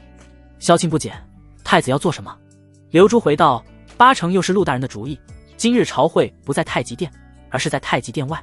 这来来回回的，京城的官员几乎全到齐了。而且什么？萧庆有些急切。快说！刘珠忍不住笑了出来。奴婢听说，连京城天桥说书的都被太子殿下给请来了呢。又是陆远的主意。萧庆呆若木鸡。太子可想不到这些。刘珠轻笑。萧庆大概想不出来，陆远能够为太子出什么主意，但想来太子照做了。京城天桥说书的都来了，他这是要做什么？不得不说，萧庆倒是有些期待了。如此场面，本宫又怎能错过？珠儿，咱们走吧。萧庆起身行步走出宫殿。太极殿今儿个倒是真的热闹了。殿外的台阶下，一帮大臣站着，人群中有一男子跪在地上，他便是礼部的刘大人，其儿子被太子所杀，这边来找皇上讨个公道。哈，公孙大人，今日我等心情大佳啊！一些陇西贵族、宁川氏族的人纷纷上前，以公孙旦为首，朝廷上下来的不算太多，但每一个到来的都是2大氏族的，像中立的官员一个也没来，这也是公孙旦的要求。人多眼杂，不好办事。齐天府司徒云揣着手，时机不多，望各位大臣能够把握好时机，今日务必要让皇上废除太子。司徒大人勿虑，今日我等全力以赴，这满朝文武皆是我2大氏族之人。是啊，司徒大人，正因今日之事，那些在朝堂上自认为中立的大臣一个也没有到，他们不来，乃是公孙大人安排，我等必以太子杀人之事，无论如何也要让皇上下旨。可以说今天我们占据先机啊！各位大臣喜笑颜开。抓住太子之把柄又是如此之大，有史以来第一次，2大氏族信心满满，今日朝堂之上都想大显身手。公孙旦则四处看了一眼，大家不要轻敌，那陆远到现在还未出现，不知道又在想什么招数呢。公孙大人，这陆远即便是再有能耐，可太子杀人可是事实。金科状元朝拜开口。没错，既然太子杀人是事实，我等就要咬定杀人一事，要皇上处置。他陆远就是再有能耐，但天子犯法与庶民同罪，这是太宗武皇帝定下的规矩。众人吆五喝六。紫薇阁大学士杨居士道，大家等着吧，陆远这头乌龟今日必然到场。杨居士一脸笃定。一众大臣开始等待。太子到。随着太监一声吆喝，宁琛到了。不过他耷拉着脑袋，匆匆穿过人群，跪在了太极殿的台阶下，一道道目光盯着宁琛，尤其是那礼部刘大人。宁琛也不与人交谈，就在那跪着。太子擅自杀人，今日就算是天王老子也别想走出太极殿。他完了，这太子之位已经与他无缘。想要入主东宫，他怕还没这个资格。不少人低声细语，而这些话宁琛听到了。以宁琛的脾气，早就拔剑而起，但今天没有。你们就骂吧，等老子登基之日，便是珠儿等9族之时。宁琛心中冷笑，这是陆远交代的，让他跪好。多听多看，少说，一切按照计划进行。这太子已经到了，那个陆远陆大人应该也快了吧？等着吧，这条太子的鹰犬必然不会缺席。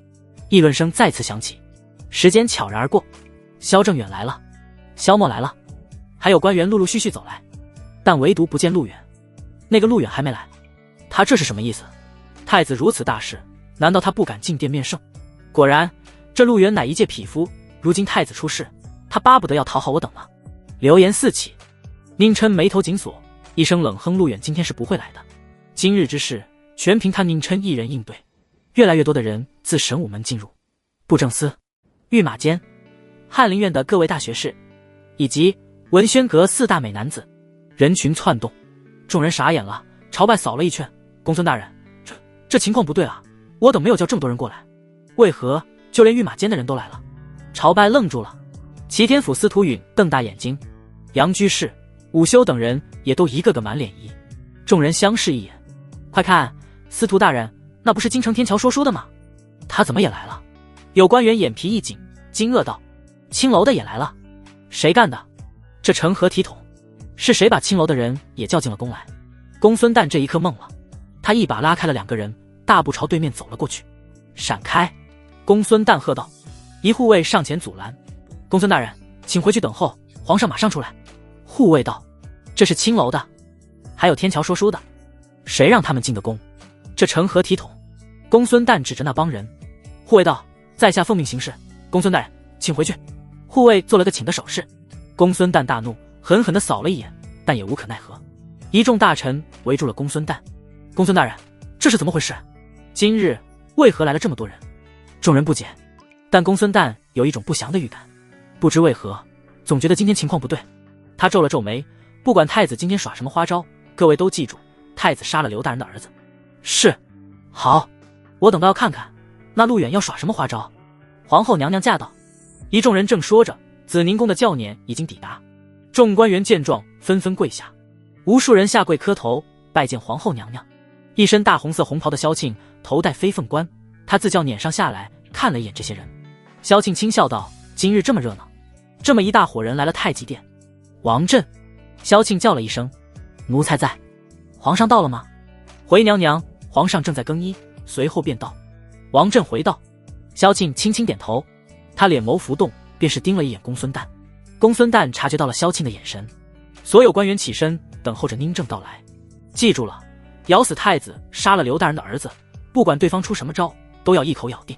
公孙旦目光狠辣。放心吧，公孙大人，我等切不惧怕他。此刻太极殿内声音响起，皇上驾到。东宫龙翔殿，陆远盘腿坐于殿内，一旁碧落跪着倒酒。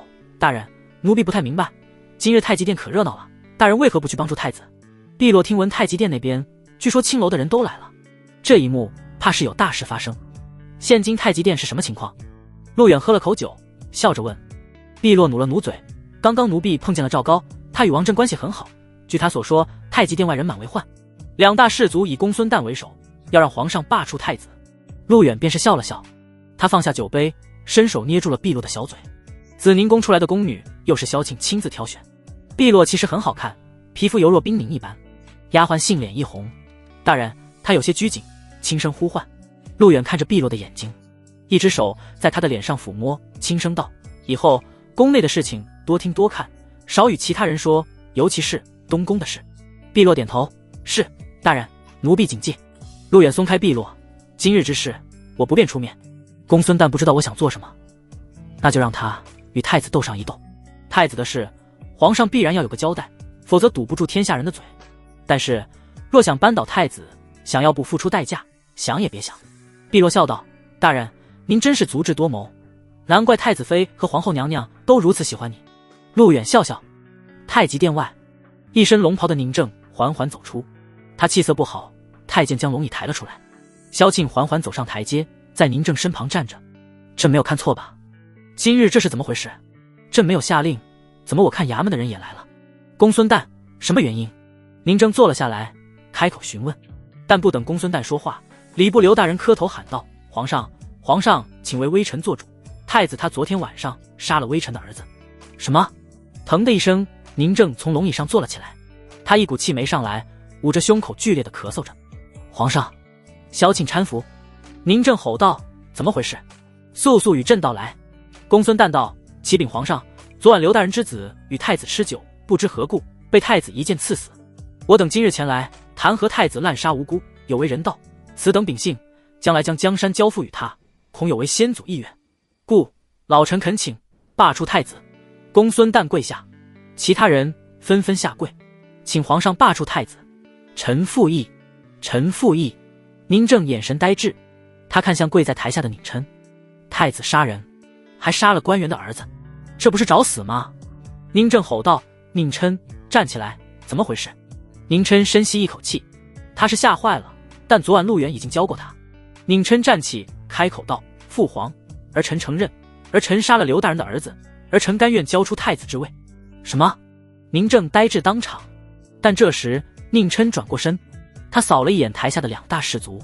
宁琛吼道：“本太子可以不当这个太子，但是即便是丢了太子之位，我也要与这帮权贵死干到底。”唰，宁琛的手瞬间指向了公孙瓒。公孙瓒一怔，心说：“你指我干什么？”你，公孙瓒身为陇西贵族，不将皇权放在眼里。宁琛喝道。他再次面朝宁正。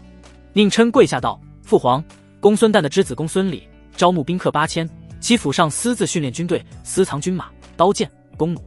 其子公孙礼怂恿刘大人之子妄议朝政，要改朝换代，我一怒之下将其斩杀。但公孙瓒一家意图造反，请父皇明察。”轰隆！但宁琛话音落下，公孙瓒浑身一震，满朝文武无不是猛地抬起头来，愕然失色。殿下所站的黎民百姓更是交头接耳，议论起来。公孙瓒扑通一声跪下，吼道：“皇上，此乃太子一派胡言！”宁琛指着公孙瓒怒骂出声：“公孙瓒，尔等仗着陇西勋贵手握兵权，屡次3番逼宫，不将皇权放在眼里，此乃权臣所为。你，公孙瓒，想要废帝自立？”宁琛嘶吼：“本太子可以不做，但尔等权臣休想祸乱朝廷！”宁琛话毕，一把扯掉太子朝服，随着衣服剥落，后方的百姓纷纷跪下。以公孙瓒为首的权臣则都是满脸愕然，公孙瓒更是傻眼了。他这才明白为什么天桥说书的也来了，太子这是想让他公孙家族想遍4海5州。太子，你血口喷人！公孙瓒气得浑身发抖，本来是要弹劾太子，罢黜太子，却不曾想被太子反咬一口。偏偏这个时候，萧正远上前道：“启禀皇上，太子所言属实，公孙大人的府上的确有8000勇士。此外，兵戈刀剑乃是朝廷管制，律法规定，私自募兵超过50人皆可斩。公孙大人之子却有造反之嫌疑，臣提议将公孙大人撤职查办。”萧正远跪下。他话毕，萧庆站了起来，怒道：“公孙瓒，你好大的胆子，竟然敢私自纵容你儿子募兵，私藏朝廷管制兵戈刀剑，你可知罪？”皇上，此乃太子胡言。公孙瓒浑身颤抖，在场的大臣也一个个骇然失色，哑口无言。谁也没想到太子来了这么一套，这背后有高人指点。3机营副统领萧默站了出来：“启禀皇上，陇西贵族祸乱朝纲，屡次逼宫以下犯上，更纵容一帮权贵肆意践踏龙威，不将朝廷放在眼里。不仅如此，京城之内人尽皆知，这帮权贵垄断盐巴、铁、铜等，如若不查，后患无穷。”萧默道。所有人都懵了，众大臣终于明白，太子这是反咬了公孙瓒一口。谁让公孙瓒带头逼宫呢？而今天来的这些天桥说书的以及青楼的等等数千百姓站在这，目的是为了让他们看到陇西贵族的专权跋扈。宁琛从未有过的豪放，他一声冷笑，便再次开口：“父皇，儿臣杀了刘大人的儿子，可为其偿命。今日朝廷命官以及京城的黎民百姓都在，若不惩治这帮权臣、奸臣、逆臣，那儿臣死不瞑目。”话毕，宁琛一把拔出护卫的佩剑，往自己脖子上抹去。当然，他是故意的，给朕拦住他！宁正吼道。唰，破空响起。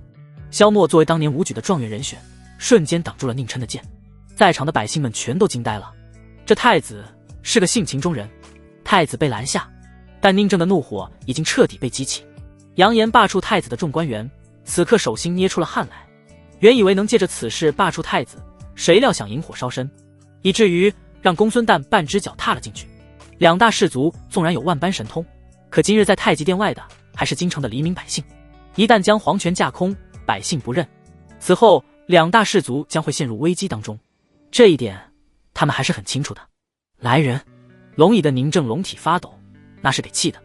侍卫上前，底下的官员屏息静气，公孙瓒更是脸色苍白。嘿嘿。宁琛发出冷笑，这些都是陆远教他的。公孙瓒只带着2大士族前来皇宫，目的就是想要神不知鬼不觉办成此事。陆远的意思很简单，把事情最大化，邀请京城的百姓进入皇宫。众目睽睽之下，2大士族不敢对抗龙威。要知道，百姓所承认的朝廷还是宁朝，是宁家人将太子打入大牢，朕要亲自调查此事。宁正一喝，话音落下，以吕能为首，部分大臣瞬间跪下。吕能喊道：皇上，太子乃国之储君，万不可。皇上开恩，皇上开恩。陆陆续续一些中立官员也纷纷跪下。就在此时，后方的百姓也齐齐下跪，请皇上开恩。不少人为宁琛求情。这时的宁琛看向后方，脑海中隐约闪过陆远的话：皇上为了堵住流言蜚语，必然要将殿下打入大牢，此时会有百官为太子求情，殿下须记住，那些未曾为殿下求情的，他日登基不得重用。宁琛便深吸一口气，跪下道：儿臣多谢父皇。侍卫上前将宁琛拿下。宁琛大手一挥，宁朝开国100多年，深受百姓拥戴，尔等士族想要改朝换代，需问问百姓同不同意。我宁琛即便不做这个太子，也绝不容许有人践踏朝堂，肆意欺压龙威。说完这番话，宁琛离开。太极殿外安静的鸦雀无声，两大氏族在场的人心已经悬起。既然太子已经受到了惩罚，那么公孙瓒还逃得掉吗？果不其然，宁正道传朕旨意，剥夺公孙瓒及其亲属所有职位，幽禁在府。户部尚书一职由萧正远暂代。公孙家族意图谋反一事，朕要亲自彻查。宁正旨意下达。萧正远、萧默带头跪下。萧正远道：吾皇万岁万岁万万岁。随着他开口，其他大臣陆续跪下。两大氏族皆全部哑口无言，有人还想再论。宁正手一挥，此事无需再论，谁若是为公孙瓒求情，一律以抗旨问罪。退朝。当了这么多年皇帝，宁正就从未像今天这般神气过。公孙瓒的官衣被剥下，两大氏族亲眼目睹，却都无可奈何。直至此刻，公孙瓒方才明白，他将自己玩进去了。好一个陆远啊！东宫龙翔殿，陆远盘膝而坐，碧落从外面快步走了进来。大人，太极殿有消息了。说。陆远道。碧落在陆远面前跪下。公孙大人带头让皇上罢黜太子，太子一口咬定公孙家族私自募兵，有谋反之嫌疑。刚刚皇上下令将太子下狱，剥夺了公孙家族所有亲贵的官职，并由萧正远萧大人担任户部尚书。目前公孙府已经被封了。陆远笑而不语。公孙瓒就是太极了，朝廷上的党争靠急是急不来的。他是抓到了太子的把柄，就立刻想要利用这个把柄，想要将太子罢黜，拥立新的太子。殊不知心急吃不了热豆腐。如今两大氏族时机不到，有些时候牵一发而动全身。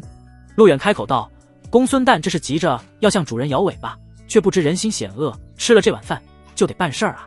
还是大人您的计谋高超，将老谋深算的公孙大人都摆平了。碧落欢喜地说道。陆远笑着摇摇头。这时门外一侍卫走近，启禀大人，子宁公派人传话，皇后娘娘请您过去一趟。陆远点了点头，行，我随后便到。碧落，把我朝服拿过来。是。子宁宫后花园，萧庆缓缓漫步在花园之内，身旁一文一武两人陪同，分别是萧正远新任户部尚书，萧默三机营副统领，一个是萧庆的弟弟，一个是萧庆的侄子。当然萧默并非萧正远之子。姐姐，陆大人可谓是足智多谋，否则今日太子之事定然要被那帮贵族给做成了。萧正远微微笑着开口道。萧庆自然知道这些，他轻声说，陆大人一招借力打力，确实很是高明，这也是这么多年来第一次将陇西贵族拿下。他陇西贵族能够逼得了皇上，却堵不住天下人的嘴啊。萧正远笑着点头。萧默一手挎刀，姑妈说的是，陆大人提前要太子将朝中百官叫上，又叫来了京城数千百姓。这些年来，京城百姓也深受两大氏族迫害，他们垄断盐巴、布匹、铁，很多人也是苦不堪言。现如今在百姓心中，他们所拥戴的依旧是宁朝天下。萧庆趁势，他说道，这是太宗武皇帝打下的江山，如今宁朝江山在百姓心中已经是根深蒂固，想要推翻谈何容易。虽然近2年天灾人祸不断，可百姓们还是抱有一丝希望的。姐姐所言极是。萧正远回到对了姑妈，近日陆大人要扩充前营，我这里有一个人需要姑妈屈尊劳驾一趟。萧默开口，谁？他叫纪东，现今被关在衙门大牢，陆大人的意思是想要让娘娘亲自去一趟衙门要人。萧默说。萧庆沉默片刻，他笑了笑，陆大人说的是，本宫确实应该走一趟，我们现在需要的是忠诚之士，本宫亲自去衙门要人是正确的。这样吧，天黑之后，默儿你随本宫走一趟。是。皇后娘娘，陆大人到了，在前殿等您。刘珠上前禀报。萧庆转过身，停下脚步。郑远、墨儿，你二人先行回去，记住了，今后要与陆大人一同辅佐太子，切不可生出任何二心。你们都是我萧家人，万万牢记。萧庆提醒二人一句，两人纷纷称是。紫宁宫前殿，陆远正等待着，他负手而站。外面，你们都下去吧。是。随着宫女奴才退下，萧庆带着刘珠走了进来。陆远看向萧庆，萧庆在大殿椅子上坐了下来，抿嘴一笑：“陆大人，请坐。”刘珠前去泡茶。陆远坐下。萧庆问道：“今日太极殿外的事情，想必你已经知道了。太子虽然逃过一劫，但仍旧陷入牢狱之灾。”陆远打断了萧庆的话：“娘娘无需担心，太子做事莽撞，在大牢内关一些时日，对他只好不坏。另外，狱中的士卒们也不会怠慢于他。正如陆远所说，宁琛确实需要好好反省了。这一点，萧庆没有意见。他只是隐约有些担忧，如太子不在东宫，这位置还能坐稳吗？”萧庆看着陆远：“陆大人，接下来你又有何打算？如今与两大氏族的争斗已经愈演愈烈了。”陆远道：“公孙瓒代表不了整个陇西贵族，陇西贵族缺了他，影响不了大局。现如今最需要应对的，便是左城与右城的兵权问题。三机营在加紧操练，此事需要即刻进行。下一步可利用公孙瓒打压两大氏族。”利用公孙瓒？萧庆惊讶地站了起来。陆远开口道：“公孙瓒出事，一旦被查出，是抄满门的罪名。此刻的公孙瓒该好好考虑，为自己谋划生路了。只要我们稍微放开一些，给予公孙瓒一条活路，他会帮助我们一起对抗两大氏族。”萧庆再次待在原地，他坐在了椅子上，眼神木讷。利用公孙瓒？是啊，公孙瓒现在自身难保，有可能满门被杀。两大氏族为了他们的计划，不可能力保公孙瓒。正如当初的前军校尉吴勇一样。说来说去，两大氏族的每一个人都不过是计划中的一环，这一环出了问题，他们大可舍弃，但绝不能影响整个大局。你说的对，公孙瓒确实可以利用。陆远，你萧庆欲言又止皇上还能撑一些时日，下一步需见机行事。我料想左丞和右丞快回京了。娘娘，我还有其他事情，先行告退。陆远起身欲走。等一下。萧庆慌忙起身叫住了陆远。陆远转过头看着萧庆，萧庆迈步走来，抓住了陆远的手。萧庆将陆远的手放在自己的胸口上，轻声呢喃道：“陆远，谢谢你。如若不是你，本宫……”陆远伸手捏住了萧庆的嘴：“我会极力帮助太子登基，百姓经不起战乱了，妻儿可放宽心。”陆远这么说，萧庆心中便是一颤。不知为何，他觉得东宫欠他很多。陆远再次要走，萧庆却不撒手。“倩儿，怎么了？”陆远问。萧庆含着眼泪，他道：“如太子无道，天下大乱。陆远，为了天下百姓，为了江山不落入流寇之手，你将来可取而代之，但记得给太子留一条生路。”这是萧庆所能说出最大的话了。陆远一笑，回道：“为臣者，当为君分忧。”陆远走了出去。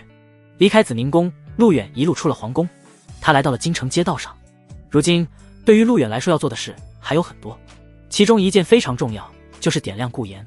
想要点亮顾炎并没有那么容易，不过并不是没有办法。陆远来到了布坊庄，这里是专门织布成衣的地方，人来人往，很是热闹。公子，请问需要些什么？我们这里上等布料、绸缎，全京城可是最好的。一紫衣女子迎来，满脸笑容。陆远问：“你是这里的老板？”女子一笑：“布坊庄我在京城开了3家店，这是总店。公子你好，我叫步青青，那些姑娘们都叫我青姐。你需要点什么？”陆远看了一眼步青青，他又在布坊里四处看看。好一会儿，陆远说：“青姐是吧？我需要的东西，不知道你是否做得出来？”步青青辗转一笑：“我这里有全宁朝最先进的织布机，只要您需要，就没有我做不出来的。”那好，这个东西做得出来吗？陆远询问。接着他拿出一张布，那布上画着一个款式的衣服，黑色的，上面镂空，像是有千万条黑色丝线交织而成。步青青一阵疑惑：“这是？”我称它为丝袜。陆远笑着说：“丝袜？老娘做了几十年布料生意，头一次听说什么丝袜，这么薄，能有什么用？”步青青满脸疑惑。陆远倒也不客气：“等青姐你做成了，我送你一条。这种丝袜怕是不太好做吧？”步青青研究着这份图纸，而后他深思一会儿，在店内坐了下来。步青青道：“倒也是能够织，不过看你这图纸所需要的丝线非常细，那代价可就大了去了。”陆远回道：“确实不太好织，不过应该问题不大。你先织一双出来，给我打个样。至于钱，不成问题。陆远微微笑道。步青青扑哧笑了出来。他说：行，你这个公子还挺有意思，就这么薄薄的一块布，还不能称之为布，穿在身上不能御寒，要它有什么用？但是呢，你若是肯花钱，清洁我自然能帮你搞定。3天后你来拿样。步青青说。3天？对，就3天，这种东西还得我亲自出手，有钱不赚。那我这布坊就别开了。步青青风情万种的样子。陆远笑着点头。行，那就3天后我来拿样。青姐，告辞。从布坊出来，陆远又在京城逛了一遭。他之所以来布坊做这个，是为了送给顾言。顾言喜爱首饰、珠宝、布料等，以及一些稀罕玩意儿。不把它拿下，陆远后续的图无法点亮，那就要看看得耗费多少时间了。辗转到晚上，陆远氏才回了龙翔殿。本来要召李密侍寝的，不料李密派余蝶过来了，告知岳氏来了。陆远想了想，就叫来了碧落。碧落，你去紫宁宫一趟，让皇后娘娘过来一下。是，大人。碧落来到了紫宁宫，不过萧庆并不在宫内。刘珠开口道：皇后娘娘随萧默、萧统领出了宫，去了京城衙门。陆远要成立暗卫，此时需要一名英勇之士，这个人必然能力超群，绝对忠诚。萧默推荐了一名人才，这个人便是曾经参加过武举的纪东。晚上，衙门口，侍卫随从，萧默一手挎刀，留金色黄袍，头戴金色凤冠的萧庆自衙门走出，身旁一名邋遢青年追随。此青年孔武有力，30来岁，眼神坚定，有不凡之魄。纪东也是萧默的至交好友。皇后娘娘亲自来衙门大牢探望小人，小人感激涕零，何能接受娘娘如此之恩惠。走出衙门，那纪东下跪拜谢，一脸络腮胡须的他极为悲壮。要知道，纪东一直仕途不举，当年他参加武举是想当一名大将军，打下武状元，为朝廷效力。可2大士族徇私舞弊，他遗憾败北，人生之遗憾让他对朝廷充满失望，更对2大士族仇恨万分。只是纪东所没想到，今日晚上皇后竟然亲自来了。纪东，平身吧。萧庆淡淡说道。是，娘娘。纪东便站了起来，但内中那股感动让他一个男人惊慌万分。萧庆开口说：纪东，如今朝廷形势你应当十分清楚，皇上危在旦夕，太子又被下狱，今朝廷之上权臣当道，祸乱朝政，左丞右丞100万大军随时可取而代之。本宫知道你纪东曾满腔热血，想要为朝廷建功立业，只是迫于2大士族迫害，不得屈身于监牢之内。萧庆也是极为聪明，他的话每一句都说到了纪东心坎上。纪东道：娘娘，小人惭愧，未能为皇上效忠。萧庆便是摇头，为今不晚，本宫今日前来便是有大事交付于你，为朝廷为皇上建功立业的机会到了，请娘娘吩咐，为了皇上，为了娘娘，小人万死不辞。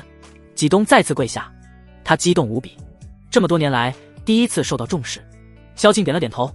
纪东，明日一早你前往东宫拜见陆大人，他有命令交付于你。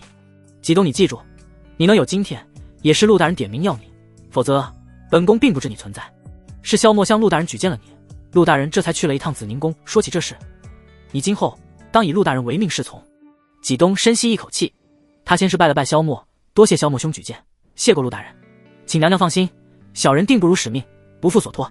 好，你且随萧默统领而去，明日一早拜会陆大人。是。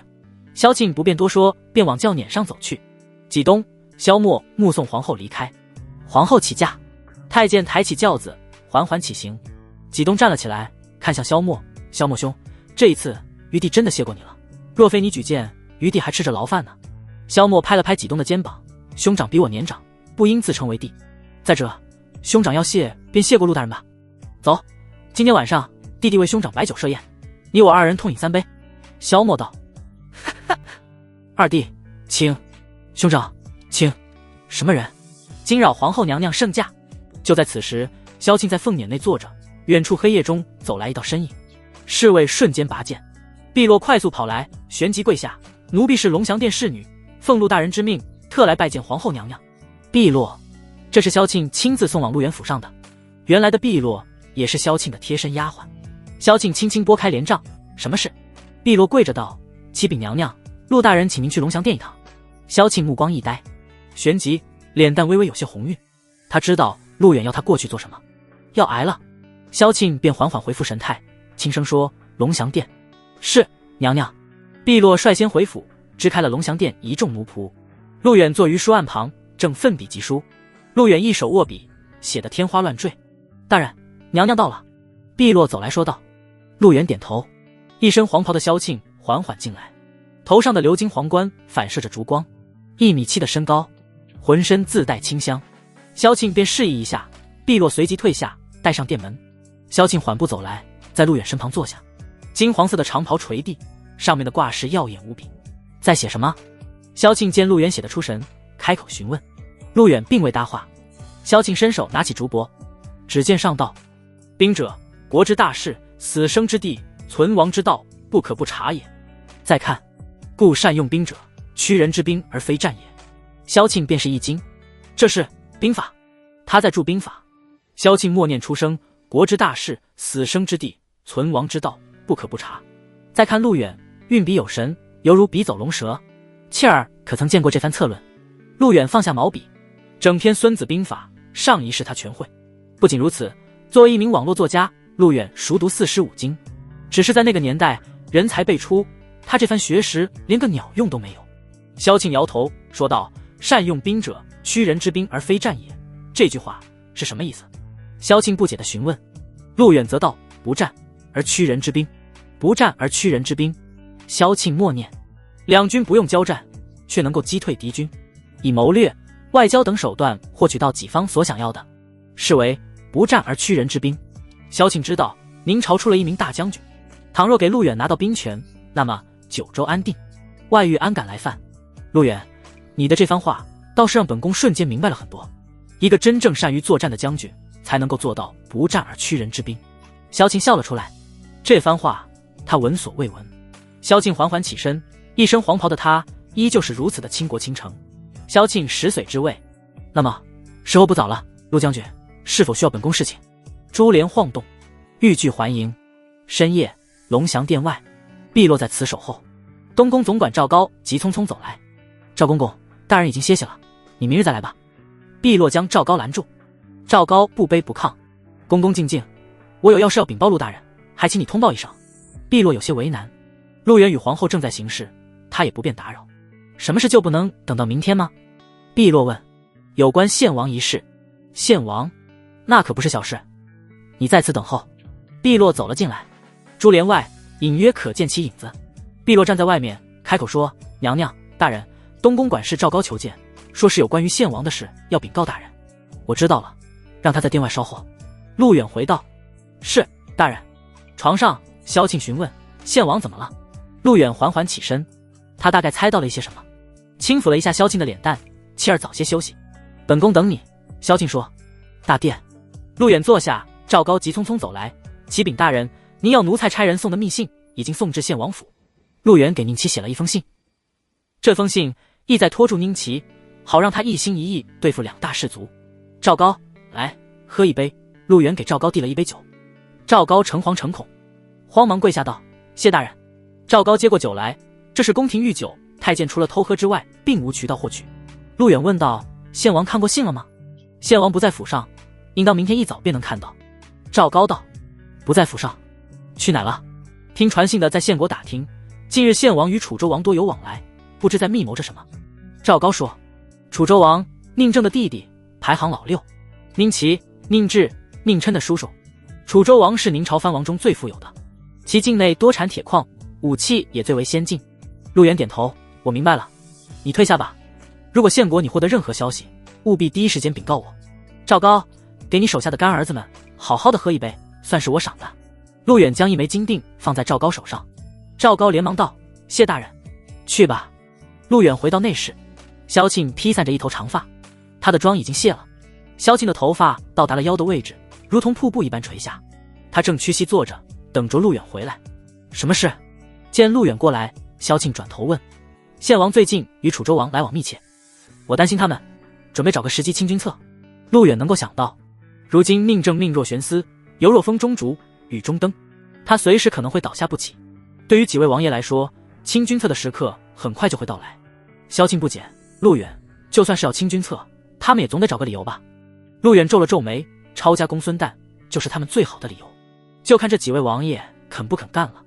他们若是借着两大氏族现今的处境，是完全可以打着清君侧的旗号挥兵京师的。怎么应对？萧庆急忙问。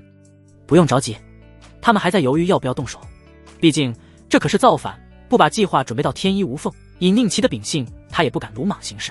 萧庆微微叹了一声，不过既然陆远这么说，他也就不再多想。为今之计是两大氏族，只要除掉两大氏族，一切都好办。萧庆道：那我们继续吧。献国都城洛城。洛城是献国的交通要道，虽不如京城繁华，但在宁齐的治理下，献国百姓的幸福指数不算低。宁齐是个能人，能够治国理政，相较于宁治，他是有点能力的。次日，献王爷，京城有您一封密信，昨夜送来的，来自于东宫。宁齐昨晚与献国一众门客夜醉未归，众人勾栏听取，找了几个妹子。今日一早回府，管家便立刻迎了过来。宁齐皱眉，东宫来的信，他娘的，那宁琛不是已经被下狱了吗？他还能给本王来信？是陆远。管家道：老子就知道。宁齐怒了一声，回到大殿。宁齐坐下，将密信打开，只见那信上道：献王爷，在下陆远拜上。如今朝廷党争不断，权臣当道，太宗武皇帝万里江山，战事四起，民不聊生。有道是攘夷必先安内，两大权臣不除，家国如何安宁？在下拜入东宫，承蒙皇上恩典，当以江山社稷为重，万望献王爷三思再三思。砰！看完信，宁齐一拳便砸在了案子上。他怒骂道：陆远这个狗杂碎，总以为自己处处料事如神，老子那点小心思，全他娘的被他写在信里了。这王八蛋不除，老子就不当这个献王。宁齐怒火中烧，陆远那句万望献王爷三思，其实意思不言而喻。他料到宁齐要清君侧，故而才说了这么一句话。另外，那句攘夷必先安内，也是直接告诉宁齐，如今朝廷之上，应当一致对外。可这般去做，对他宁齐有何好处？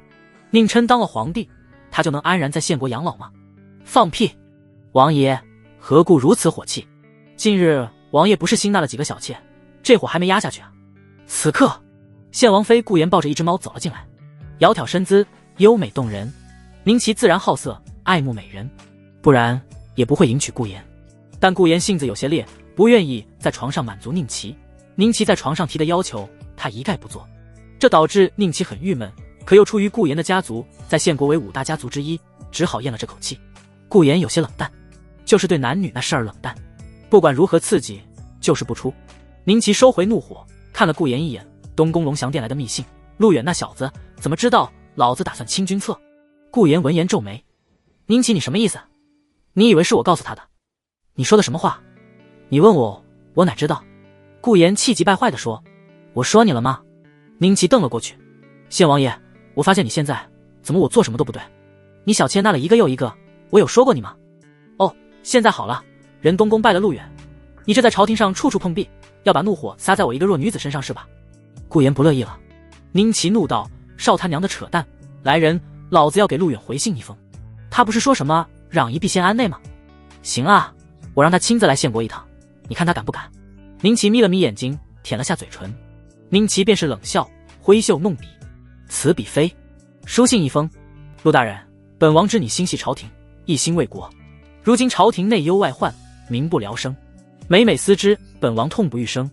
知陆大人乃有治国之策，本王斗胆邀请陆大人前往献国，共商朝廷大事。陆大人若是前来，本王定当好酒招待。献王宁齐。信罢。宁齐淡淡一笑，把这封信快马加鞭送入东宫。管家接过书信，立刻前去安排。宁齐坐了下来，摸了摸胡渣县王妃顾妍不解：我说王爷，你让陆远来献国做什么？他这个人如此精明，来了献国，小心你着了他的道。道？呵呵。宁齐冷笑。他道：本王自有3000甲士等他上门，他要是敢踏入献国半步，本王会立刻将他拿下。区区一个下臣，本王还治不了他了。宁齐已经决定，只要陆远敢来，那他就别想回去了。当然他也不信陆远会来。顾妍问：你不是要清君侧吗？那陆远要是来了献国，你这反还造不造了？你以为他陆远敢来？宁齐反问顾妍：放心吧，我给他陆远100个胆子，他也不敢踏入献国半步，除非他是真的不想活了。正常来说，陆远与宁齐本就不对付，而他也知道宁齐有造反的打算。陆远的书信上已经挑明，正因如此，宁齐断定陆远必不敢来。顾言说道：“王爷，万一那陆远果真来了呢？”“不可能，他若真的来了，那么他便不要再回京城了。”宁齐道：“他不回京城，王爷怎么清君侧？”顾言反复询问。宁齐深吸一口气，他眉头深锁：“清君侧哪有这么容易？如今皇帝还在，我此次行动不过是缓兵之计罢了。倘若皇帝驾崩，你觉得两大氏族会不插手朝政？放他娘的狗屁！”宁齐猛拍了一下桌面。顾言摇了摇头，她一弱女子，懂不了太多朝政，但陆远有些话是正确的，攘夷必先安内。这天下是宁家的，宁家人再怎么斗，那是兄弟之间的事儿。不管是宁琛还是宁志，亦或是宁齐、宁安，任何一个人做皇上，朝廷依旧是宁家的宁朝。两大氏族如果掌权，那才是真正的改朝换代。我倒是觉得王爷有些事情切不可莽撞了，这反造也好，不造也好，都是你们宁家兄弟之间的事，可不能让其他人横插一足呀。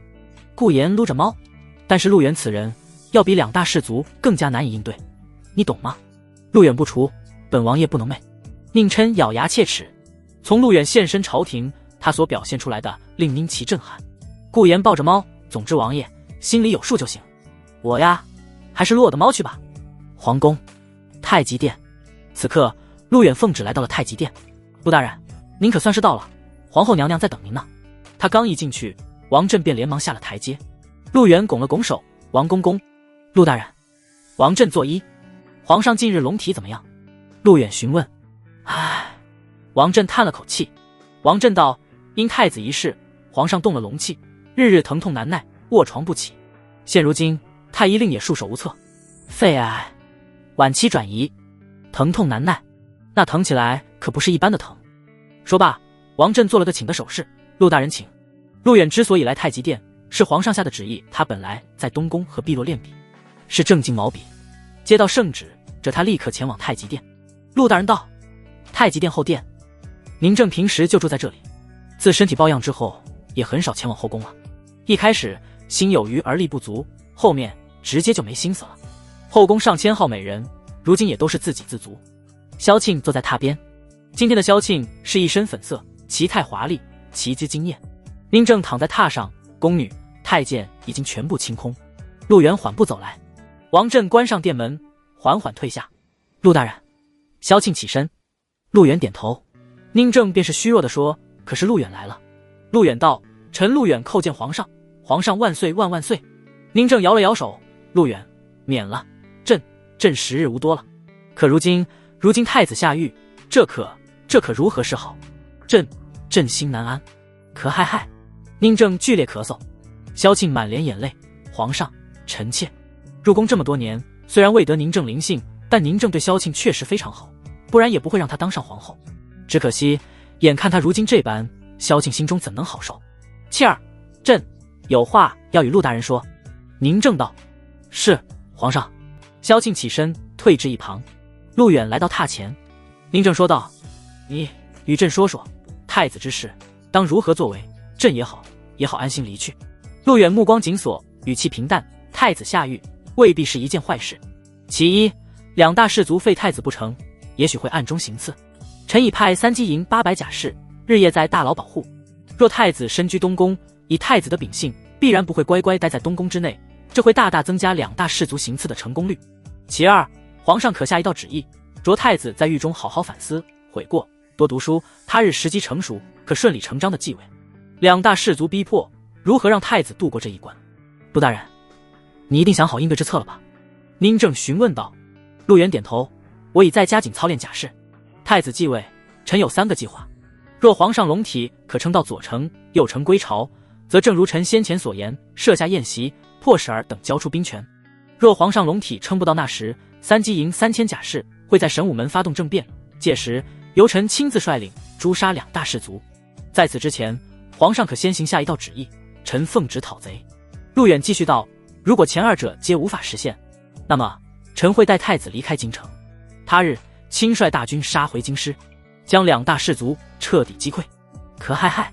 宁正再次剧烈咳嗽，他抬起手指着陆远：“太子能得到你陆远，是他的福分。”陆远听旨。宁正一喝，陆远旋即跪下。宁正道：“朕之所说，你务必牢记在心。朕知你陆远是位大才，希望你能够尽心辅佐太子，匡扶宁朝，不要让太宗武皇帝的万里江山民不聊生。若太子无德，朕准许你取而代之，但要给宁家人一条生路。可嗨，呼呼，宁正剧烈地喘着粗气。陆远神色一顿，回道：臣自当尽心尽力，给太子一个太平天下。宁正说：有你这句话，朕就放心了。陆远，你去吧。妾儿替朕送一送陆大人。萧庆点点头，皇上，你好好歇息。陆远与萧庆走出太极殿，二人直奔紫宁宫。萧庆也有话与陆远说：你们都退下吧。刘珠吆喝一句：众宫女退下。刘珠一旁伺候，忙得不亦乐乎。半晌后，紫宁宫浴池里，陆远泡在布满花瓣的浴池中，这是萧庆每天沐浴所用。很快，萧庆香肩一抖，缓缓踏入浴池，他整个躺在陆远怀中。萧庆道：皇上把整个天下都交给了你，陆远，这件事情你怎么看？是辅佐太子，还是取而代之？你自己选择。陆远不是忘恩负义之人，宁正如此信任他，最起码在目前他没有任何取而代之的打算。再加上太子妃与皇后都如此真情，陆远说道：天下大事在太子，在皇上。宁朝万里江山是太祖打下来的，我岂能有取代之说？萧庆转过头看着陆远：你就真没想过自己当皇上吗？陆远一笑：有过，但我不是卑鄙之人，皇上如此器重我，我怎能去做背叛他的事情？我玩玩皇后就行了，至于取代太子，非也。所以在这之前，我会尽力辅佐太子，帮助太子治理江山，天下人经不起战乱了。萧庆笑了笑：是啊，天下经不起战乱了，无论是谁当皇帝，如今内忧外患，各藩王作乱不说，又有农民起义，再加上境外之敌，这里有一段很长的路要走。萧庆轻轻一笑，伸出双臂圈住陆远的脖子：陆远，妾儿代太子，谢谢你的所作所为，也替明朝百姓感谢你。陆远则轻抚萧庆的脸蛋，他问：皇后应该如何谢我？萧庆笑意满面，又醉若桃花。他缓缓起身来到浴池之外，而后轻轻跪下，扬起粉面：夫君，你说的跪下是这样吗？这皇后娘娘与陆大人进去多时了，这娘娘与陆大人在做什么呢？听说陆大人与东宫太子妃有染。一众宫女正在议论，殿门打开，刘珠迈步走了出来。一看到刘珠，众宫女吓得一阵颤抖，慌忙低头。刘珠低斥道：来人，给我拔了他们的舌头。侍卫闻言顿时上前，宫女吓得慌忙跪下，哭了起来：刘珠姐姐饶命，奴婢知道错了。刘珠上前一记耳光抽在了宫女脸上，身在紫宁宫，不知道什么话能说，什么话不能说吗？妄议皇后娘娘，死罪！皇后娘娘与陆大人在商讨政事，谁人再敢胡乱猜测，一律按照紫宁宫的宫规处置。是夜，紫宁宫通宵达旦。次日，陆远在萧庆的凤榻上起床，萧庆已经起来了，坐于内宫的椅子上，正照着镜子。刘珠为其插上发簪，盘起头发，起来了。见陆远起身，萧庆脸蛋微微一红。陆远伸了个懒腰，打开13张美人图，炼神术圆满，明神术4层，状态依旧是在修炼当中。陆远感到自己的神识被加强，接下来应该能够控制宁正的灵魂。正愣神，刘珠端来一碗热汤，笑道：陆大人，昨晚可是辛苦了呢，娘娘这御膳房给陆大人炖了一碗参汤，滋补一下。陆远示意一下，放那吧。他来到萧庆身后，萧庆微微一笑，转过头，红着脸蛋：夫君，庆儿今日气色如何？肤色是不是越来越好了？任督二脉通了，气色不好才怪。陆远轻抚了几下萧庆的脸蛋，娘娘的气色确实比之前好多了。刘珠笑着说：这还是陆大人的功劳呢，昨天晚上娘娘的叫声可欢快了呢。刘珠，不许说。萧庆有些羞涩。是，娘娘。刘珠闭上嘴巴。启禀娘娘，龙翔殿碧落求见。这时外面传来宫女的声音，萧庆转过头，有些疑惑。陆远开口道：应该是龙翔殿有事情了，娘娘让他进来吧。萧庆点头。刘珠走了出去，让他进来。陆远来到前殿，萧庆随后便到。碧落走了进来：皇后娘娘万福金安。碧落，找陆大人的。萧庆问：今日一早，东宫收到一封信，是献王爷派人送来的，奴婢怕耽误了大人的事，故此赶紧过来了。碧落将信呈上。陆远接过信，打开看了一眼。萧庆也凑过去看。看完，萧庆道：陆远，献王要你去一趟献国。他这是什么意思？鸿门宴。陆远合上书信。鸿门宴？何为鸿门宴？萧庆不解。他请我去献国赴宴，正如我给皇上提议，宴请左丞、右丞以及各路将军一样，宴席上按伏刀兵。这献王是想出一口气啊。陆远笑着摇了摇头。萧庆眉头深锁，现在这种时候，他倒是不知火烧眉毛。陆大人，你不能去。萧庆说道。去？如何不去？他是要杀你。萧庆道。献王就是料定了我不敢去，但是这一走，我到底是要走一趟的。不走，怎么搞顾延？不搞顾延，怎么点亮美人图？去肯定是要去的，顾延搞肯定是要搞的，那就要看谁的计谋更加高明了。陆远当即说道：娘娘，你请皇上下一道旨意，任我为使者，代表朝廷前往献国慰问。宁齐认为我不敢去，可我偏偏要带着旨意过去，圣旨下达，我看他敢不敢抗旨不遵。宁齐认为陆远定然不敢前往，但他绝对想不到陆远不但要去，还要让他不敢动一下，那便是带着朝廷的旨意过去，擅杀朝廷大臣，会将献国定在造反的耻辱柱上。他造反成功还好，若是不成功，呵呵，其结局可想而知。到了那时，顾延非但不冷淡，而且还会被纵横驰骋。驾！陆远扬鞭策马，好不快哉！启禀皇后娘娘，昭玉派人传话，太子在狱中大发雷霆。陆远与萧庆正说着，侍卫来报，陆远交给了宁琛如何去做，但是并未告诉他进了大狱之后的事情，以至于宁琛的秉性再次暴露。作为太子这般喜怒无常，也着实令萧庆生气。他要干什么？萧庆顿时大怒，厉声质问道：太子说他要见陆大人，让陆大人前往昭狱见他。侍卫回应。萧庆有几分生气，为太子者应当坐怀不乱，可眼下这位太子没有半点身为太子的威严，别人是不怒自威，他倒是喜怒无常。闻言，陆远道：既然这样，那我就去见见他吧，也好宽了太子的心。萧庆倒是想让太子讨点苦头，想了想却又于心不忍，只好开口：本宫和你一块去。娘娘，昭狱这种地方，你身份高贵，不便前往。陆远说道。不，本宫要去。萧庆下定决心。陆远不再多说，留珠前去备轿。陆大人，你随本宫同城吧。萧庆走出宫，随口便说：是，娘娘。皇后娘娘起驾，马车自东宫出发。皇后的凤辇离开皇宫，直奔昭狱。凤辇内，陆大人，手轻点，有点疼。昭狱，来人，快给本太子传陆大人。你们是耳朵聋了，还是眼睛瞎了？还不快去！狱中一声声怒喝传来。宁琛不断地踹了狱门，狱卒们倒是都吓坏了。殿下您息怒，下官已经派人去传陆大人去了，您千万不可能动怒啊，殿下。昭狱的监管跪在地上，惶恐不已。陆大人要是不来，本太子要你的脑袋。宁琛也是大发雷霆。过惯了锦衣玉食的生活，在这监狱之内，宁琛不太习惯，没有文轩阁四大美男子陪伴，狱中寂寞难耐，不知今夕是何年。他正骂着，外面传来声音：皇后娘娘驾到。话音落下，所有人全部跪下。宁琛更是一阵激动，母后，母后！他一边喊，竟然是哭了出来，扑通一声跪在了地上。儿臣拜见母后。宁琛满脸委屈。陆远陪同萧庆而来。萧庆看着狱中的宁琛，这才不到2日，定是消瘦了许多。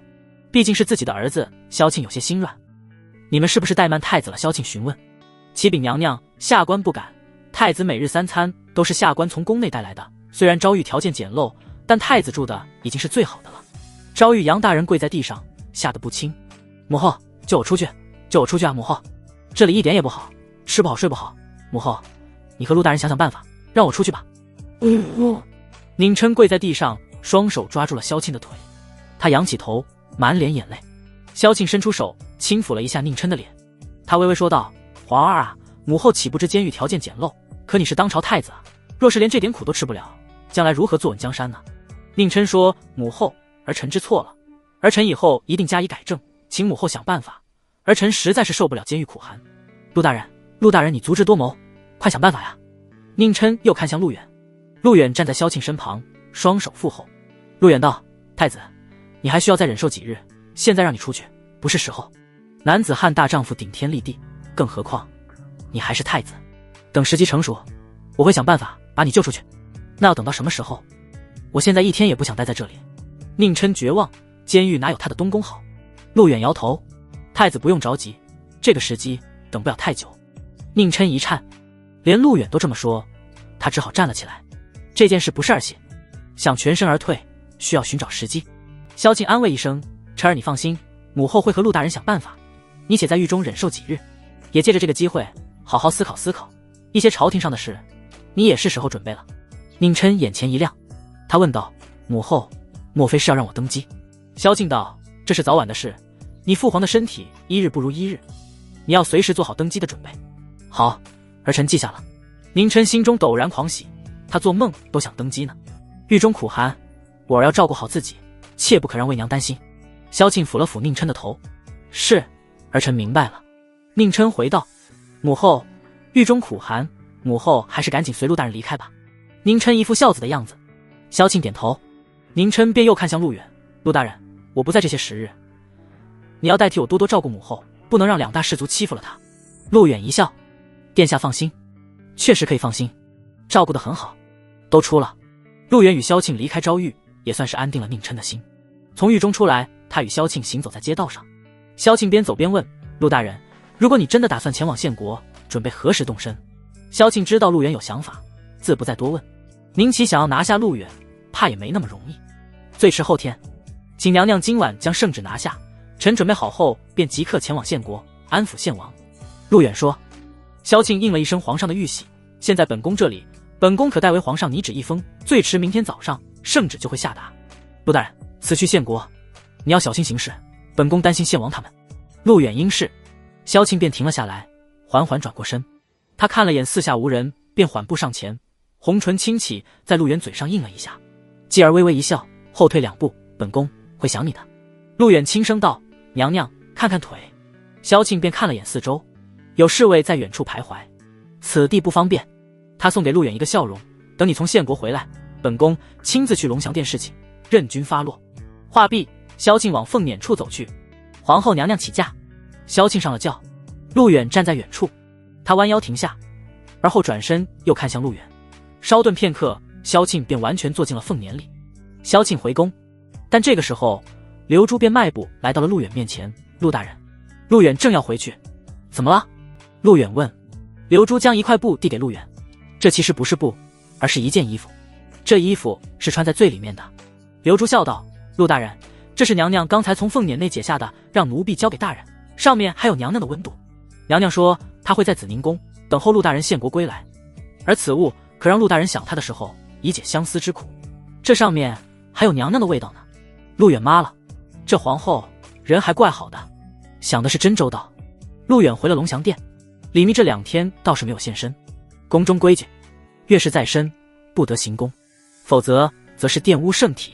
李密把陆远当成了最为高贵的人，他是硬憋着没有过来，但是却3天2头让于蝶过来一趟，捎几句话。次日一早，圣旨到，太极殿旨意传达。陆远从殿内走出，龙翔殿的仆人也都相继跪下。王振拿着圣旨宣读道：“奉天承运，皇帝诏曰：近日来，朕身体日渐衰弱，多日不见皇子们，甚是思念，着陆远为朝廷大使，代魏朕看望6皇子宁齐，钦此。”陆大人，接旨吧。王振将圣旨递了过来，这圣旨是萧庆所下，加盖玉玺。陆远双手接过圣旨。王振说：“陆大人，哦不，陆大使，皇后娘娘口谕，让陆大人此去多带些人。”陆远站了起来：“请回禀皇后娘娘，臣此次前往献国，只1人1骑即可。1个人？此去献国路途遥远，恐有贼寇。”王振犹豫片刻：“放心，我1人足矣，复命吧。”是，陆大人。王振带人离开。陆远回了殿内，他坐了下来。碧落端来一壶酒，跪在一旁伺候：“大人，此去献国路途遥远，路上还有土匪强盗，大人1个人怎么能行呀？”陆远笑了笑：“朝廷本就缺人，不然我还能带谁去？”碧落说：“大人可以带上3机营，一同前往献国，路上也好有个护卫。”陆远则是摇头：“3机营，那是我的心头肉，手下就这么点人，舍不得啊，还是1个人去吧。”陆远一叹：“3机营，陆远确实舍不得调动。”碧落抿了抿嘴：“萧大人正在加紧操练3机营，而且昨天又派人来催问战马的事情。大人，奴婢觉得战马可不好弄来。”陆远也在思考战马的事，朝廷没那么多钱，国库也不可能拨给3机营，此事还得自己亲力亲为。陆远说：“此去献国，除了要见献王之外，就是要弄一些战马过来。”碧落道：“可这一路这么远，大人您路途会寂寞的。怎么？你想陪我去？陆远笑着问。碧落点头，他轻笑道：如果大人不嫌弃，奴婢愿意陪同大人，路上好与大人聊天解闷。而且还可以。碧落脸蛋微微一红。还可以什么？陆远看向碧落。碧落一阵惶恐，连忙磕头道：是奴婢多嘴了，奴婢不该冒犯大人。陆远却是笑了笑，他问道：你就不怕路上遇到劫匪，到时候死在路上吗？碧落摇头：奴婢不怕，只要大人需要奴婢。陆远想了想，这倒也是，路途遥远，一个人也很无趣。陆远应允下来，那好吧，碧落你准备一下，你陪我去一趟吧。大人，真的吗？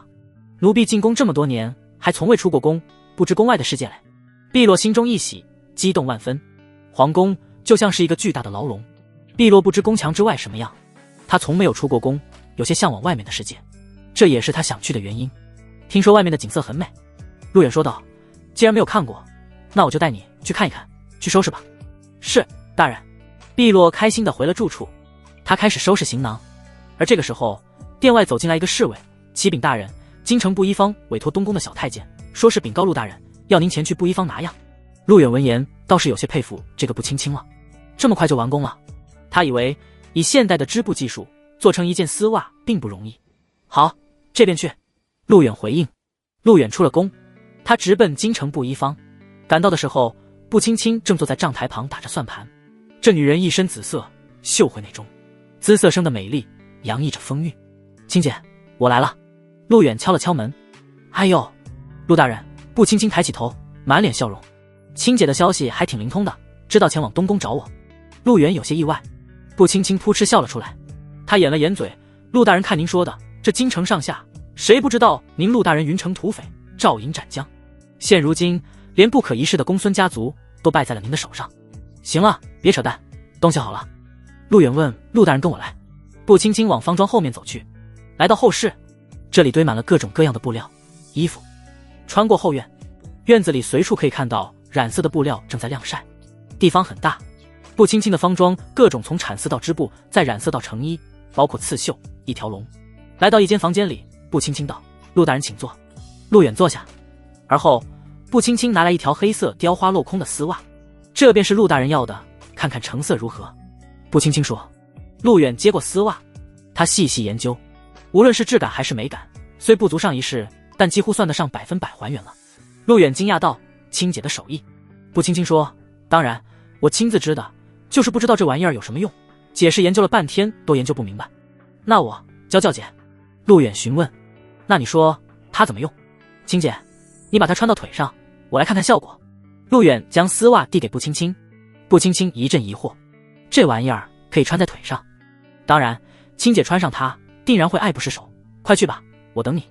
陆远说。真是奇怪。行，你等着，姐是穿一下。步青青拿上丝袜，去了一间厢房。陆远稍等片刻，厢房内，步青青对着镜子拿着这双丝袜。这个玩意儿能穿？他倒是有些将信将疑，做了这么多年的衣服，头一次见到这种。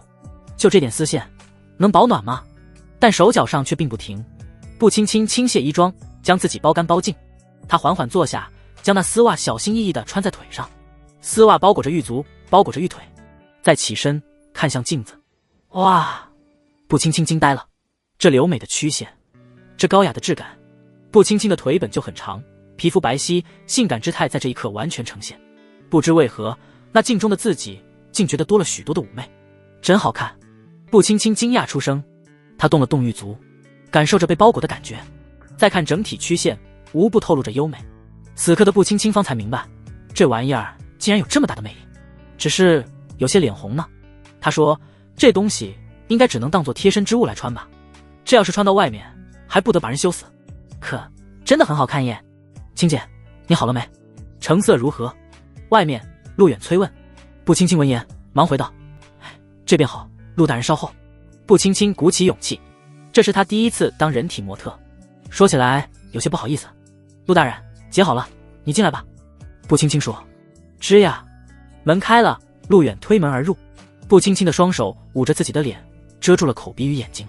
她站在镜子前，说不出的动人。陆远一眼看不过去，赞赏一番：不错，青姐，以你的身材，完全可以驾驭，好看的紧。陆远细细打量，好看是好看，就是太露了，不亲亲有些难为情，依旧在捂着脸，这样才能够体现出女人的极态美。甚好，甚好，青姐，你便以此为样，多做一些出来吧，钱不用担心，在下会照单全收。陆远赞赏的点点头，步青青鼓起勇气，松开了双手，只是面色有些红润，极力掩饰。那你需要先给姐一笔定金，虽然只有这薄薄的几片料，但做工却极为精细。姐也得养家呀。陆远自然不会空手套白狼，他从身上拿出几枚金锭。陆远说道：够吗？步青青咯咯一笑，伸手接了过来。够了够了，做陆大人的生意比那些贵族痛快多了。那青姐麻烦你脱下来，这个样在下要带回去。陆远道：好。陆远带着这条丝袜回到了东宫，这是这一趟前往献国陆远送给顾妍的礼物。顾妍这个女人爱美，她爱美与其他女人不同，有些女人的美要体现出来，但顾妍却喜欢美给自己看，对一些漂亮的首饰更是爱不释手。碧落已经收拾好了，大人，奴婢收拾了一下您的衣服，这边都收拾好了，我们何时起行？碧落询问。对于碧落来说，即将出宫，她心情是美好的。从小在宫内长大的碧落根本不知道外面有什么，她所知道的都是一些宫内的规矩，以及如何伺候主子。兴奋的碧落忘记了这一趟行程之危险，想要安全到达献国，谈何容易。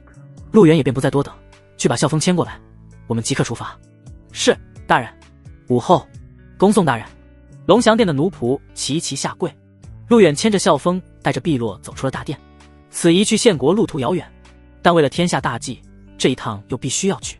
陆远走在前面，碧落步行跟随。宫中有将军下马的规矩，所以陆远一路牵着校风，向着神武门走去。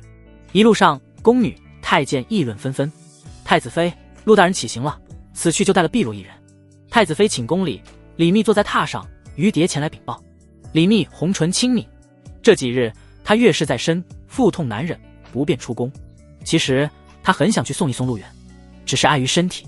李密轻轻一叹：蝶儿，哥哥此去献国，至少要2个月才能回来。他不在宫中，不知道宫内会发生什么，怕就怕2大氏族突然发动政变。李密有些担忧，但更多的是安全感离开了吧。有陆远在，这宫内就都是安全的。如今太子下狱，唉。于蝶安慰道：太子妃，陆大人此去献国，定然把朝廷上的事都交代清楚了。三机营有萧默统领，朝廷上有户部尚书萧正远大人。听说近日陆大人又得一大才，先前参加过武举的几东，但是本宫会想他的。李密轻声说：太子妃，先忍耐一些时日，陆大人很快便回来了。陆远牵着校风，带着碧落踏过神武门。神武门的侍卫罗列左右。碧落，你在此等候。是，大人。陆远松开校风，一步步往太极殿走去。来到太极殿台阶之下，在奴才们的目光之下，陆远单膝跪下，开口道：皇上，臣此去献国，定国安邦，万望皇上保重龙体。奴才们议论起来。太极殿的后殿内，宁正躺在病榻上，他隐约可听到奴才们的议论声。皇后娘娘道：奴才宫女纷纷跪下。头戴凤冠，身披紫衣的萧庆从外面走来。宁正缓缓睁开眼睛，虚弱地询问：庆儿，外面何人惊扰？奴才们都在议论些什么？萧庆擦了擦眼角，坐下来回道：皇上龙体欠安，献王宁齐连同各大王爷有挥兵京师的举动。臣妾下了一道旨意，陆大人出使献国，定国安邦。朝廷目前是以陆大人攘夷必先安内的治国策略。外面陆大人在向皇上辞行。宁正呆了呆，听到这里，他呢喃一声，扶朕起来，朕要亲自为陆大人送行。萧庆连忙拦住。萧庆道：皇上，你好好休息，陆大人这边要出发了，此去献国是要让献王罢兵，只要献王罢兵，其他王爷不敢犯上作乱。宁正闭上眼睛，皇子们觊觎皇位，他大限将至。宁正摇了摇手：庆儿，你代为朕去为陆大人送行。萧庆轻轻点头，他知道宁正把所有希望寄托在了陆远身上，朝廷毕竟是宁家天下，他很希望做一个忠心之主，可是国家百废待兴。陆大人。太极殿外，陆远单膝跪在地上，台阶上萧庆缓缓走来，他居高临下，大有母仪天下之态。护卫守护左右，宫女太监纷纷躬身。陆远抬起头看向萧庆。宁正对陆远有知遇之恩，对于陆远来说，应该竭尽所能帮助太子扶大厦于将倾。在目前看来，陆远不愿做一个窃国的小人。萧庆同样如此，他也真心希望宁朝能够传个千秋万代。萧庆大声道：“陆大人，皇上身体不便，让本宫亲自为陆大人送行。”来人，呈上来。萧庆走下台阶，几名侍卫抬着一把枪跟在萧庆身后。这把长枪做工极其精细，枪尖锋利无比，整杆枪是亮银色。来到陆远面前，尊贵的萧庆正色道：“陆大人，这是太祖武皇帝当年打天下的时候所使用过的亮银枪。陆大人此去献国危机重重，皇上将此枪赐予陆大人，今后你便是这把枪的主人了。”侍卫将枪呈上，陆远一把抓过，挥舞了几下，破空升起。陆远抱拳道：“谢过皇上，走吧，本宫送你一程。”萧庆道：“娘娘，请。”一路走出皇宫。萧庆与陆远来到京城街道，向着城门走去，身后侍卫们跟随着。路两旁的百姓们见到皇后，纷纷跪下。萧庆与陆远一左一右走出城门，校风马跟随。萧庆这一送出城10里，10里外两人停了下来，侍卫也都在远处停下。陆远说道：“娘娘，差不多了，你该回去了。”萧庆则叹了一口气：“陆大人，你随本宫来。”陆远点头。萧庆迈步走去，来到了城外一凉亭。侍卫想要跟上保护，刘珠上前道：“各位在此等候，娘娘与陆大人有要紧的事情要说。”“可我们要保护娘娘。”侍卫道：“陆大人照应斩将，7进7出，娘娘与他在一起，难道还不够安全？”刘珠反问：“那倒也是，在场的侍卫哪一个能做到如此？”侍卫只好停下。城外凉亭内，萧庆背对着陆远，望着远处的山野。他突然转身，含着眼泪：“你去献国，路上不会太平，两大氏族和其他党争的人一定会半路截杀。本宫担心你。”陆远当然知道这些，刺杀、暗杀，这是迟早的事情，但献国不可不去，即便宁齐不邀请，陆远必去。陆远道：“稳住献王是计划中的一环，凡事要往好的方向去想。这趟献国，我必须要去。本宫知道。”萧庆缓缓闭上眼睛，他睁开眼，双手捧住了陆远的脸。萧庆的大拇指在陆远脸上轻抚。萧庆问：“陆远，你对本宫还有什么要求吗？”“凡是你所求，本宫今日全部都满足你。”此一去，萧庆担心陆远会遇到危险，也许会回不来。陆远则是笑了笑：“只是去一趟献国，两大氏族还奈何不了我。”萧庆含着眼泪轻轻点头：“本宫知道，你英勇善战，文武双全，定然不将两大氏族放在眼里。可陆远双拳难敌4手，本宫希望你记住，如果你回不来，或是出了事，本宫会为你陪葬，本宫的心永远随你而去。”萧庆的话让陆远有几分动容，而这时的萧庆双膝一弯，跪在了陆远面前：“臣妾为大王送行。”萧庆磕了一个头。陆远缓缓蹲下，他抚了抚萧庆的头，轻声道：“庆儿放心，有我在，不会让两大氏族欺负你和太子的，我会一直保护你。”萧庆直起身子，露出了笑容。他相信陆远的话。事实上，陆远也一直在努力。看了下太阳，见时间还早，萧庆抓住了陆远的手：“陆远，时间还早，再让气儿，满足你一次，快来。”他拉着陆远进了树林，双手扶着树。不久，陆远和萧庆从树林走出，侍卫将校风牵了过来。陆远一把骑在了马上，弯腰将碧落带了上去，坐在陆远前面：“娘娘，就送到这里吧，我走了。”陆远一手拿着亮银枪，一手拉着缰绳：“碧落，照顾好陆大人。”萧庆交代道：“是，娘娘。”驾！校风扬蹄，呼啸而去。萧庆站在原地，远远地望着陆远的身影，直到陆远彻底消失不见，萧庆还在站着。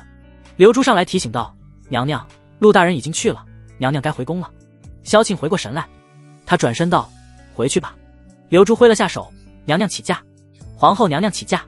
驾！驾！乡野小道上，校风疾驰，陆远带着碧落一路往前。这里的风景极好，有山有水，交相辉映。这是碧落第一次看到外面的世界，他不禁是被美景所吸引，充满兴奋：“大人，这就是外面的世界吗？这里真的好美啊！”陆远让马慢了一些，说道：“对，山水交相辉映，日月山河同在。但是对于普通百姓而言，他们可无心欣赏。可他们所无心欣赏的，正是奴婢一辈子都得不到的。”碧落有些神伤，他一直想要离开皇宫，去看看外面的世界。陆远说：“而你现在的生活，是无数人所梦寐以求的。外面很多百姓连肚子都填不饱，更不用提穿衣了。”是啊，碧落感慨，这都是朝廷动荡埋下的祸患。不过奴婢相信，大人总有一天能够马踏乾坤，执掌江山，给天下百姓们一个安居乐业的时代。说着，碧落转过头，送给陆远一个笑容。那笑容很美，陆远竟一时看出了神。察觉到陆远的眼神，碧落的脸蛋有些通红，不知为何，他体内被热浪席卷。碧落轻声叫道：“大人。”陆远微微一笑：“不要叫我大人，以后叫我哥哥吧。”奴婢不敢。碧落脸一红，那是太子妃的称呼，而且碧落比大人大了好多岁呢。那就随便你吧。驾！碧落羞中带色，缓缓地靠在了陆远怀中。陆远出发献国的消息便也很快传到了献国。王府里热闹了。他娘的，这个狗东西摆了本王一道！我去你的！宁齐一脚踹翻了前来通报的下人。王府上下都吓得不轻。滚！都给老子滚出去！下人们连滚带爬，一个个跑出了大殿。怎么了？这是又咋了？献王妃顾妍抱着猫走来，她大老远便听到了府上的动静。启禀王妃，是王爷得到了京城的消息，突然大发雷霆，奴婢们不敢。这个宁齐！顾妍骂了一句，他将猫放下，迈步走进了大殿。一进来，顾妍就道：“献王爷，你今儿个这是吃屎了是吧？一天到晚的，日子还过不过了？”宁齐抬起头，指着顾妍：“你懂个屁！我懂个屁！什么天大的事儿？有本事冲下人发火，你有那个本事去跟宁琛把东宫抢回来，拿下人出气，你算个什么男人？”顾妍丝毫不让。宁齐便长出一口气，他坐了下来。宁齐道：“我不是写了封信让陆远来献国吗？这小子真的来了？”什么？顾妍确实一惊，当初他就劝宁齐不要这么做，这不是给了陆远来献国的机会吗？顾妍说：“他来献国，你不是应该高兴吗？这可是你让他来的，说什么你800甲士已经准备好了，杀人灭口不是正好？”宁齐指着外面骂道：“我哪里想到，这个混蛋是带着旨意来的。”你说什么？顾妍再次惊住。自己看吧。宁齐将一道圣旨扔到了顾妍脚下，顾妍蹲下来捡了起来。这是萧庆下的旨意，加盖玉玺，即是皇上之意。圣旨中告诉宁齐，皇上身体日渐衰弱，但念子心切，故而派陆远前往献王，代为皇上探望献王。看完，顾妍抬起头，人家是带着旨意来的，你的800甲士还敢动吗？老子说的就是这个，我要是杀了他，那跟杀了皇帝有什么区别？天下人怎么议论我？说我宁齐大逆不道。这个王八蛋，没想到他玩了这么一招。宁齐气急败坏。顾妍皱眉：“老八，老八。”这时外面传来叫声，听到声音，宁齐猛地抬起头来，这是老六，陆王，他怎么来了？从陆国跑来的。闻言，宁齐连忙冲了出去。哈哈，老八，天大的喜事啊，你干了一件大事啊！一来到院子，陆王宁志张开双臂，哈哈大笑。宁齐走来，顾妍跟上。宁齐冷着脸：“六哥从陆国来的，专门跑到我这里。”顾妍则问：“六王爷，您在笑什么呢？”宁志开口道：“老八，你让陆远来献国，这一招本王怎么就没有想到呢？现在我等机会到了，我已经决定在陆远前往献国的路上，半路截杀陆远，定让他有来无回。”哈哈！说话间，宁志还不忘再次笑出声。宁齐脸色一变，一把揪住了宁志的衣领：“六哥，你是在玩我吗？你什么意思啊？”宁志却是一愣：“什么意思？截杀陆远，现在是最好的时机，陆远一死，你我兄弟就没有对手了。他陆远死在来献国的路上，你让天下人如何议论我宁齐？”宁志则是质问一声：“人都死了，哪来这么多的质疑？本王就是因为这件事，特地来这里跟你商量一下。”宁志一心想要除掉陆远。不可！宁齐怒道：“六王爷确实万不可这么做。”顾妍说。宁志看了看宁齐，又看了看顾妍，什么意思啊？平时这夫妻俩枪不进洞，今日倒是弄一个狐狸了。宁志不解地问道：“怎么就不可了？陆远是我们成就帝王大业的绊脚石，杀了他，这反照样遭。”宁齐手指点了点宁志：“你糊涂啊，老六！我们的敌人不止陆远一个，还有2大氏族呢。2大氏族如何？我们已经商量好了，我们当皇帝，2大氏族利益最大化，不是挺好？”宁志反问：“放你娘的猪狗屎尿屁！你母亲华贵妃还在宫内，2大氏族会把9族的命交在你我2人手上吗？”宁齐指着远处，他恨不得抽宁志2巴掌。顾妍则说道：“六王爷，献王说的对，陆远非但不能截杀，还要派人去保护，否则就祸事了。”妈的！宁志怒了，他着急地转了几圈，转过身指着宁齐吼道：“老子就不明白了，一个小小的陆远如何杀不得？不让老子杀，还要让老子去保护他！”宁齐一字一顿，气急败坏。他道：“就算你不杀他，陇西贵族、宁川氏族也会半路截杀陆远，然后嫁祸到你我兄弟二人身上，你懂吗？”宁志愣住了，怎么说？宁奇说道：“陆远同样是两大氏族的敌人，离间计你懂吗？两大氏族想要的是陆远与你我兄弟二人争斗，他们坐收渔翁之利，所以本王料定他们会刺杀陆远，但不会真的杀了他，而是要让陆远以为是你我兄弟派人劫杀他。如此一来，陆远仇恨转移，与你我兄弟争斗，两大氏族坐山观虎，你懂不懂？”操，哪来这么多离间计？陆远一死，两大氏族不也是轻松了吗？宁志依旧不理解，气急败坏。宁奇则吼了一声，他喝道：“他陆远就算是死，也得死在两大氏族手上，而两大氏族同样认为陆远要死，就得死在你我兄弟手上。只有这样，他们才能够堵得住天下人的嘴，这叫借刀杀人，你懂不懂？管什么天下人，你我兄弟做皇帝，谁人敢不服？”宁志愤怒无比，得民心者得天下，天下人不服你，你当谁的皇帝去？宁奇反问。老子真火啊！宁志一脚踹翻了一道木桩。你说怎么办？宁志问道。派人保护陆远，老子还要保护他。你知道陆远为什么只身前往吗？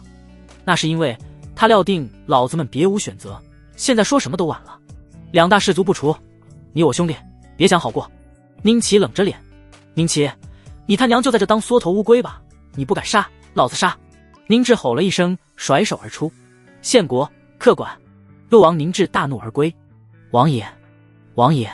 陆国王府各大宾客腰佩长剑，早已等候多时。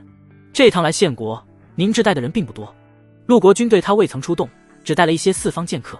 这些剑客多为王府宾客，这帮人早就想要为陆王建功立业。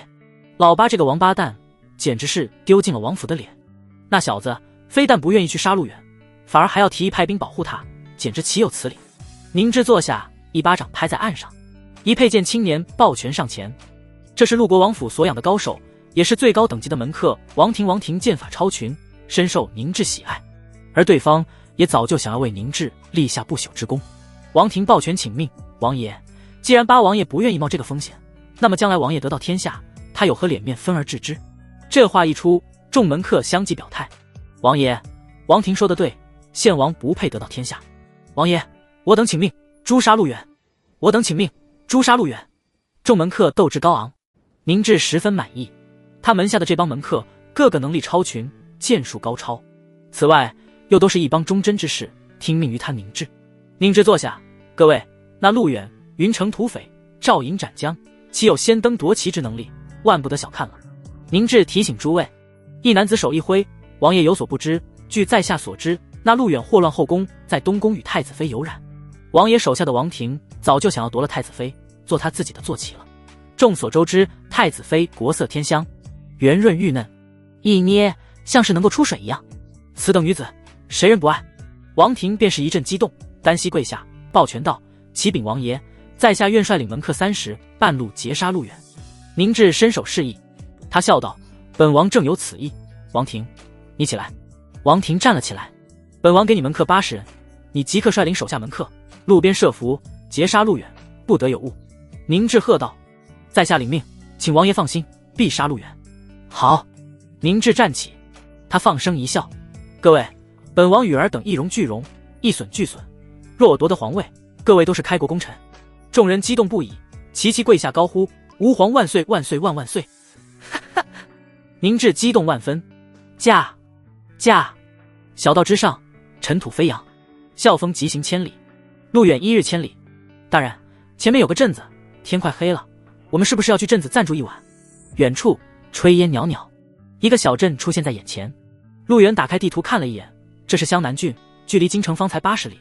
我们路上耽搁了太久了，天就快黑了，夜晚赶路确实不太方便，又没有路灯。也罢，明天一早再出发吧。驾！富南郡，街道上行人遍布，车水马龙，好不热闹。大人，这里好热闹呀！碧落坐在陆远怀中，穿梭于小镇之内，叫卖声、吆喝声，形形色色的人让第一次见到外面世界的碧落不免有些兴奋。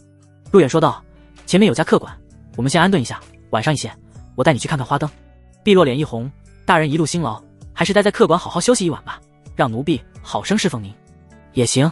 陆远回道。二人来到客馆，店小二迎了过来：“二位，您里面请。”陆远道：“给我的马弄上等的草料，开一间房间，把酒水饭菜送上去。是，这位爷，您楼上请。陆远和碧落来到楼上雅间，一路舟车劳顿，陆远便坐了下来。碧落慌忙去给陆远脱掉鞋子，舒筋松骨。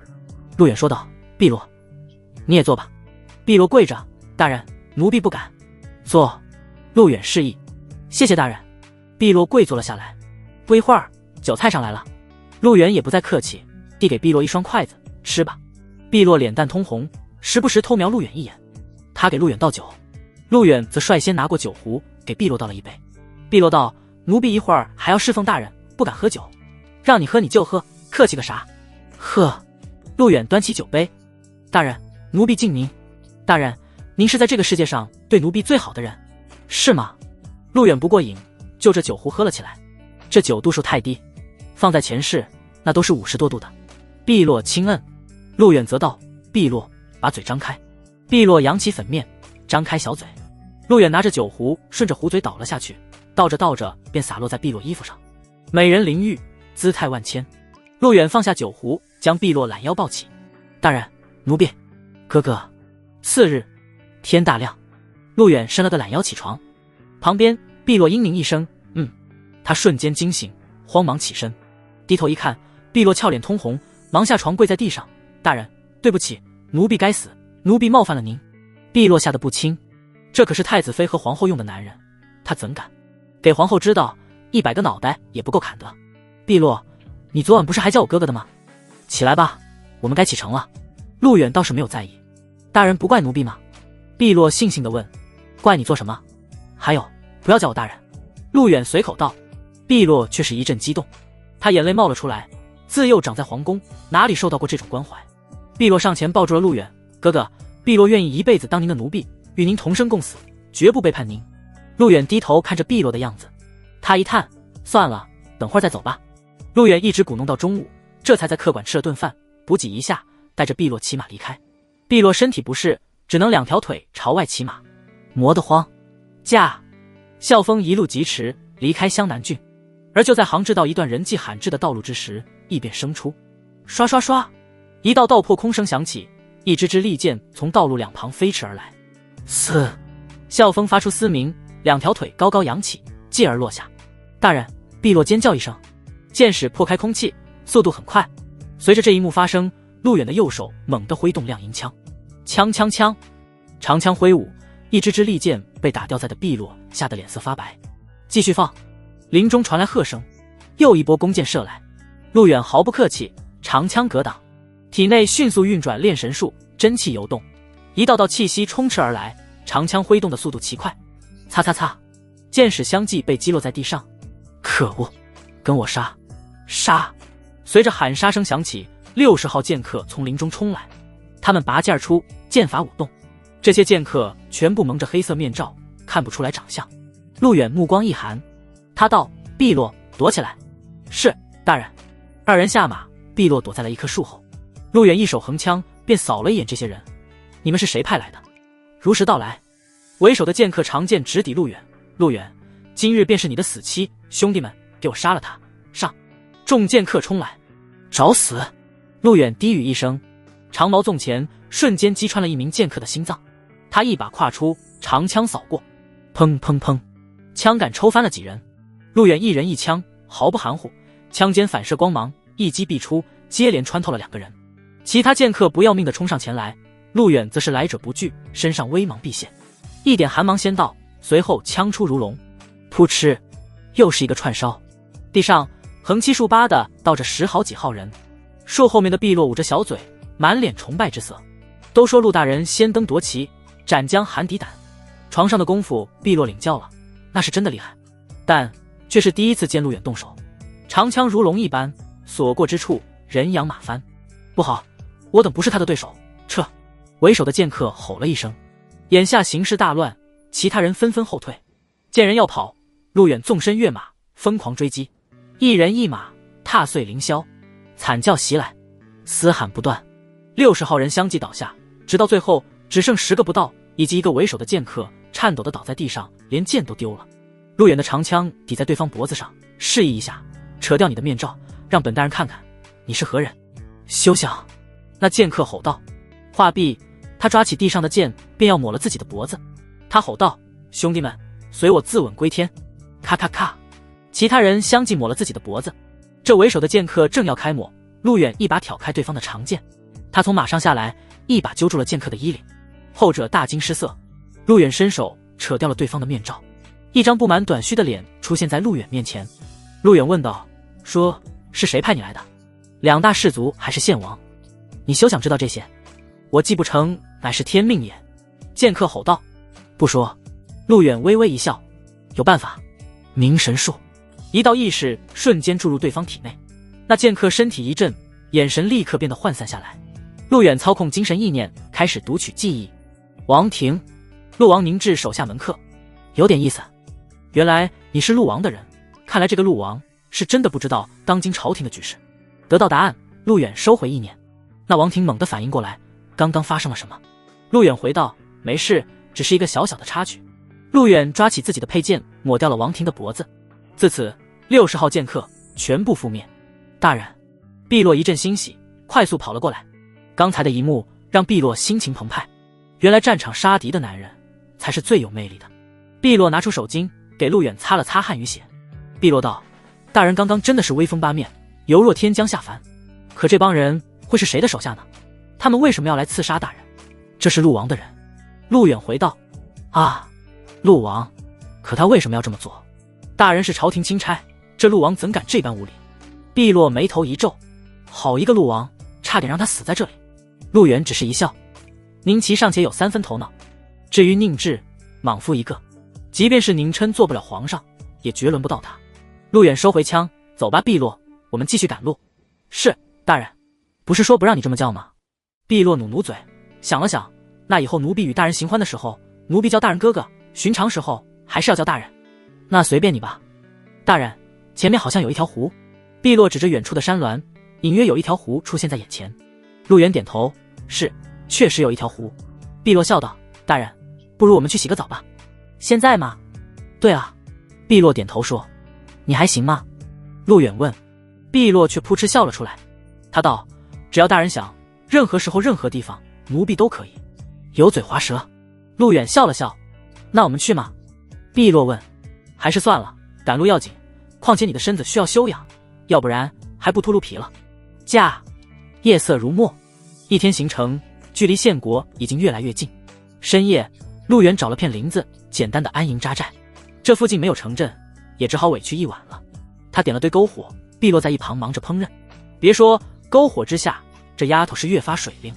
陆远看得心痒难耐，但还是忍住了。只可惜碧落不是13张图的其中一个，要不然早就点亮了。大人，烤肉好了，大人尝尝奴婢的手艺。碧落一脸兴奋。上头是月明星空，下面是野炊篝火，其间好不自在。陆远尝了一口，评价道：“肉是不错，但是还是没有碧落的好吃。”碧落脸一红，他笑道：“大人要吃，奴婢现在就可以让你吃，填饱肚子，好好休息吧。再几日到达县国，怕没那么容易。”陆远道。次日一早，县王宁齐便得到一个消息，陆王派人半路截杀陆远。这个蠢货，废物！宁齐闻讯大怒，愤怒到了极点。县王妃顾言撸着猫，你说这老六也真是的，陆远死了对他有什么好处？虽说我也不太喜欢这个人，可毕竟他是为了你们宁家的江山，连顾言这么一个女人都看得出来。如今两大氏族不除，是有可能改朝换代的。宁琛当了皇帝，他至少也还是个懒散王爷，一旦氏族废帝自立，他这个王爷也就到头了。匹夫庶子，不足与谋，我找他去。宁齐怒而起身。哎，王爷，县国客管。此刻的宁志也在大发雷霆，手下门客个个缩着脑袋，不敢吱声。宁志指着众人吼道，一个个号称什么剑法超群，吃本王的，穿本王的，一个小小的陆远，折损我60门客。王庭这个废物，去之前信誓旦旦，结果呢？怪不得宁志发怒，他的这帮门客养起来钱粮耗了不少，一直以来大小功劳没见立过，好不容易派出去一次，结果铩羽而归。一剑客上前道，王爷，至少王庭没有暴露出身份，那陆远也还并不知道是王爷所为，或许他会认为是两大氏族要派人刺杀于他。听得此话，陆王道，听到没有？这才是本王想要听到的话，否则的话，此次行动必败无疑。那陆远是什么鸟人？回头宁琛当了皇帝，他第一个不会放过老子。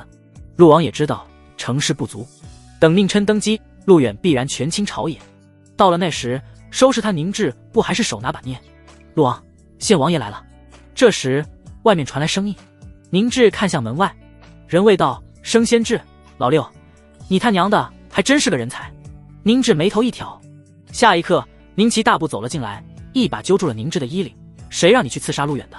你杀了也就罢了，而且还失败了。老六，你知道这意味着什么吗？宁制瞧着宁齐，他早就对宁齐不爽了。宁制问道：老八，你这是什么意思？你与陆远暗通私信，你以为本王不知道？宁齐大怒，吼道：我这是在帮你。放屁！你若是帮我，就该跟我一起动手。当初是哪个混蛋说什么清君侧呢？如今皇上病入膏肓，这君侧我们是清还是不清？宁制也不是傻子，杀入京师的准备他已经做好了。这君侧是你说清就清得了的。宁齐指着门外，他怒道：太子是皇上立的，天下9州百姓都知道太子储君，他是合法的。我等动刀兵是为造反，若成了也就罢了，若是不成，入不了宗庙的。宁制也怒火中烧，反抓住宁齐：当初清君侧是你说的，为何现在又不肯做了？莫非太子许了你高位？太子已经下狱了，你他娘的告诉老子还怎么清？宁齐反问：清君侧非一日之事，你这么着急做什么？宁齐又质问：老子管不了这么多。宁制吼了一声，他一把推开宁齐。宁制道：我不管你拿了太子多少好处，但是老八你给我记住，这活你不干，我一个人干。你这是在找死？那就看看谁的能耐大了。来人，送客。宁制手一甩，不便多说。宁齐指了指宁制，而后退了出去。宁齐回到献王府，他脸色紧绷，面容狠辣。清君侧是长久之计，不是动动嘴皮子就能做的。此外还要师出有名。太子已经下狱了，皇上病重，陆远所做的事是一直在为太子谋利。太子是合法的，先前清君侧的机会已经逝去。宁齐十分清楚，党争不是一朝一夕的。王爷怎么样？陆王怎么说？他不会真的去刺杀陆远了吧？这老六有这么蠢吗？顾延清飘飘走来，开口询问。宁齐皱眉道：他要是不蠢，老子早在京城喝酒了。扯什么淡呢？来人！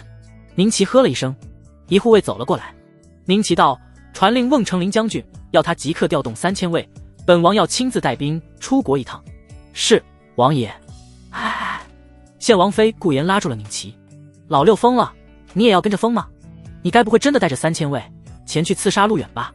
顾延疑惑地询问。宁齐低怒道：两大氏族一定会打着本王的旗号，半路派大军截杀。要是他成功了，天下人如何耻笑我宁齐？他们会笑我蠢货。天下是宁家人，我和太子再怎么争，那也是我们宁家人的事，干他两大氏族何事？顾延恍然大悟，牵我的战马来。驾！瓮城，献国边境也是宁朝疆域，只不过划分给了宁齐。瓮城将军府，末将林敖拜见王爷。义将军带着手下小将前来迎接。一身盔甲的宁齐大步走进将军府，他在帅案旁坐了下来。陆远到了什么地方了？林敖，献国3000位大将。3000位并非只有3000人，而是有8万人。因地处边境，要防范各大藩王，境内之敌要占领献国，必须要攻破瓮城。瓮城易守难攻。林敖抱拳道：启禀王爷，根据探报，陆远与其丫鬟碧落即将到达花田坞，其有千里马，只需1日便可到达瓮城。宁齐来到地图旁，手指着花田坞所在的位置。花田坞，这里地广人稀，山林交错，我要是两大氏族，便会在此设下伏兵，打着我与陆王的旗号，不能让他们得手。林敖，宁齐叫了一声。末将在。宁齐道：你亲自率领1万骑兵，快马加鞭直奔花田坞，记住了，只需保证陆大人安全通过。如遇伏兵，可表明身份，不到万不得已，不得与对方交战。若陆远死在花田坞，那么本王就洗不清了，本王会被世人耻笑100年。末将领命。花田坞，山水交映，桃花满林，花田坞以此而命名。这里环境优美，风景秀丽，自然之风古朴而又浓郁，很多文人雅士时常醉于花田坞，但今日的花田坞却是出奇的安静。清晨，2人一马于花田坞穿行，陆远左手拉着缰绳，右手握着长枪，碧落在怀，娇躯香软。这里好美啊，有花有水，有蝶有风。碧落置身于花田之内，感慨万千。此情此景，很想赋诗一首。陆远道：晨雾青龙逐雾斜，千枝灼焰破烟沙。蝶衣沾露寻香酒，风雨随身逐锦家。风过田畴翻锦浪，云归山傲落红霞。此间不见桃源客，自有春生满鬓华。哇！听到陆远的话，碧落满眼怀春。他转过头看着陆远，此间不见桃源客，自有春生满鬓华。碧落轻声念道：大人，你好厉害，不仅熟知兵法，冲锋陷阵，竟也做得一手好诗。碧落崇拜万千。陆远笑道：只是作诗厉害吗？碧落脸蛋一红：大人那个也好厉害。那个是哪个？陆远不解。就是弄那个，大人我不理你了。碧落将脸埋进陆远胸膛。陆远笑了笑，他环顾四周，此地人迹罕至，山林叠嶂，恐怕有事发生。陆远纵马，快马加鞭要离开此处。不到正午，再生变故。大人，快看，有伏兵！就在这时，山谷两侧战旗闪烁，一个个伏兵现身山谷，弓箭已经瞄准，等候命令。碧落吓得不轻，背齿紧扣。校风停了下来，陆远一人横枪扫了一眼两侧山谷，粗略估计大概有5000多人。这时山谷上一名大将走了出来，他站在高处抬起手。陆远开口询问：不知将军是谁人所派，报上名来。那将军一声冷喝，身后战旗随风飘荡。陆大人，我乃献王麾下大将，今日奉献王之命取你首级。那将军喝道：献王？陆远一声轻笑，他看着对方：我看未必吧。献王要是动手，何故半路截杀？本大人此次前往献国，献王若杀我，不急于这一时。告诉我，你是谁？陆远自是不信，如果说他是陆王的人，陆远倒还有几分相信。那将军喝道：本将献王麾下司马拓，陆远，今日便是你的死期。放箭！那司马拓吼了一声，所有弓箭拉开，陆远准备迎战。驾！踏踏踏！住手！喝声再次响起，对面尘埃漫天，一匹匹战马从远处绝尘而来，10000铁骑手握军旗，策马奔腾而至。司马拓见状，整个大吃一惊，连忙道：且慢！所有士兵停下。那奔驰而来的10000铁骑于山道两侧停下，军旗策动。为首的将军一声长喝，手中的佩剑指向司马拓：吾乃献王麾下瓮城守将林敖，阵前战将，竟敢冒充我家王爷，还不速速罢兵，否则尔等必将葬身于此。什么？司马拓一惊。林敖抬起手，10000铁骑拉弓搭箭，只要司马拓敢动，双方必然交战。陆远在山道之内瞧了一眼对方，微微笑了笑。碧落疑惑道：大人，这一帮又是谁的人呀？陆远回道：后来的应该是献王的人了，前面伏击的必然是2大氏族所派，但不太清楚是哪位王爷的。会是陆王的吗？碧落问。陆王距此比较远，小规模的快骑友可能抵达，但军队出动需要从其他王爷的地盘路过，对方不一定允许。所以我要是没猜错的话，这是陈王的人。陈王，宁琛的叔叔。陈王宁留，其血脉已经出了3代。明朝的这些诸侯王有一个算一个，哪一个没有野心？阵前战将，速速退兵。山谷上林敖长剑直抵，再次喝道。那司马拓眉头紧锁，他接到的命令是伏杀陆远，打着献王的旗号，但没想到瓮城守将林敖亲自赶来了。司马拓犹豫片刻，开口道：撤军。队伍缓缓撤退，退往山林之中。刀兵未起，对方也知道献王不是好惹的。随着对方退下，林敖策马从峡谷下来，来到了陆远面前。林敖骑在马上，抱拳道：陆大人，我乃瓮城守将林敖，奉献王之命，特来护送陆大人前往献国。适才那帮人并非献王的人，而是某个有心的小人，打着献王的旗号要伏杀陆大人。陆远笑了笑，这么说，我倒是欠你们王爷一个人情了。林敖回道：陆大人，请，我10000旌旗会随行2侧，保证陆大人的安全。谢了，咱们瓮城见。驾！报！瓮城将军府，哨兵来报，宁齐坐在帅案旁，下面一众将士跨界而战。启禀王爷，林将军派哨探传话，陆大人在花田坞果然遇到伏击，对方打着献国的旗号。目前林将军已将对方喝退，未起刀兵，现在林将军正护送陆大人前往瓮城。哨探说。宁齐眉头紧锁，眯了眯眼睛，8成是陈王留的人，这个老不死的，他这是被2大氏族给利用了。但这陆远也不是个什么好东西，本王定要杀一杀他的威风。宁齐起身，来人，传我命令，都城王府备宴，凡1000总以上军职、3品以上官员不得告假，全部参加。另外，让文保阁那帮大学士给本王商量出一个对策出来，我要羞辱一番这个陆远，让他知道我献王宁齐绝非浪得虚名。是，王爷。宁齐一声冷笑，大步走出将军府。事已至此，他准备回都城等待。这一次对宁齐来说，也是探一探陆远的底。党争嘛，不仅仅是体现在战场上。献王府，顾言换了一身轻快的衣服，一袭白色雪裙，宛若剥了壳的荔枝一般。丫鬟在两帮伺候。今儿个王爷在王府要大设宴席，说是要宴请陆大人。文保阁那帮大学士正在想办法羞辱陆大人呢。王妃，您今天穿的是真好看。两个丫鬟纷纷开口。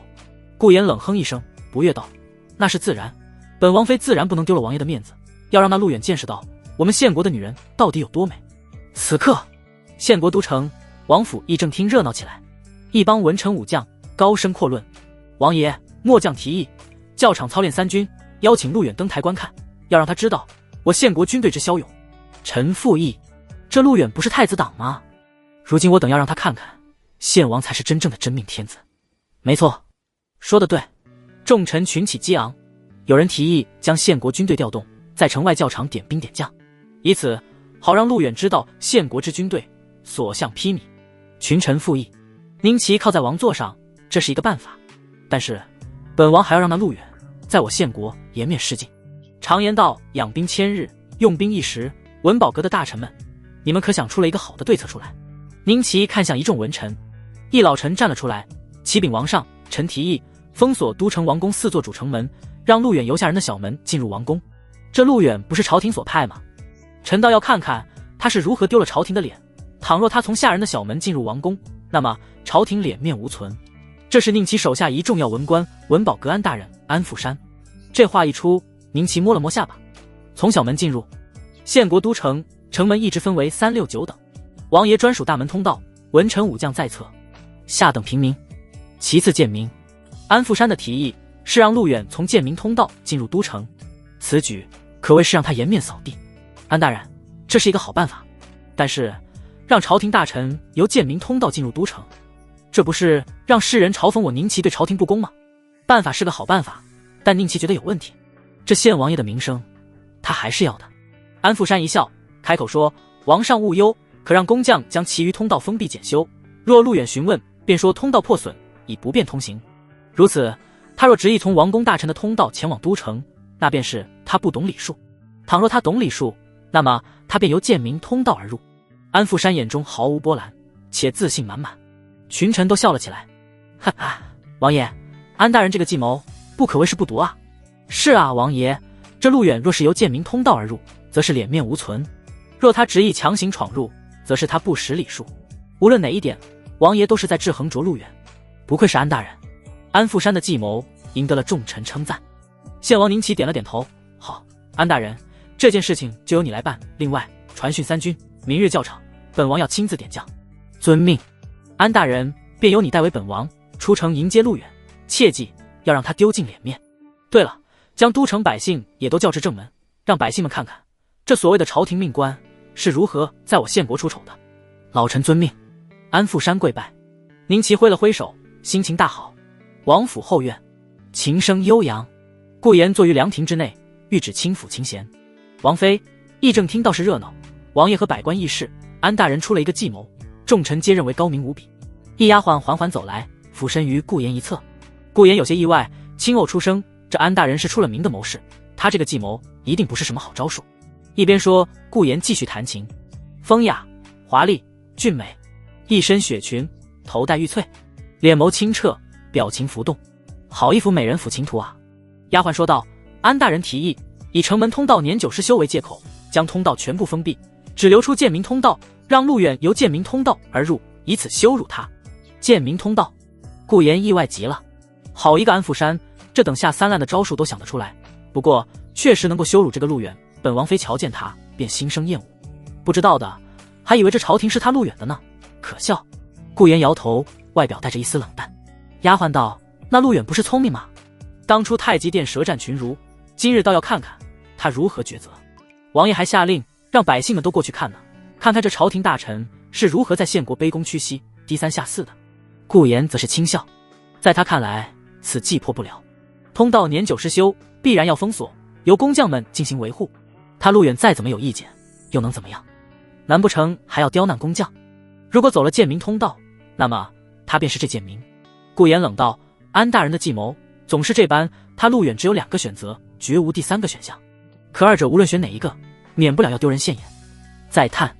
顾炎笑道：本王妃今日心情大好，我倒要看看这陆远如何破得了安大人的局。是，王妃。县国都城热闹了起来，4大城门开始进行封闭，只留下一条剑明通道。百姓无不好奇，这是在弄啥嘞？听说了吗？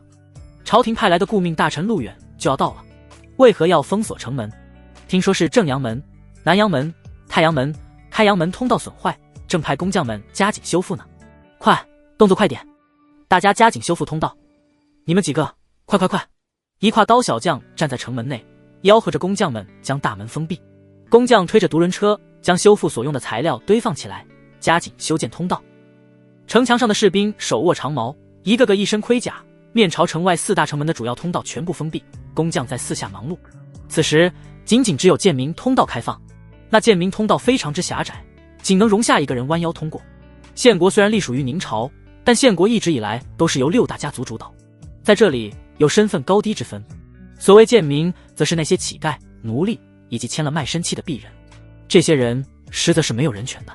都城议论纷纷，文保阁安富山亲自率领24文臣以及都城侍卫，他们从正门走出，站在城外列阵，等候陆远到来。正常情况下，前来迎接的应该是献王本人，但宁琪不愿出面，以公事在深郊由安富山迎接。正午时分，一匹快马缓缓出现在县国国都数里外。大人快看，那是县国都城，我们到了。马上，碧落指着前方都城开口说道。都城隐约可见，陆远看了一眼，炊烟袅袅，烟火圣地，县国国都阳城。驾！陆远轻声策马，随着距离阳城越来越近，此刻已经可以看到安富山等人了。2队卫兵在城门2侧罗列，以安富山为首，文官在此等候。碧落毕竟是个丫鬟，脸一红，轻声道：大人，你让奴婢下来，奴婢不敢。陆远则没有理会，骑着校风便来到了都城之外。城墙壮硕，士兵手握长矛，齐齐站定。陆大人，哈哈，我等在此恭候多时。见状，安富山拱手上前，前往迎接。陆远先将碧落放了下来，而后下马。安富山走来，众臣道：我等恭候陆大人。陆远微微一笑，抱拳行了一礼：各位大人，在下有礼了。陆大人，老夫文保阁首辅安富山前来恭迎陆大人。安富山说道：安大人，远在京城，在下听过你的名号，有道是天下第一谋士，说的就是安大人吧？陆远笑问：陆大人过奖了，老夫不过是卖弄口舌而已，哪里比得上陆大人？如此年纪，照影斩将，云城仙登，斩将夺旗，实在当世英雄也。安富山虚心回答。陆远不再说什么，马被一侍卫牵走。安富山做了个请的手势：陆大人，王爷已经为您安排好住处，今日王府设宴，请陆大人一句，请。陆远道：安大人，各位大人，请。安富山一笑：陆大人乃是朝廷命官，我等怎敢走在前面，还是陆大人请。陆远不再客气，迈步往城门走去。然而城门紧闭，仅有一侧小门通行，此门不足1人高，想要进入需要弯腰通行。正门处，一群工匠正忙得不亦乐乎，正在对城门通道进行检修。陆远自然知道县国的民土风情，这是剑明通道。一群文臣心中讥笑，安大人的计谋正在发生。好吧，这回难题是给他了，堂堂朝廷命官竟然要走剑明通道吗？哈哈，不愧是安大人，这一下子把这陆远给难住了，有点意思。城墙上，士兵们交头接耳，低声议论：哎，我敢打赌，这陆大人一定会从剑明通道通过。废话，他不走剑明通道，难不成还能飞上天不成？只怕这陆远也没想到，咱们王爷还有这么一招，有好戏看了。城内2侧也站着诸多百姓，有一说一，县国百姓的幸福指数还是很高的，尤其是国都，这也要归功于县王，他确实是一把治国的能手。只是唯一的缺点就是太好色，好色也不能说是缺点，陆远也好色，还不是上一世跟五姑娘过得太久了。百姓们也在议论，朝廷的陆大人到了，他要从剑明通道通过了。堂堂朝廷命官要走剑明通道，把朝廷的脸都丢尽了。是啊是啊，听闻这陆大人是个治世之才，看来也不过如此罢了。剑明通道外，陆远短暂停顿，一众文臣眯着眼睛笑眯眯地看着他。安富山则抚了抚胡须，笑道：陆大人，实在是抱歉，近日城门年久失修，通道破损，王爷下令工匠们加紧抢修，怠慢之处还望陆大人见谅。安富山不断地说些好听的话，他的话处处道歉，让人抓不到把柄。文臣、士兵、百姓都兴奋无比。朝廷命官走建明通道，简直前所未闻。他们都想看看这陆远到底是走还是不走。哈，陆大人难看了，他肯定在想自己到底是走还是不走。士兵们讥笑出声。是啊是啊，若是不走还能去往哪里？他若是敢发火，那便是失了礼数，我们城门失修，那也不是王爷之过。走吧，建明就应该走建明通道。四方百姓翘首，他们都很好奇，朝廷命官是否真的要走建明通道。陆远何尝不知道这些？一旁的碧落显得有些着急，替陆远捏了一把汗。他身为奴婢，身份卑微，穿狗洞倒是无妨，可陆远身为朝廷大臣，岂能践踏尊严？所有人都在等着看笑话，文官嘲讽不断。没招了吧？这陆大人怕是在思索对策。他陆远也有今天。走吧。面对这种处境，正常来说只有一个选择，那便是走。他不可能掉头回转。城门通道检修本身不是过错，若陆远因此而生气，则失了朝廷礼数，也失了他个人的礼数。检修通道本就是突发性事件，即便你知道他是有意而为，却也不能当众戳穿。偏偏这时安富山又做了个请的手势。陆大人，您快请。安富山观察着陆远的表情，陆远也很快反应过来，微微一笑，便开口道：安大人，献国国都的城门威武大气，在下深感震撼。安富山回道：一国之都，城墙自然不敢懈怠，王爷曾反复登临城墙查验，手下们却也不敢懈怠。只是再漂亮的城墙，若是失了礼数，怕也会让天下人寒心呢。陆远送给安富山一个笑容。安富山一愣，他假装不懂，不知陆大人何出此言。陆远笑道：感慨罢了。安大人，在下一路劳顿，怕是弯不下腰来，失敬之处还望王爷包容。安富山不懂陆远的意思，其他文官面面相觑，他们交头接耳，也不知此话何意。但看陆远却并无要通过建明通道的意思。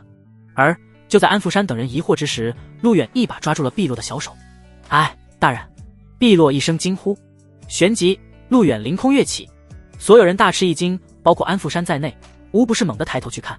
只见陆远纵身脚踏城墙墙面，如履平地一般，带着碧落直接翻越到了城墙之上，稳稳落下，未走建明通道，直接飞身入城。只此一幕发生，在场所有人无不是呆愣当场。那安富山便是瞪大眼睛，他以为自己是在看戏。文官们脸上的嘲讽僵持下来，他们全部仰起头望向城墙。文官面面相视，这献国第一谋士安富山还像是未曾反应过来。城墙上的士兵只觉得破空袭来，顷刻之间陆远已经登上城墙。城内的百姓个个愕然失色。安大人，这一大臣看向安富山，一时吹胡子瞪眼，表情略带惊愕。他们想了无数个方法，陆远要么走建明通道进城，要么就是大骂献王无礼。可这看似无解的局便被他飞身上城给打破了。既没有走建明通道，拉低他身为朝廷命臣的姿态，未曾给献国人嘲讽他的机会，又没有大骂献王，强行穿行于正门。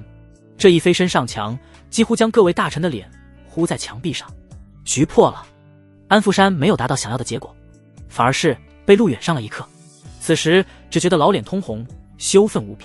陆远这一个飞身上墙恰到好处，既打了献王的脸，又向献国表明他陆远先登夺旗，斩将立功，也绝非是浪得虚名。安富山气得捶胸顿足，却又无可奈何。一众文官也都是心中暗骂，老脸通红。偏偏城墙上，陆远道：安大人，这献国都城的风景确实不错，令在下陶醉其中。在下先行，安大人随后。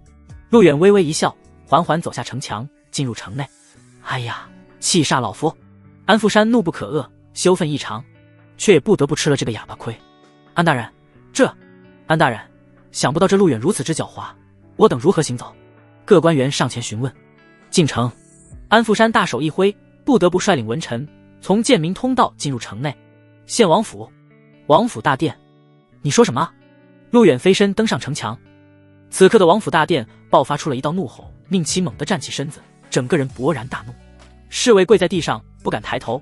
启禀王爷，千真万确，安大人等要带着陆远从建明通道入城。那陆远纵身一跃，踏上城墙，现今已经进入城内。不得已，安大人只好带着大臣们从建明通道回城了。荒唐！宁启吼了一声：我去你的！他便一脚将侍卫踹翻在地。宁齐拔剑出，娘的，是可忍孰不可忍，这陆远欺我太甚。王爷息怒，陆远乃是朝廷派来的，切不可在此大行杀戒，此事还需要从长计议。一武将劝道：王爷，事已至此，是我等忽略了这陆远的狡猾，这足以证明此人日后必不可留。王爷切勿愤怒，需小心行事。众人相劝，宁齐将剑丢在地上，他跟宁志不同，多多少少宁齐还是听劝的。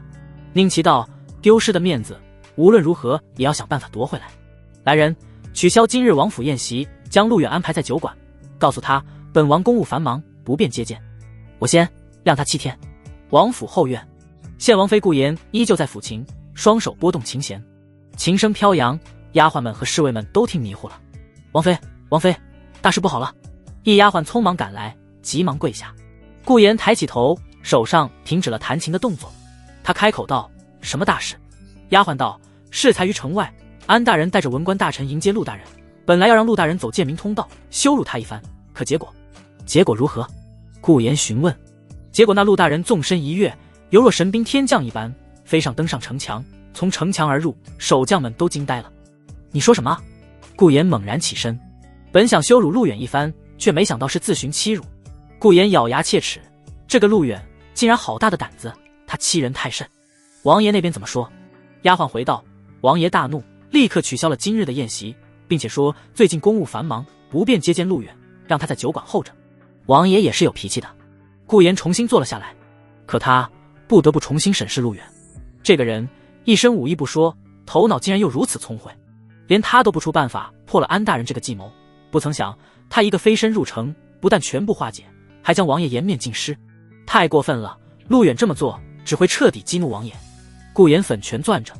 国都酒馆，安富山带着一帮文官一路送行，来到这客馆之内。安富山双手抱拳，拱了拱手：陆大人，王爷突然下令，说是今日有要事在身，且让陆大人在客馆歇息，待明日一早，王爷为陆大人接风洗尘。陆远自然知道献王不怀好意，从一开始献王的招数就用上了。当然陆远也绝不可能因此而愤怒。他微微一笑：安大人，王爷既然有公务在身，在下也不便打扰几位大人，请留步。安富山皮笑肉不笑：陆大人好生歇歇，我等告退。请。陆大人请。转身，安富山原本堆满笑容的脸瞬间变冷了下来。他带着文官离开客馆，一个个愤怒无比。陆远并不在意这些，和碧落上了楼。店小二上前道：两位客官要住多久？请把钱交一下。碧落闻言一阵气愤，这献王还真是过分，大人乃是朝廷命官，献国不礼上接待也就算了，还将大人安排在这么一个小酒馆，如此也便是，可还要大人自己付住宿的费用。说着，碧落拿出钱来递给了店小二。陆远道：献王可比陆王精明多了，他这是在想办法夺回失去的面子。不过随他去吧，兵来将挡，水来土掩。我原以为这献王算是个不识之才，如此看来是我高看他了。陆远摇摇头，宁齐虽然聪明，但是不多。正如青楼的女子所言，八王爷有点雄风，但是这个点很重要。陆远和碧落上了楼，安顿好，碧落则出客馆出去打听了一下。现在整个献国都城随处可听到议论声，百姓们大多都在议论陆远飞身入城的事迹。傍晚，碧落回来了，陆远正在客馆楼上喝酒。碧落关上门走了进来，他跪坐在陆远面前：哥哥，碧落刚刚出去看了一下，现在整个献国国都到处都在议论这件事情呢。是吗？陆远含着糊嘴喝了一口。他们说什么？他们说哥哥飞身入城，打了王爷的脸，让献王失了面子，便是让整个献国失了面子。碧落说道：这献国人对献王还是心怀感恩的，但同样的不多。宁齐的治国理念很简单，人分3、6、9等，所有物资分配均以世家大族为首，百姓为次。但献国物产丰富，这里的百姓虽然拿不到最好的资源，但也不至于饿死。与整个宁朝相比，这里确实是安逸多了。让他们议论吧，这献王不折腾一下，他是不会罢休的。陆远摇头笑笑。碧落问：那哥哥，我们就在这里等吗？接下来的几天，献王一直没有出现，陆远被晾在了客馆里。不过陆远倒也乐得自在，没事就从碧落身上找事，有事碧落自己动。3天后，陆远第一次下了楼，走出了客馆。外面艳阳高照，街道上行人络绎不绝。客馆门外有2个护卫守着，这护卫不用说是献王府的。陆大人，护卫说道，这已经第3天了，献王还不打算见我吗？陆远开口问了一声。护卫回道：“陆大人，实在是不好意思，我等没有收到王爷要接见陆大人的命令，所以……”了解。陆远笑了笑，宁奇见不见他，陆远并不感冒。他这趟来的目的主要是顾言，其次才是稳住宁奇。陆远想了想，冲护卫道：“两位兄弟，可否劳你们大驾一趟，帮我去见一下献王妃？”两个护卫相视一眼：“陆大人，王妃在王府后宫，岂是大人你想见就见的？”“是啊，陆大人，你该不会要打我们王妃的主意吧？”献国人尽皆知，献王妃顾言乃是其女子，那王公氏族的公子哥，哪一个不想进去？偏偏被宁奇给搞到手了。陆远倒也不客气，从身上拿出2锭银子：“两位兄弟，这事儿我不会对外说的，只要你们肯帮我通报一下王妃即可。”护卫瞪大了眼睛，他们看了下四下无人，一人拿起来1锭，小心翼翼地收了起来。其中一个护卫道：“陆大人，见了王妃，我等应该如何说？不然的话，王妃还真不一定见你。你们就告诉王妃，就说陆远有大事求见，此事关乎到顾家的生死存亡。”“那行，陆大人稍等，我等去通报。”王府后院，这一日的顾言抱着猫在花园内行走。王府的花园很大，有池塘，有桃林，行走于花园之中，飘香满园。一边撸猫，顾言一边开口：“这是陆大人来献国的第3天，王爷晾了他3天，这陆远应该比谁都清楚，王爷为何不见他？”在顾言身旁，一名跨剑将军随同，他叫顾刚，乃是顾言的弟弟，献国前军统领。顾刚也是刚刚回到都城，只1日便来见自家姐姐。兄弟都听说了，这陆远飞身入城，出尽了风头，王爷不见他，也是要敲打敲打他。顾刚道：“弟弟，你对这个陆远有什么看法吗？”顾言边走边问：“姐姐，实在是惭愧，兄弟未曾见过这个陆远，只是关于他赵营斩将一事颇有耳闻。在兄弟看来，这个人如果能够为王爷所用，那么倒是一件好事。兄弟还听闻，这陆远在太极殿舌辩百官，什么持降论，还要让公孙大人出使离国，死在离国。此等计谋，一个比一个毒。”顾刚颇有见解，顾言则一声冷笑，他说道：“什么舌辩百官，不过是强词夺理罢了。照姐姐来看，这陆远也不过是徒有其名罢了。他除了长得帅，其他一无是处。姐姐可不要小看他，兄弟虽然未曾与他会面，但须知道皇上如此器重他是有原因的。”顾刚提醒：“那倒也是，姐姐倒要看看他能在献国激起多大的风浪来。”启禀王妃，王府3营护卫求见。就在这时，一丫鬟缓缓走来。顾言闻言，示意一下，让他进来吧。弟弟你坐。顾言和顾刚来到凉亭下，缓缓坐下。顾刚坐了下来，一护卫从远处跑来，单膝跪地，启禀王妃，属下3营护卫李若。顾言撸着猫：“何事？”客管的陆大人多次向属下表明，他想见王妃，说什么有大事要与王妃商议，还说此事关乎到顾家的生死存亡。属下不敢怠慢，特来禀告王妃。什么？顾言一怔，他瞬间大怒：好大的胆子！这个陆远竟然敢拿我顾家的生死来要挟本王妃！不见。是。护卫回道：“等一下。”顾刚叫住了护卫，他看向顾言：“姐姐，王爷已经晾了陆远3天，但是却不知陆远此次前来献国所为何事，我们连知道陆远来做什么都不知道，岂是待客之道？”顾刚解释。顾言说：“他是太子党，来我献国，能有什么大事？”顾刚摇头：“姐姐，万不可。我们需要知道一件事情，如果朝廷没了，献国也将不复存在。王爷的王位是建立在朝廷之上，有了朝廷，他还能当一个闲散王爷；没了朝廷，连命都保不住。陆远身为朝廷派来的大臣，岂能在献国遭遇这般冷落？我们与朝廷乃是一家，一荣俱荣，一损俱损。”顾刚的话让顾言稍稍冷静下来。顾刚说的对，有了朝廷，王爷才是王爷。如果改朝换代，他当哪门子的王爷？依弟弟的意思，姐姐是要见他吗？顾言问。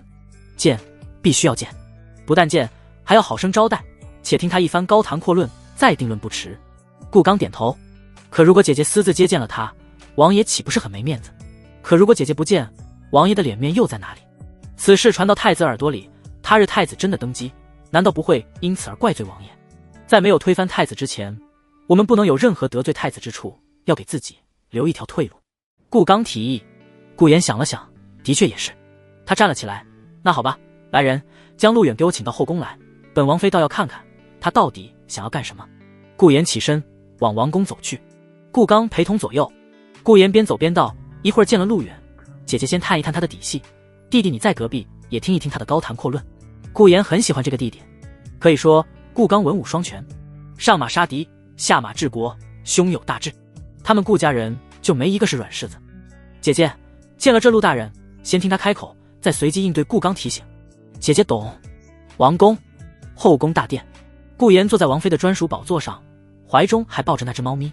丫鬟侍奉在左右，侍卫站在大殿两侧。陆大人到。外面传来声音。顾妍一声冷笑，便一副高傲冷艳之态。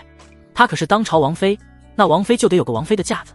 陆远迈步走进大殿，他眼中的顾妍落落大方，举手投足之间尽显倾国倾城之貌。妈的，嫩！不过顾妍倒是装得高冷，一袭白色雪裙，睫毛闪动，好一个美人啊！在下陆远，见过献王妃。陆远走进大殿，微微躬身行礼。大胆！顾妍怒斥道：“陆远，见到本王妃，为何不跪？”顾妍第一句便是训斥。隔壁纱帘之后，顾刚带剑等候。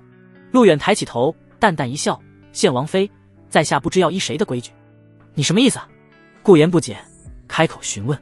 如果是依照朝廷的规矩，朝廷大臣出使藩王国，即代表朝廷，朝廷见到献王妃，岂有下跪之礼？要是依照献王的规矩，那不好意思，在下初来乍到，还不曾了解。陆远回答道。顾妍闻言，眉头紧锁。这陆远不愧是能言善辩。顾妍怒道：“本王妃看来，你这是巧舌如簧。不过，本王妃心气大度，你一个小小的太子府募兵，虽然败了将军，也不过徒有虚名罢了。今日代表朝廷来献国，那就依照朝廷的礼仪吧。”顾妍稍稍恢复神色，待却嘴角带笑。谢王妃。陆远点头。来人，赐座。陆远坐了下来，他满脸笑容地看着顾妍，从上到下，从头到尾，这献王妃实在是太好看了。她与李密则完全不同。顾妍是有脾气的，性格比较野，就连宁琪都驯服不了。宁琪每次要弄，顾妍都一脚踹开。她冷淡呀，对男女之事不感兴趣。但顾家在献国是名副其实的大家，王府亦有很多顾家人，献国看在顾家家主的面子上，也不敢对顾妍如何。这也就养成了顾妍蛮横的坏习惯。顾妍撸着猫，淡淡问道：“陆大人，你此行前来献国，朝廷可有带来什么旨意啊？有什么话，你不妨直说。”陆远一笑，他并未有任何隐瞒。献王妃，在下来献国，一为私，二为公。不知王妃想要先听哪一个？什么为私为公？那你说说看，为私又是如何？顾妍问。为私的话，在下远道而来，有一件稀世珍宝要送给王妃。陆远表情泰然，丝毫不曾掩饰。顾妍则是意外极了，他好笑道：“你有礼物要送给本王妃，这要是给献王知道了，你有10个脑袋也不够砍的呀。”陆远却道：“无妨，因为献王在砍我脑袋之前，他自个的脑袋必然先行掉落下来。”放肆！来人，给我掌嘴！顾妍闻言，一巴掌拍在了桌案上，喝道：“侍卫旋即上前。”陆远不动如风，稳如泰山。顾妍转念一想，朝廷大臣嘛，真打了让世人如何议论献王？罢了罢了，退下。顾妍又说道。侍卫退下。顾妍好整以暇地调整好心态，他换了个坐下的姿势，玉腿交织在一起。顾妍看着陆远：“陆大人，说吧，你有什么礼物要送给本王妃？这献国物产丰富，本王妃这宫内可什么都不缺，在下的礼物，王妃定然缺少。”陆远肯定道。你就这么肯定？顾妍问。当然。陆远道。在下一进入献国，便听到献国百姓争相议论，献王妃顾妍乃世间一奇女子，琴棋书画无所不通，心性柔美，身姿清艳，其美在献国无女子可出其右，花容月貌，倾国倾城。陆远开始夸赞起来。顾妍脸蛋微微红了起来，他没想到陆远竟然会夸他。顾妍就一个爱好，爱美。他和李密还有所不同，顾妍每天都要美美的，自信满满。天下女子哪有不爱美的？但顾妍的爱美是独特的。陆远正是知道这一点，先行攻其心。顾妍强压住心中得意，轻咳几声：“大胆陆远，你竟敢调戏献王妃，你可知罪？”陆远道：“王妃，此话乃献国百姓所言，在下不过是如实禀告罢了。”这还差不多。顾妍心中喜悦。说吧，你有什么礼物要送给本王妃？他问。陆远便也不再卖关子，将那条丝袜缓缓地拿了出来。黑丝轻薄，成千上百道黑色丝线穿过，别说是在献国，在整个宁朝都不曾见过。这是什么？好像是一块布料。这哪是什么布料？这些丝线也太精致了，裆部是开的，还有绣花，这是方便如厕吗？一旁丫鬟们都议论了起来，他们从来没有见过这个东西，不免被吸引过去。顾炎则是好奇无比，就连里面藏身的顾刚也觉得甚是奇怪。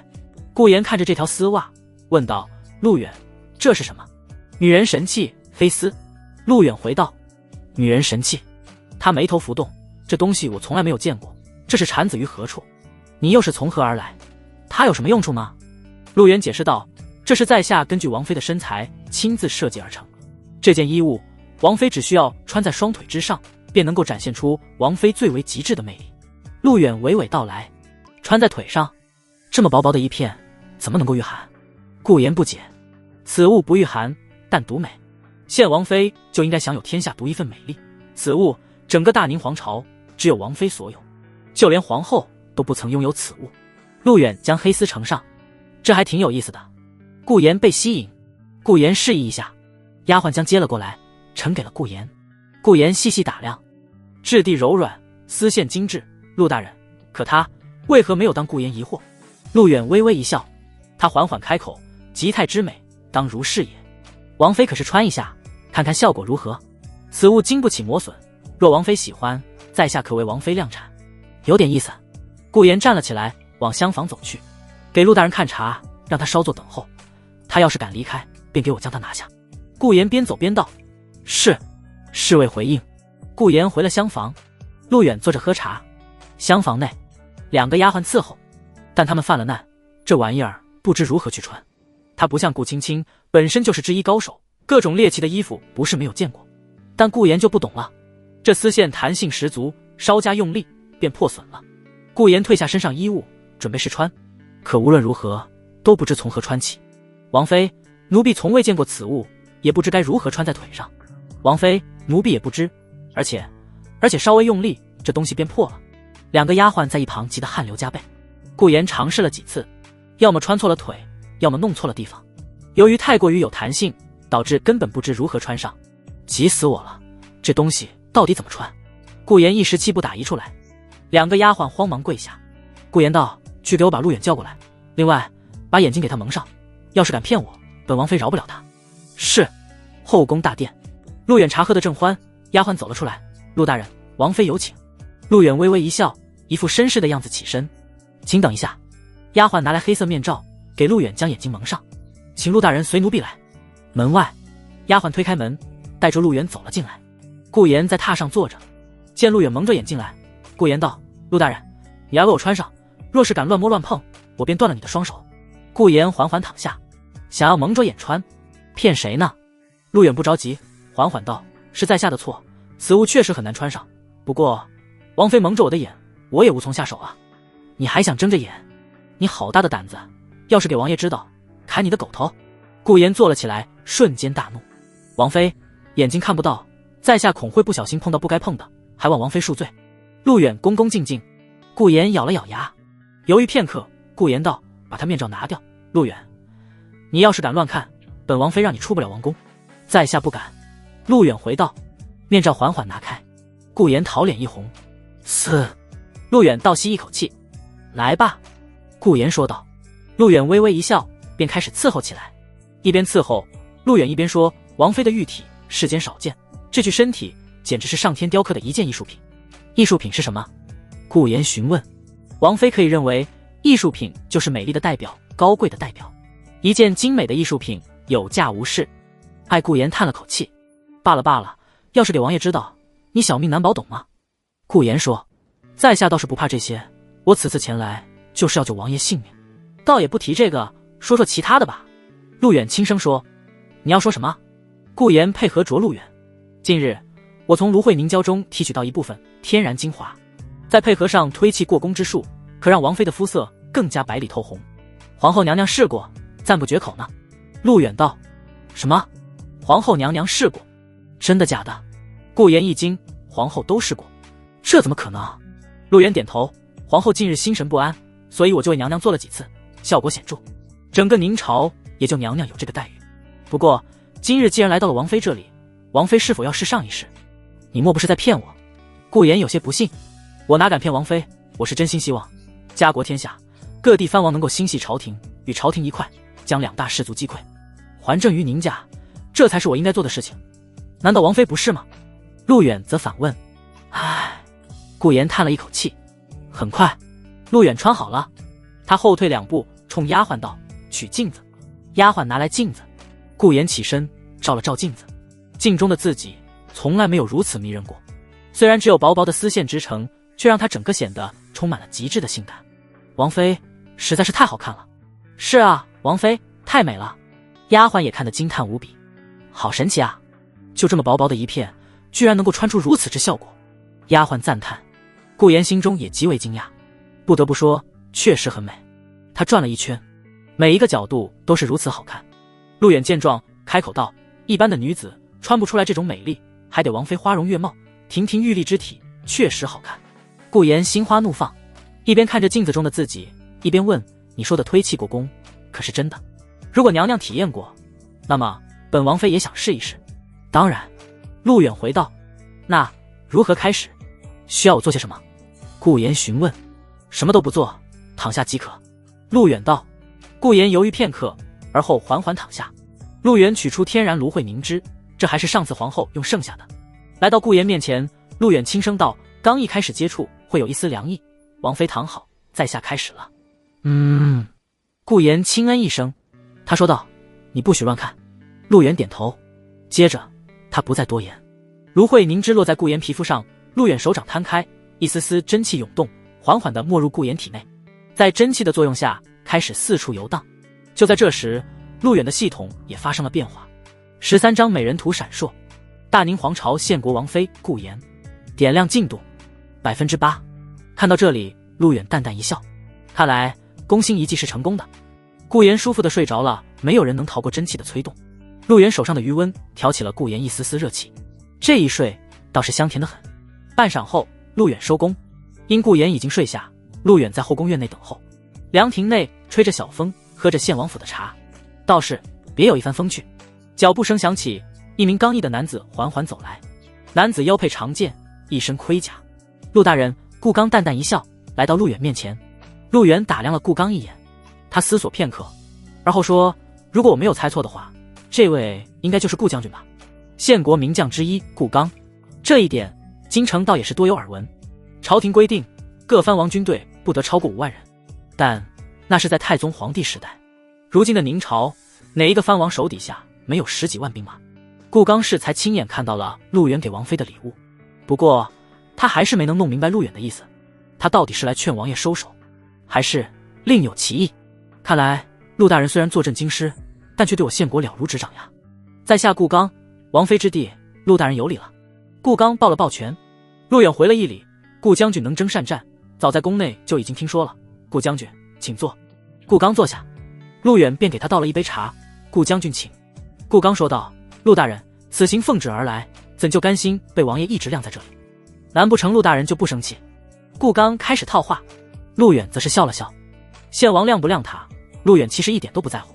他这趟过来，主要就是拿下顾言。我奉皇上旨意，王爷不见我，是王爷失礼，是王爷不将朝廷放在眼里。就算是失了面子，也是朝廷失了面子，是皇上失了面子。我呢，趁着这个机会，在献国多留几日，尝一尝献国的美酒好茶，品一品献国的绝色美人。道也快哉！陆远笑道。顾刚有些意外，献王晾他，就是想要看到陆远着急。可对方非但不着急，反而是云淡风轻。陆大人果然不是一般人。顾刚放下佩剑，呵呵一笑。陆大人，请。杯茶下肚，顾刚抱了抱拳。久闻陆大人治国颇有良策，今日末将斗胆请问陆大人，对当今朝廷之局势有何看法？陆远把玩着茶杯。顾将军是要听真话还是假话？陆远询问。自然是真话。顾刚道。陆远则是一声轻笑。两人正说着，就在此时，献王妃顾言缓缓从远处走来。她刚才已经醒了，重新穿上了衣服，那条丝袜被她穿在了里面，未曾脱下。丝袜包裹着玉腿，那种被包裹的感觉很是美妙。丫鬟正要通知，被顾言给拦下。顾言见顾刚与陆远对坐，便停下来观察了一会儿。你们都下去吧。顾言示意丫鬟和侍卫。是。还有，今日陆大人来后宫一事，谁要是敢传到王爷耳朵里，那就把舌头给割了。顾言提醒。是，王妃。丫鬟散去。顾言站在一棵树后，探头偷听。这边，陆远自然察觉到顾言来了，顾刚也知道顾言来了，不过二人都没有戳破。顾刚以为陆远并不知道，但陆远只是没有表现出来罢了。他的话自然也是说给献王妃听的。陆远又倒了一杯茶，当今朝廷局势，以顾将军看来，应当是什么样子的？惭愧，顾刚说，末将远在献国，不曾了解这些，还望陆大人指点一二。陆远一笑，顾言则细细听着。陆远不再卖关子，明朝国库空虚，皇权旁落，看似皇上主掌着朝局，实际上国家大家全部由左丞相与右丞相安排。此二人一为陇西贵族，一为宁川士族。皇上手上的权力不过一些鸡毛蒜皮的小事，流寇四起，各地藩王作乱，尤其以赵王、怀王为主。上有王侯将相不思国政，下有义军打着匡扶天下的旗号。说句直白的话，明朝朝不保夕。顾刚怎么可能会不清楚这些？他只是想听听陆远的高见罢了。顾刚回道：现今朝廷有这么不堪吗？何止是不堪，甚至可以这么说，皇上一旦驾崩，明朝便大势已去。如今压住两大贵族的，还是皇上仅存的一口气，是明朝百姓对皇朝仅有的一丝期待。但这点期待也很快会随着皇上离开而彻底消散。陆远娓娓道来，他又接着道：而在下此次前往献国，便是要寻求治国良策。有道是国家蒙羞，皇上受辱，辱的是谁？顾将军可曾知道？陆远询问。顾刚有些意外，可以说是疑惑。国家受辱，皇上受辱，干他何事？顾言眉头微蹙，在一旁听着陆远的话。顾刚做了个请的手势，请陆大人指点。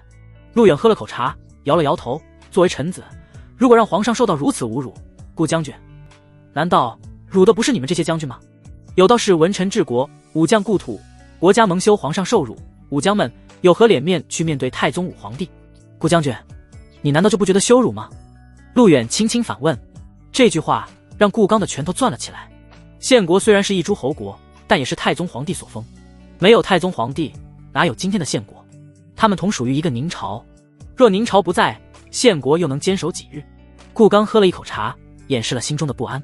陆远则继续道：有朝一日山河破碎，后人不会说文臣无能，只会说当今之武将没有能力固土守疆，让外人夺了天下。到了那时，国将不国，家将不家。陆远语气平淡，顾刚仿佛受到了一些感触。他自然知道两大氏族在逐渐架空皇权。皇上在京城蒙羞陆远这番话，让顾刚心中有些颤抖。顾言则听得清楚，陆远字里行间无不是在感慨当今朝廷的局势，皇上受到的屈辱。陆大人，您对两大氏族如何看待？顾刚便开口询问一句。贼。陆远一针见血。贼。顾刚默念一声，奸贼、逆贼、恶贼，两大氏族，窃国之贼。顾将军，如果给贼人夺得了天下，试问献国将何去何从？陆远再次询问顾刚。您家之天下怎么运转，那是您家人的事，何时轮到两大氏族指手画脚？顾刚沉默下来。不远处的顾言则同样如此。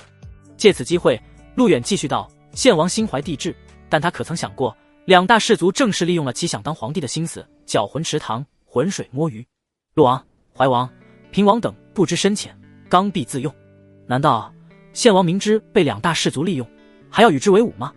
明朝江山在明家人的手上，献王便还是献王，倘若落入贼人手中，献国还会是献国吗？说到这里，陆远一顿。天下大事在皇帝，太子乃皇帝所立，受百姓拥戴，大势已定，又岂有随意费力的道理？这一番高谈阔论让顾刚心情暗暗浮动，他脸色不是太好。陆远的话也都句句属实，只不过有些人不愿意承认罢了，包括献王。皇上这把龙椅太多人想坐了，那么以陆大人所言，太子如果顺利登基，难道就不会清算我献国吗？顾言的声音响起。小美人终于按捺不住，款款走来。陆远转过头，顾言换上了一件淡粉色罗裙，与刚刚在卧房里光着形成了鲜明对比。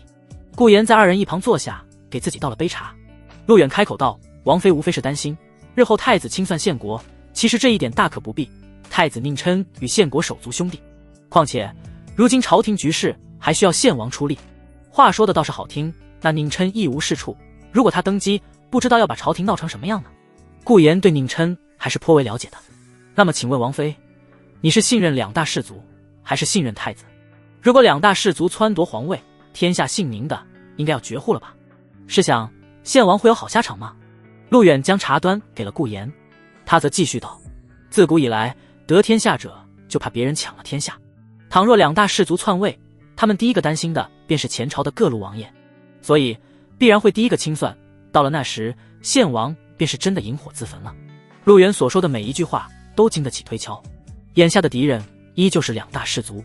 顾刚沉默良久，开口说：“姐姐，兄弟认为陆大人说的对，即便王爷要和太子争，也应当除掉两大氏族之后再争。反之，便是给了两大氏族以机会。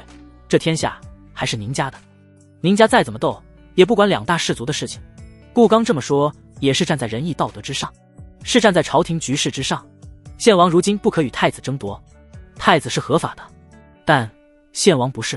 顾炎微微叹了口气，这些他何尝不知道。顾炎说：“皇位蒙蔽了各位王爷的双眼，两大氏族又许给了王爷很多，虽然王爷不太相信他们，如今朝廷局势牵一发而动全身，王爷确实不应该如此操之过急。陆远，我问你，若太子得了天下，王爷可有退路？”顾炎看向陆远，开口询问。陆远点头，他回道：“若太子登基，首先要做的便是平定天下，扫清各地义军以及造反的诸侯王。王爷若想长久，可挑选出西夏最能够继承大统的王子入京为质，一来可以让太子安心，另外在下可向王妃保证，献国可安然无恙。如若有意外发生，在下愿帮助献王。答：两败俱伤，鹬蚌相争，渔翁得利，这一点是事实，合则两两得利。”顾炎似乎是被说动了，他也很清楚献国的局面，两大氏族必然不可相信，他们的目的是自己当皇上，这个皇上就是轮下去也轮不到老爸。顾炎喝了口茶，抿了抿嘴唇，可如今王爷被皇位所迷惑，只怕劝他不动，而且陆远的你一招离间计，也让王爷和陆王心生嫌隙，只怕难以复合。现在再说这些，恐怕为时已晚了。顾炎摇了摇头，陆远微微一笑：“不晚，献王是诸多王爷当中算是识大体的一位，只要王妃肯劝，王爷必然回头，不过也要做最坏的打算，在这里就需要顾家人了。”陆远看向顾刚，若顾家肯直言相劝，相信会起作用。顾刚道：“顾家的确可以劝王爷，但这几日王爷心情并不好，所以此事还是缓一缓吧。”无妨，还有时间。陆远点头。陆远，你这2日便在献王府安顿吧，本王妃有很多事情要和你说，我需要你随叫随到。顾炎站了起来，到了这里，他其实已经有了打算。陆远则觉得不妥，王妃，那王爷那边？顾炎道：“王府上上下下都是顾家的人，你只管在这里住下，手下们不敢走漏风声。刚儿，回去告诉父亲，晚上我会回去一趟。”是，姐姐。顾炎缓缓离开，顾刚也便站了起来：“陆大人，在下告辞。”陆远抱了抱拳：“陆大人，您随奴婢来。”一个丫鬟走来，陆远随丫鬟去了后宫一偏殿，丫鬟暂时将陆远安置。献王那边估计短时间内是不可能见陆远的，当然陆远也并不着急。陆远在偏殿稍作休息，让人把客馆的碧落接了过来。下午，正在休息的陆远被一曲悠扬的琴声所吸引，循着琴声，陆远来到了后院。后院的湖畔旁，献王妃顾炎坐在琴旁，双手抚动琴弦，其态惊艳。国色天香，黄昏池塘古筝旋律，搭配上一身青色裙子，那盘起的玉腿裙摆拉开，里面赫然是黑丝。顾炎的琴声很是优雅，模样也极为妖艳，好一幅美人图。陆远在对面盘腿坐下，微微一笑。他打开系统，照着顾炎弹琴的样子取来纸笔，而后画了起来。画卷上的顾炎尽显静态之美，仪态万端，晚风流转，美人抚琴，一颦一笑之间散发着诱惑与性感。很快，顾炎便看到了陆远坐在远处，他当下柳眉浮动，轻声说道：“来人，去把陆大人叫过来，他不在偏殿歇息，跑到这里做什么？”是，王妃。一丫鬟来到陆远面前，恭敬道：“陆大人，我们王妃有请。”稍等。陆远继续作画，给顾炎涂上浓厚的眉毛。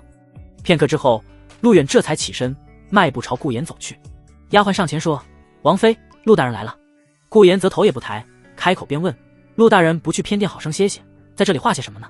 陆远一笑：“王妃恕罪，只是如此美景，在下忍不住便记录了下来。”顾炎闻言，玉指按动琴弦，琴声停止，他抬起头，目光流转，明晃的眸子轻轻闪烁，带着几分好奇：“拿来我看看。”陆远将画递给了顾炎，顾炎将画打开，那画中之女子仪态万千，芙蓉如面，不正是自己吗？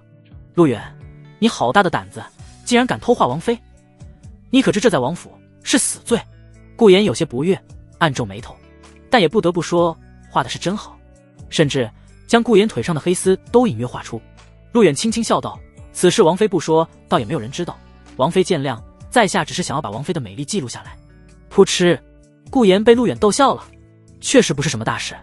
况且这画上之女子，好似那天生尤物。一直以来，顾言也都对自己的美极为自信。这幅画算是欣赏到了她独特的美丽。看着画，顾言说道：“陆大人，想不到你不但能征善战，有勇有谋，居然还懂得这绘画之术。只是你把我画得太美了，我有这么好看吗？”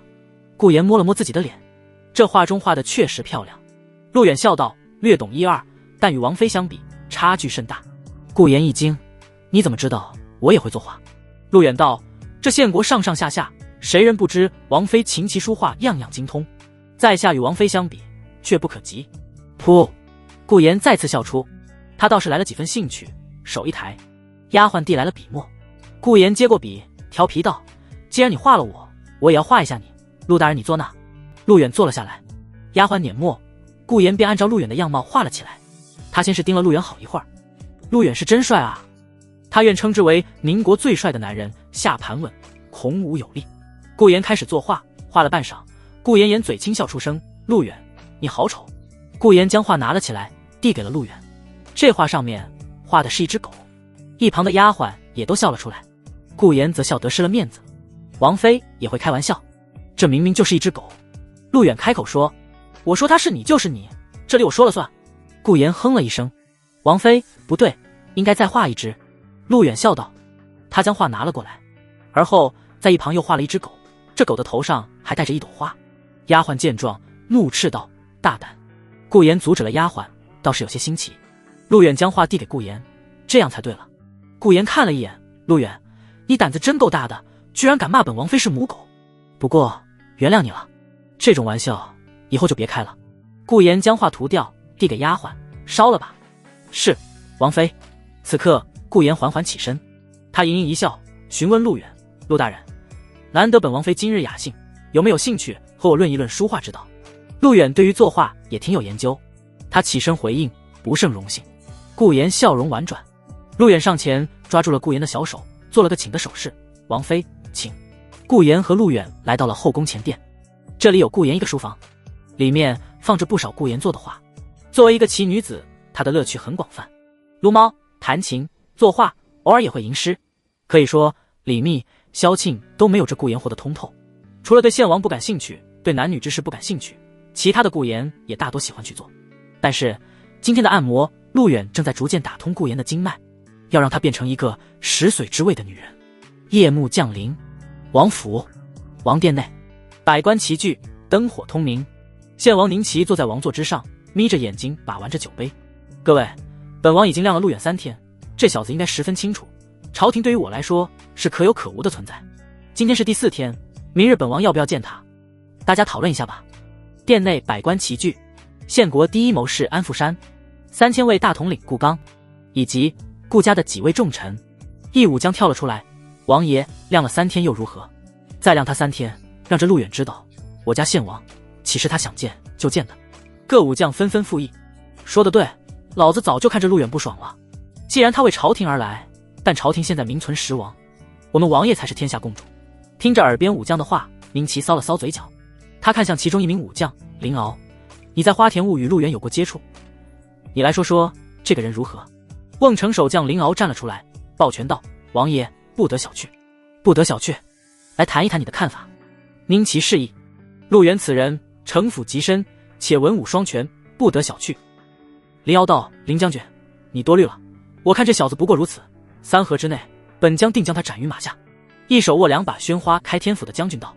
宁琪没有说话，摸着下巴沉思片刻，他目光看向安富山：“安大人，依你所看，是继续晾他，还是接见他？”宁琪询问。安富山行了一礼：“礼罢。”他道：“陆远此次前来，不过是代替太子视察我献国，好为将来太子登基做打算。既然如此，何不顺心随意，让他陆远了解一下我献国军队，起到震慑作用。”宁琪往王座上一靠：“安大人，细说。”安富山道：“我献国拥兵8万3000位，武林卫又有9大营，且武将多如牛毛，这在朝廷可从未见过。朝廷虽然号称100万大军，但都在2大氏族手上。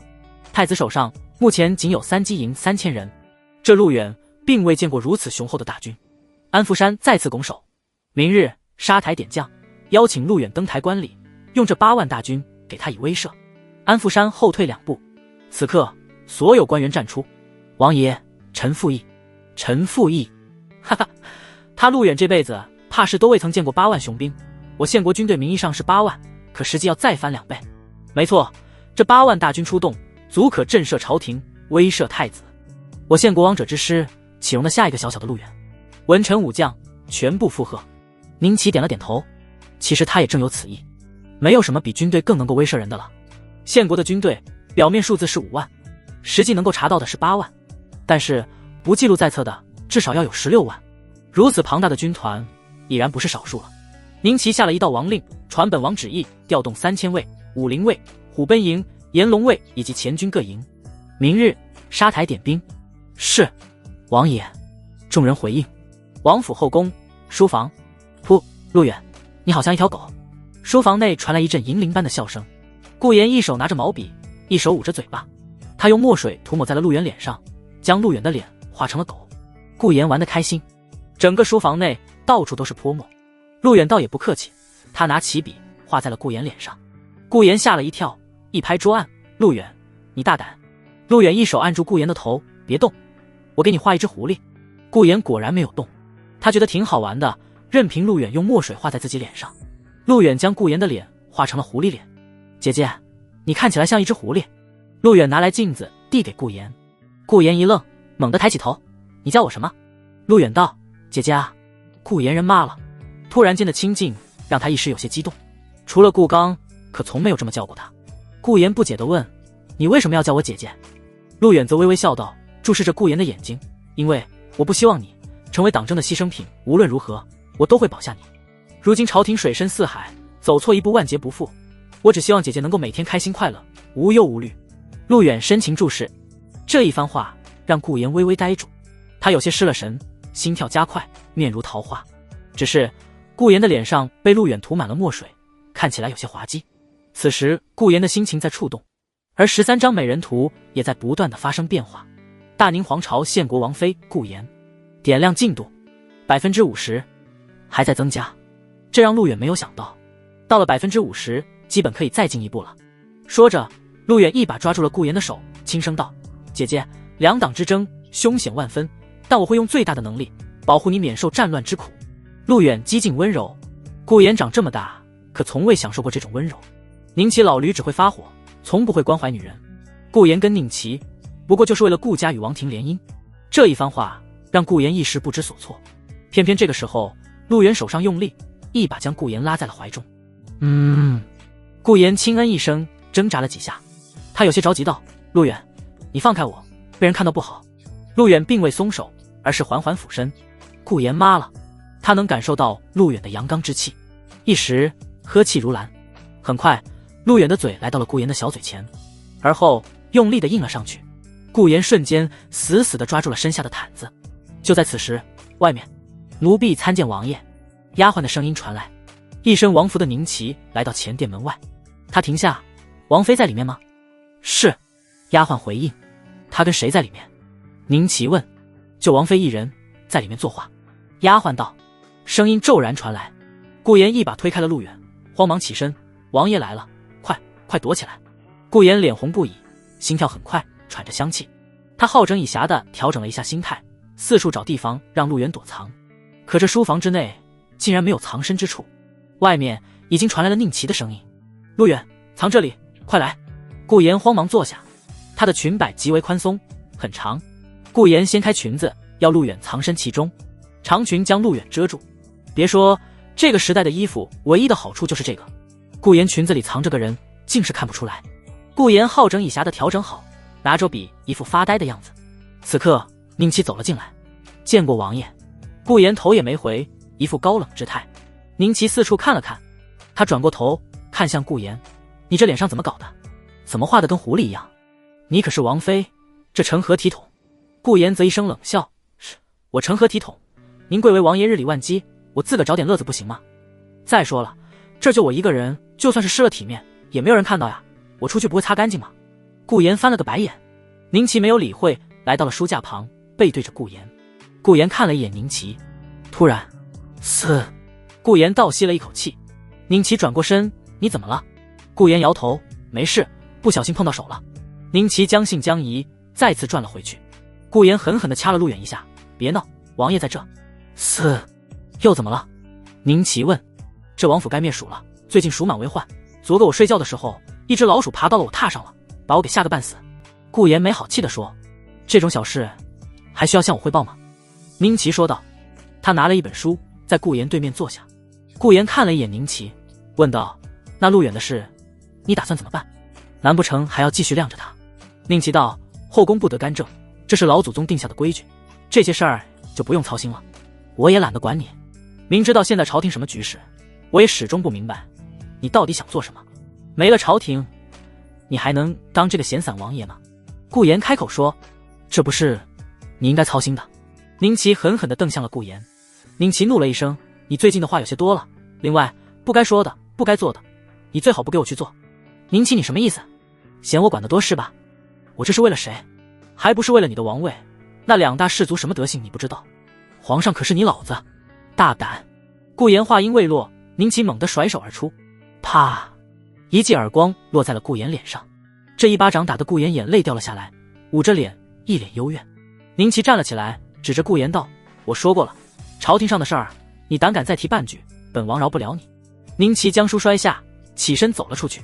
顾岩坐在那，一时有些呆滞。这王府上下，他顾岩也操了不少心，但顾岩知道宁琪忌惮的是顾家，他怕顾家将来夺权，就像两大氏族一样，可目前又没有办法对付顾家，所以顾岩的话宁琪从来不会听，哪怕他知道顾岩是对的，也要给顾岩唱反调。有些时候宁琪心如明镜，可正因如此，才叫不醒一个装睡的人。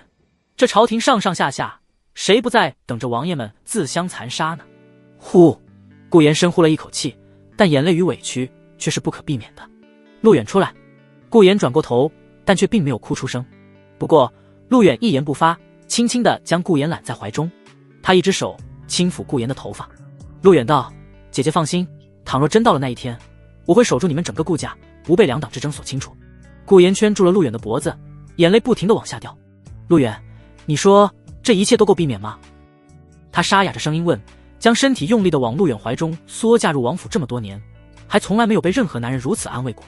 此时的顾岩只像倾诉心声。陆远说道，战争不可避免，那就以战止战。献王要当两大氏族的牺牲品，这一点选择在他。但姐姐要记住，顾家是受国恩，在这个节骨眼上切不可随意生变，朝廷和百姓经不起动荡了。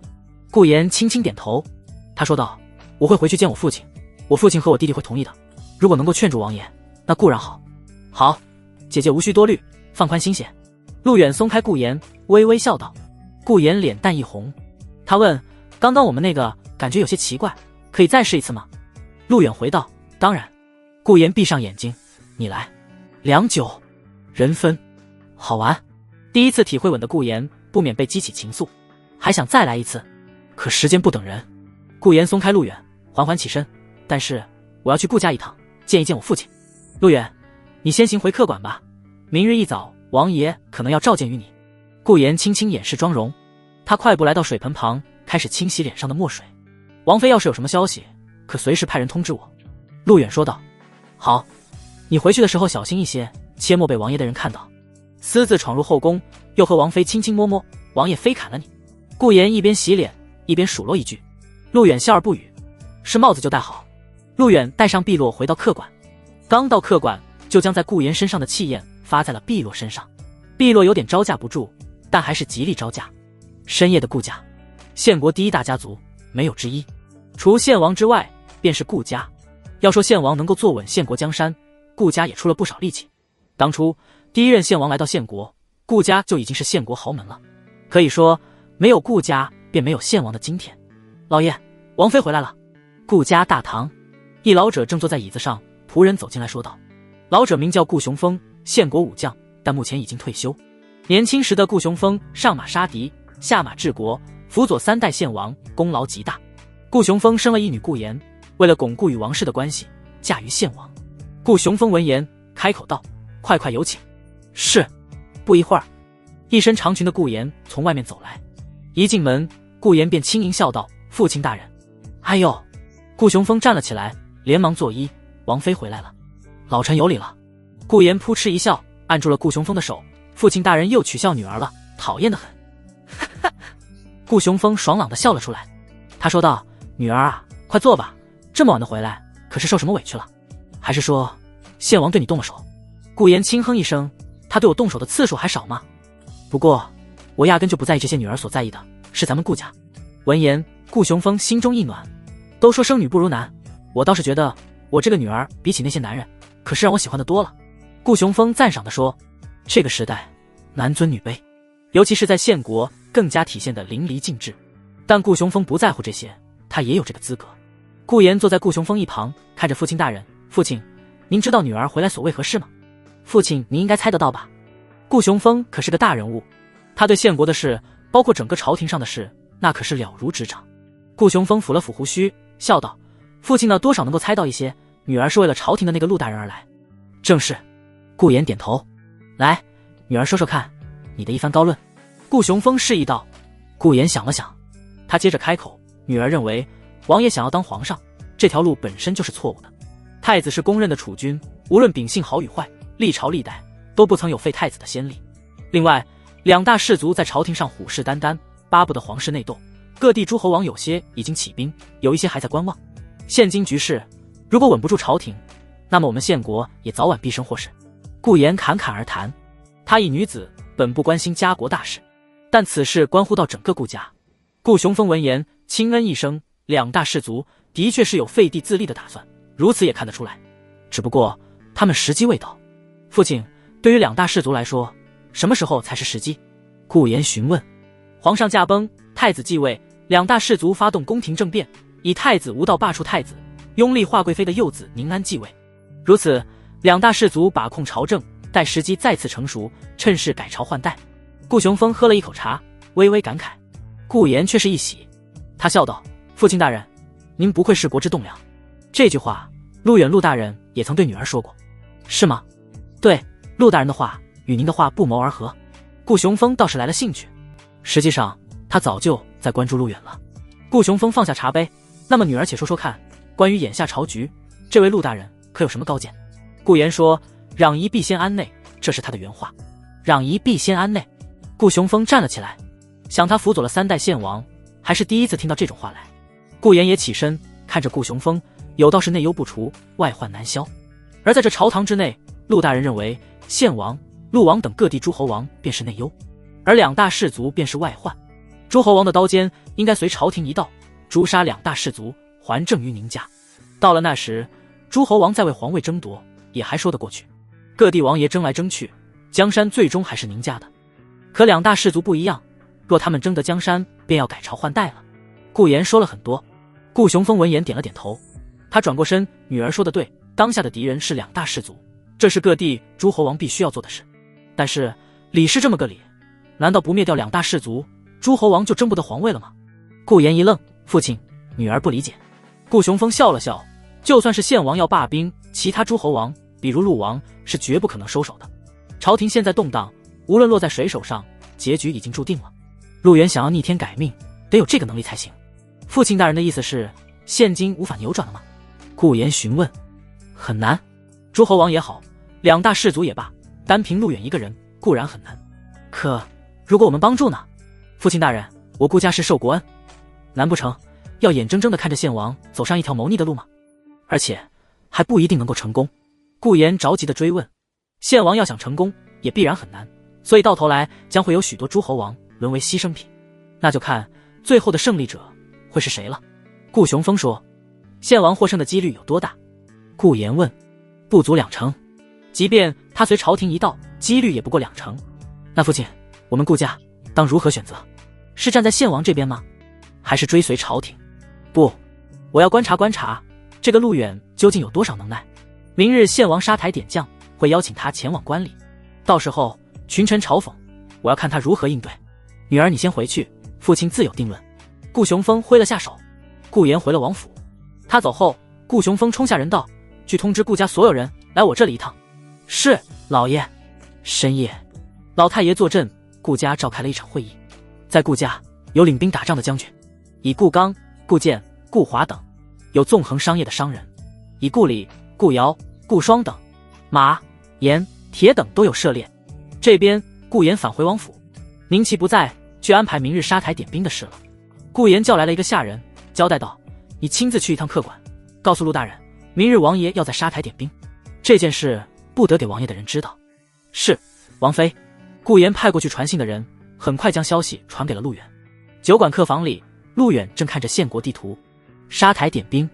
他看向传信之人：“是，王妃是这么说的。”丫鬟说道：“我知道了，你回去复命吧。”陆远又拿出几枚钱放在了丫鬟的手心里。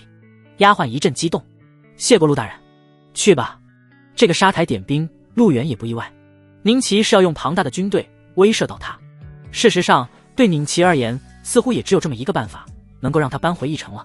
不过，县国的军队最多10几万，10几万军队虽然抵得上一个国家，但是明朝疆域辽阔，靠这10几万人可干不成碧落在床上睡着。他现在有点怀念太子妃了，一个人完全不是陆远的对手，好几次他感觉自己都要死了。而宁齐的这一招沙台点兵，陆远也有计划。睡觉。次日一早，都城热闹起来。听说了吗？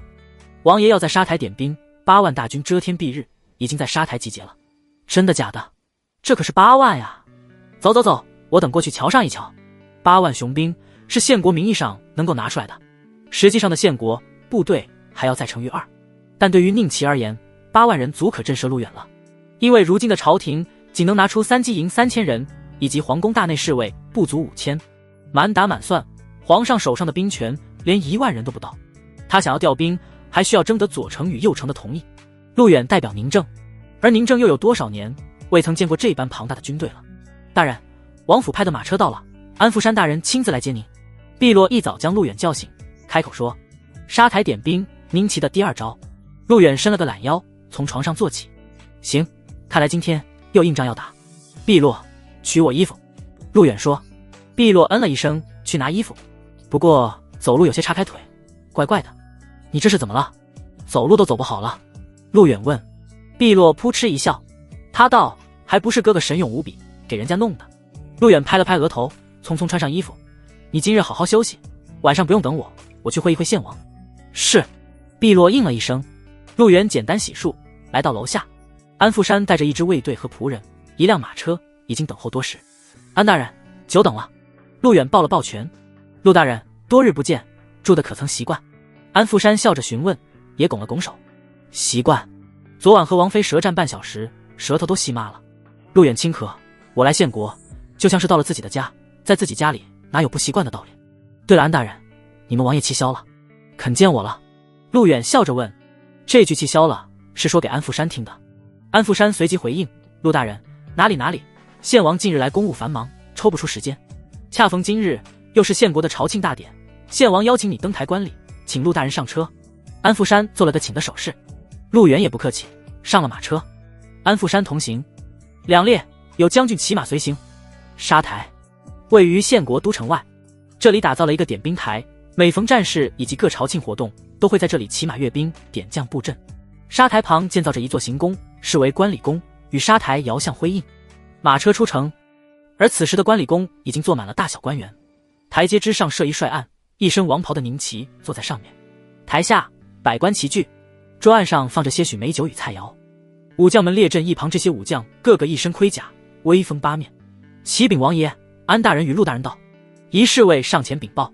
去吧。宁齐手一挥，马车在行宫外停下。安富山从车上下来，做了个请的手势。陆大人，请。陆远道：安大人请。他抬头望了一眼行宫，随安富山一路走上台阶。这台阶10分之高，需抬头仰望，也有仰望献王之意。一路上前，便来到设宴处。各大臣纷纷转头，目光落在陆远身上。就是这小子，我等先前还是小瞧了他，飞身入城，让我们王爷失尽了颜面。哼，走着瞧。众臣怒不可遏。陆远一路上前，来到帅案下。当下，陆远开口道：在下陆远，见过王爷。献王居高临下，他靠在王座上，摸着自己的下巴，眯着眼睛。陆大人，许久不见呀，自京城一别，有多少个时日了？陆远笑道：王爷，不足1月。献王说：“你记性还挺好，不过本王这几日公务繁忙，把你留在客馆，陆大人不会记恨本王吧？”陆远却是笑道：“在下深知献王公务繁忙，自然不便打扰。至于记恨，王爷放心，在下并非小人。”大胆陆远！陆远话音一落，一文臣站了起来，喝道：“你这是阴阳怪气，说我王爷是小人吗？”那文臣怒不可遏。陆远转过身，看向这位文臣：“这位大人如何称呼？”文臣拱手朝向献王，看着陆远：“献王帐下太史姚广成是也。”陆远闻言，迈步朝那姚广成走了过去：“姚大人，何以见得？”姚广成怒道：“王爷问你是否记恨，你道尔并非小人，岂不是在说我家王爷乃为小人了？”陆远笑了出来，他面向各位官员，包括顾雄风在内。